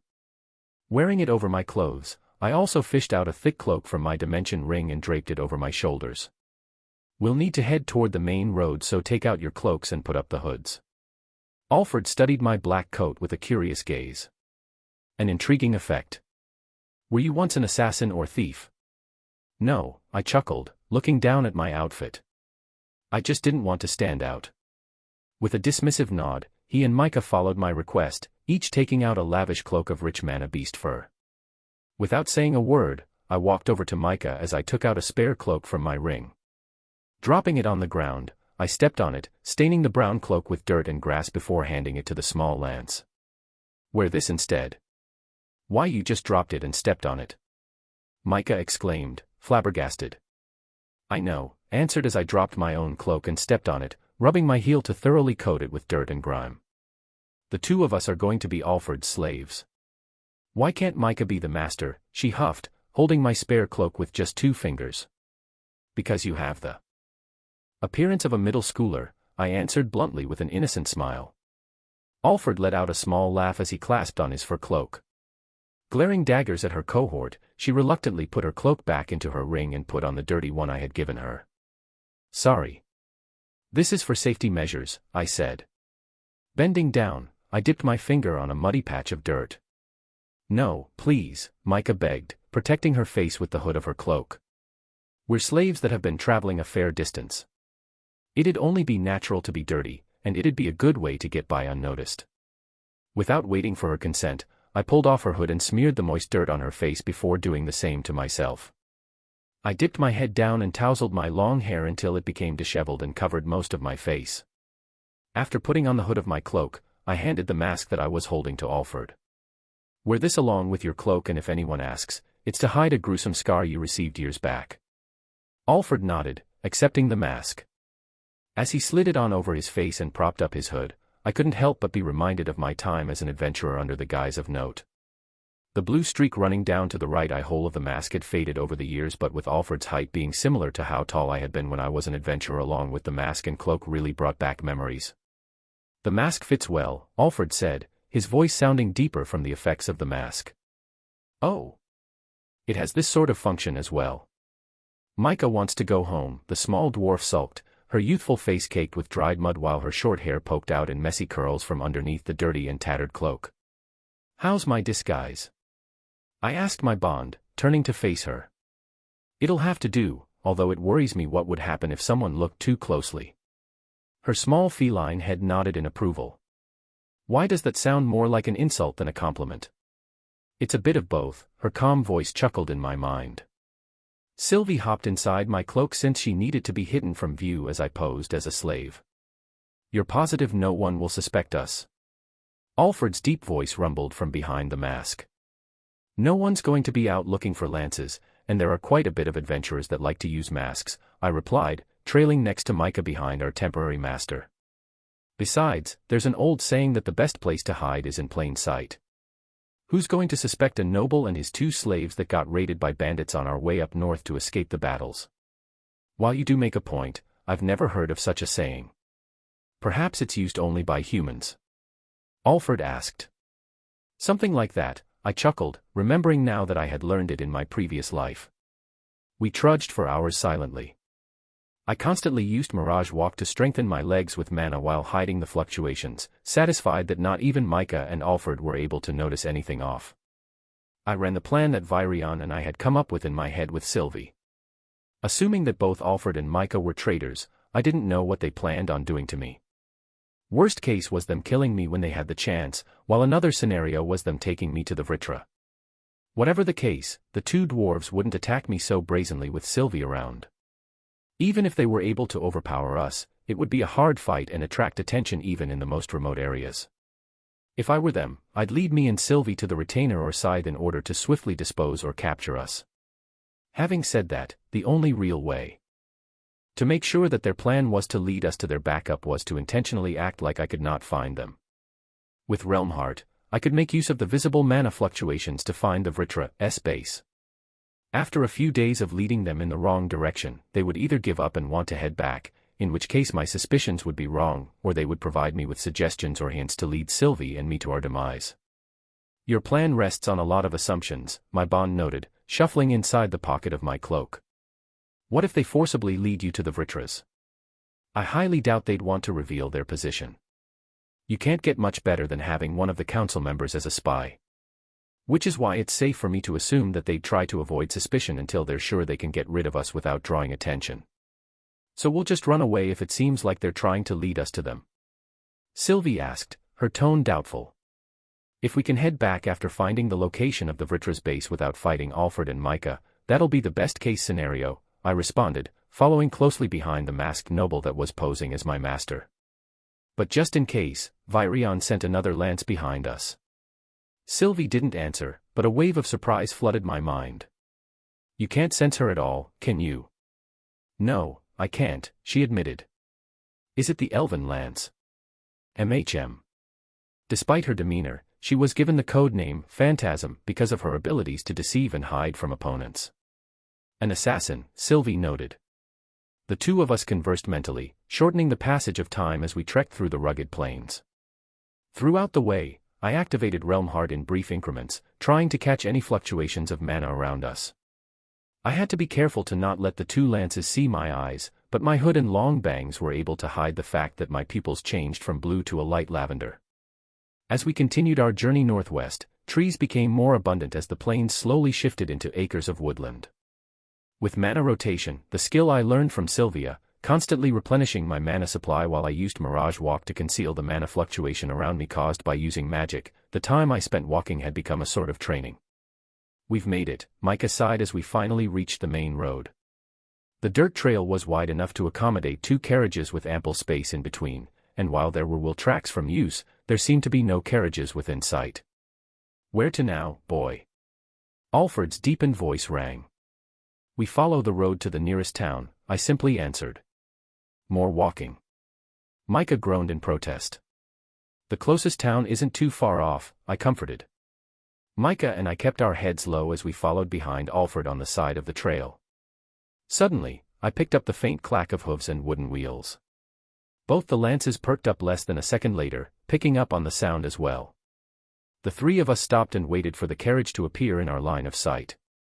Pulled by 2 brown horses, one speckled near its muzzle, the wooden carriage was driven by an older gentleman in green and brown traveling garb with a young man that appeared not much older than myself. As they got closer, it was apparent how malnourished the 2 horses were. Their rib cages were clearly pronounced while their coats and manes had lost any sort of luster they would normally get from the nutrients in their food.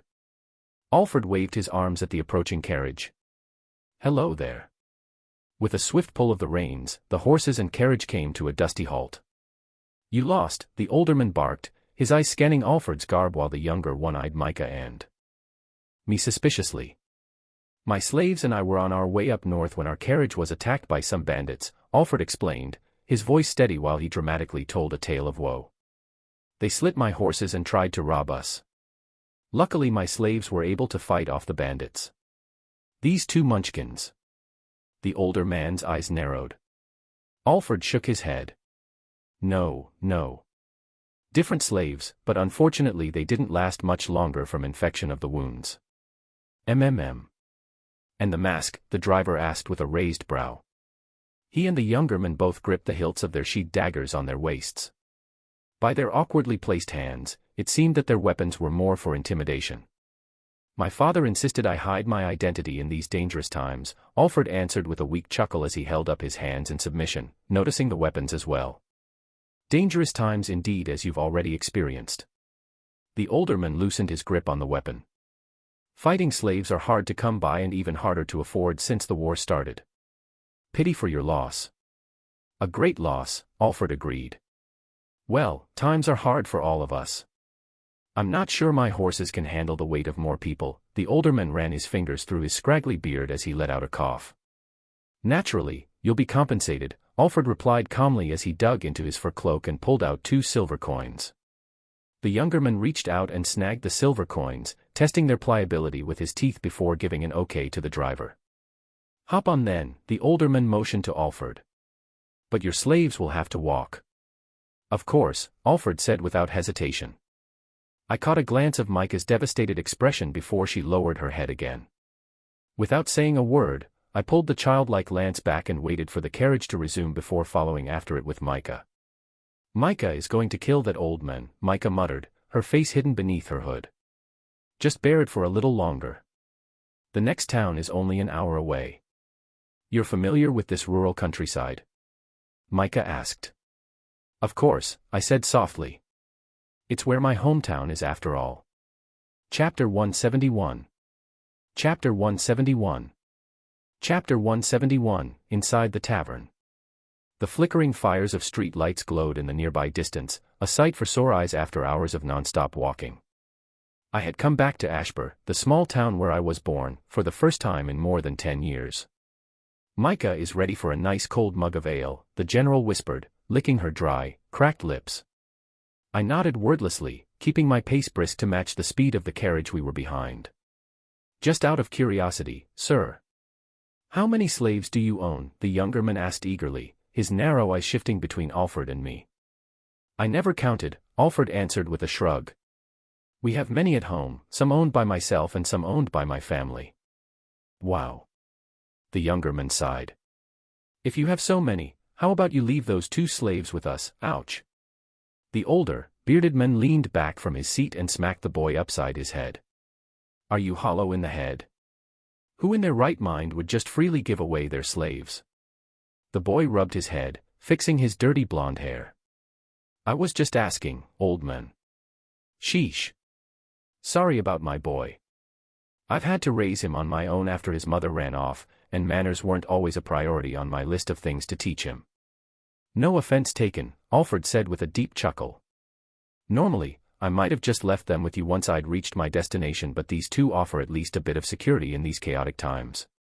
The boy clicked his tongue. "Unlucky. Something about the 2 of them didn't sit right with me." Aside from the fact that there were no other carriages going back and forth so close to town, there was no luggage on the carriage either. Their only weapons seemed to be the knives that they had buckled to their waists, which provided barely any protection. They had seemed reasonably suspicious upon first contact, but they opened up too easily as if waiting for a reason to trust us. However, we were almost in Ashbur and nothing seemed amiss. "Well, here we are," the bearded driver announced, pulling on the reins to halt the carriage. "We're skipping through this town, so it'd be best if you walk from here." "You'll be traveling through the night?" Alfred asked, skepticism laced in his voice. "We're in a hurry to a small outpost just an hour away," the blonde-haired boy answered with a laugh, releasing the latch in the back to let Alfred out. "Well, regardless, thank you for the ride." Alfred handed the boy an extra silver coin before hopping off the carriage. The driver gave Alfred a wave before snapping his reins. With an annoyed grunt, the two horses started trotting, pulling the carriage to a narrower dirt road that veered off to the left. "They need to work on their acting," Alfred said, shaking his head as he began walking. "So it wasn't just me," I replied. "Whatever. As long as there's alcohol and a cozy bed, Micah will be happy." As the three of us walked into town, I couldn't help but notice how empty the streets were. Part of my memory of Ashbur was how lively it had been for such a small town. Adventurers were scarce this far up north, but a small river flowing near the town made the area a great place to raise crops. After the death of Lensa, my father took my mother here to this remote town and took a job here guarding farmers and their crops against the frequent wolves or stray mana beasts that came from the Grand Mountains. With farmers waking up early to tend to their crops and afternoons spent either selling on the market streets of Ashbur or to frequenting merchants, nighttime was when everyone truly found the time to unwind and have fun. My father would oftentimes come home at night, tripping over his own feet after drinking with the local farmers. I had expected some change to have occurred from the war, but I never expected Ashbur to become such a ghost town. The street lamps that lay scattered around were burning brightly, but there were no signs of people nearby. The three of us sensed someone in the alleyway, his features hidden by shadows. After a moment, though, the person scurried off, his unrhythmic footsteps growing fainter until the only sound we heard came from ourselves. The three of us looked at one another but remained quiet. Looking around, most of the buildings were either vacant or barred. Wooden planks were nailed over windows while chains held together a store's front entrance, and LT, span class equals Apple converted space, and GT, and LT/span and GT. I activated Realm Heart to sense for mana fluctuations, not expecting much. However, I could see the distortions in the atmospheric mana all over the town. There had been mages here recently. I sense individuals scattered around, but there seems to be a congregation of 40 or so just a few blocks away, Alfred grunted. Micah sensed 43, the little Lance muttered beside me. "I thought we agreed not to use magic," I said, irritated. "What if there are Alacrian mages or Vritras nearby that pick up on it?" "Mana wasn't needed to sense them," Alfred replied cryptically. "And LT, INGT, what? And LT/INGT, I almost said aloud. If they were able to sense people around this accurately, my whole plan could be compromised. "That's good," I lied. "Looks like we'll be able to pick up on the Alacrians' hideout sooner than I'd expected. It'll probably still take some time. Micah can only sense people within a short distance, and even then it's sort of fuzzy." "Same goes for Alfred," Micah explained. "You're both talking too much for slaves," Alfred snapped, before dropping his voice into a whisper. "Just because we can't use magic does not mean our enemies are bound by the same handicap. Assume our voices will always be heard." I knew no one was nearby, at least no one that was manipulating mana, and so should Alfred, making it seem like he just wanted Micah to stop talking about their limits, but the elderly dwarf did have a point. I nodded and continued trailing a few steps behind Alfred with Micah quietly simmering in frustration beside me. Turning a corner after passing by a particularly tall, worn-down building, I knew exactly where this congregation that Alfred and Mia mentioned was. Clouds of smoke visibly puffed out of a chimney from what seemed like a tavern. The large shack had a crooked roof with missing tiles, but out of all the other tattered edifices and hovels nearby, it was the only place with light coming from inside. We approached with little hesitation, driven by the thought of a nice seasoned meal and a plush bed. "And LT, INGT, I smell meat being grilled, and LT/INGT, Sylvie said as we got closer, rustling impatiently inside my cloak. Alfred turned around and the three of us looked at one another before opening the splintered wooden door. My nose hungrily breathed in the pungent smell of alcohol, smoke, and a variety of indiscernible foods and spices. A clamor of a dozen conversations all trying to overwhelm one another resounded throughout the large tavern with the sounds of glasses clinking and palms pounding accompanying them. The people, mostly men, that were seated at the tables closest to the door all turned to face us, some with flushed cheeks, others with irritated scowls. "Do we wait to get seated?" Alfred's voice sounded from behind his mask. "You're responsible for finding your own seat in establishments like these," I said, pulling my hood down to cover more of my face as I resisted the urge to chuckle. I grabbed Micah's wrist and followed behind Alfred as he weaved through the customers and tables.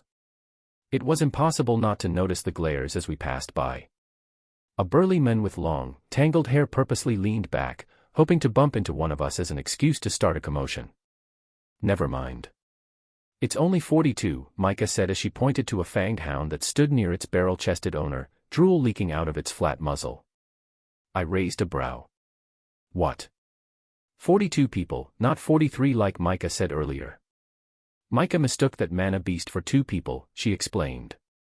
Only 42 people, got it, I replied. Continuing through the maze of people, I tried to pick up any bits of conversation I could that might alleviate my suspicions about this place. I was able to pick out a part of one table's dialogue amidst the clamor, "We're able to reel in some fish tonight." While the toned men with several missing teeth could have simply been talking about catching a trout or some other aquatic vertebrate, their suspicious gazes told me that their conversation wasn't so innocent.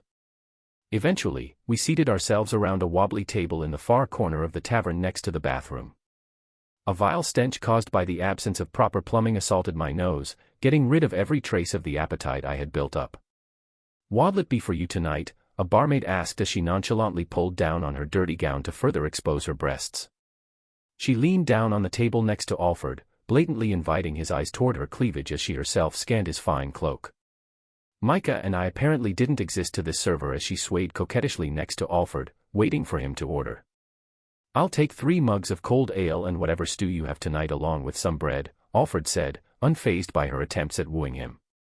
"Right away," she cooed as she gently ran a finger up his arm.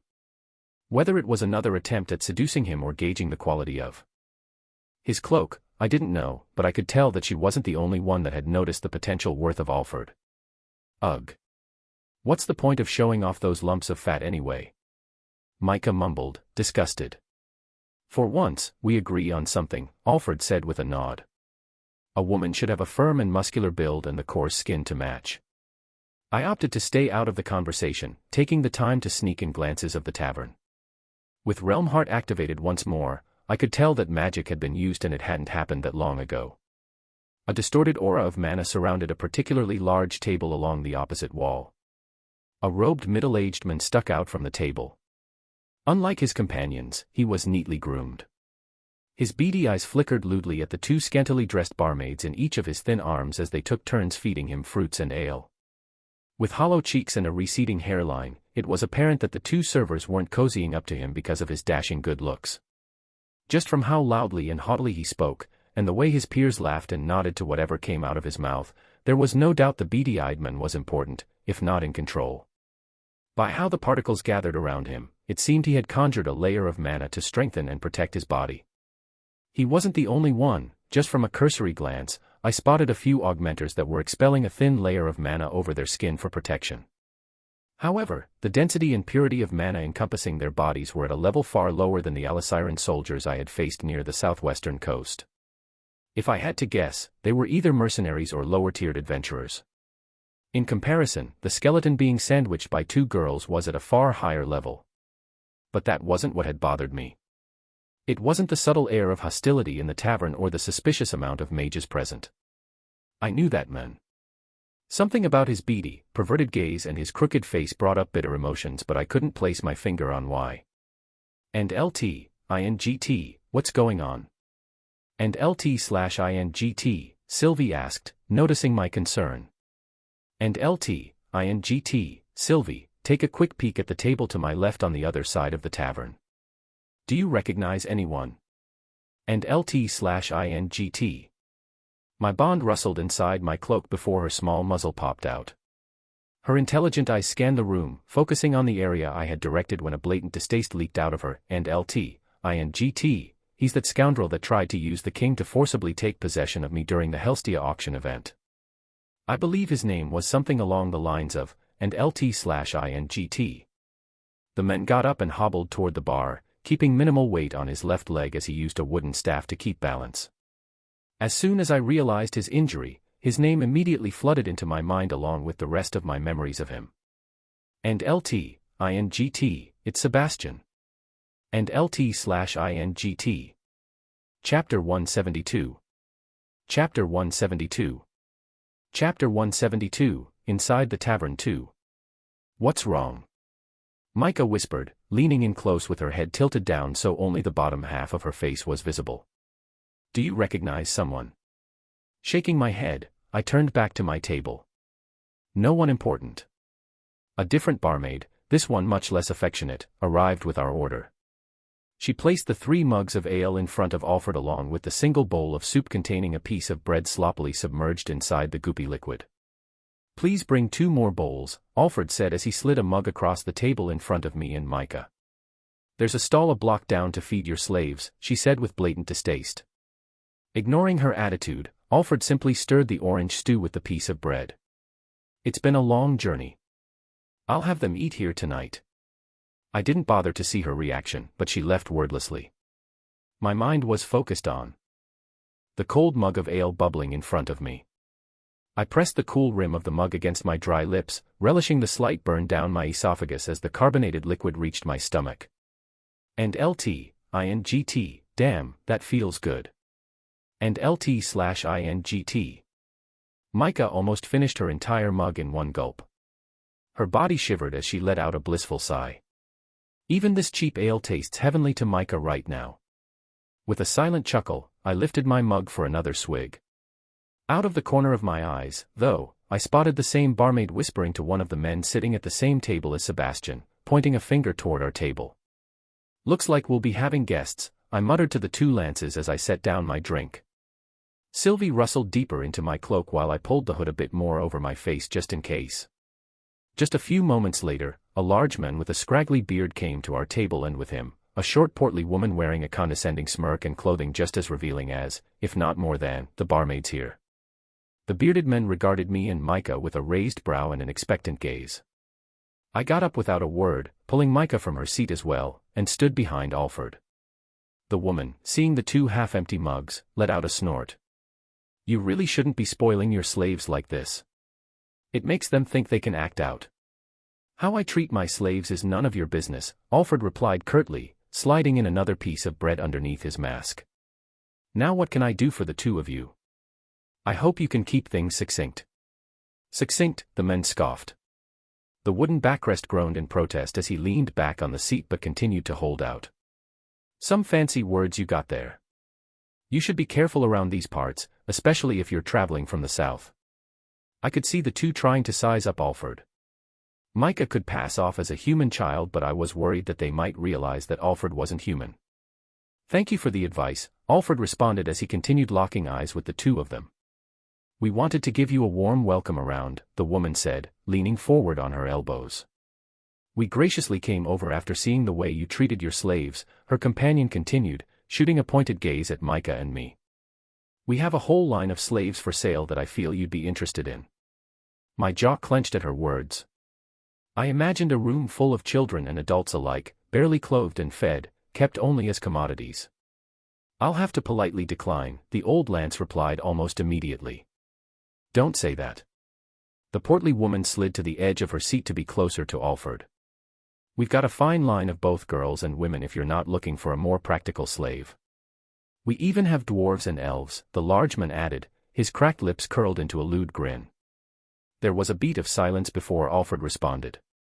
I thought after the formation of the council, interracial slavery had been banned. That's why it'll cost you an arm and a leg if you want to buy one. The man burst into a fit of hoarse laughter at his own joke, or what he considered one. If the lance was angry, he did a good job of hiding it. Micah, on the other hand, stirred beside me. I was able to sense the minuscule amount of mana leaking from her, but even that small amount was enough to fill me with unease. Not long after the union of the 3 races, the leaders of all 3 sides made a collective effort to abolish slavery. However, getting rid of slavery in one fell swoop would not only cause dissatisfaction amongst slave owners, but there would be severe ramifications in the economy by essentially getting rid of a large portion of the kingdom's workforce. In order to remedy this, one thing that the council had been working diligently on was taking a step-by-step approach, rewarding owners who freed their slaves and heavily taxing owners who kept slaves. While slavery existed in all 3 kingdoms, there had always been a high demand for dwarven and particularly elven slaves from Sapin. At least that's what Vincent, the owner of the Helstia auction house, told me. Alfred gently pushed the bowl of stew away. On second thought. Perhaps I am a little curious about what you have to offer. The woman inched a bit closer, her face contorted into what she considered coquettish. I knew you'd be interested. I'll let our boss know. Is it okay if I at least get settled into an inn somewhere nearby first? Alfred asked. Our journey has been somewhat rough. The woman locked eyes with her companion before she motioned him with a twitch of her head. With a nod, he waved a giant arm at an old man with a slight hunch that had been idly drying glasses with a towel. A room for the gent and his 2 slaves. The woman didn't give Alfred a chance to object, leading him toward the back door with her bearded companion close behind. This time, the seated men and women in our way scooted their chairs, making a path as their gazes bore holes in us. Before going into the back hall with the hunched elder, I looked back once more at Sebastian, who was smiling in our direction with a barmaid whispering something into his ear. Once we walked deeper into the scarcely lit hallway, much of the clamor from the tavern died down. Micah and I trailed behind Alfred silently while the masked Lance himself responded to the portly woman's idle banter. Here's your room, sir. That'll be 2 silvers. The old man held out an empty palm while his other hand held a rusted key. And LT, 2 silvers. For a dingy room up here in Ashbur, and LT/INGT, I couldn't believe it. It was reasonable to be able to buy a plot of land here with 2 silvers. And LT/INGT, I've never had an interest in this continent's currency, but even to me it sounds ridiculous, and LT/INGT, Sylvie responded incredulously. Nevertheless, Alfred continued playing his role of the weary naive noble as he produced 2 glimmering coins from inside his cloak. Without even a thank you, the old man dropped the key into Alfred's hand and tottered back to the tavern. The woman, on the other hand, seemed even more flirtatious after Alfred produced the coins, going as far as squeezing Alfred's arm before she and her companion headed back. We'll meet back in an hour back at the tavern. She turned back around and shot Alfred a wink. Closing the door behind us, I immediately slammed my fist against the wall. Since my fist wasn't coated in mana, a jarring pain shot up my arm, but even that was welcomed. The fact that I wasn't able to do anything for those slaves and for my town, I deserved the worst. Letting out a sigh, I scanned the room, which was no larger than the bathroom I had at my home in Ashbur. There was 1 bed and dresser squeezed in, even taking into account Micah's small frame, she and I would have to sleep sitting up. Taking off her hood, Micah immediately jumped on the bed, burying her face into the pillow before letting out a scream. You did good holding back from those 2, I praised, removing my cloak as well. That woman, especially. Taking off his mask, Alfred replied, her charming appearance didn't make up for the fact that she has captured one of my own. I blinked, still unable to get used to the dwarves' tastes. If it wasn't for this darn mission, Micah would have flattened this entire tavern. Micah cried, her voice muffled from the pillow. My thoughts were the same, Alfred replied. Our circumstances, however, force us to be discreet. I turned to the older Lance. Whether we decide to act, our mission is priority. It's no problem going with them to see these slaves, though, in fact, it gives us a better cover to move around. Alfred nodded in response as he unclipped his cloak and slung it over the wooden dresser. I sat down at the foot of the bed while Sylvie fumed beside me. And LT/INGT, something on your mind, and LT/INGT. And LT/INGT, I don't understand why there would be a high demand for slaves of different races. Is it because humans feel pity for enslaving one of their own? And LT/INGT, my bond asked. And LT/INGT, no. Sickeningly enough, a lot of noble families practiced interbreeding with their dwarven or elven slaves so their children can have a better and more wide-ranged potential as a mage. Lucas Wykes was a product of that practice. And LT/INGT. Sylvie didn't reply, but due to our bond, I could feel her anger spilling out. I didn't blame her, though. When I first read about elves, I thought of them as this mystical race with a high affinity for magic. That belief was further enforced by the fact that my stay in Elenoir was mostly with the royal family. When I think back to the time I had rescued Tesha from slave traders, I should have guessed that they either went for children or weaker, unsuspecting adults. And the council had banned interracial slavery a few years ago, but after seeing these two, it looks like it was still going on. And LT/INGT. And LT/INGT, what about the forest surrounding the Elven Kingdom? Isn't it supposed to deter most other beings aside from elves and native animals? And LT/INGT. And LT/INGT, which is why elven slaves are so rare. The traders will not only need to be adept fighters, they need to have hounds capable of guiding them through Elshire Forest. And LT/INGT. Contempt spilled out of my bond. And LT/INGT, to go to such lengths, and LT/INGT. Coming from a modest household, my parents would never have been able to afford a slave, even if they had wanted one. This, in turn, had somewhat obscured my run-in with slaves. Still, the fact that it was happening in my hometown did more than just irritate me. If we can't handle this directly, Micah is going to inform the council of what's going on here, the small Lance said abruptly, bolting up on the bed. I nodded, not bothering to turn to face the dwarf. Sounds like a plan. The inn had one bathroom at the far end of the hall, and when Alfred went out of the room to use it, an unfamiliar man with a small dagger clipped to his waist escorted him there. While Alfred said the man was nice enough, it was obvious that a place like this didn't offer concierge service. We were basically being held prisoner here. An hour passed by in the blink of an eye. We decided it was best for Micah to stay behind in case she wasn't able to control her temper. Despite numerous complaints from her, the childlike Lance knocked out like a log as soon as her head hit the makeshift pillow she had made from rolling up her cloak. The two of us got dressed once more before opening our door. It was obvious to us even before that there were people waiting just outside, but we remained casual. Had a good rest, the portly woman asked, her voice a bit more slurred than when she had first come to us. Judging by the flushed cheeks that her companion had, it looked like the two of them had been drinking in the meantime. Come. Follow us this way. Our leader wants to meet with you, the woman said, cozying up to Alfred. I remained silent as I trailed behind my master until the bearded man spoke. Your smaller slave isn't joining us. Her body is unaccustomed to traveling such long distances, Alfred answered without turning around. I didn't think it'd be a problem just letting her sleep in the room. The bearded man's lips curled up into a snide grin. Ah.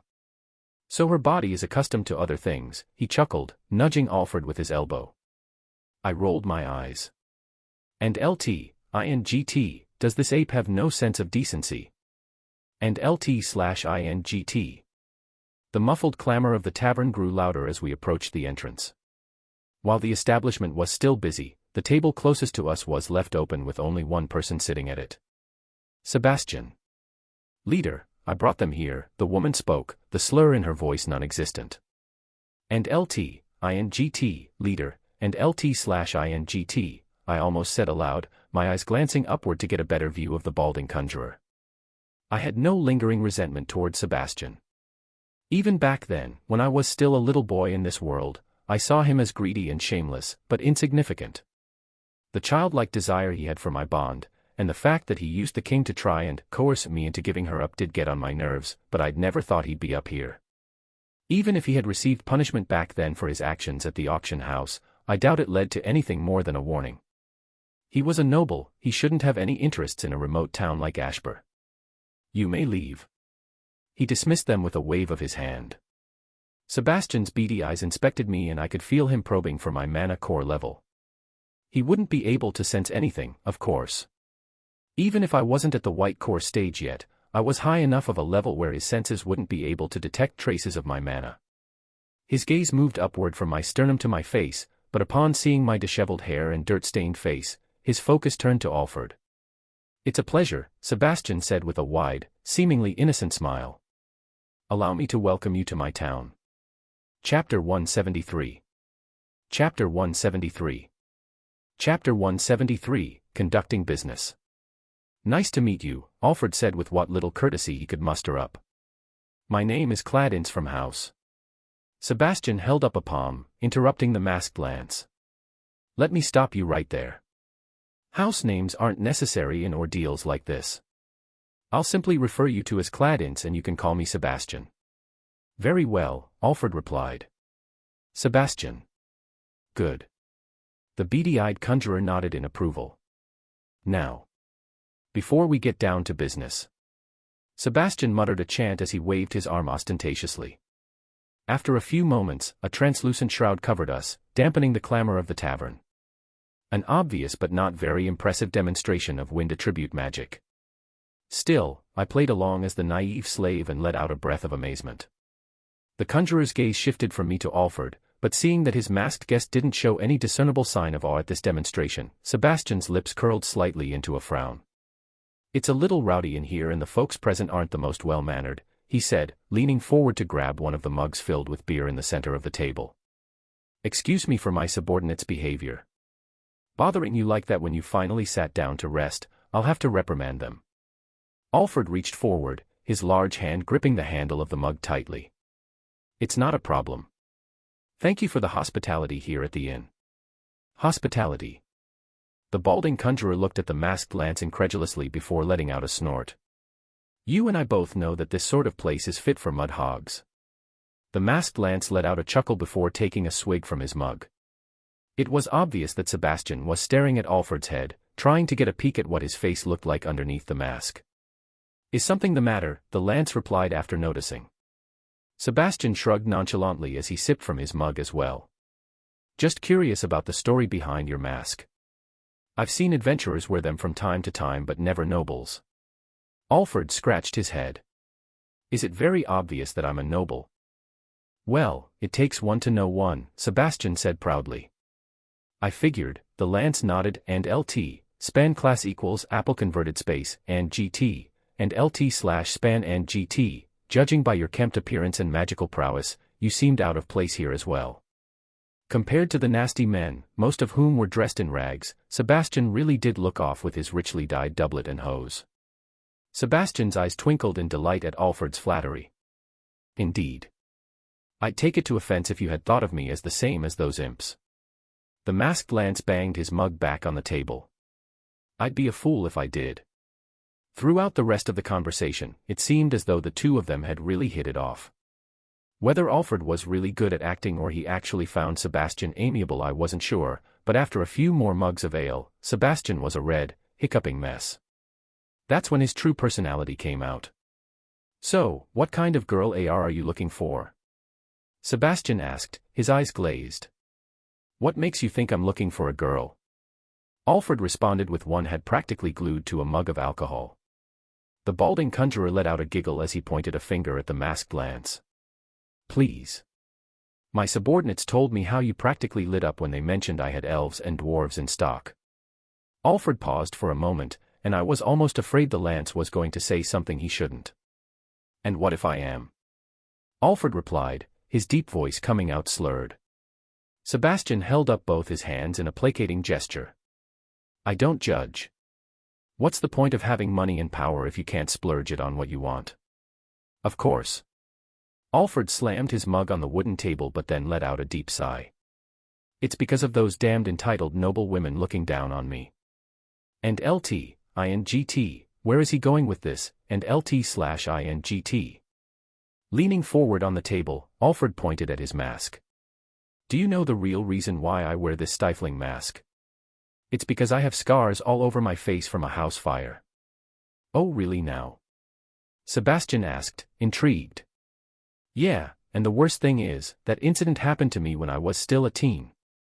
The injuries I got to my legs stunted my growth, so not only is my face disfigured, but I'm now even a head shorter than my own damned slave." Alfred shot a finger at me as I stood there, baffled. Even while knowing Alfred's true identity, I couldn't help but second-guess whether this incident had really happened at some point in the lance's life. "And LT/INGT, he's very believable," and LT/INGT, Sylvie commented, overhearing their conversation. "And LT/INGT, I'll say. And LT/INGT. Don't even get me started." Sebastian finished off another mug of ale and set it down before wiping the foam around his lips. "When I was serving the royal family, women rushed at the chance to get in bed with me, but after being relieved from the position, those same tramps treated me like some sort of insect." "You served the royal family?" Alfred exclaimed. "Why did you retire?" Sebastian gnashed his teeth, his knuckles turning white from how hard he was gripping the mug. Because of that damned brat. Brat? What brat? Alfred asked. The beady-eyed mage threw his mug on the ground, which shattered upon impact. This drew wary gazes from the nearby tables. The rest of the tavern that was once blurred from Sebastian's noise-dampening spell grew clearer because of his inebriated state. I'm a dual attribute conjurer, almost at the solid orange stage, yet the only respect I can get is from these dirty primitives, he exclaimed, waving his arm at the vile-looking men and the few women who didn't look much better inside the tavern.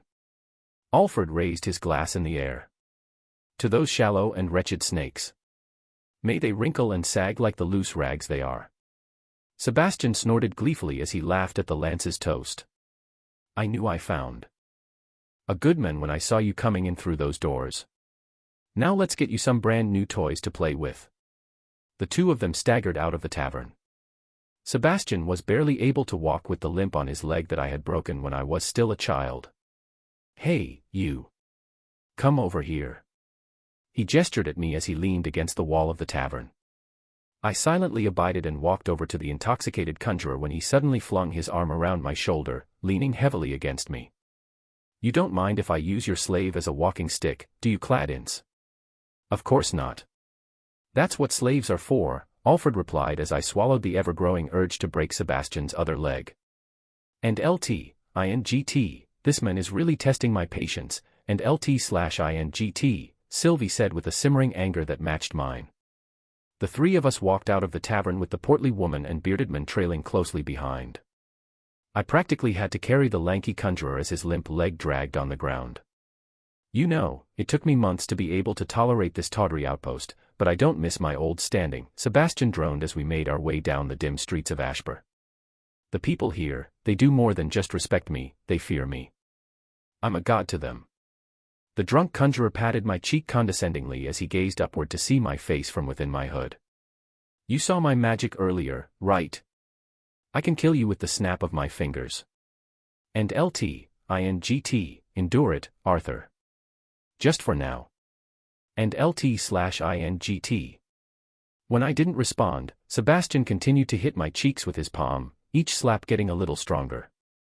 Are you deaf, or are you disrespecting me because of my leg? Don't mind him, Alfred said, putting a hand on Sebastian's shoulder. The boy can't speak. Bah. Cladins, what's the use of keeping damaged goods like him, the balding conjurer spat. How about I do you a favor and buy him off of you? I have a few gents that have a thing for boys like him. Tempting, the lance replied, stumbling on his own legs. But he's not mine. He's my father's, and the last time I pawned off one of his things, he cut me off from his money for a whole month. SC. Sebastian hiccuped. That's the kind of thing I don't miss. Family money is good and all, but it's not truly yours. My wealth is my own. 100% mine. Alfred nodded. Truly enviable. We traveled toward the other end of town through unnamed streets littered with worn-down hovels and alleyways filled with piles of garbage.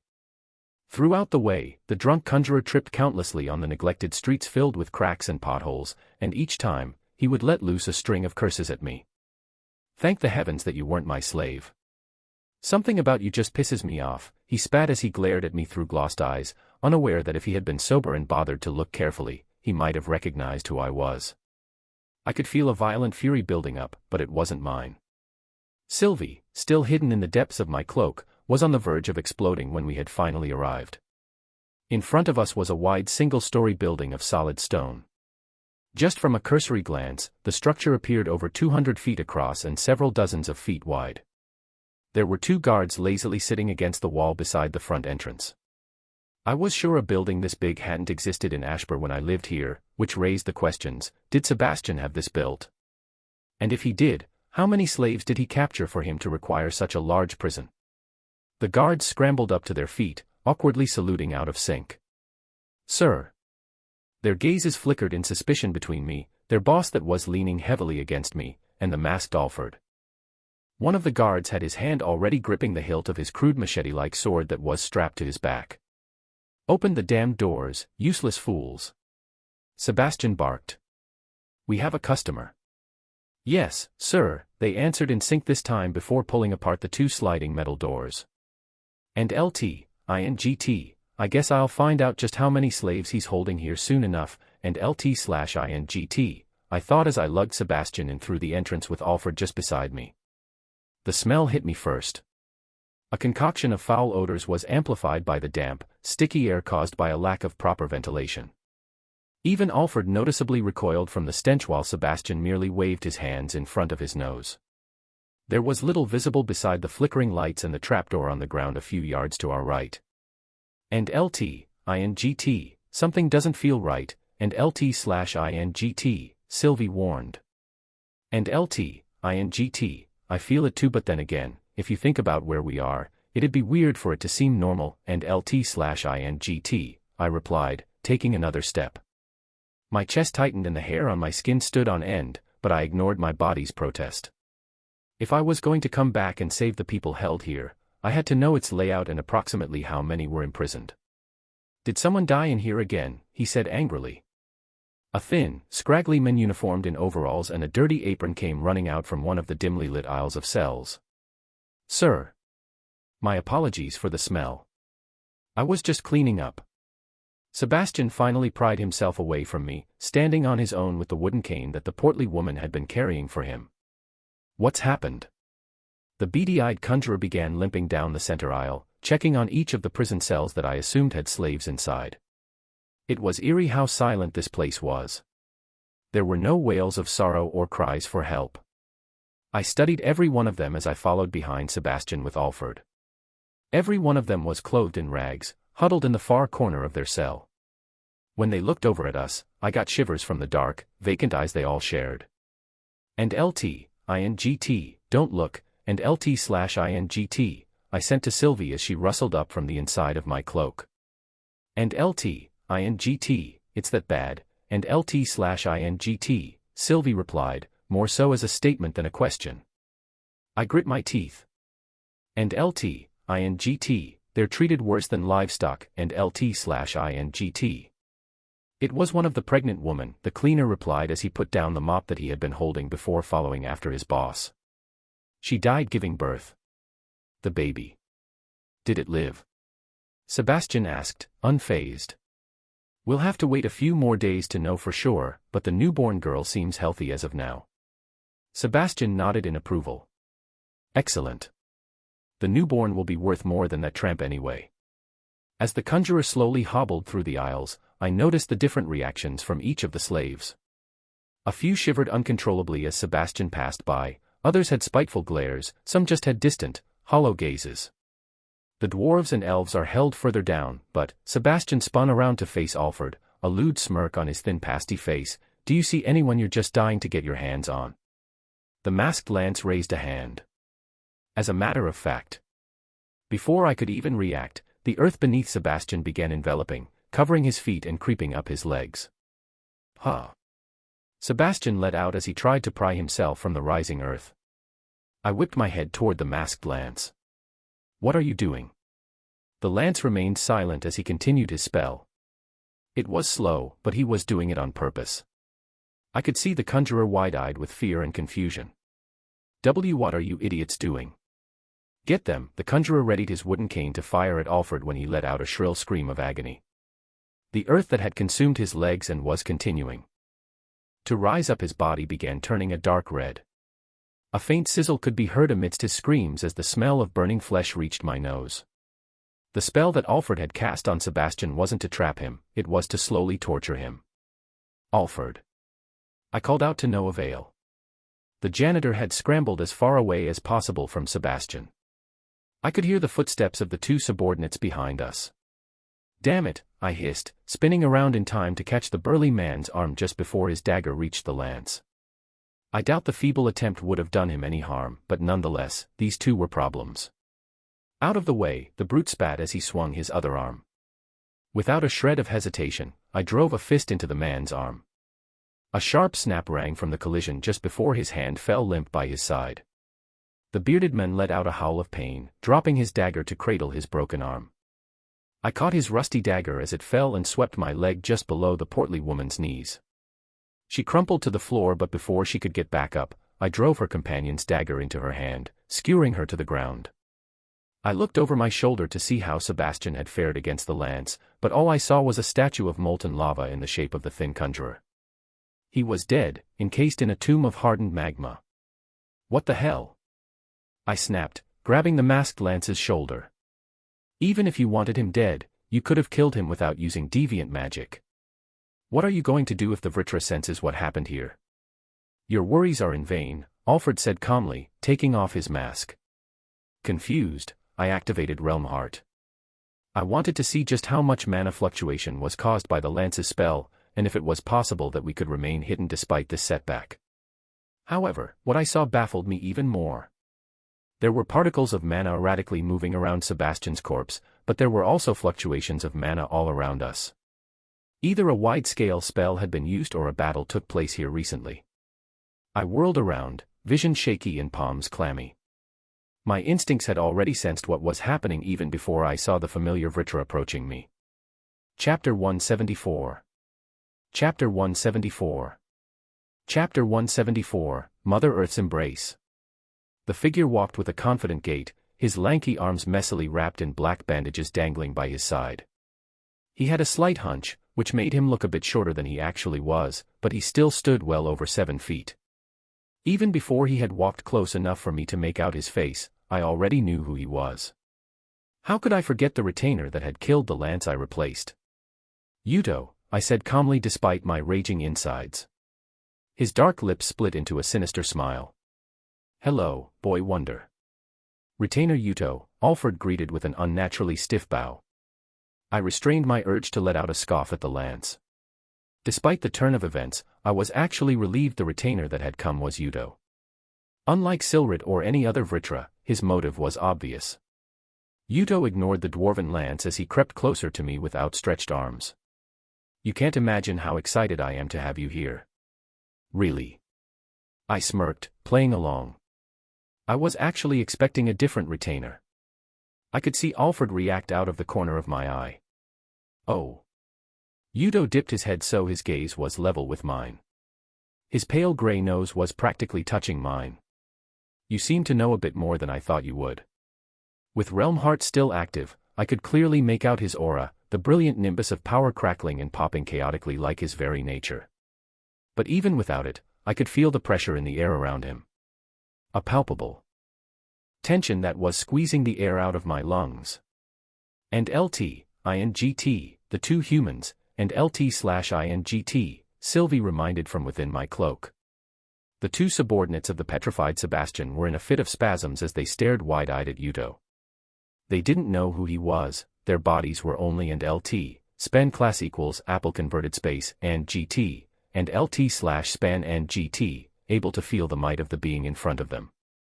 Let's take our fight elsewhere, I said simply, turning my gaze back to the Vritra. Yuto tilted his head. Fight? Why do you think that a lesser like you is worth my time at all? Because and LT-INGT, you're and LT/INGT, here, I answered, losing my patience.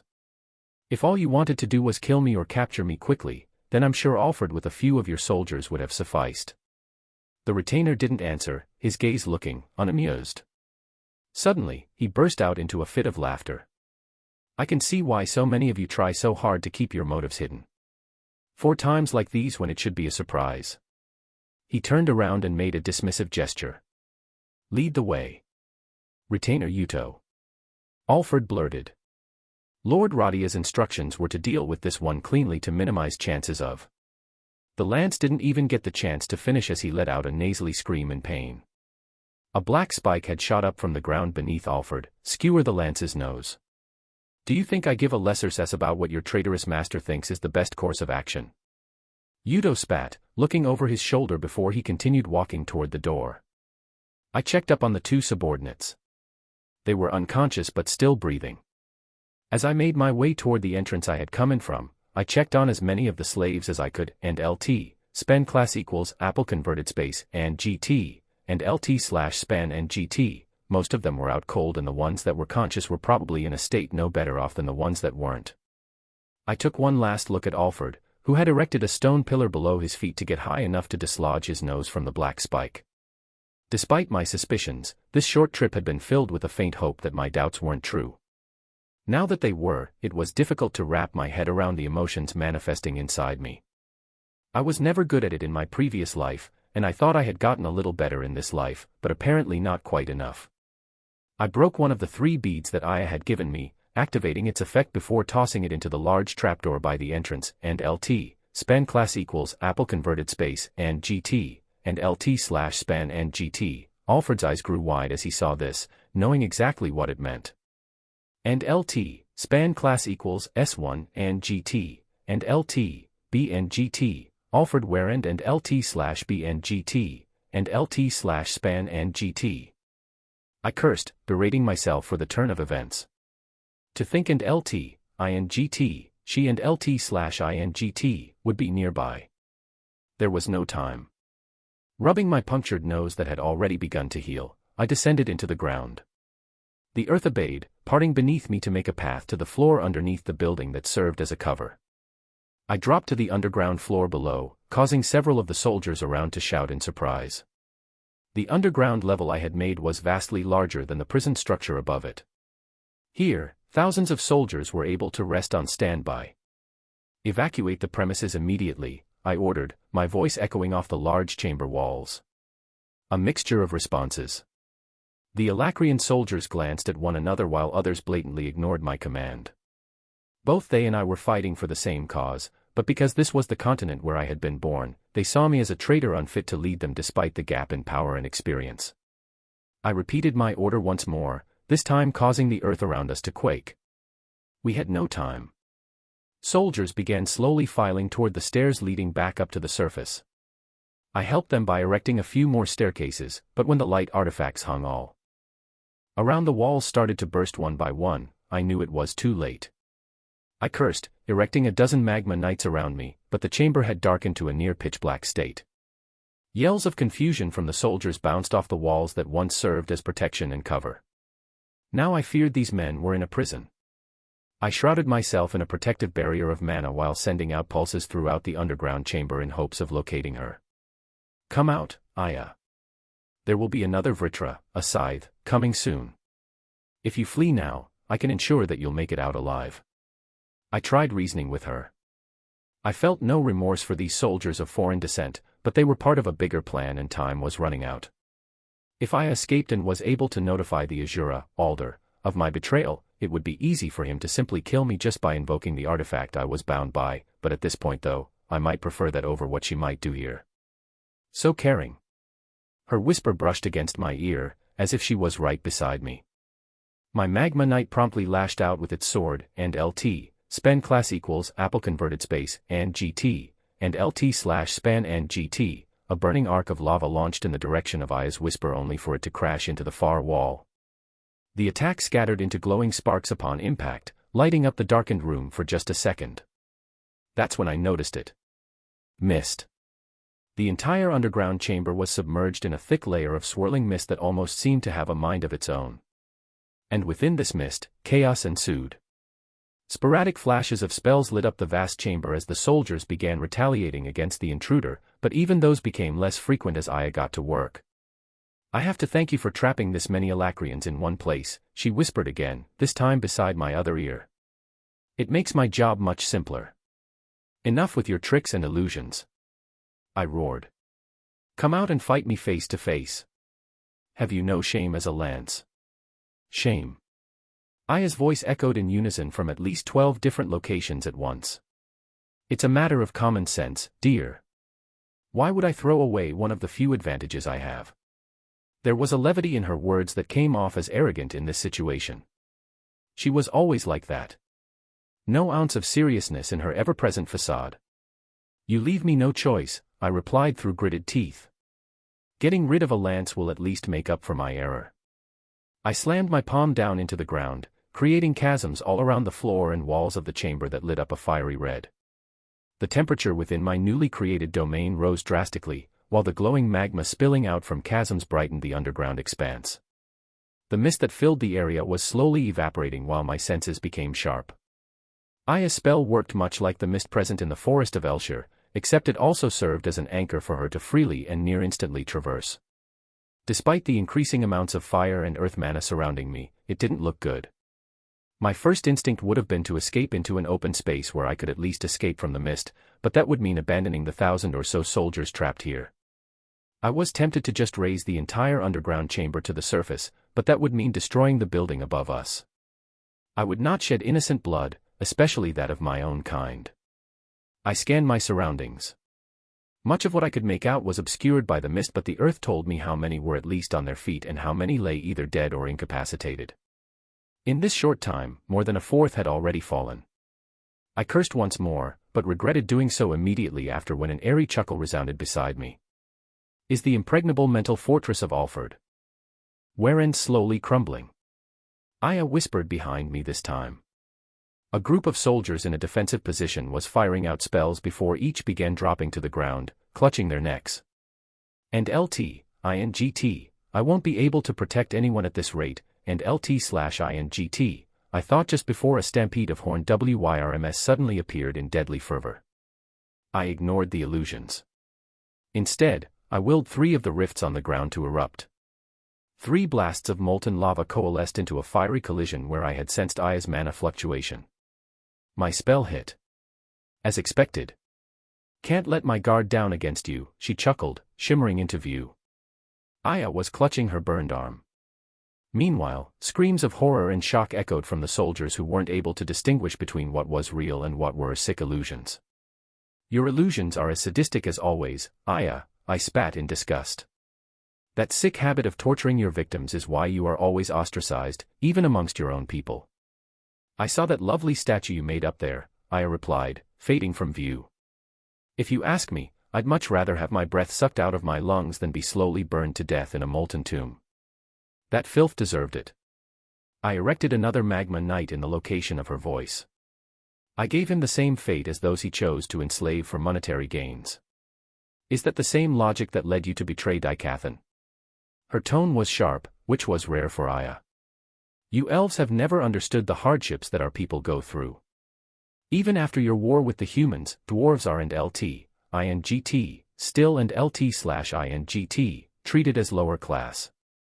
Just because our people would rather hone our magical abilities to create rather than to destroy, we are belittled and taken advantage of. I trust the decision Lord Radius chose to make in joining arms with the Vritra and their Alacrian army. Do you think the Vritra would care for Radius and your people? The Vritras and all the other Azuras call us lessers because we're nothing to them. She hissed with more emotion than I'd ever seen her display. You've read the report we were given, weren't you? How the Vritra experimented with the Alacrians in order to enhance their army to fight against the other Azura clans.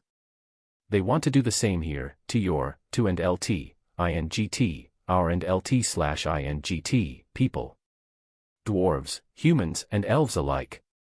And LT/INGT, now, and LT/INGT. I siphoned as much mana as I could afford, creating a devastating blast of fire and stone around me. The illusory mist dissipated to reveal the elven lance. She tilted her head. Did you give up on protecting the Alisirans? The ones left are dead. The others have escaped through the tunnels I created while you were so busy lecturing me, I answered. Aya still wore her mask of apathy, but I could tell by the slight twitch in her brow that she had miscalculated. Without hesitation, I rushed toward her. Aya retaliated, dashing back while hurling crescents of compressed air at me. However, I was no longer in a situation where I had others to protect. Slabs of lava from the ground and walls around us began gravitating around me, enveloping me to form a protective suit of molten armor. The compressed blades of air chipped away at my magical armor, but new slabs of molten rock filled in the gaps. The magma lances I had summoned all dashed toward the elven lance, their weapons ablaze, but Aya was too fast. Even without the mist shrouding her movements, she was able to easily outmaneuver the golems and reduce them to pebbles at the same time. Time seemed to slow as we fought. I couldn't match her speed, but she couldn't overcome my defenses. It seems we're at a stalemate, I said as I regenerated another crack in my armor. Aya had patches of raw skin from where my magma had managed to burn through her defensive aura, but she was still relatively unwounded. Well, if this duel goes on for another hour or so, you might actually have the upper hand, she said with a cheery smile that didn't quite reach her eyes. Like I said before, another Vritra is coming soon. It's not too late for you to run away. She replied by hurling a barrage of air blades from all directions. Ignoring the damage to my armor that was already repairing itself, I shaped the magma in my left arm into a jagged lance. I struck at Aya while simultaneously conjuring spikes of lava from the ground beneath and wall behind her. For a moment, I thought that my attack had landed successfully, until her body faded into wisps of air. And LT/INGT, curse her illusions, and LT/INGT. The battle continued, but it seemed like Aya had no intention of beating me. Her attacks grew less confident. It seemed like she was losing mana, but my instincts kept me cautious. She was planning something. I let my guard down purposely, hoping she'd get in closer range. She took the bait, flickering right above me with a whirlwind of air concentrated into a spear-like point around her arm. She struck the crown of my helmet, shattering it and nearly piercing through my head as well. Reacting instantly, the suit of magma protecting me began wrapping around Aya's arm, keeping her in place. The elf's eyes widened in horror as I pierced her with a mana-infused hand. Aya tried to talk, but only stuttered gasps came out as I twisted my bloodied arm inside to ensure she wouldn't survive. You're strong and resourceful, Aya, but patience was never your strong suit. If it is of any consolation, I never wished for it to come to this. I tugged back my arm, but it wouldn't budge. That's when I saw it, the thin, hair-like strands of mana attached all over my suit. I immediately tried to sever the thin strands of mana, but my attacks went straight through them. You're right, Aya's voice whispered beside me. This time, it was really her. INGT, M and LT/INGT, rather resourceful. She had mentioned to me once about a spell she had been developing, but to think she was able to do and INGT, this and LT/INGT. The strands of mana glowed and I felt the air in my lungs convulse. I was still breathing only because she willed it. I now realized that throughout our fight, she had been carefully biding time for this moment. Surprised, she said, I needed a way for the ever-vigilant Alfred to weaken his defenses, and the only way you do that is when you think you have the upper hand. It also helped that your huge suit of rock kept your senses dull. The thin strands of mana that connected to the tips of her fingers glowed once more and a sharp pain pierced my chest. However, rather than kill me, she continued talking, basking in her victory. I remember you have a fascination with my magic, Alfred. Regardless of race, everyone's body has a natural protection against foreign magic. It's why water mages can't just drain a human's body of their fluids, or why earth mages can't just manipulate the iron in someone's blood. Every capable mage is aware of that basic premise, but to be able to establish a link to directly manipulate someone's body using mana, how? It doesn't matter, she replied curtly. My lungs shuddered as I forced out one last deep breath. Despite my level of strength, this feeling of my breathing being and LT/INGT, aloud and LT/INGT, by someone else was nothing short of terrifying. I raised my hands in submission as I slowly turned to face Aya. Her usually gentle eyes were sharp, the same way they were toward her enemies. I know just by your gaze that my fate is sealed. And it would be unreasonable for me to ask you to have mercy on Lord Radia's, but please spare Micah. She had no part in this. I had to drug her in case she somehow found her way here. Aya's brows twitched ever so slightly in thought before answering, I'll keep it in mind, but that's not up to me to decide. I replied with a nod. That was the best answer I could hope to get. Despite our disagreements, it was an honor working with you. I thought I saw a sliver of remorse in those cold eyes, but I would never be able to confirm. My breath left me as if it was ripped out of my lungs. My vision darkened as I felt the cold grasp of Mother Earth pull me back into her embrace. Volume I, Part 5, ends here. If you enjoyed it, please give us a like and subscribe so we can be motivated to make even better videos in the future.